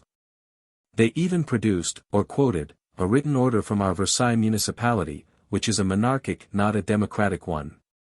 However, Versailles patrols drove them in again, as the vigilant Lecointre had strictly charged them to do. A busy man, truly, is Major Lecointre, in these hours. For Colonel d'Estaing loiters invisible in the Audiobook. Invisible, or still more questionably visible, for instance, then also a too loyal municipality requires supervision, no order, civil or military, taken about any of these thousand things. Lecointre is at the Versailles town hall, he is at the grate of the Grand Court, communing with Swiss and bodyguards. He is in the ranks of Flandre, he is here, he is there, studious to prevent bloodshed. To prevent the royal family from flying to Metz, the Menades from plundering Versailles. At the fall of night, we behold him advance to those armed groups of Saint Antoine, hovering all too grim near the Salle de Menus. They receive him in a half-circle, 12 speakers behind cannons, with lighted torches in hand, the cannon mouths towards Lecointre, a picture for Salvator. He asks, in temperate but courageous language, what they, by this their journey to Versailles, do specially want. The 12 speakers reply, in few words inclusive of much, bread, and the end of these brabbles, du pain, et la fin des affaires. When the affairs will end, no Major Lecointre, nor no mortal, can say, but as to bread, he inquires, how many are you, learns that they are 600, that a loaf each will suffice, and rides off to the municipality to get 600 loaves. Which loaves, however, municipality of monarchic temper will not give. It will give 2 tons of rice rather, could you but know whether it should be boiled or raw. Nay, when this too is accepted, the municipals have disappeared. Ducked under, as the 620 long gown of Paris did, and, leaving not the smallest vestige of rice, in the boiled or raw state, they there vanish from history. Rice comes not, one's hope of food is balked. Even one's hope of vengeance, is not de Muscheton of the Scotch Company, as we said, deceitfully smuggled off. Failing all which, behold only de Muscheton's slain warhorse, lying on the esplanade there. Saint Antoine, balked, esurient, pounces on the slain warhorse, flays it.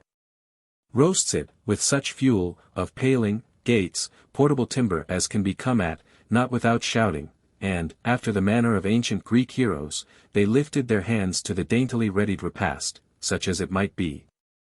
Other rascality prowls discursive, seeking what it may devour. Flandre will retire to its barracks, Lecointre also with his Versaillese, all but the vigilant patrols, charged to be doubly vigilant. So sink the shadows of night, blustering, rainy. And all paths grow dark. Strangest night ever seen in these regions, perhaps since the Bartholomew night, when Versailles, as Bassompierre writes of it, was a chétif château. Oh, for the lyre of some Orpheus, to constrain, with touch of melodious strings, these mad masses into order. For here all seems fallen asunder, in wide-yawning dislocation.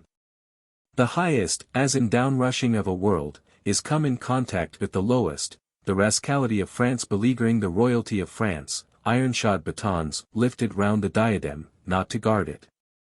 With denunciations of bloodthirsty anti-national bodyguards, are heard dark growlings against a queenly name. The court sits tremulous, powerless, varies with the varying temper of the esplanade, with the varying color of the rumors from Paris. Thick-coming rumors, now of peace, now of war. Necker and all the ministers consult, with a blank issue. The Œil de Bœuf is one tempest of whispers, we will fly to Metz, we will not fly. The royal carriages again attempt egress. Though for trial merely, they are again driven in by Lecointre's patrols. In 6 hours, nothing has been resolved on, not even the acceptance pure and simple. In 6 hours. Alas, he who, in such circumstances, cannot resolve in 6 minutes, may give up the enterprise, him fate has already resolved for. And Menadism, meanwhile, and Sansculottism takes counsel with the National Assembly. Grows more and more tumultuous there. Mounier returns not, authority nowhere shews itself, the authority of France lies, for the present, with Lecointre and Usher Maillard. This then is the abomination of desolation. Comes suddenly, though long foreshadowed as inevitable. For, to the blind, all things are sudden. Misery which, through long ages, had no spokesman, no helper, will now be its own helper and speak for itself. The dialect, one of the rudest, is, what it could be, this. At 8 o'clock there returns to our assembly not the deputation, but Dr. Guillotin announcing that it will return, also that there is hope of the acceptance pure and simple. He himself has brought a royal letter, authorizing and commanding the freest circulation of grains. Which royal letter Menadism with its whole heart applauds. Conformably to which the assembly forthwith passes a decree. Also received with rapturous monadic plaudits, only could not an august assembly contrive further to fix the price of bread at 8 sous the half-quartern, butcher's meat at 6 sous the pound, which seem fair rates. Such motion do, a multitude of men and women, irrepressible by Usher Maillard, now make, does an august assembly here made. Usher Maillard himself is not always perfectly measured in speech. But if rebuked, he can justly excuse himself by the peculiarity of the circumstances. But finally, this decree well passed, and the disorder continuing. And members melting away, and no President Mounier returning, what can the Vice-President do but also melt away? The Assembly melts, under such pressure, into deliquium, or, as it is officially called, adjourns. Maillard is dispatched to Paris, with the decree concerning grains, in his pocket, he and some women, in carriages belonging to the king. Thitherward slim Louison Chabray has already set forth, with that written answer, which the 12 she-deputies returned in to seek. Slim Sylph, she has set forth, through the black muddy country, she has much to tell, her poor nerves so flurried. And travels, as indeed today on this road all persons do, with extreme slowness. President Mounier has not come, nor the acceptance pure and simple, though 6 hours with their events have come.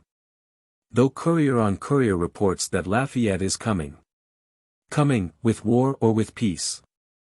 It is time that the chateau also should determine on one thing or another, that the chateau also should show itself alive, if it would continue living. Victorious, joyful after such delay, Mounier does arrive at last, and the hard-earned acceptance with him, which now, alas, is of small value. Fancy Mounier's surprise to find his Senate, whom he hoped to charm by the acceptance pure and simple, all gone, and in its stead a Senate of Menads. For as Erasmus's ape mimicked, say with wooden splint, Erasmus shaving, so do these Amazons hold, in mock majesty, some confused parody of National Assembly. They make motions, deliver speeches, pass enactments, productive at least of loud laughter. All galleries and benches are filled, a strong dame of the market is in Mounier's chair. Not without difficulty, Mounier, by aid of macers, and persuasive speaking, makes his way to the female president. The strong dame before abdicating signifies that, for one thing, she and indeed her whole Senate male and female, for what was one roasted warhorse among so many, are suffering very considerably from hunger. Experienced Mounier, in these circumstances, takes a twofold resolution, to reconvoke his assembly members by sound of drum, also to procure a supply of food. Swift messengers fly, to all bakers, cooks, pastry cooks, vintners, restorers, drums beat, accompanied with shrill vocal proclamation, through all streets. They come, the assembly members come, what is still better, the provisions come. On tray and barrow come these latter, loaves, wine, great store of sausages. The nourishing baskets circulate harmoniously along the benches. Nor, according to the father of epics, did any soul lack a fair share of victual, delta alpha tau omicron sigma eta, an equal diet, highly desirable, at the moment. Gradually some 100 or so of assembly members get edged in, Menadism making way a little, round Mounier's chair, listen to the acceptance pure and simple, and begin, what is the order of the night, discussion of the penal code. All benches are crowded, in the dusky galleries, duskier with unwashed heads, is a strange coruscation of impromptu billhooks. It is exactly 5 months this day since these same galleries were filled with high-plumed jeweled beauty, raining bright influences, and now, to such length have we got in regenerating France. Methinks the travail throes are of the sharpest. Menadism will not be restrained from occasional remarks, asks, what is use of the penal code? The thing we want is bread. Mirabeau turns round with lion-voiced rebuke, Menadism applauds him, but recommences. Thus they, chewing tough sausages, discussing the penal code, make night hideous. What the issue will be? Lafayette with his 30,000 must arrive first, him, who cannot now be distant, all men expect, as the messenger of destiny. Chapter 1.7.9 Lafayette. Towards midnight lights flare on the hill, Lafayette's lights. The roll of his drums comes up the avenue de Versailles. With peace, or with war? Patience, friends. With neither. Lafayette is come, but not yet the catastrophe. He has halted and harangued so often, on the march, spent 9 hours on 4 leagues of road. At Montreuil, close on Versailles, the whole host had to pause. And, with uplifted right hand, in the murk of night, to these pouring skies, swear solemnly to respect the king's dwelling, to be faithful to king and national assembly. Rage is driven down out of sight, by the laggard march. The thirst of vengeance slaked in weariness and soaking clothes. Flandre is again drawn out under arms, but Flandre, grown so patriotic, now needs no exterminating. The way-worn battalions halt in the avenue, they have, for the present, no wish so pressing as that of shelter and rest. Anxious sits President Mounier, anxious the chateau. There is a message coming from the chateau, that M. Mounier would please return thither with a fresh deputation, swiftly, and so at least unite our two anxieties. Anxious Mounier does of himself send, meanwhile, to apprise the general that his majesty has been so gracious as to grant us the acceptance pure and simple. The general, with a small advance column, makes answer in passing. Speaks vaguely some smooth words to the national president, glances, only with the eye, at that so mixtiform National Assembly, then fares forward towards the chateau. There are with him 2 Paris municipals. They were chosen from the 300 for that errand. He gets admittance through the locked and padlocked grates, through sentries and ushers, to the royal halls. The court, male and female, crowds on his passage, to read their doom on his face. Which exhibits, say historians, a mixture, of sorrow, of fervor and valor, singular to behold.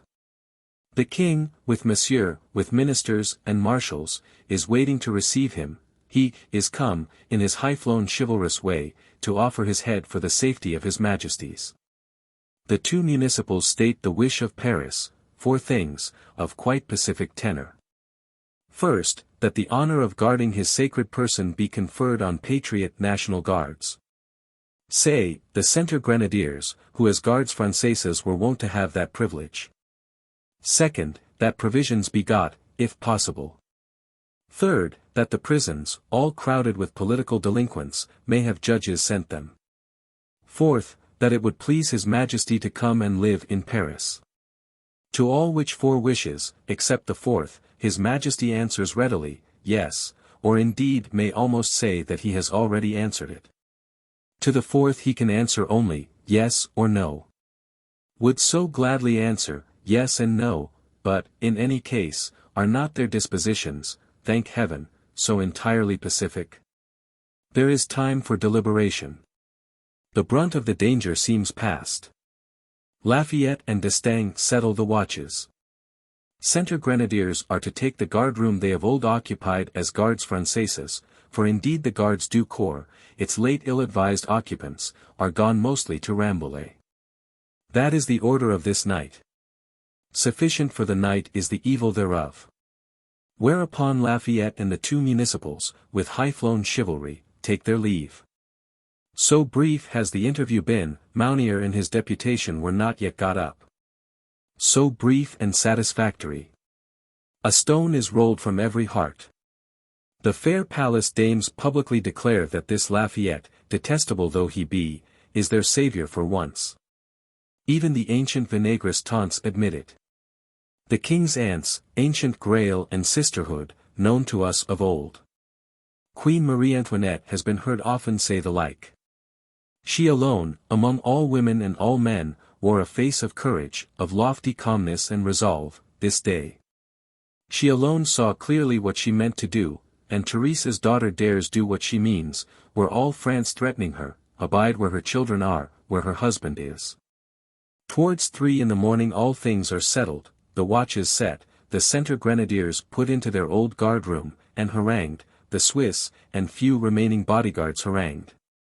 The way-worn Paris battalions, consigned to the hospitality of Versailles, lie dormant in spare beds, spare barracks, coffee-houses, empty churches.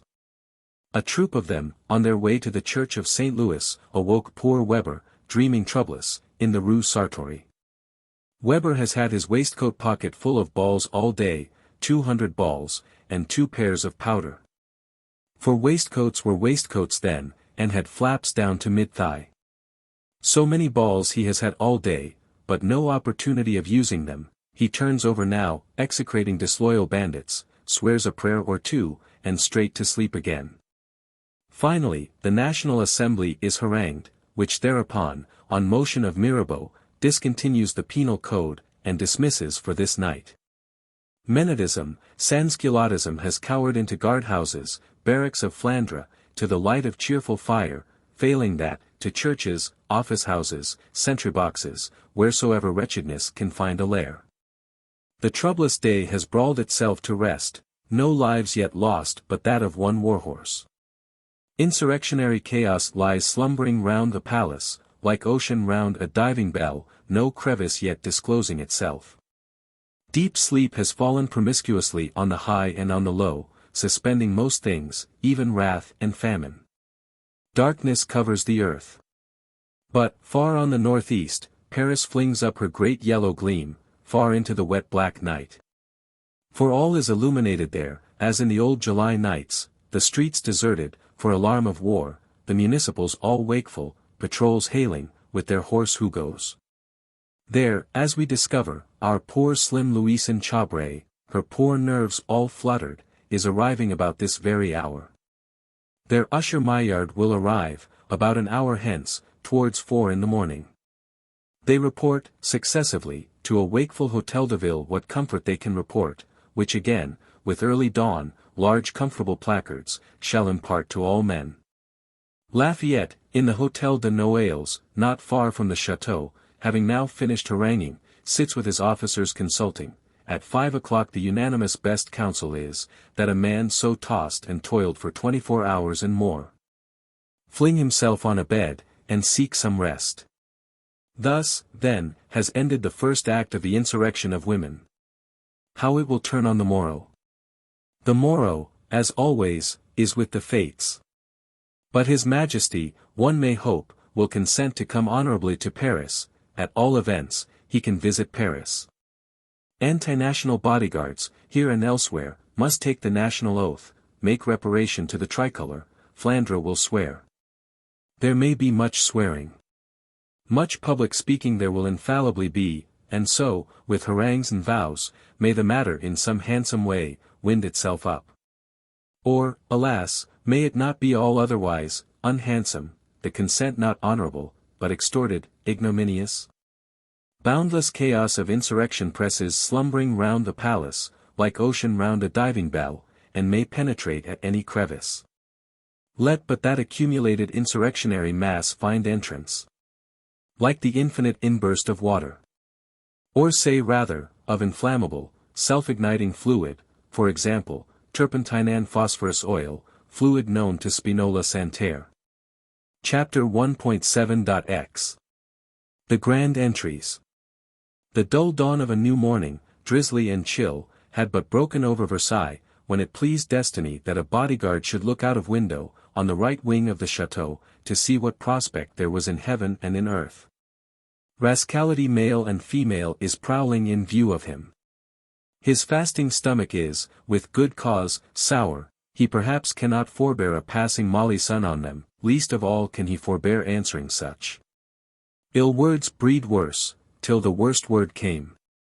And then the ill deed. Did the maledicent bodyguard, getting, as was too inevitable, better malediction than he gave, load his musketoon, and threaten to fire, and actually fire? Were wise who wist. It stands asserted, to us not credibly. Be this as it may, menaced rascality, in whinnying scorn, is shaking at all grates, the fastening of one, some write, it was a chain merely, gives way, rascality is in the grand court, whinnying louder still. The maledicent bodyguard, more bodyguards than he do now give fire, a man's arm is shattered. Lecointre will depose that the Sieur Cardane, a national guard without arms, was stabbed. But see, sure enough, poor Jerome El Héritier, an unarmed national guard he too, cabinet maker, a saddler's son, of Paris, with the down of youthhood still on his chin, he reels death-stricken. Rushes to the pavement, scattering it with his blood and brains, Alleloo. Wilder than Irish wakes, rises the howl, of pity, of infinite revenge. In few moments, the grate of the inner and inmost court, which they name court of marble, this too is forced, or surprised, and burst open, the court of marble too is overflowed, up the grand staircase. Up all stairs and entrances rushes the living deluge. Deschutes and Varigny, the 2 sentry bodyguards, are trodden down, are massacred with 100 pikes. Women snatch their cutlasses, or any weapon, and storm in Monadic. Other women lift the corpse of shot Jerome, lay it down on the marble steps. There shall the livid face and smashed head, dumb for ever, speak. When now to all bodyguards, mercy is none for them. Mailmandre de Sainte Marie pleads with soft words, on the grand staircase, descending 4 steps, to the roaring tornado. His comrades snatch him up, by the skirts and belts, literally, from the jaws of destruction, and slam to their door. This also will stand few instants, the panels shivering in, like potsherds. Barricading serves not, fly fast, ye bodyguards. Rabid insurrection, like the hellhound chase, uproaring at your heels. The terror-struck bodyguards fly, bolting and barricading, it follows. Whitherward? Through hall on hall, now. Towards the Queen's suite of rooms, in the furthest room of which the Queen is now asleep. 5 sentinels rush through that long suite, they are in the anteroom knocking loud, save the Queen. Trembling women fall at their feet with tears. Are answered, yes, we will die, save ye the Queen. Tremble not, women, but haste, for, lo, another voice shouts far through the outermost door, save the Queen, and the door shut. It is brave Mailmandre's voice that shouts this second warning. He has stormed across imminent death to do it, fronts imminent death, having done it. Brave Tardivet du Repaire, bent on the same desperate service, was borne down with pikes, his comrades hardly snatched him in again alive. Mailmandre and Tardivet, let the names of these 2 bodyguards, as the names of brave men should, live long. Trembling maids of honor, one of whom from afar caught glimpse of Mailmandre as well as heard him, hastily wrap the Queen. Not in robes of state. She flies for her life, across the Oedeberf, against the main door of which 2 insurrection batters. She is in the King's apartment, in the King's arms, she clasps her children amid a faithful few. The imperial-hearted bursts into mother's tears, O my friends, save me and my children, O mes amis, sauvez moi et mes enfants. The battering of insurrectionary axes clangs audible across the Oedeberf. What an hour! Yes, friends, a hideous fearful hour, shameful alike to governed and governor, wherein governed and governor ignominiously testify that their relation is at an end. Rage, which had brewed itself in 20,000 hearts, for the last 24 hours, has taken fire, Jerome's brained corpse lies there as live coal. It is, as we said, the infinite element bursting in, wild surging through all corridors and conduits. Meanwhile, the poor bodyguards have got hunted mostly into the Oedeberf. They may die there, at the King's threshold. They can do little to defend it. They are heaping tabourets, stools of honor, benches and all movables, against the door, at which the axe of insurrection thunders. but did brave Myomandra perish, then, at the queen's door? No, he was fractured, slashed, lacerated, left for dead, he has nevertheless crawled hither, and shall live, honored of loyal France. Remark also, in flat contradiction to much which has been said and sung, that insurrection did not burst that door he had defended, but hurried elsewhither, seeking new bodyguards. Poor bodyguards, with their Thyestes opera past. Well for them, that insurrection has only pikes and axes, no right sieging tools. It shakes and thunders. Must they all perish miserably, and royalty with them? Deschutes and Varigny, massacred at the first inbreak, have been beheaded in the marble court, a sacrifice to Jerome's manes. Jordan with the tile beard did that duty willingly, and asked, if there were no more. Another captive they are leading round the corpse, with Hull chauntings, may not Jordan again tuck up his sleeves? And louder rages insurrection within, plundering if it cannot kill. Louder and louder it thunders at the Oedeberf, what can now hinder its bursting in? On a sudden it ceases, the battering has ceased.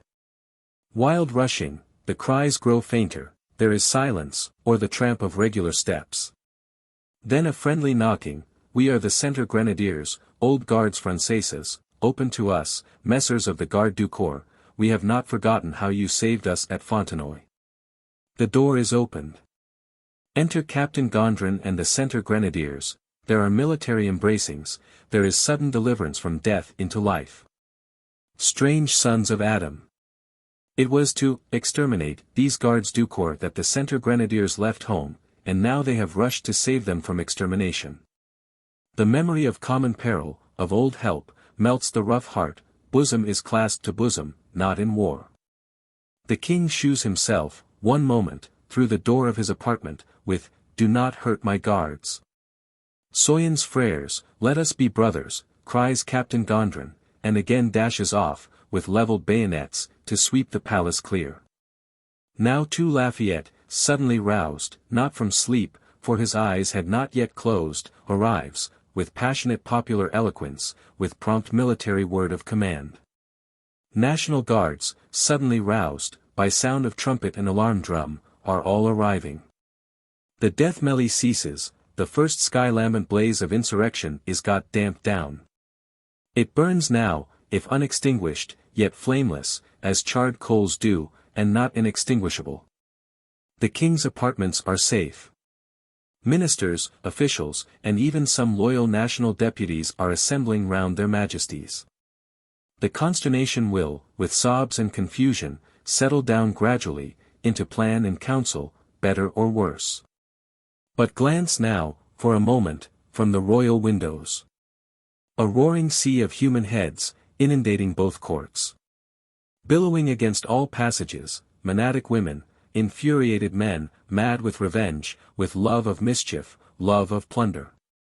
Rascality has slipped its muzzle, and now bays, free-throated, like the dog of Erebus. 14 bodyguards are wounded. 2 massacred, and as we saw, beheaded, Jordan asking, was it worth while to come so far for 2? Hapless Deschutes and Varigny. Their fate surely was sad. Whirled down so suddenly to the abyss. As men are, suddenly, by the wide thunder of the mountain avalanche, awakened not by them, awakened far off by others. When the chateau clock last struck, they too were pacing languid, with poised musketoon. Anxious mainly that the next hour would strike. It has struck, to them inaudible. Their trunks lie mangled, their heads parade, on pikes 12 feet long, through the streets of Versailles. And shall, about noon reach the barriers of Paris, a too ghastly contradiction to the large comfortable placards that have been posted there. The other captive bodyguard is still circling the corpse of Jerome, amid Indian war-whooping.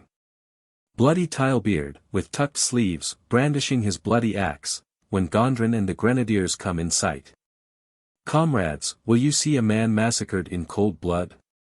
Off, butchers, answer they, and the poor bodyguard is free.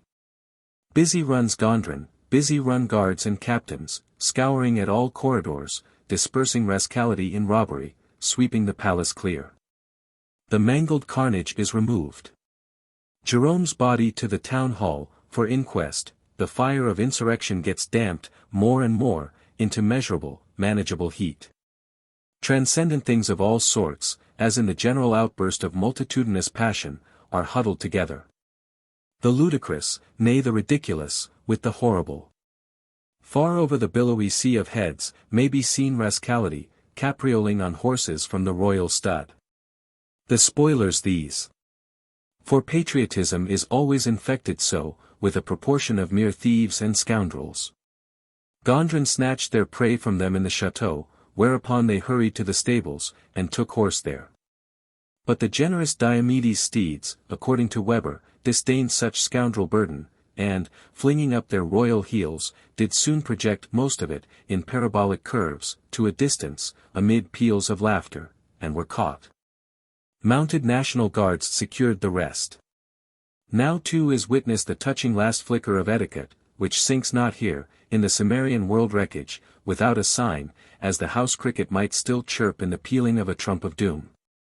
Monsieur, said some master of ceremonies, one hopes it might be de Brise, as Lafayette, in these fearful moments, was rushing towards the inner royal apartments. Monsieur, le roi vous accorde les grandes entrées, monsieur. The king grants you the grand entries, not finding it convenient to refuse them. Chapter 1.7.11 From Versailles.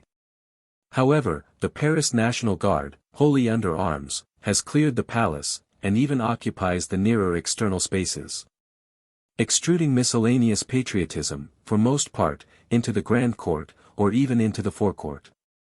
The bodyguards, you can observe, have now of a verity, hoisted the national cockade, for they step forward to the windows or balconies, hat aloft in hand, on each hat a huge tricolor, and fling over their bandoliers in sign of surrender. And shout Vive la nation! To which how can the generous heart respond but with, Vive le roi, vivent les gardes du corps. His Majesty himself has appeared with Lafayette on the balcony, and again appears, Vive le roi greets him from all throats. But also from some one throat is heard Le Roi à Paris, the King to Paris. Her Majesty too, on demand, shows herself, though there is peril in it, she steps out on the balcony, with her little boy and girl. No children, point d'enfants. Cry the voices. She gently pushes back her children, and stands alone, her hands serenely crossed on her breast. Should I die, she had said, I will do it. Such serenity of heroism has its effect.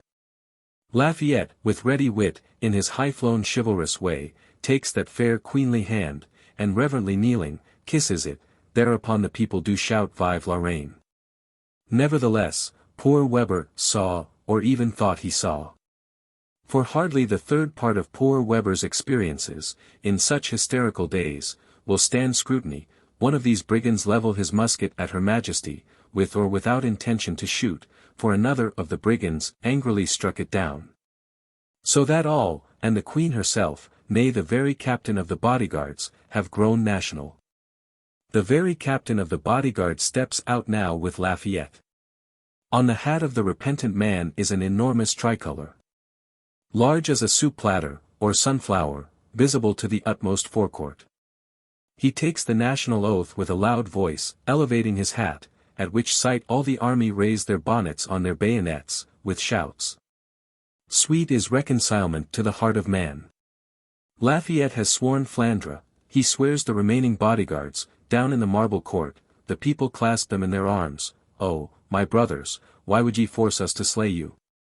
Behold there is joy over you, as over returning prodigal sons. The poor bodyguards, now national and tricolor, exchange bonnets, exchange arms, there shall be peace and fraternity. And still, Vive le Roi. And also, Le Roi à Paris, not now from one throat, but from all throats as one, for it is the heart's wish of all mortals. Yes, the King to Paris, what else? Ministers may consult, and national deputies wag their heads, but there is now no other possibility. You have forced him to go willingly. At 1 o'clock. Lafayette gives audible assurance to that purpose. An universal insurrection, with immeasurable shout, and a discharge of all the firearms, clear and rusty, great and small, that it has, returns him acceptance. What a sound, heard for leagues, a doom peal. That sound too rolls away, into the silence of ages. And the chateau of Versailles stands ever since vacant, hushed still, its spacious courts grass-grown, responsive to the hoe of the weeder. Times and generations roll on, in their confused gulf current, and buildings like builders have their destiny. Till 1 o'clock, then, there will be 3 parties, National Assembly, National Rascality, National Royalty, all busy enough. Rascality rejoices, women trim themselves with tricolor. Nay, motherly Paris has sent her avengers sufficient cartloads of loaves, which are shouted over, which are gratefully consumed. The avengers, in return, are searching for grain stores. Loading them in 50 wagons, that so a national king, probable harbinger of all blessings, may be the evident bringer of plenty, for one. And thus has Sansculottism made prisoner its king, revoking his parole. The monarchy has fallen. And not so much as honorably, no, ignominiously, with struggle, indeed, oft repeated, but then with unwise struggle, wasting its strength in fits and paroxysms, at every new paroxysm, foiled more pitifully than before. Thus Broy's whiff of grape-shot, which might have been something, has dwindled to the pot-valor of an opera repast, and O Richard, O Monroy. Which again we shall see dwindle to a Favre's conspiracy, a thing to be settled by the hanging of one chevalier. Poor monarchy! But what save foulest defeat can await that man, who wills, and yet wills not? Apparently the king either has a right, assertable as such to the death, before God and man, or else he has no right. Apparently, the one or the other, could he but know which. May heaven pity him. Were Louis wise he would this day abdicate. Is it not strange so few kings abdicate, and none yet heard of has been known to commit suicide? Fritz I, of Prussia, alone tried it, and they cut the rope. As for the National Assembly, which decrees this morning that it is inseparable from His Majesty, and will follow him to Paris, there may one thing be noted, its extreme want of bodily health. After the 14th of July there was a certain sickliness observable among honorable members, so many demanding passports, on account of infirm health. But now, for these following days, there is a perfect murrian, President Mounier, Lally Tollendal, Clermont Tonnerre, and all constitutional two-chamber royalists needing change of air, as most no-chamber royalists had formerly done. For, in truth, it is the second emigration this that has now come, most extensive among commons deputies, noblesse, clergy, so that, to Switzerland alone there go 60,000. They will return in the day of accounts. Yes, and have hot welcome. But emigration on emigration is the peculiarity of France. One emigration follows another, grounded on reasonable fear, unreasonable hope, largely also on childish pet. The high flyers have gone first, now the lower flyers. And ever the lower will go down to the crawlers. Whereby, however, cannot our National Assembly so much the more commodiously make the Constitution, your two-chamber Anglomaniacs being all safe, distant on foreign shores. Abbé Maury is seized, and sent back again, he, tough as tanned leather, with eloquent Captain Cazals and some others, will stand it out for another year. But here, meanwhile, the question arises, was Philippe d'Orléans seen, this day, in the Bois de Boulogne, in grey surtout, waiting under the wet sere foliage, what the day might bring forth? Alas, yes, the eidolon of him was, in Weber's and other such brains. The Châtelet shall make large inquisition into the matter, examining 170 witnesses, and Deputy Chabraud publish his report, but disclose nothing farther. What then has caused these two unparalleled October days? For surely such dramatic exhibition never yet enacted itself without dramatist and machinist. Wooden Punch emerges not, with his domestic sorrows, into the light of day, unless the wire be pulled. How can human mobs? Was it not d'Orléans then, and Laclos, Marquis Sillery, Mirabeau and the sons of confusion, hoping to drive the king to Metz, and gather the spoil? Nay, was it not, quite contrariwise, d'Oie de Boeuf, bodyguard Colonel de Guéchet, minister Saint-Priest and high-flying loyalists, hoping also to drive him to Metz, and try it by the sword of civil war. Good Marquis Toulongen, the historian and deputy, feels constrained to admit that it was both. Alas, my friends, credulous incredulity is a strange matter. But when a whole nation is smitten with suspicion, and sees a dramatic miracle in the very operation of the gastric juices, what help is there? Such nation is already a mere hypochondriac bundle of diseases, as good as changed into glass. Atrabiliar, decadent, and will suffer crises. Is not suspicion itself the one thing to be suspected, as Montaigne feared only fear? Now, however, the short hour has struck. His Majesty is in his carriage, with his Queen, Sister Elizabeth, and 2 royal children. Not for another hour can the infinite procession get marshalled, and under way. The weather is dim drizzling, the mind confused, and noise great. Processional marches not a few our world has seen, Roman triumphs and ovations, Kabiric cymbal beatings, royal progresses, Irish funerals, but this of the French monarchy marching to its bed remained to be seen. Miles long, and of breadth losing itself in vagueness, for all the neighboring country crowds to see. Slow, stagnating along, like shoreless lake, yet with a noise like Niagara, like Babel and Bedlam. A splashing and a tramping. A hurrahing, uproaring, musket volleying, the truest segment of chaos seen in these latter ages.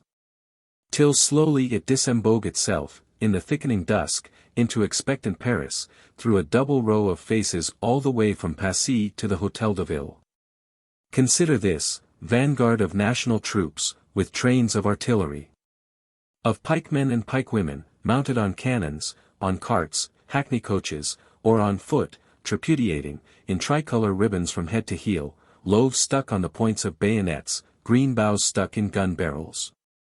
Next, as main march, 50 cartloads of corn, which have been lent, for peace, from the stores of Versailles. Behind which follow stragglers of the Garde du Corps, all humiliated, in grenadier bonnets. Close on these comes the royal carriage. Come royal carriages, for there are 100 national deputies too, among whom sits Mirabeau, his remarks not given. Then finally, pell-mell, as rear guard, Flandre, Swiss, 100 Swiss, other bodyguards, brigands, whosoever cannot get before. Between and among all which masses, flows without limit Saint Antoine, and the monadic cohort. Monadic especially about the royal carriage, tripudiating there, covered with tricolour, singing elusive songs. Pointing with one hand to the royal carriage, which the illusions hit, and pointing to the provision wagons, with the other hand, and these words, "Courage, friends. We shall not want bread now. We are bringing you the baker, the bakeress, and baker's boy, le boulanger, la boulanger, et le petit mitron." The wet day draggles the tricolour, but the joy is unextinguishable. Is not all well now? Ah, madam, notre bonne reine, said some of these strong women some days hence, madam, our good queen, don't be a traitor any more, any soyez plus traitor, and we will all love you. Poor Weber went splashing along, close by the royal carriage, with the tear in his eye. Their majesties did me the honor, or I thought they did it, to testify, from time to time, by shrugging of the shoulders, by looks directed to heaven. The emotions they felt. Thus, like frail cockle, floats the royal lifeboat, helmless, on black deluges of rascality. Mercier, in his loose way, estimates the procession and assistants at 200,000. He says it was one boundless inarticulate ha-ha. Transcendent world laughter, comparable to the Saturnalia of the ancients. Why not? Here too, as we said, is human nature once more human, shudder at it whoso is of shuddering humour, yet behold it is human. It has swallowed all formulas. It tripudiates even so. For which reason they that collect vases and antiques, with figures of dancing bacchantes, in wild and all but impossible positions, may look with some interest on it. Thus, however, has the slow-moving chaos or modern Saturnalia of the ancients, reached the barrier, and must halt, to be harangued by Mayor Bailey. Thereafter it has to lumber along, between the double row of faces, in the transcendent heaven-lashing ha-ha, 2 hours longer, towards the Hôtel de Ville. Then again to be harangued there, by several persons, by Moreau de Saint Mary, among others. Moreau of the 3,000 orders, now national deputy for Saint Domingo. To all which poor Louis, who seemed to experience a slight emotion on entering this town hall, can answer only that he comes with pleasure, with confidence among his people. Mayor Bailey, in reporting it, forgets confidence. And the poor Queen says eagerly, add, with confidence. Messrs, rejoins Bailey, you are happier than if I had not forgot. Finally, the king is shown on an upper balcony, by torchlight, with a huge tricolor in his hat, and all the people, says Weber, grasped one another's hands, thinking now surely the new era was born. Hardly till 11 at night can royalty get to its vacant, long-deserted palace of the Tuileries, to lodge there, somewhat in strolling player fashion. It is Tuesday, the 6th of October, 1789. Poor Louis has 2 other Paris processions to make, one ludicrous ignominious like this, the other not ludicrous nor ignominious, but serious, nay sublime.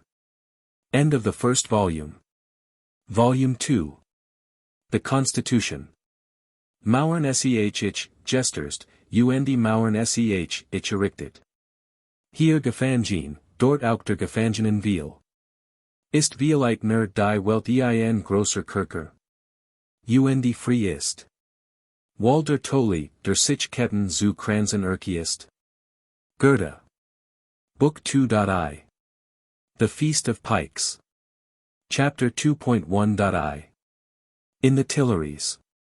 The victim having once got his stroke of grace, the catastrophe can be considered as almost come. There is small interest now in watching his long low moans, notable only are his sharper agonies, what convulsive struggles he may take to cast the torture off from him. And then finally the last departure of life itself, and how he lies extinct and ended, either wrapped like Caesar in decorous mantle folds, or unseemly sunk together, like one that had not the force even to die. Was French royalty, when wrenched forth from its tapestries in that fashion, on that 6th of October 1789, such a victim? Universal France, and royal proclamation to all the provinces, answers anxiously, no. Nevertheless one may fear the worst. Royalty was beforehand so decrepit, moribund, there is little life in it to heal an injury. How much of its strength, which was of the imagination merely, has fled, rascality having looked plainly in the king's face, and not died. When the assembled crows can pluck up their scarecrow, and say to it, here shalt thou stand and not there, and can treat with it, and make it, from an infinite, a quite finite constitutional scarecrow, what is to be looked for? Not in the finite constitutional scarecrow, but in what still unmeasured, infinite seeming force may rally round it, is there thenceforth any hope? For it is most true that all available authority is mystic in its conditions, and comes, by the grace of God. Cheerfuller than watching the death struggles of royalism will it be to watch the growth and gamblings of sansculottism. For, in human things, especially in human society, all death is but a death-birth. Thus if the scepter is departing from Louis, it is only that, in other forms, other scepters, were it even pike scepters, may bear sway. In a prurient element, rich with nutritive influences, we shall find that sansculottism grows lustily, and even frisks in not ungraceful sport, as indeed most young creatures are sportful. Nay, may it not be noted further, that as the grown cat, and cat species generally, is the cruelest thing known, so the merriest is precisely the kitten, or growing cat? But fancy the royal family risen from its truckle beds on the morrow of that mad day, fancy the municipal inquiry, how would your majesty please to lodge? And then that the king's rough answer, each may lodge as he can, I am well enough, is congeed and bowed away, in expressive grins, by the town hall functionaries, with obsequious upholsterers at their back. And how the chateau of the Tuileries is repainted, regarnished into a golden royal residence, and Lafayette with his blue National Guards lies encompassing it, as blue Neptune, in the language of poets, does an island, wooingly. Thither may the wrecks of rehabilitated loyalty gather, if it will become constitutional, for constitutionalism thinks no evil, sansculottism itself rejoices in the king's countenance. The rubbish of a monadic insurrection, as in this ever-kindly world all rubbish can and must be, is swept aside, and so again, on clear arena, under new conditions, with something even of a new stateliness, we begin a new course of action. Arthur Young has witnessed the strangest scene, Majesty walking unattended in the Tuileries gardens. And miscellaneous tricolour crowds, who cheer it, and reverently make way for it, the very Queen commands at lowest respectful silence, regretful avoidance. Simple ducks, in those royal waters, quackle for crumbs from young royal fingers. The little dauphin has a little railed garden, where he is seen delving, with ruddy cheeks and flaxen curled hair. Also a little hutch to put his tools in, and screen himself against showers. What peaceable simplicity! Is it peace of a father restored to his children? Or of a taskmaster who has lost his whip? Lafayette and the municipality and universal constitutionalism assert the former, and do what is in them to realize it.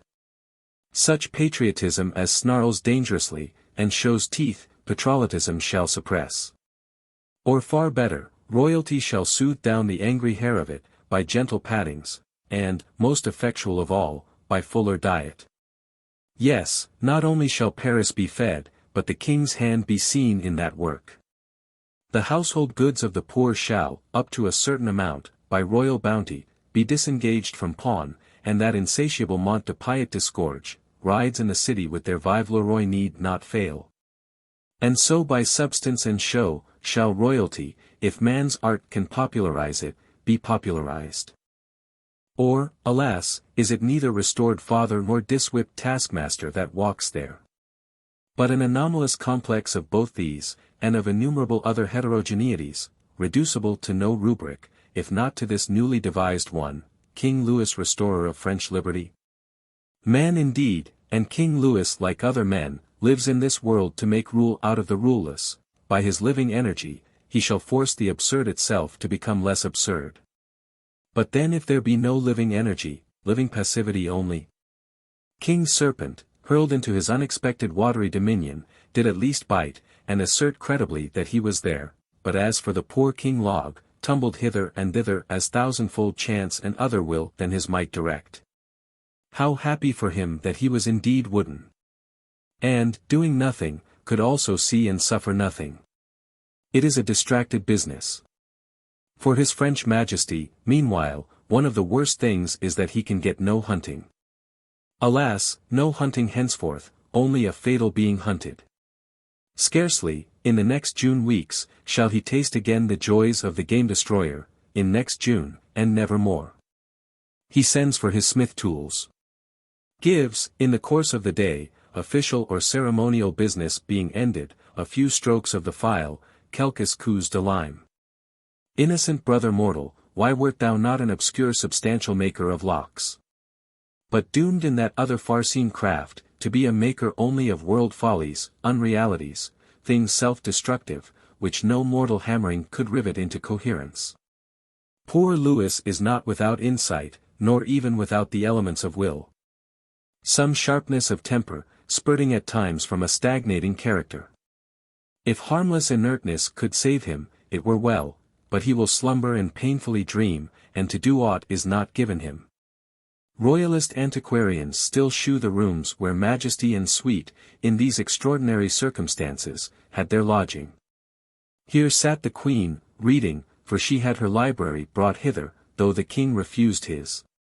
Taking vehement counsel of the vehement uncounselled, sorrowing over altered times, yet with sure hope of better, in her young rosy boy, has she not the living emblem of hope? It is a murky, working sky. Yet with golden gleams, of dawn, or of deeper meteoric night. Here again this chamber, on the other side of the main entrance, was the King's, here his Majesty breakfasted, and did official work, here daily after breakfast he received the Queen. Sometimes in pathetic friendliness, sometimes in human sulkiness, for flesh is weak, and, when questioned about business would answer, Madam, your business is with the children. Nay, sire, were it not better you, your Majesty's self, took the children? So asks impartial history, scornful that the thicker vessel was not also the stronger. Pity struck for the porcelain clay of humanity rather than for the tile clay, though indeed both were broken. So, however, in this Medicean Tuileries, shall the French king and queen now sit, for 41 months. And see a wild fermenting France work out its own destiny, and theirs. Months bleak, ungenial, of rapid vicissitude, yet with a mild pale splendor, here and there, as of an April that were leading to leafiest summer. As of an October that led only to everlasting frost. Medicean Tuileries, how changed since it was a peaceful tile field. Or is the ground itself fate-stricken, accursed, an atruse palace? For that Louvre window is still nigh, out of which a capet, whipped of the Furies, fired his signal of the Saint Bartholomew. Dark is the way of the eternal as mirrored in this world of time, God's way is in the sea, and his path in the great deep. Chapter 2.1.2 In the Salle de Manège. To believing patriots, however, it is now clear, that the Constitution will marcher, had it once legs to stand on. Quick, then, ye patriots, bestir yourselves, and make it, shape legs for it. In the Archevêche, or Archbishop's palace, his grace himself having fled, and afterwards in the riding hall, named Manège, close on the Tuileries, there does a National Assembly apply itself to the miraculous work. Successfully, had there been any heaven-scaling Prometheus among them, not successfully since there was none. There, in noisy debate, for the sessions are occasionally scandalous, and as many as 3 speakers have been seen in the tribune at once, let us continue to fancy it wearing the slow months. Tough, dogmatic, long of wind is Abbé Mori. Ciceronian pathetic is Cazal's.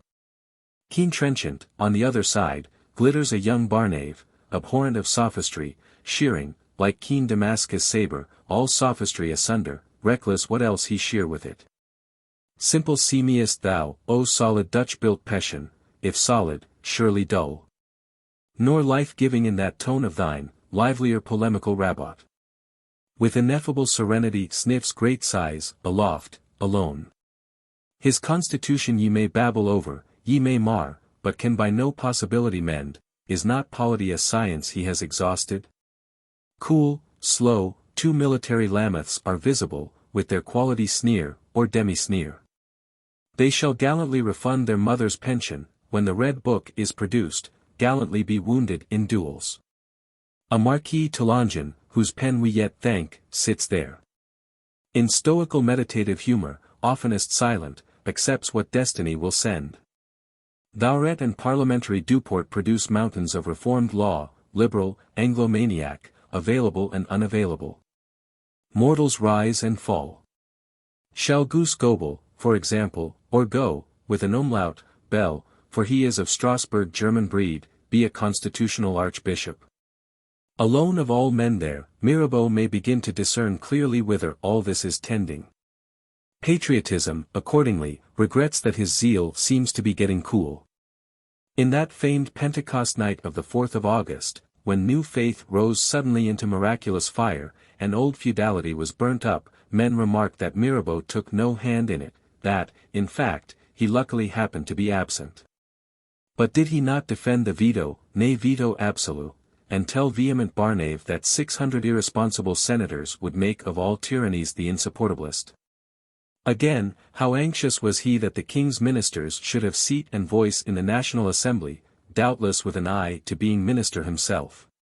Whereupon the National Assembly decides, what is very momentous, that no deputy shall be minister, he, in his haughty stormful manner, advising us to make it, no deputy called Mirabeau.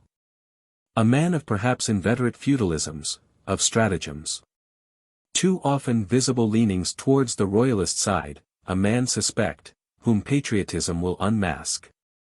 Thus, in these June days, when the question who shall have right to declare war comes on, you hear horse hawkers sound dolefully through the streets, grand treason of Count Mirabeau, price only 1 so, because he pleads that it shall be not the assembly but the king. Pleads.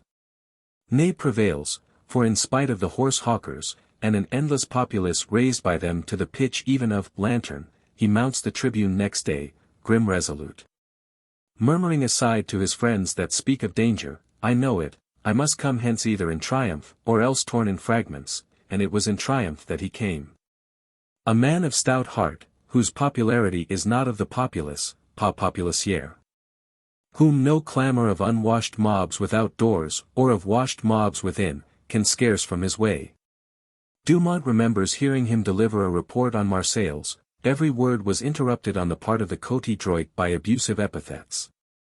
Calumniator, liar, assassin, scoundrel. Cellaret Mirabeau pauses a moment, and, in a honeyed tone, addressing the most furious, says, I wait, messers, till these amenities be exhausted. A man enigmatic, difficult to unmask. For example, whence comes his money? Can the profit of a newspaper, sorely eaten into by Dame Loget, can this, and the 18 francs a day your national deputy has, be supposed equal to this expenditure? House in the Chaussée d'Antin. Country house at Argenteuil, splendors, sumptuosities, orgies, living as if he had a mint. All saloons barred against adventurer Mirabeau, are flung wide open to King Mirabeau, the cynosure of Europe, whom female France flutters to behold, though the man Mirabeau is one and the same. As for money, one may conjecture that royalism furnishes it, which if royalism do, will not the same be welcome, as money always is to him? Sold, whatever patriotism thinks, he cannot readily be, the spiritual fire which is in that man. Which shining through such confusions is nevertheless conviction, and makes him strong, and without which he had no strength, is not buyable nor saleable, in such transference of barter, it would vanish and not be. Perhaps, paid and not sold, paix pas vendu, as poor Rivarol, in the unhappier converse way, calls himself sold and not paid. A man travelling, comet-like, in splendor and nebulosity, his wild way. Whom telescopic patriotism may long watch, but, without higher mathematics, will not make out. A questionable most blamable man, yet to us the far notablest of all. With rich munificence, as we often say, in a most blinkered, bespectacled, logic-chopping generation, nature has gifted this man with an eye. Welcome is his word, there where he speaks and works, and growing ever welcomer. For it alone goes to the heart of the business, logical cobwebbery shrinks itself together, and thou sayest a thing, how is may be worked with. Unhappily our National Assembly has much to do, a France to regenerate. And France is short of so many requisites, short even of cash. These same finances give trouble enough, no choking of the deficit, which gapes ever, give. To appease the deficit we venture on a hazardous step, sale of the clergy's lands and superfluous edifices, most hazardous. Nay, given the sale, who is to buy them, ready money having fled?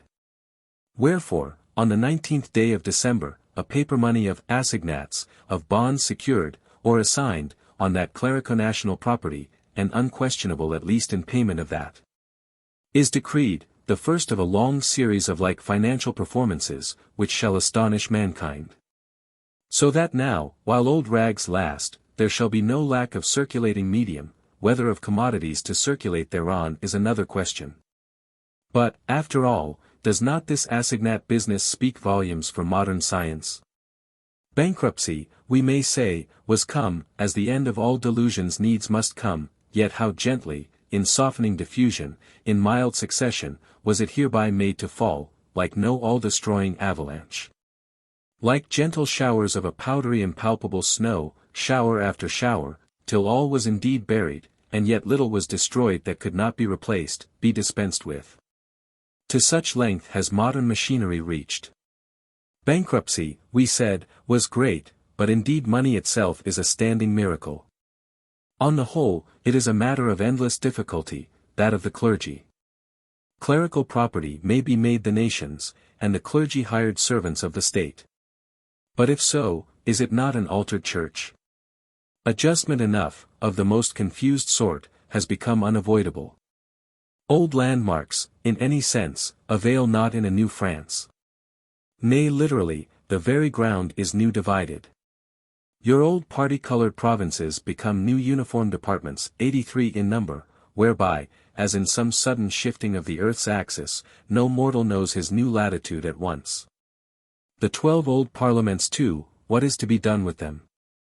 The old parliaments are declared to be all in permanent vacation, till once the new equal justice, of departmental courts, national appeal court, of elective justices, justices of peace, and other threat and duport apparatus be got ready. They have to sit there, these old parliaments, uneasily waiting, as it were, with the rope round their neck, crying as they can, is there none to deliver us? But happily the answer being, none, none, they are a manageable class, these parliaments. They can be bullied, even into silence. The Paris Parliament, wiser than most, has never whimpered. They will and must sit there, in such vacation as is fit. Their chamber of vacation distributes in the interim what little justice is going. With the rope round their neck, their destiny may be succinct. On the 13th of November, 1790, Mayor Bailey shall walk to the Palais de Justice, few even heeding him. And with municipal seal stamp and a little hot wax, seal up the parliamentary paper rooms, and the dread Parliament of Paris pass away, into chaos, gently as does a dream. So shall the parliaments perish, succinctly, and innumerable eyes be dry. Not so the clergy. For granting even that religion were dead, that it had died, half centuries ago, with unutterable Du Bois, or emigrated lately, to Alsace, with necklace Cardinal Rohan. Or that it now walked as goblin revenant with Bishop Talleyrand of Autun, yet does not the shadow of religion, the cant of religion, still linger? The clergy have means and material, means, of number, organization, social weight. A material, at lowest, of public ignorance, known to be the mother of devotion. Nay, withal, is it incredible that there might, in simple hearts, latent here and there like gold grains in the mud beach, still dwell some real faith in God, of so singular and tenacious a sort that even a Maury or a Talleyrand could still be the symbol for it. Enough, and clergy has strength, the clergy has craft and indignation. It is a most fatal business this of the clergy. A weltering hydrocoil, which the National Assembly has stirred up about its ears, hissing, stinging. Which cannot be appeased, alive, which cannot be trampled dead. Fatal, from first to last. Scarcely after 15 months debating, can a civil constitution of the clergy be so much as got to paper, and then forgetting it into reality? Alas, such civil constitution is but an agreement to disagree.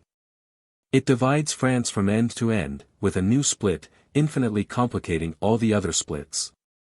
Catholicism, what of it there is left, with the cant of Catholicism, raging on the one side, and skeptic heathenism on the other, both, by contradiction, waxing fanatic. What endless jarring, of refractory hated priests, and constitutional despised ones, of tender consciences, like the king's, and consciences hot-seared, like certain of his people's, the whole to end in feasts of reason and a war of levade. So deep-seated is religion in the heart of man, and holds of all infinite passions. If the dead echo of it still did so much, what could not the living voice of it once do? Finance and constitution, law and gospel, this surely were work enough. Yet this is not all. In fact, the ministry, and Necker himself whom a brass inscription, fastened by the people over his door lintel, testifies to be the minister adore, are dwindling into clearer and clearer nullity.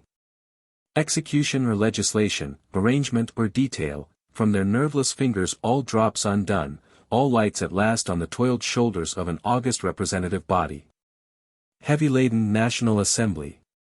It has to hear of innumerable fresh revolts, brigand expeditions, of chateaux in the West, especially of charter chests, chartiers, set on fire, for thereto the overloaded as frightfully recalcitrates. Of cities in the South full of heats and jealousies, which will end in crossed sabres, Marseilles against Toulon, and Carpentra's beleaguered by Avignon, such royalist collision in a career of freedom. Nay, patriot collision, which a mere difference of velocity will bring about. Of a Jordan Coutet, who has skulked thitherward, from the claws of the Châtelet, and will raise whole scoundrel regiments. Also it has to hear of royalist camp of jails, jails mountain-girdled plain, amid the rocks of the Cevennes, whence royalism, as is feared and hoped, may dash down like a mountain deluge, and submerge France. A singular thing this camp of jails. Existing mostly on paper. For the soldiers at jails, being peasants or national guards, were in heart-sworn sansculottes. And all that the royalist captains could do was, with false words, to keep them, or rather keep the report of them, drawn up there, visible to all imaginations, for a terror and a sign. If peradventure France might be reconquered by theatrical machinery, by the picture of a royalist army done to the life. Not till the third summer was this portent, burning out by fits and then fading, got finally extinguished, was the old castle of jails, no camp being visible to the bodily eye, got blown asunder by some national guards. Also it has to hear not only of Brisset and his friends of the blacks, but by and by of a whole Saint Domingo blazing skyward, blazing in literal fire, and in far worse metaphorical, beaconing the nightly main. Also of the shipping interest, and the landed interest, and all manner of interests, reduced to distress. Of industry everywhere manacled, bewildered, and only rebellion thriving. Of sub-officers, soldiers and sailors in mutiny by land and water. Of soldiers, at Nancy, as we shall see, needing to be cannonaded by a brave bull. Of sailors, nay the very galley slaves, at Brest, needing also to be cannonaded, but with no bull to do it. For indeed, to say it in a word, in those days there was no king in Israel, and every man did that which was right in his own eyes. Such things has an august National Assembly to hear of, as it goes on regenerating France. Sad and stern, but what remedy? Get the Constitution ready, and all men will swear to it, for do not addresses of adhesion arrive by the cartload? In this manner, by heaven's blessing, and a Constitution got ready, shall the bottomless fire gulf be vaulted in, with rag paper, and order will wed freedom, and live with her there, till it grow too hot for them. O Côte Gauche, worthy are ye, as the adhesive addresses generally say, to fix the regards of the universe, the regards of this one poor planet, at lowest. Nay, it must be owned, the Côte Droit makes a still madder figure. An irrational generation, irrational, imbecile, and with the vehement obstinacy characteristic of that, a generation which will not learn. Falling Bastilles, insurrections of women, thousands of smoking manor-houses, a country bristling with no crop but that of sansculottic steel, these were tolerably didactic lessons, but them they have not taught. There are still men, of whom it was of old written, bray them in a mortar. Or, in milder language, they have whetted their delusions, fire nor steel, nor any sharpness of experience, shall sever the bond, till death do us part. Of such may the heavens have mercy, for the earth, with her rigorous necessity, will have none. Admit, at the same time, that it was most natural. Man lives by hope. Pandora, when her box of God's gifts flew all out, and became God's curses, still retained hope. How shall an irrational mortal, when his high place is never so evidently pulled down, and he, being irrational, is left resourceless, part with the belief that it will be rebuilt? It would make all so straight again. It seems so unspeakably desirable, so reasonable, would you but look at it aright. For, must not the thing which was continue to be, or else the solid world dissolve? Yes, persist, O infatuated sansculottes of France. Revolt against constituted authorities, hunt out your rightful seigneurs, who at bottom so loved you, and readily shed their blood for you, in country's battles as at Rossbach and elsewhere. And, even in preserving game, were preserving you, could ye but have understood it, hunt them out, as if they were wild wolves, set fire to their chateaux and chartiers as to wolf dens, and what then? Why, then turn every man his hand against his fellow. In confusion, famine, desolation, regret the days that are gone, rueful recall them, recall us with them. To repentant prayers we will not be deaf. So, with dimmer or clearer consciousness, must the right side reason and act. An inevitable position perhaps, but a most false one for them. Evil, be thou our good, this henceforth must virtually be their prayer. The fiercer the effervescence grows, the sooner will it pass, for after all it is but some mad effervescence, the world is solid, and cannot dissolve. For the rest, if they have any positive industry, it is that of plots, and backstairs conclaves. Plots which cannot be executed, which are mostly theoretic on their part, for which nevertheless this and the other practical Sieur Auguard, Sieur Mailboy, Sieur Bon Savardin, gets into trouble, gets imprisoned, and escapes with difficulty. Nay, there is a poor practical Chevalier Favres who, not without some passing reflex on Monsieur himself, gets hanged for them, amid loud uproar of the world. Poor Favres, he keeps dictating his last will at the Hôtel de Ville, through the whole remainder of the day, a weary February day, offers to reveal secrets, if they will save him, handsomely declines since they will not. Then dies, in the flare of torchlight, with politest composure, remarking, rather than exclaiming, with outspread hands, "People, I die innocent, pray for me."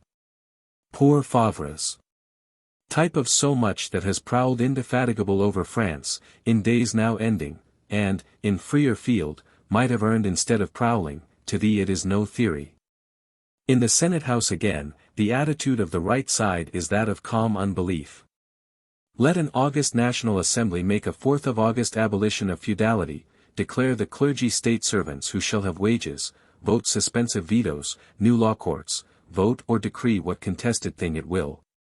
Have it responded to from the four corners of France, nay get King's sanction, and what other acceptance were conceivable, the right side, as we find, persists, with imperturbablest tenacity, in considering. And ever and anon shews that it still considers, all these so-called decrees as mere temporary whims, which indeed stand on paper, but in practice and fact are not and cannot be. Figure the brass head of an Abbé Mori flooding forth Jesuitic eloquence in this strain, dusky D'Espreminal, Beryl Mirabeau, probably in liquor, and enough of others, cheering him from the right. And, for example, with what visage a sea-green Robespierre eyes him from the left. And how sighs ineffably sniffs on him, or does not deign to sniff. And how the galleries groan in spirit, or bark rabid on him, so that to escape the lantern, on stepping forth, he needs presence of mind, and a pair of pistols in his girdle. For he is one of the toughest of men.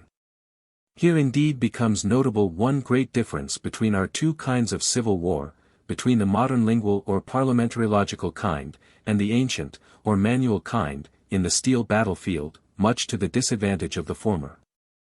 In the manual kind, where you front your foe with drawn weapon, one right stroke is final, for, physically speaking, when the brains are out the man does honestly die, and trouble you no more. But how different when it is with arguments you fight.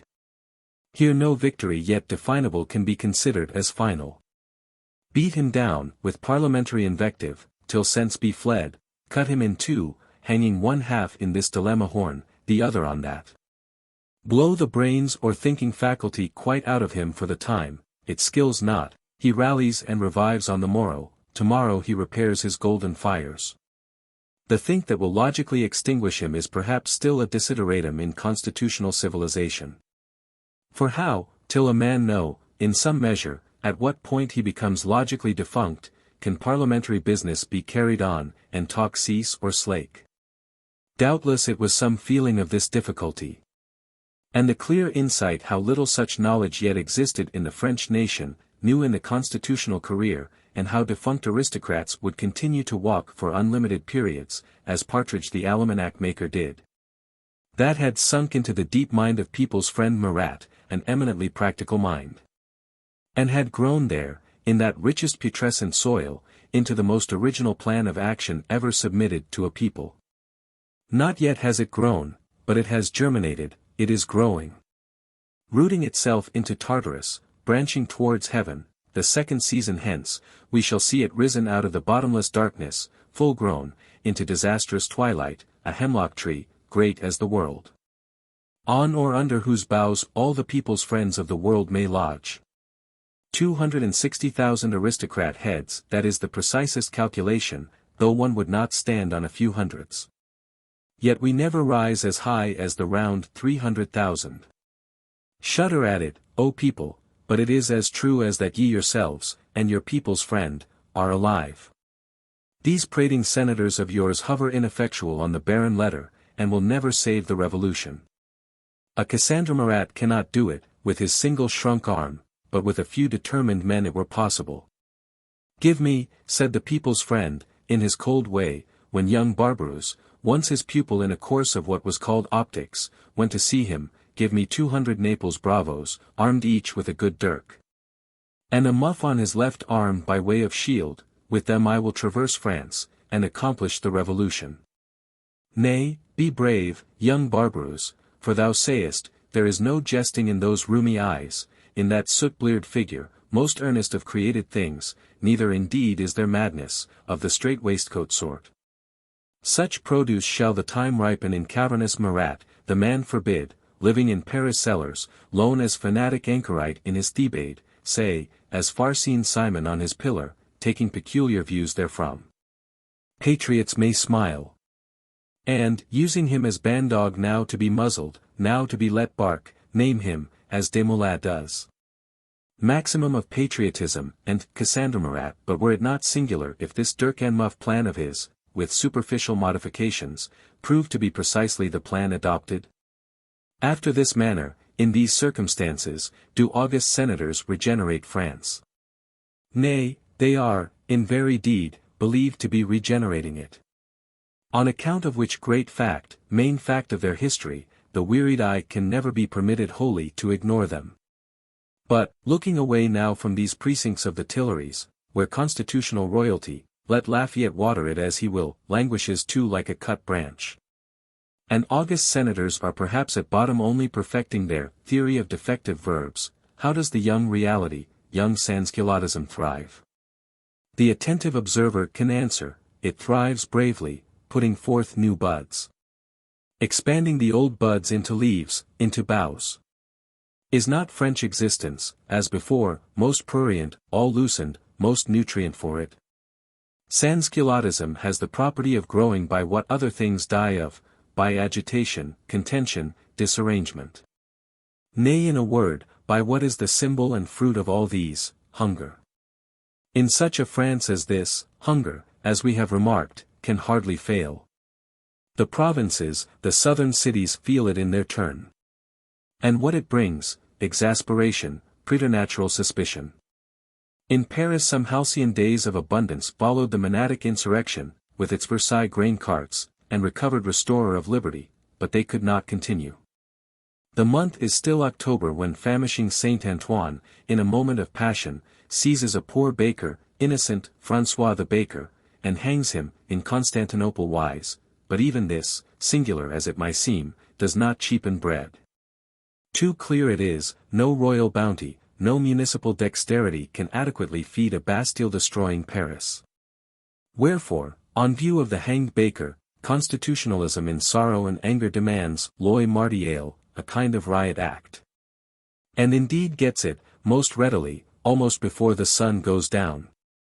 This is that famed martial law, with its red flag, its drapeau rouge, in virtue of which Mayor Bailey, or any mayor, has but henceforth to hang out that new oriflamme of his. Then to read or mumble something about the king's peace, and, after certain pauses, serve any undispersing assemblage with musket shot, or whatever shot will disperse it. A decisive law. And most just on one proviso, that all patrollotism be of God, and all mob assembling be of the devil, otherwise not so just. Mayor Bailey be unwilling to use it. Hang not out that new oriflamme, flame not of gold but of the want of gold. The thrice blessed revolution is done, thou thinkest. If so it will be well with thee. But now let no mortal say henceforth that an august National Assembly wants riot, all it ever wanted was riot enough to balance court plotting. All it now wants, of heaven or of earth, is to get its theory of defective verbs perfected. Chapter 2.1.3 The Muster. With famine and a constitutional theory of defective verbs going on, all other excitement is conceivable. A universal shaking and sifting of French existence this is, in the course of which, for one thing, what a multitude of low-lying figures are sifted to the top, and set busily to work there. Dog-leech Marat, now foreseen as Simon Stylites, we already know, him and others, raised aloft. The mere sample, these, of what is coming, of what continues coming, upwards from the realm of night. Chaumet, by Anaxagoras Chaumet, one already descries, mellifluous in street groups, not now a sea boy on the high and giddy mast, a mellifluous tribune of the common people, with long curling locks, on born stone of the thoroughfares. Able sub-editor too, who shall rise, to the very gallows.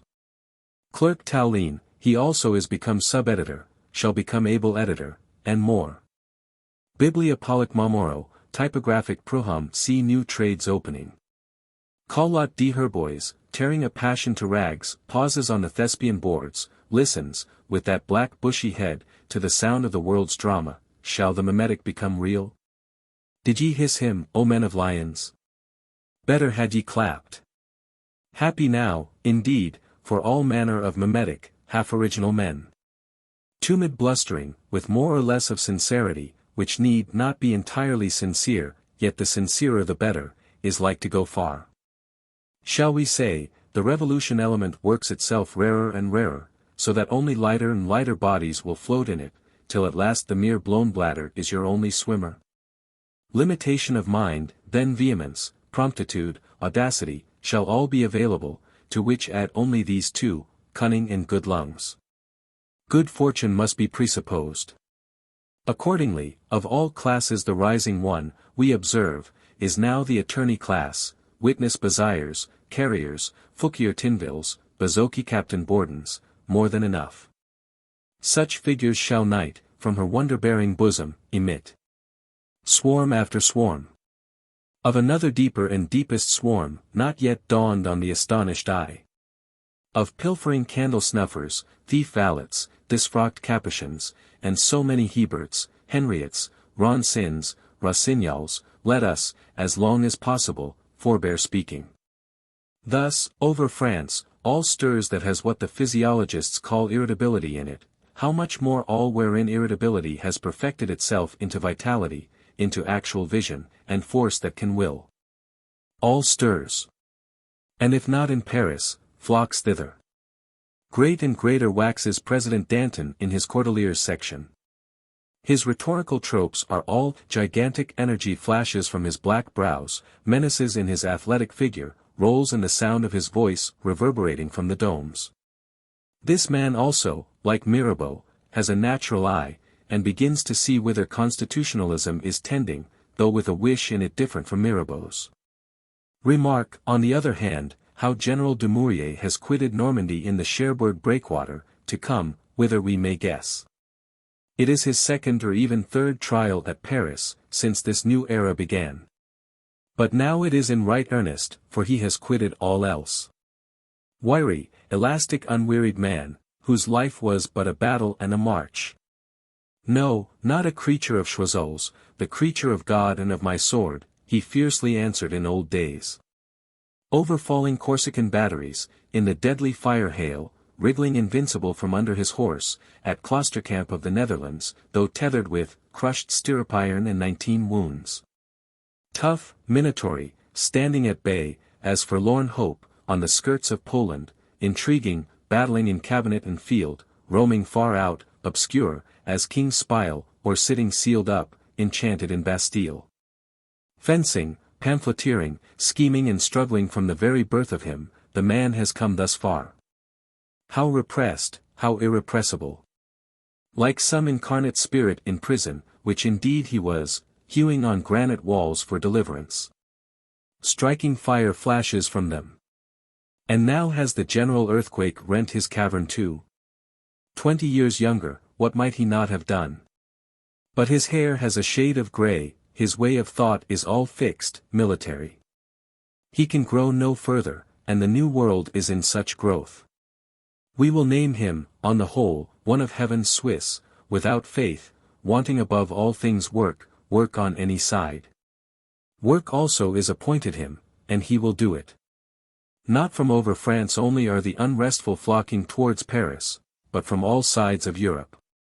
Where the carcass is, thither will the eagles gather. Think how many a Spanish Guzman, Martinico Fournier named, Fournier el Americain, engineer Miranda from the very Andes, were flocking or had flocked. Walloon Pereira might boast of the strangest parentage, him, they say, Prince Kaunitz the diplomatist heedlessly dropped, like ostrich egg, to be hatched of chance, into an ostrich eater. Jewish or German phrase do business in the great cesspool of Agio, which cesspool this assignat fiat has quickened, into a mother of dead dogs. Swiss clavier could found no Socinian Genevese colony in Ireland. But he paused, years ago, prophetic before the minister's hotel at Paris, and said, it was borne on his mind that he one day was to be minister, and laughed. Swiss Patch, on the other hand, sit sleek-headed, frugal. The wonder of his own alley, and even of neighboring ones, for humility of mind, and a thought deeper than most men's, sit there, Tartuffe, till wanted. Ye Italian Duffernies, Flemish Proles, flit hither all ye bipeds of prey. Come whosoever head is hot, thou of mind ungoverned, be it chaos as of undevelopment or chaos as of ruin, the man who cannot get known, the man who is too well known. If thou have any vendible faculty, nay if thou have but edicity in loquacity, come. They come, with hot unutterabilities in their heart, as pilgrims towards a miraculous shrine. Nay how many come as vacant strollers, aimless, of whom Europe is full merely towards something. For benighted fowls, when you beat their bushes, rush towards any light. Thus Frederick Baron Trenck too is here. Mazed, purblind, from the cells of Magdeburg, minotauric cells, and his Ariadne lost. Singular to say, Trenck, in these years, sells wine, not indeed in bottle, but in wood. Nor is our England without her missionaries. She has her life-saving Needham, to whom was solemnly presented a civic sword, long since rusted into nothingness. Her Paine, rebellious staymaker, unkempt, who feels that he, a single needleman, did by his common sense pamphlet, free America. That he can and will free all this world, perhaps even the other. Price Stanhope Constitutional Association sends over to congratulate, welcomed by National Assembly, though they are but a London club, whom Burke and Toryism I askance. On thee too, for country's sake, O Chevalier John Paul, be a word spent, or misspent. In faded naval uniform, Paul Jones lingers visible here, like a wineskin from which the wine is all drawn. Like the ghost of himself. Low is his once loud brute. Scarcely audible, save, with extreme tedium in ministerial antechambers, in this or the other charitable dining-room, mindful of the past. What changes, culminatings and declinings! Not now, poor Paul, thou lookest wistful over the Solway brine, by the foot of native Criffel, into blue mountainous Cumberland, into blue infinitude, environed with thrift, with humble friendliness. Thyself, young fool, longing to be aloft from it, or even to be away from it. Yes, beyond that sapphire promontory, which men name Street Bees, which is not sapphire either, but dull sandstone, when one gets close to it, there is a world. Which world thou too shalt taste of, from yonder white haven rise his smoke clouds, ominous though ineffectual. Proud Forth quakes at his bellying sails, had not the wind suddenly shifted. Flamborough reapers, home-going, pause on the hillside, for what sulphur cloud is that defaces the sleek sea, sulphur cloud spitting streaks of fire? A sea cockfight it is, and of the hottest. Where British Serapis and French-American Richard do lash and throttle each other, in their fashion, and lo the desperate valor has suffocated the deliberate, and Paul Jones too is of the kings of the sea. The Euxine, the Meotian waters felt thee next, and long-skirted Turks, O Paul, and thy fiery soul has wasted itself in thousand contradictions, to no purpose. For, in far lands, with scarlet Nassazegans, with sinful imperial Catherines, is not the heart broken, even as at home with the mean? Poor Paul! Hunger and dispiritment track thy sinking footsteps, once or at most twice, in this revolution tumult the figure of thee emerges, mute, ghost-like, as, with stars dim twinkling through. And then, when the light is gone quite out, a national legislature grants ceremonial funeral. As good had been the natural Presbyterian kirk bell, and 6 feet of Scottish earth, among the dust of thy loved ones. Such world lay beyond the promontory of St. Bees. Such is the life of sinful mankind here below. But of all strangers, far the notablest for us is Baron Jean-Baptiste de Cloots. Or, dropping baptisms and feudalisms, world citizen Anacharsis Klutz, from Cleves. Him mark, judicious reader. Thou hast known his uncle, sharp-sighted thoroughgoing Cornelius de Pau, who mercilessly cuts down cherished illusions. And of the finest antique Spartans, will make mere modern cutthroat Menos. The like stuff is in Anacharsis, hot metal, full of scoriae, which should and could have been smelted out, but which will not. He has wandered over this terraqueous planet, seeking, one may say, the paradise we lost long ago. He has seen English Burke, has been seen of the Portugal Inquisition, has roamed, and fought, and written, is writing, among other things, evidences of the Mahometan religion. But now, like his Scythian adoptive godfather, he finds himself in the Paris Athens, surely, at last, the haven of his soul. A dashing man, beloved at patriotic dinner tables, with gaiety, nay with humor, headlong, trenchant, of free purse. In suitable costume, though what mortal ever more despised costumes? Under all costumes Anacharsis seeks the man, not stylites Marat will more freely trample costumes, if they hold no man. This is the faith of Anacharsis, that there is a paradise discoverable. That all costumes ought to hold men. O Anacharsis, it is a headlong, swift-going faith.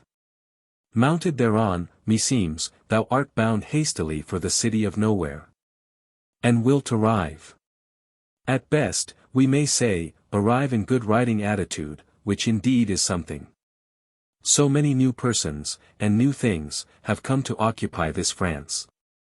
Her old speech and thought, and activity which springs from those, are all changing, fermenting towards unknown issues. To the dullest peasant, as he sits sluggish, overtoiled, by his evening hearth, one idea has come, that of chateaux burnt. Of chateaux combustible. How altered all coffee-houses, in province or capital. The answer to Procope has now other questions than the three Stagirite unities to settle. Not theatre controversies, but a world controversy, there, in the ancient pigtail mode, or with modern Brutus heads, do well-frizzed logicians hold hubbub, and chaos umpire sits. The ever-enduring melody of Paris saloons has got a new ground tone, ever-enduring, which has been heard, and by the listening heaven too, since Julian the Apostate's time and earlier, mad now as formerly. Ex censor Seward, ex censor, for we have freedom of the press, he may be seen there, impartial, even neutral. Tyrant grim rolls large eyes, over a questionable coming time. Atheist Nagin, beloved disciple of Diderot, crows, in his small difficult way, heralding glad dawn. But, on the other hand, how many Morellets, Marmontels, who had sat all their life hatching philosophe eggs, cackle now, in a state bordering on distraction, at the brood they have brought out. It was so delightful to have one's philosophe theorem demonstrated, crowned in the saloons, and now an infatuated people will not continue speculative, but have practice. There also observe preceptress Genlis, or Sillery Genlis, for our husband is both count and marquis, and we have more than one title. Pretentious, frothy, a Puritan yet creedless, darkening counsel by words without wisdom. For, it is in that thin element of the sentimentalist and distinguished female that Sillery Genlis works, she would gladly be sincere, yet can grow no sincerer than sincere cant of many forms, ending in a devotional form. For the present, on a neck still of moderate whiteness, she wears as jewel a miniature Bastille, cut on mere sandstone, but then actual Bastille sandstone. Le Marquis is one of d'Orléans's errand men, in National Assembly, and elsewhere. Madame, for her part, trains up a youthful d'Orléans generation in what superfinest morality one can, gives meanwhile rather enigmatic account of fair Mademoiselle Pamela, the daughter whom she has adopted. Thus she, in Palais Royal Saloon. Whither, we remark, d'Orléans himself, spite of Lafayette, has returned from that English mission of his, surely no pleasant mission, for the English would not speak to him. And Saint Hannah More of England, so unlike Saint Sillery Genlis of France, saw him shunned, in Vauxhall Gardens, like one pest-struck, and his red-blue impassive visage waxing hardly a shade bluer. Chapter 2.1.4 Journalism. As for constitutionalism, with its national guards, it is doing what it can, and has enough to do. It must, as ever, with one hand wave persuasively, repressing patriotism, and keep the other clenched to menace royalty plotters. A most delicate task, requiring tact. Thus, if People's Friend Marat has today his writ of prise de corps, or seizure of body, served on him, and dives out of sight, tomorrow he is left at large. Or is even encouraged, as a sort of bandog whose baying may be useful. President Danton, in open hall, with reverberating voice, declares that, in a case like Marat's, force may be resisted by force. Whereupon the Châtelet serves Danton also with a writ, which, however, as the whole Cordeliers district responds to it, what constable will be prompt to execute? Twice more, on new occasions, does the Châtelet launch its writ. And twice more in vain, the body of Danton cannot be seized by Châtelet. He unseized, should he even fly for a season, shall behold the Châtelet itself flung into limbo.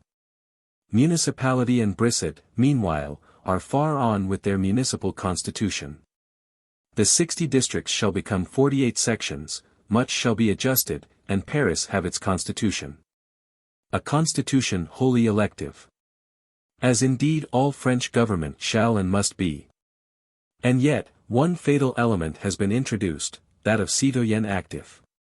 No man who does not pay the marc d'argent or yearly tax equal to 3 days' labor, shall be other than a passive citizen, not the slightest vote for him, were he acting, all the year round, with sledge-hammer, with forest-leveling axe.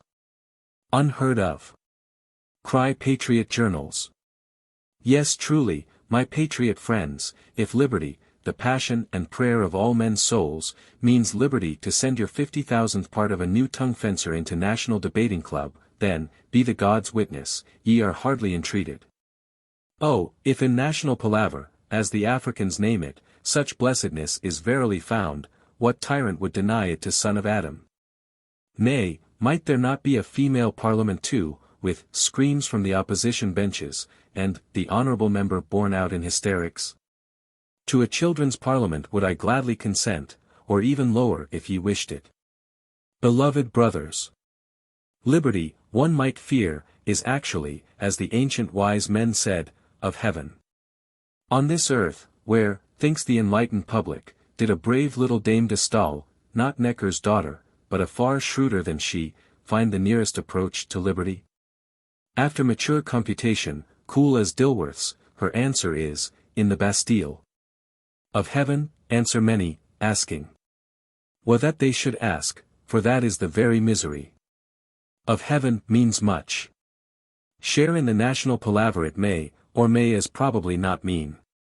One sansculottic bough that cannot fail to flourish is journalism.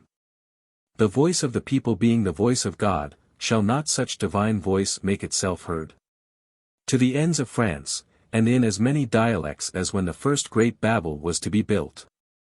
Some loud as the lion, some small as the sucking dove. Mirabeau himself has his instructive journal or journals, with Geneva Hodman working in them. And withal has quarrels enough with Dame Leger, his female bookseller, so ultra-compliant otherwise. King's friend Royou still prints himself. Barrère sheds tears of loyal sensibility in Break of Day journal, though with declining sale. But why is Fréron so hot, democratic, Fréron, the king's friend's nephew? He has it by kind, that heat of his, wasp Fréron begot him, Voltaire's Freelan. Who fought stinging, while sting and poison bag were left, were it only as reviewer, and overprinted waste paper. Constant, illuminative, as the nightly lamplighter, issues the useful Moniteur, for it is now become diurnal, with facts and few commentaries. Official, safe in the middle, its able editors sunk long since, recoverably or irrecoverably, in deep darkness. Acid Loustalot, with his vigour, as of young sloes, shall never ripen, but die untimely. His Prud'homme, however, will not let that Revolutions de Paris die, but edit it himself, with much else, dull blustering printer though he be. Of Cassandra Marat we have spoken often, yet the most surprising truth remains to be spoken, that he actually does not want sense, but, with croaking gelid throat, croaks out masses of the truth, on several things. Nay, sometimes, one might almost fancy he had a perception of humor, and were laughing a little, far down in his inner man. Camille is wittier than ever, and more outspoken, cynical, yet sunny as ever. A light melodious creature. Born, as he shall yet say with bitter tears, to write verses, light Apollo, so clear, soft lucent, in this war of the Titans, wherein he shall not conquer. Folded and hawked newspapers exist in all countries. But, in such a journalistic element as this of France, other and stranger sorts are to be anticipated. What says the English reader to a journal affiche, placard journal, legible to him that has no halfpenny? In bright prismatic colors, calling the eye from afar. Such, in the coming months, as patriot associations, public and private, advance, and can subscribe funds, shall plenteously hang themselves out, leaves, lined leaves, to catch what they can. The very government shall have its pasted journal, Louvet, busy yet with a new, charming romance, shall write sentineless, and post them with effect, nay Bertrand de Molleville, in his extremity, shall still more cunningly try it. Great is journalism. Is not every able editor a ruler of the world, being a persuader of it, though self-elected, yet sanctioned, by the sale of his numbers? Whom indeed the world has the readiest method of deposing, should need be, that of merely doing nothing to him, which ends in starvation. Nor esteem it small what those bill stickers had to do in Paris, above 60 of them, all with their cross-poles, haversacks, pastepots, nay with leaden badges, for the municipality licenses them. A sacred college, properly of world rulers' heralds, though not respected as such, in an era still incipient and raw. They made the walls of Paris didactic, suasive, with an ever-fresh periodical literature, wherein he that ran might read, placard journals, placard lampoons, municipal ordinances, royal proclamations. The whole other or vulgar placard department superadded, or omitted from contempt. What unutterable things the stone walls spoke, during these 5 years. But it is all gone. Today swallowing yesterday, and then being in its turn swallowed of tomorrow, even as speech ever is. Nay, what, O thou immortal man of letters, is writing itself but speech conserved for a time? The placard journal conserved it for 1 day. Some books conserve it for the matter of 10 years, nay some for 3,000, but what then? Why, then, the years being all run, it also dies, and the world is rid of it. Oh, were there not a spirit in the word of man, as in man himself, that survived the audible-bodied word, and tended either Godward, or else devilward for evermore, why should he trouble himself much with the truth of it, or the falsehood of it? Except for commercial purposes. His immortality indeed, and whether it shall last half a lifetime, or a lifetime and half, is not that a very considerable thing? As mortality, was to the runaway, whom great Fritz bullied back into the battle with A.R. Walter Ueglaben, unprintable offscouring of scoundrels, would ye live for ever?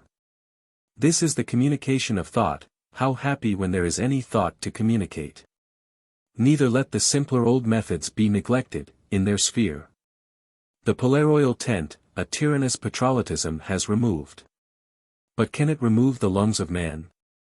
Anaxagoras Chaumet we saw mounted on born stones, while Tauline worked sedentary at the sub-editorial desk. In any corner of the civilized world, a tub can be inverted, and an articulate speaking biped mount thereon. Nay, with contrivance, a portable trestle, or folding stool, can be procured, for love or money. This the peripatetic orator can take in his hand, and, driven out here, set it up again there, saying mildly, with a sage bias, omnia mea mecum porto.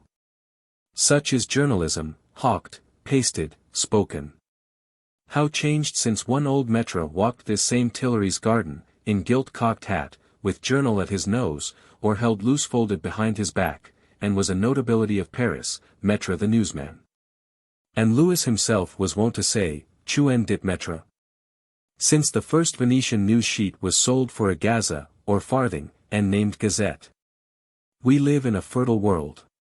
Chapter 2.1.v. Clubism. Where the heart is full, it seeks, for 1,000 reasons, in 1,000 ways, to impart itself. How sweet, indispensable, in such cases, is fellowship, soul mystically strengthening soul. The meditative Germans, some think, have been of opinion that enthusiasm in the general means simply excessive congregating, schwärmerei, or swarming. At any rate, do we not see glimmering half-red embers, if laid together, get into the brightest white glow? In such a France, gregarious reunions will needs multiply, intensify. French life will step out of doors, and, from domestic, become a public club life.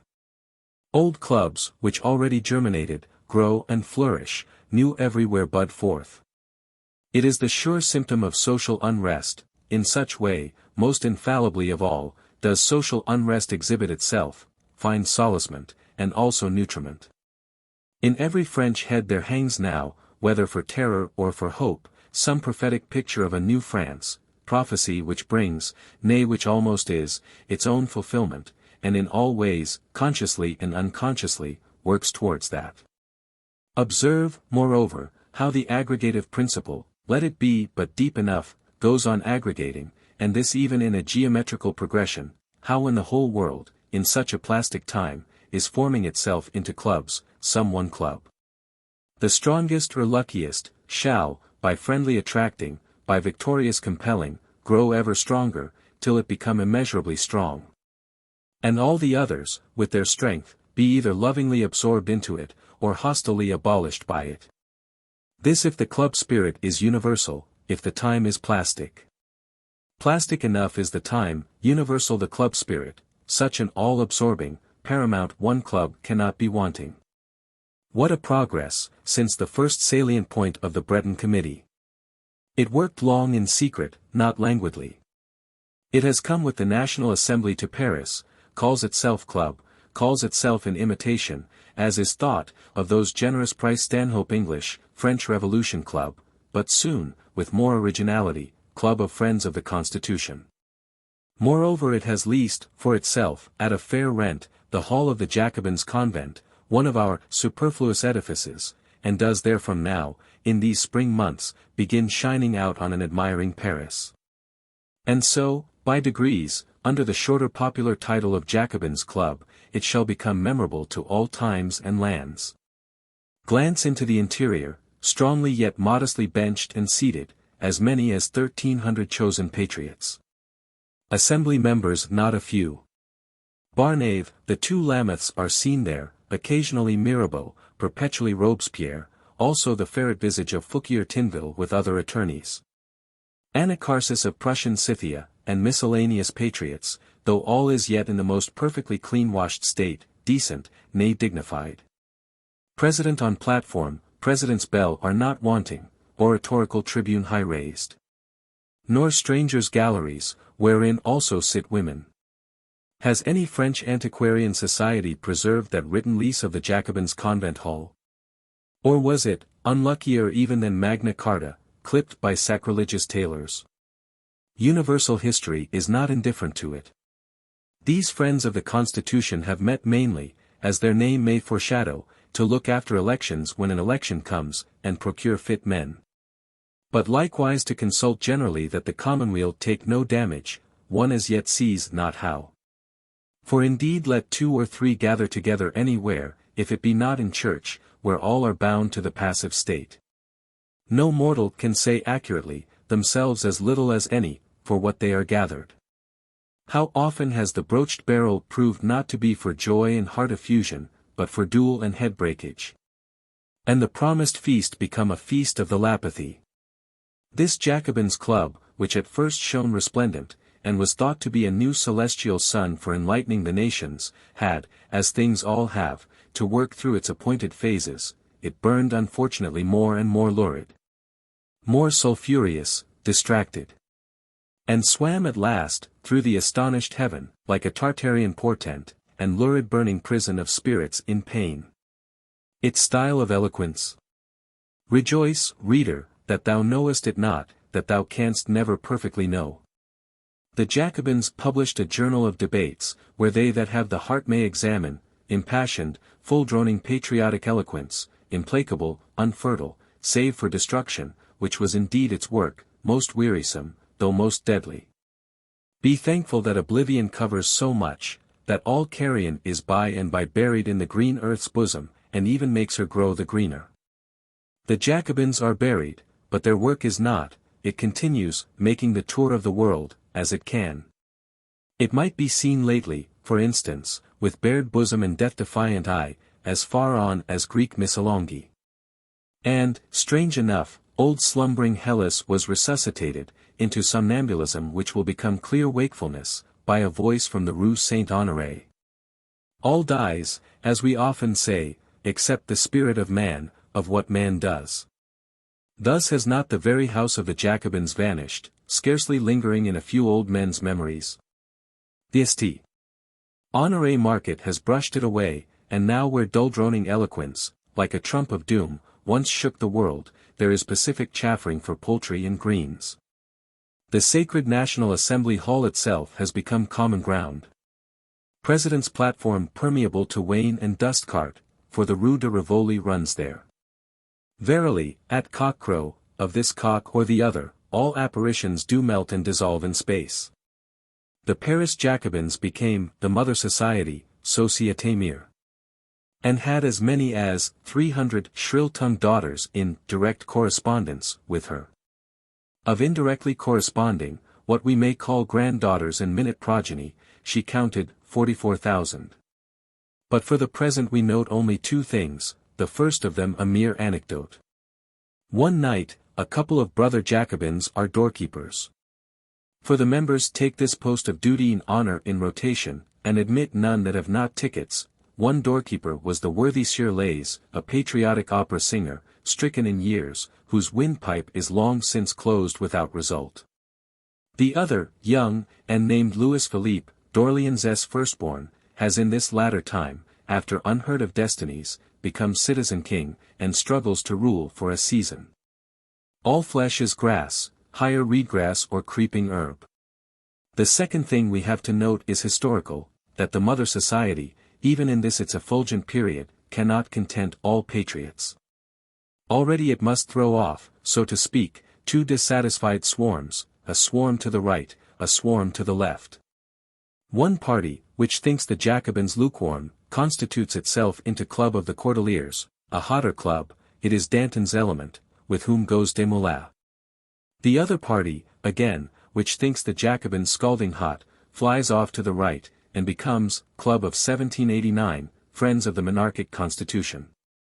They are afterwards named Feuillant's Club. Their place of meeting being the Feuillant's Convent. Lafayette is, or becomes, their chief man, supported by the respectable patriot everywhere, by the mass of property and intelligence, with the most flourishing prospects. They, in these June days of 1790, do, in the Palais Royal, dine solemnly with open windows, to the cheers of the people, with toasts, with inspiriting songs, with one song at least, among the feeblest ever sung. They shall, in due time be hooted forth, over the borders, into Cimmerian night. Another expressly monarchic or royalist club, Club de Monarchians, though a club of ample funds, and all sitting in damask sofas, cannot realize the smallest momentary cheer, realizes only scoffs and groans. Till, ere long, certain patriots in disorderly sufficient number, proceed thither, for a night or for nights, and groan it out of pain. Vivacious alone shall the Mother Society and her family be. The very Cordeliers may, as it were, return into her bosom, which will have grown warm enough. Fatal looking. Are not such societies an incipient new order of society itself? The aggregative principle anew at work in a society grown obsolete, cracked asunder, dissolving into rubbish and primary atoms. Chapter 2.1.vi. J. Le Jour. With these signs of the times, is it not surprising that the dominant feeling all over France was still continually hope? O blessed hope, sole boon of man, whereby, on his strait prison walls, are painted beautiful far-stretching landscapes. And into the night of very death is shed holiest dawn. Thou art to all an indefeasible possession in this God's world, to the wise a sacred Constantine's banner, written on the eternal skies. Under which they shall conquer, for the battle itself is victory, to the foolish some secular mirage, or shadow of still waters, painted on the parched earth. Whereby at least their dusty pilgrimage, if devious, becomes cheerfuller, becomes possible. In the death tumults of a sinking society, French hope sees only the birth struggles of a new unspeakably better society. And sings, with full assurance of faith, her brisk melody, which some inspired fiddler has in these very days composed for her, the world-famous Caira. Yes, that will go, and then there will come. All men hope, even Marat hopes, that patriotism will take Muff and Dirk. King Louis is not without hope, in the chapter of chances, in a flight to some bull, in getting popularized at Paris. But what a hoping people he had, judged by the fact, and series of facts, now to be noted. Poor Louis, meaning the best, with little insight and even less determination of his own, has to follow, in that dim wayfaring of his, such signal as may be given him. By backstairs royalism, by official or backstairs constitutionalism, whichever for the month may have convinced the royal mind.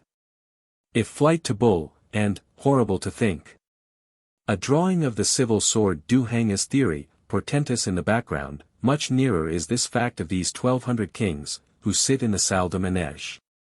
Kings uncontrollable by him, not yet irreverent to him. Could kind management of these but prosper, how much better were it than armed emigrants, Turin intrigues, and the help of Austria. Nay, are the two hopes inconsistent? Rides in the suburbs, we have found, cost little. Yet they always brought vivats. Still cheaper is a soft word, such as has many times turned away wrath.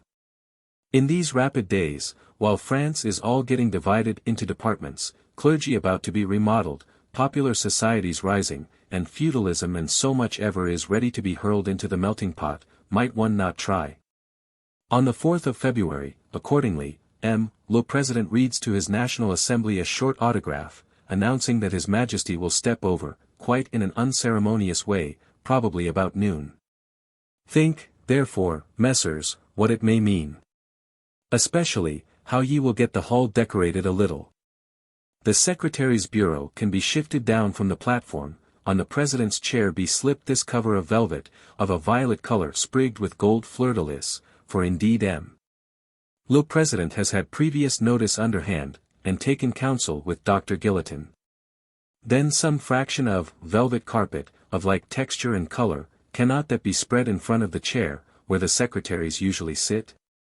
So has judicious Guillotin advised, and the effect is found satisfactory. Moreover, as it is probable that His Majesty, in spite of the fleur-de-lis velvet, will stand and not sit at all, the President himself, in the interim, presides standing. And so, while some honorable member is discussing, say, the division of a department, ushers announce, His Majesty.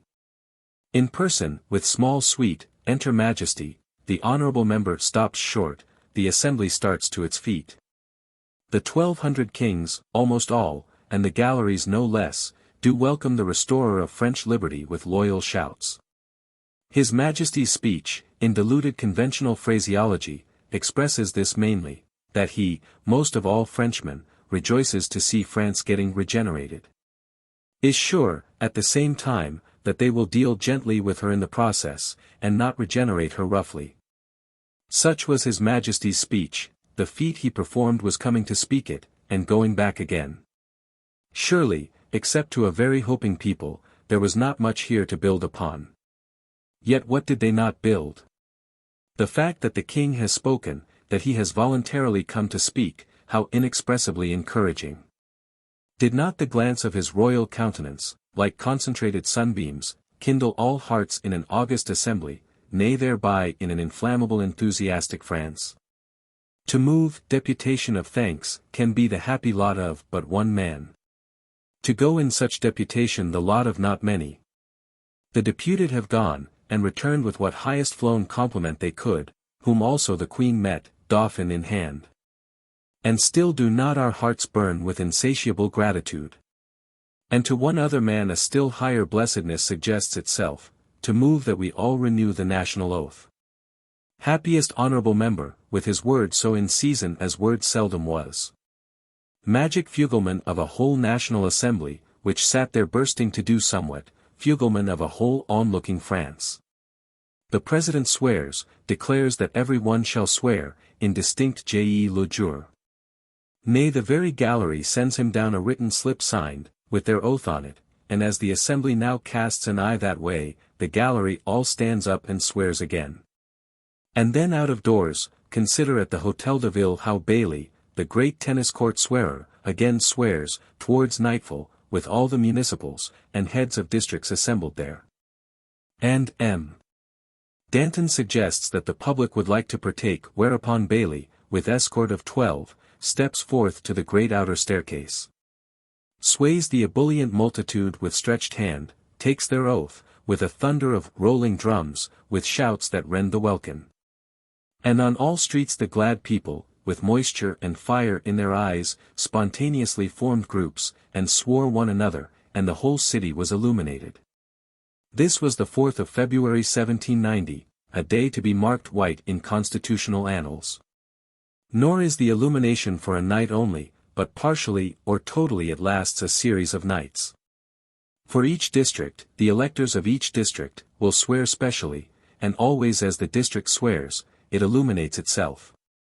Behold them, district after district, in some open square, where the non-electing people can all see and join, with their uplifted right hands, and je le jure, with rolling drums, with embracings, and that infinite hurrah of the enfranchised, which any tyrant that there may be can consider faithful to the king, to the law, to the constitution which the National Assembly shall make.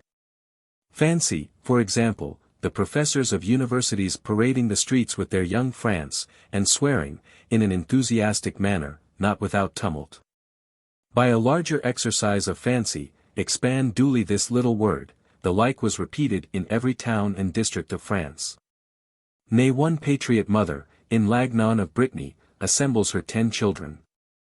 And, with her own aged hand, swears them all herself, the high-souled venerable woman.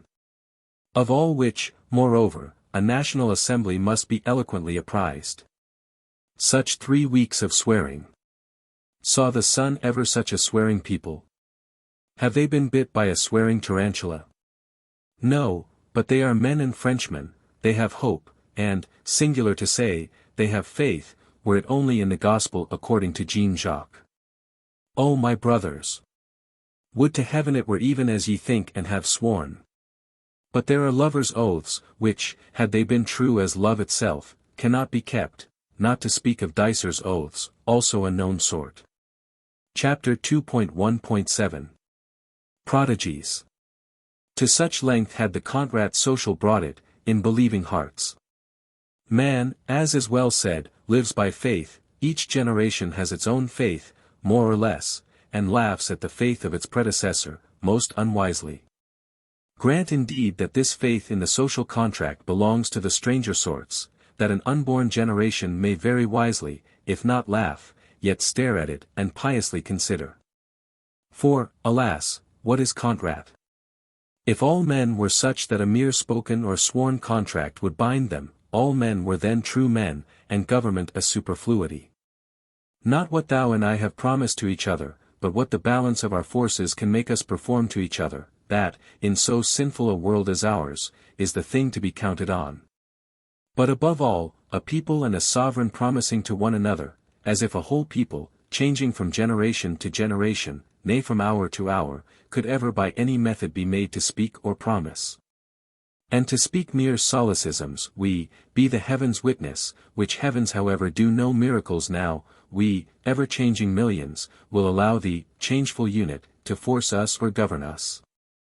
The world has perhaps seen few faiths comparable to that.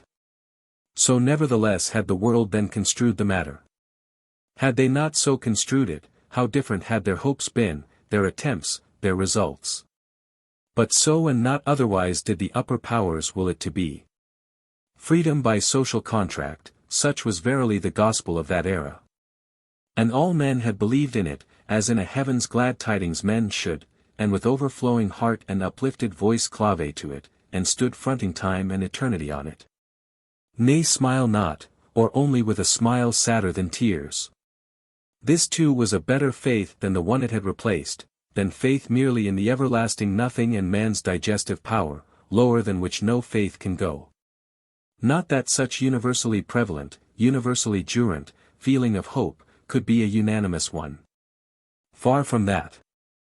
The time was ominous, social dissolution near and certain, social renovation still a problem, difficult and distant even though sure. But if ominous to some clearest onlooker, whose faith stood not with one side or with the other, nor in the ever-vexed jarring of Greek with Greek at all, how unspeakably ominous to dim royalist participators. For whom royalism was mankind's palladium, for whom, with the abolition of most Christian kingship and most Talleyrand bishopship, all loyal obedience, all religious faith was to expire, and final night envelope the destinies of man. On serious hearts, of that persuasion, the matter sinks down deep, prompting, as we have seen, to backstairs plots, to emigration with pledge of war, to monarchic clubs, nay to still madder things. The spirit of prophecy, for instance, had been considered extinct for some centuries, nevertheless these last times, as indeed is the tendency of last times, do revive it, that so, of French mad things, we might have sample also of the maddest. In remote rural districts, whither philosophism has not yet radiated, where a heterodox constitution of the clergy is bringing strife round the altar itself, and the very church bells are getting melted into small money coin. It appears probable that the end of the world cannot be far off. Deep musing atrabiliar old men, especially old women, hint in an obscure way that they know what they know. The Holy Virgin, silent so long, has not gone dumb, and truly now, if ever more in this world, were the time for her to speak. One prophetess, though careless historians have omitted her name, condition, and whereabout, becomes audible to the general ear, credible to not a few, credible to Friar Girl, poor patriot Chartreux, in the National Assembly itself. She, in Pythoness recitative, with wild staring eye, sings that there shall be a sign, that the heavenly Son himself will hang out a sign, or mock sun, which, many say, shall be stamped with the head of hanged Favres. List, Dom girl, with that poor addled pole of thine, list, oh list, and hear nothing. Notable however was that magnetic vellum, vellon magnétique, of the Sieurs de Hosier and Petit Jean, parlementaires of Rouen. Sweet young de Hosier, bred in the faith of his missal, and of parchment genealogies, and of parchment generally, adust, melancholic, middle-aged Petit Jean, why came these two to St. Cloud, where his Majesty was hunting, on the festival of St. Peter and St. Paul, and waited there, in antechambers, a wonder to whispering Swiss, the livelong day, and even waited without the grates, when turned out, and had dismissed their valets to Paris, as with purpose of endless waiting? They have a magnetic vellum, these two, whereon the Virgin, wonderfully clothing herself in Mesmerian Cagliostric occult philosophy, has inspired them to jot down instructions and predictions for a much straitened king. To whom, by higher order, they will this day present it, and save the monarchy and world. Unaccountable pair of visual objects. Ye should be men, and of the 18th century, but your magnetic vellum forbids us so to interpret. Say, are ye aught? Thus ask the guardhouse captains, the mayor of St. Cloud, nay, at great length, thus asks the Committee of Researches, and not the municipal, but the National Assembly one. No distinct answer, 4 weeks. At last it becomes plain that the right answer is negative. Go, ye chimeras, with your magnetic vellum, sweet young chimera, adust middle-aged one. The prison doors are open. Hardly again shall ye preside the Rouen Chamber of Accounts. But vanish obscurely into limbo. Chapter 2.1.8 Solemn League and Covenant. Such dim masses, and specks of even deepest black, work in that white-hot glow of the French mind, now wholly in fusion and confusion.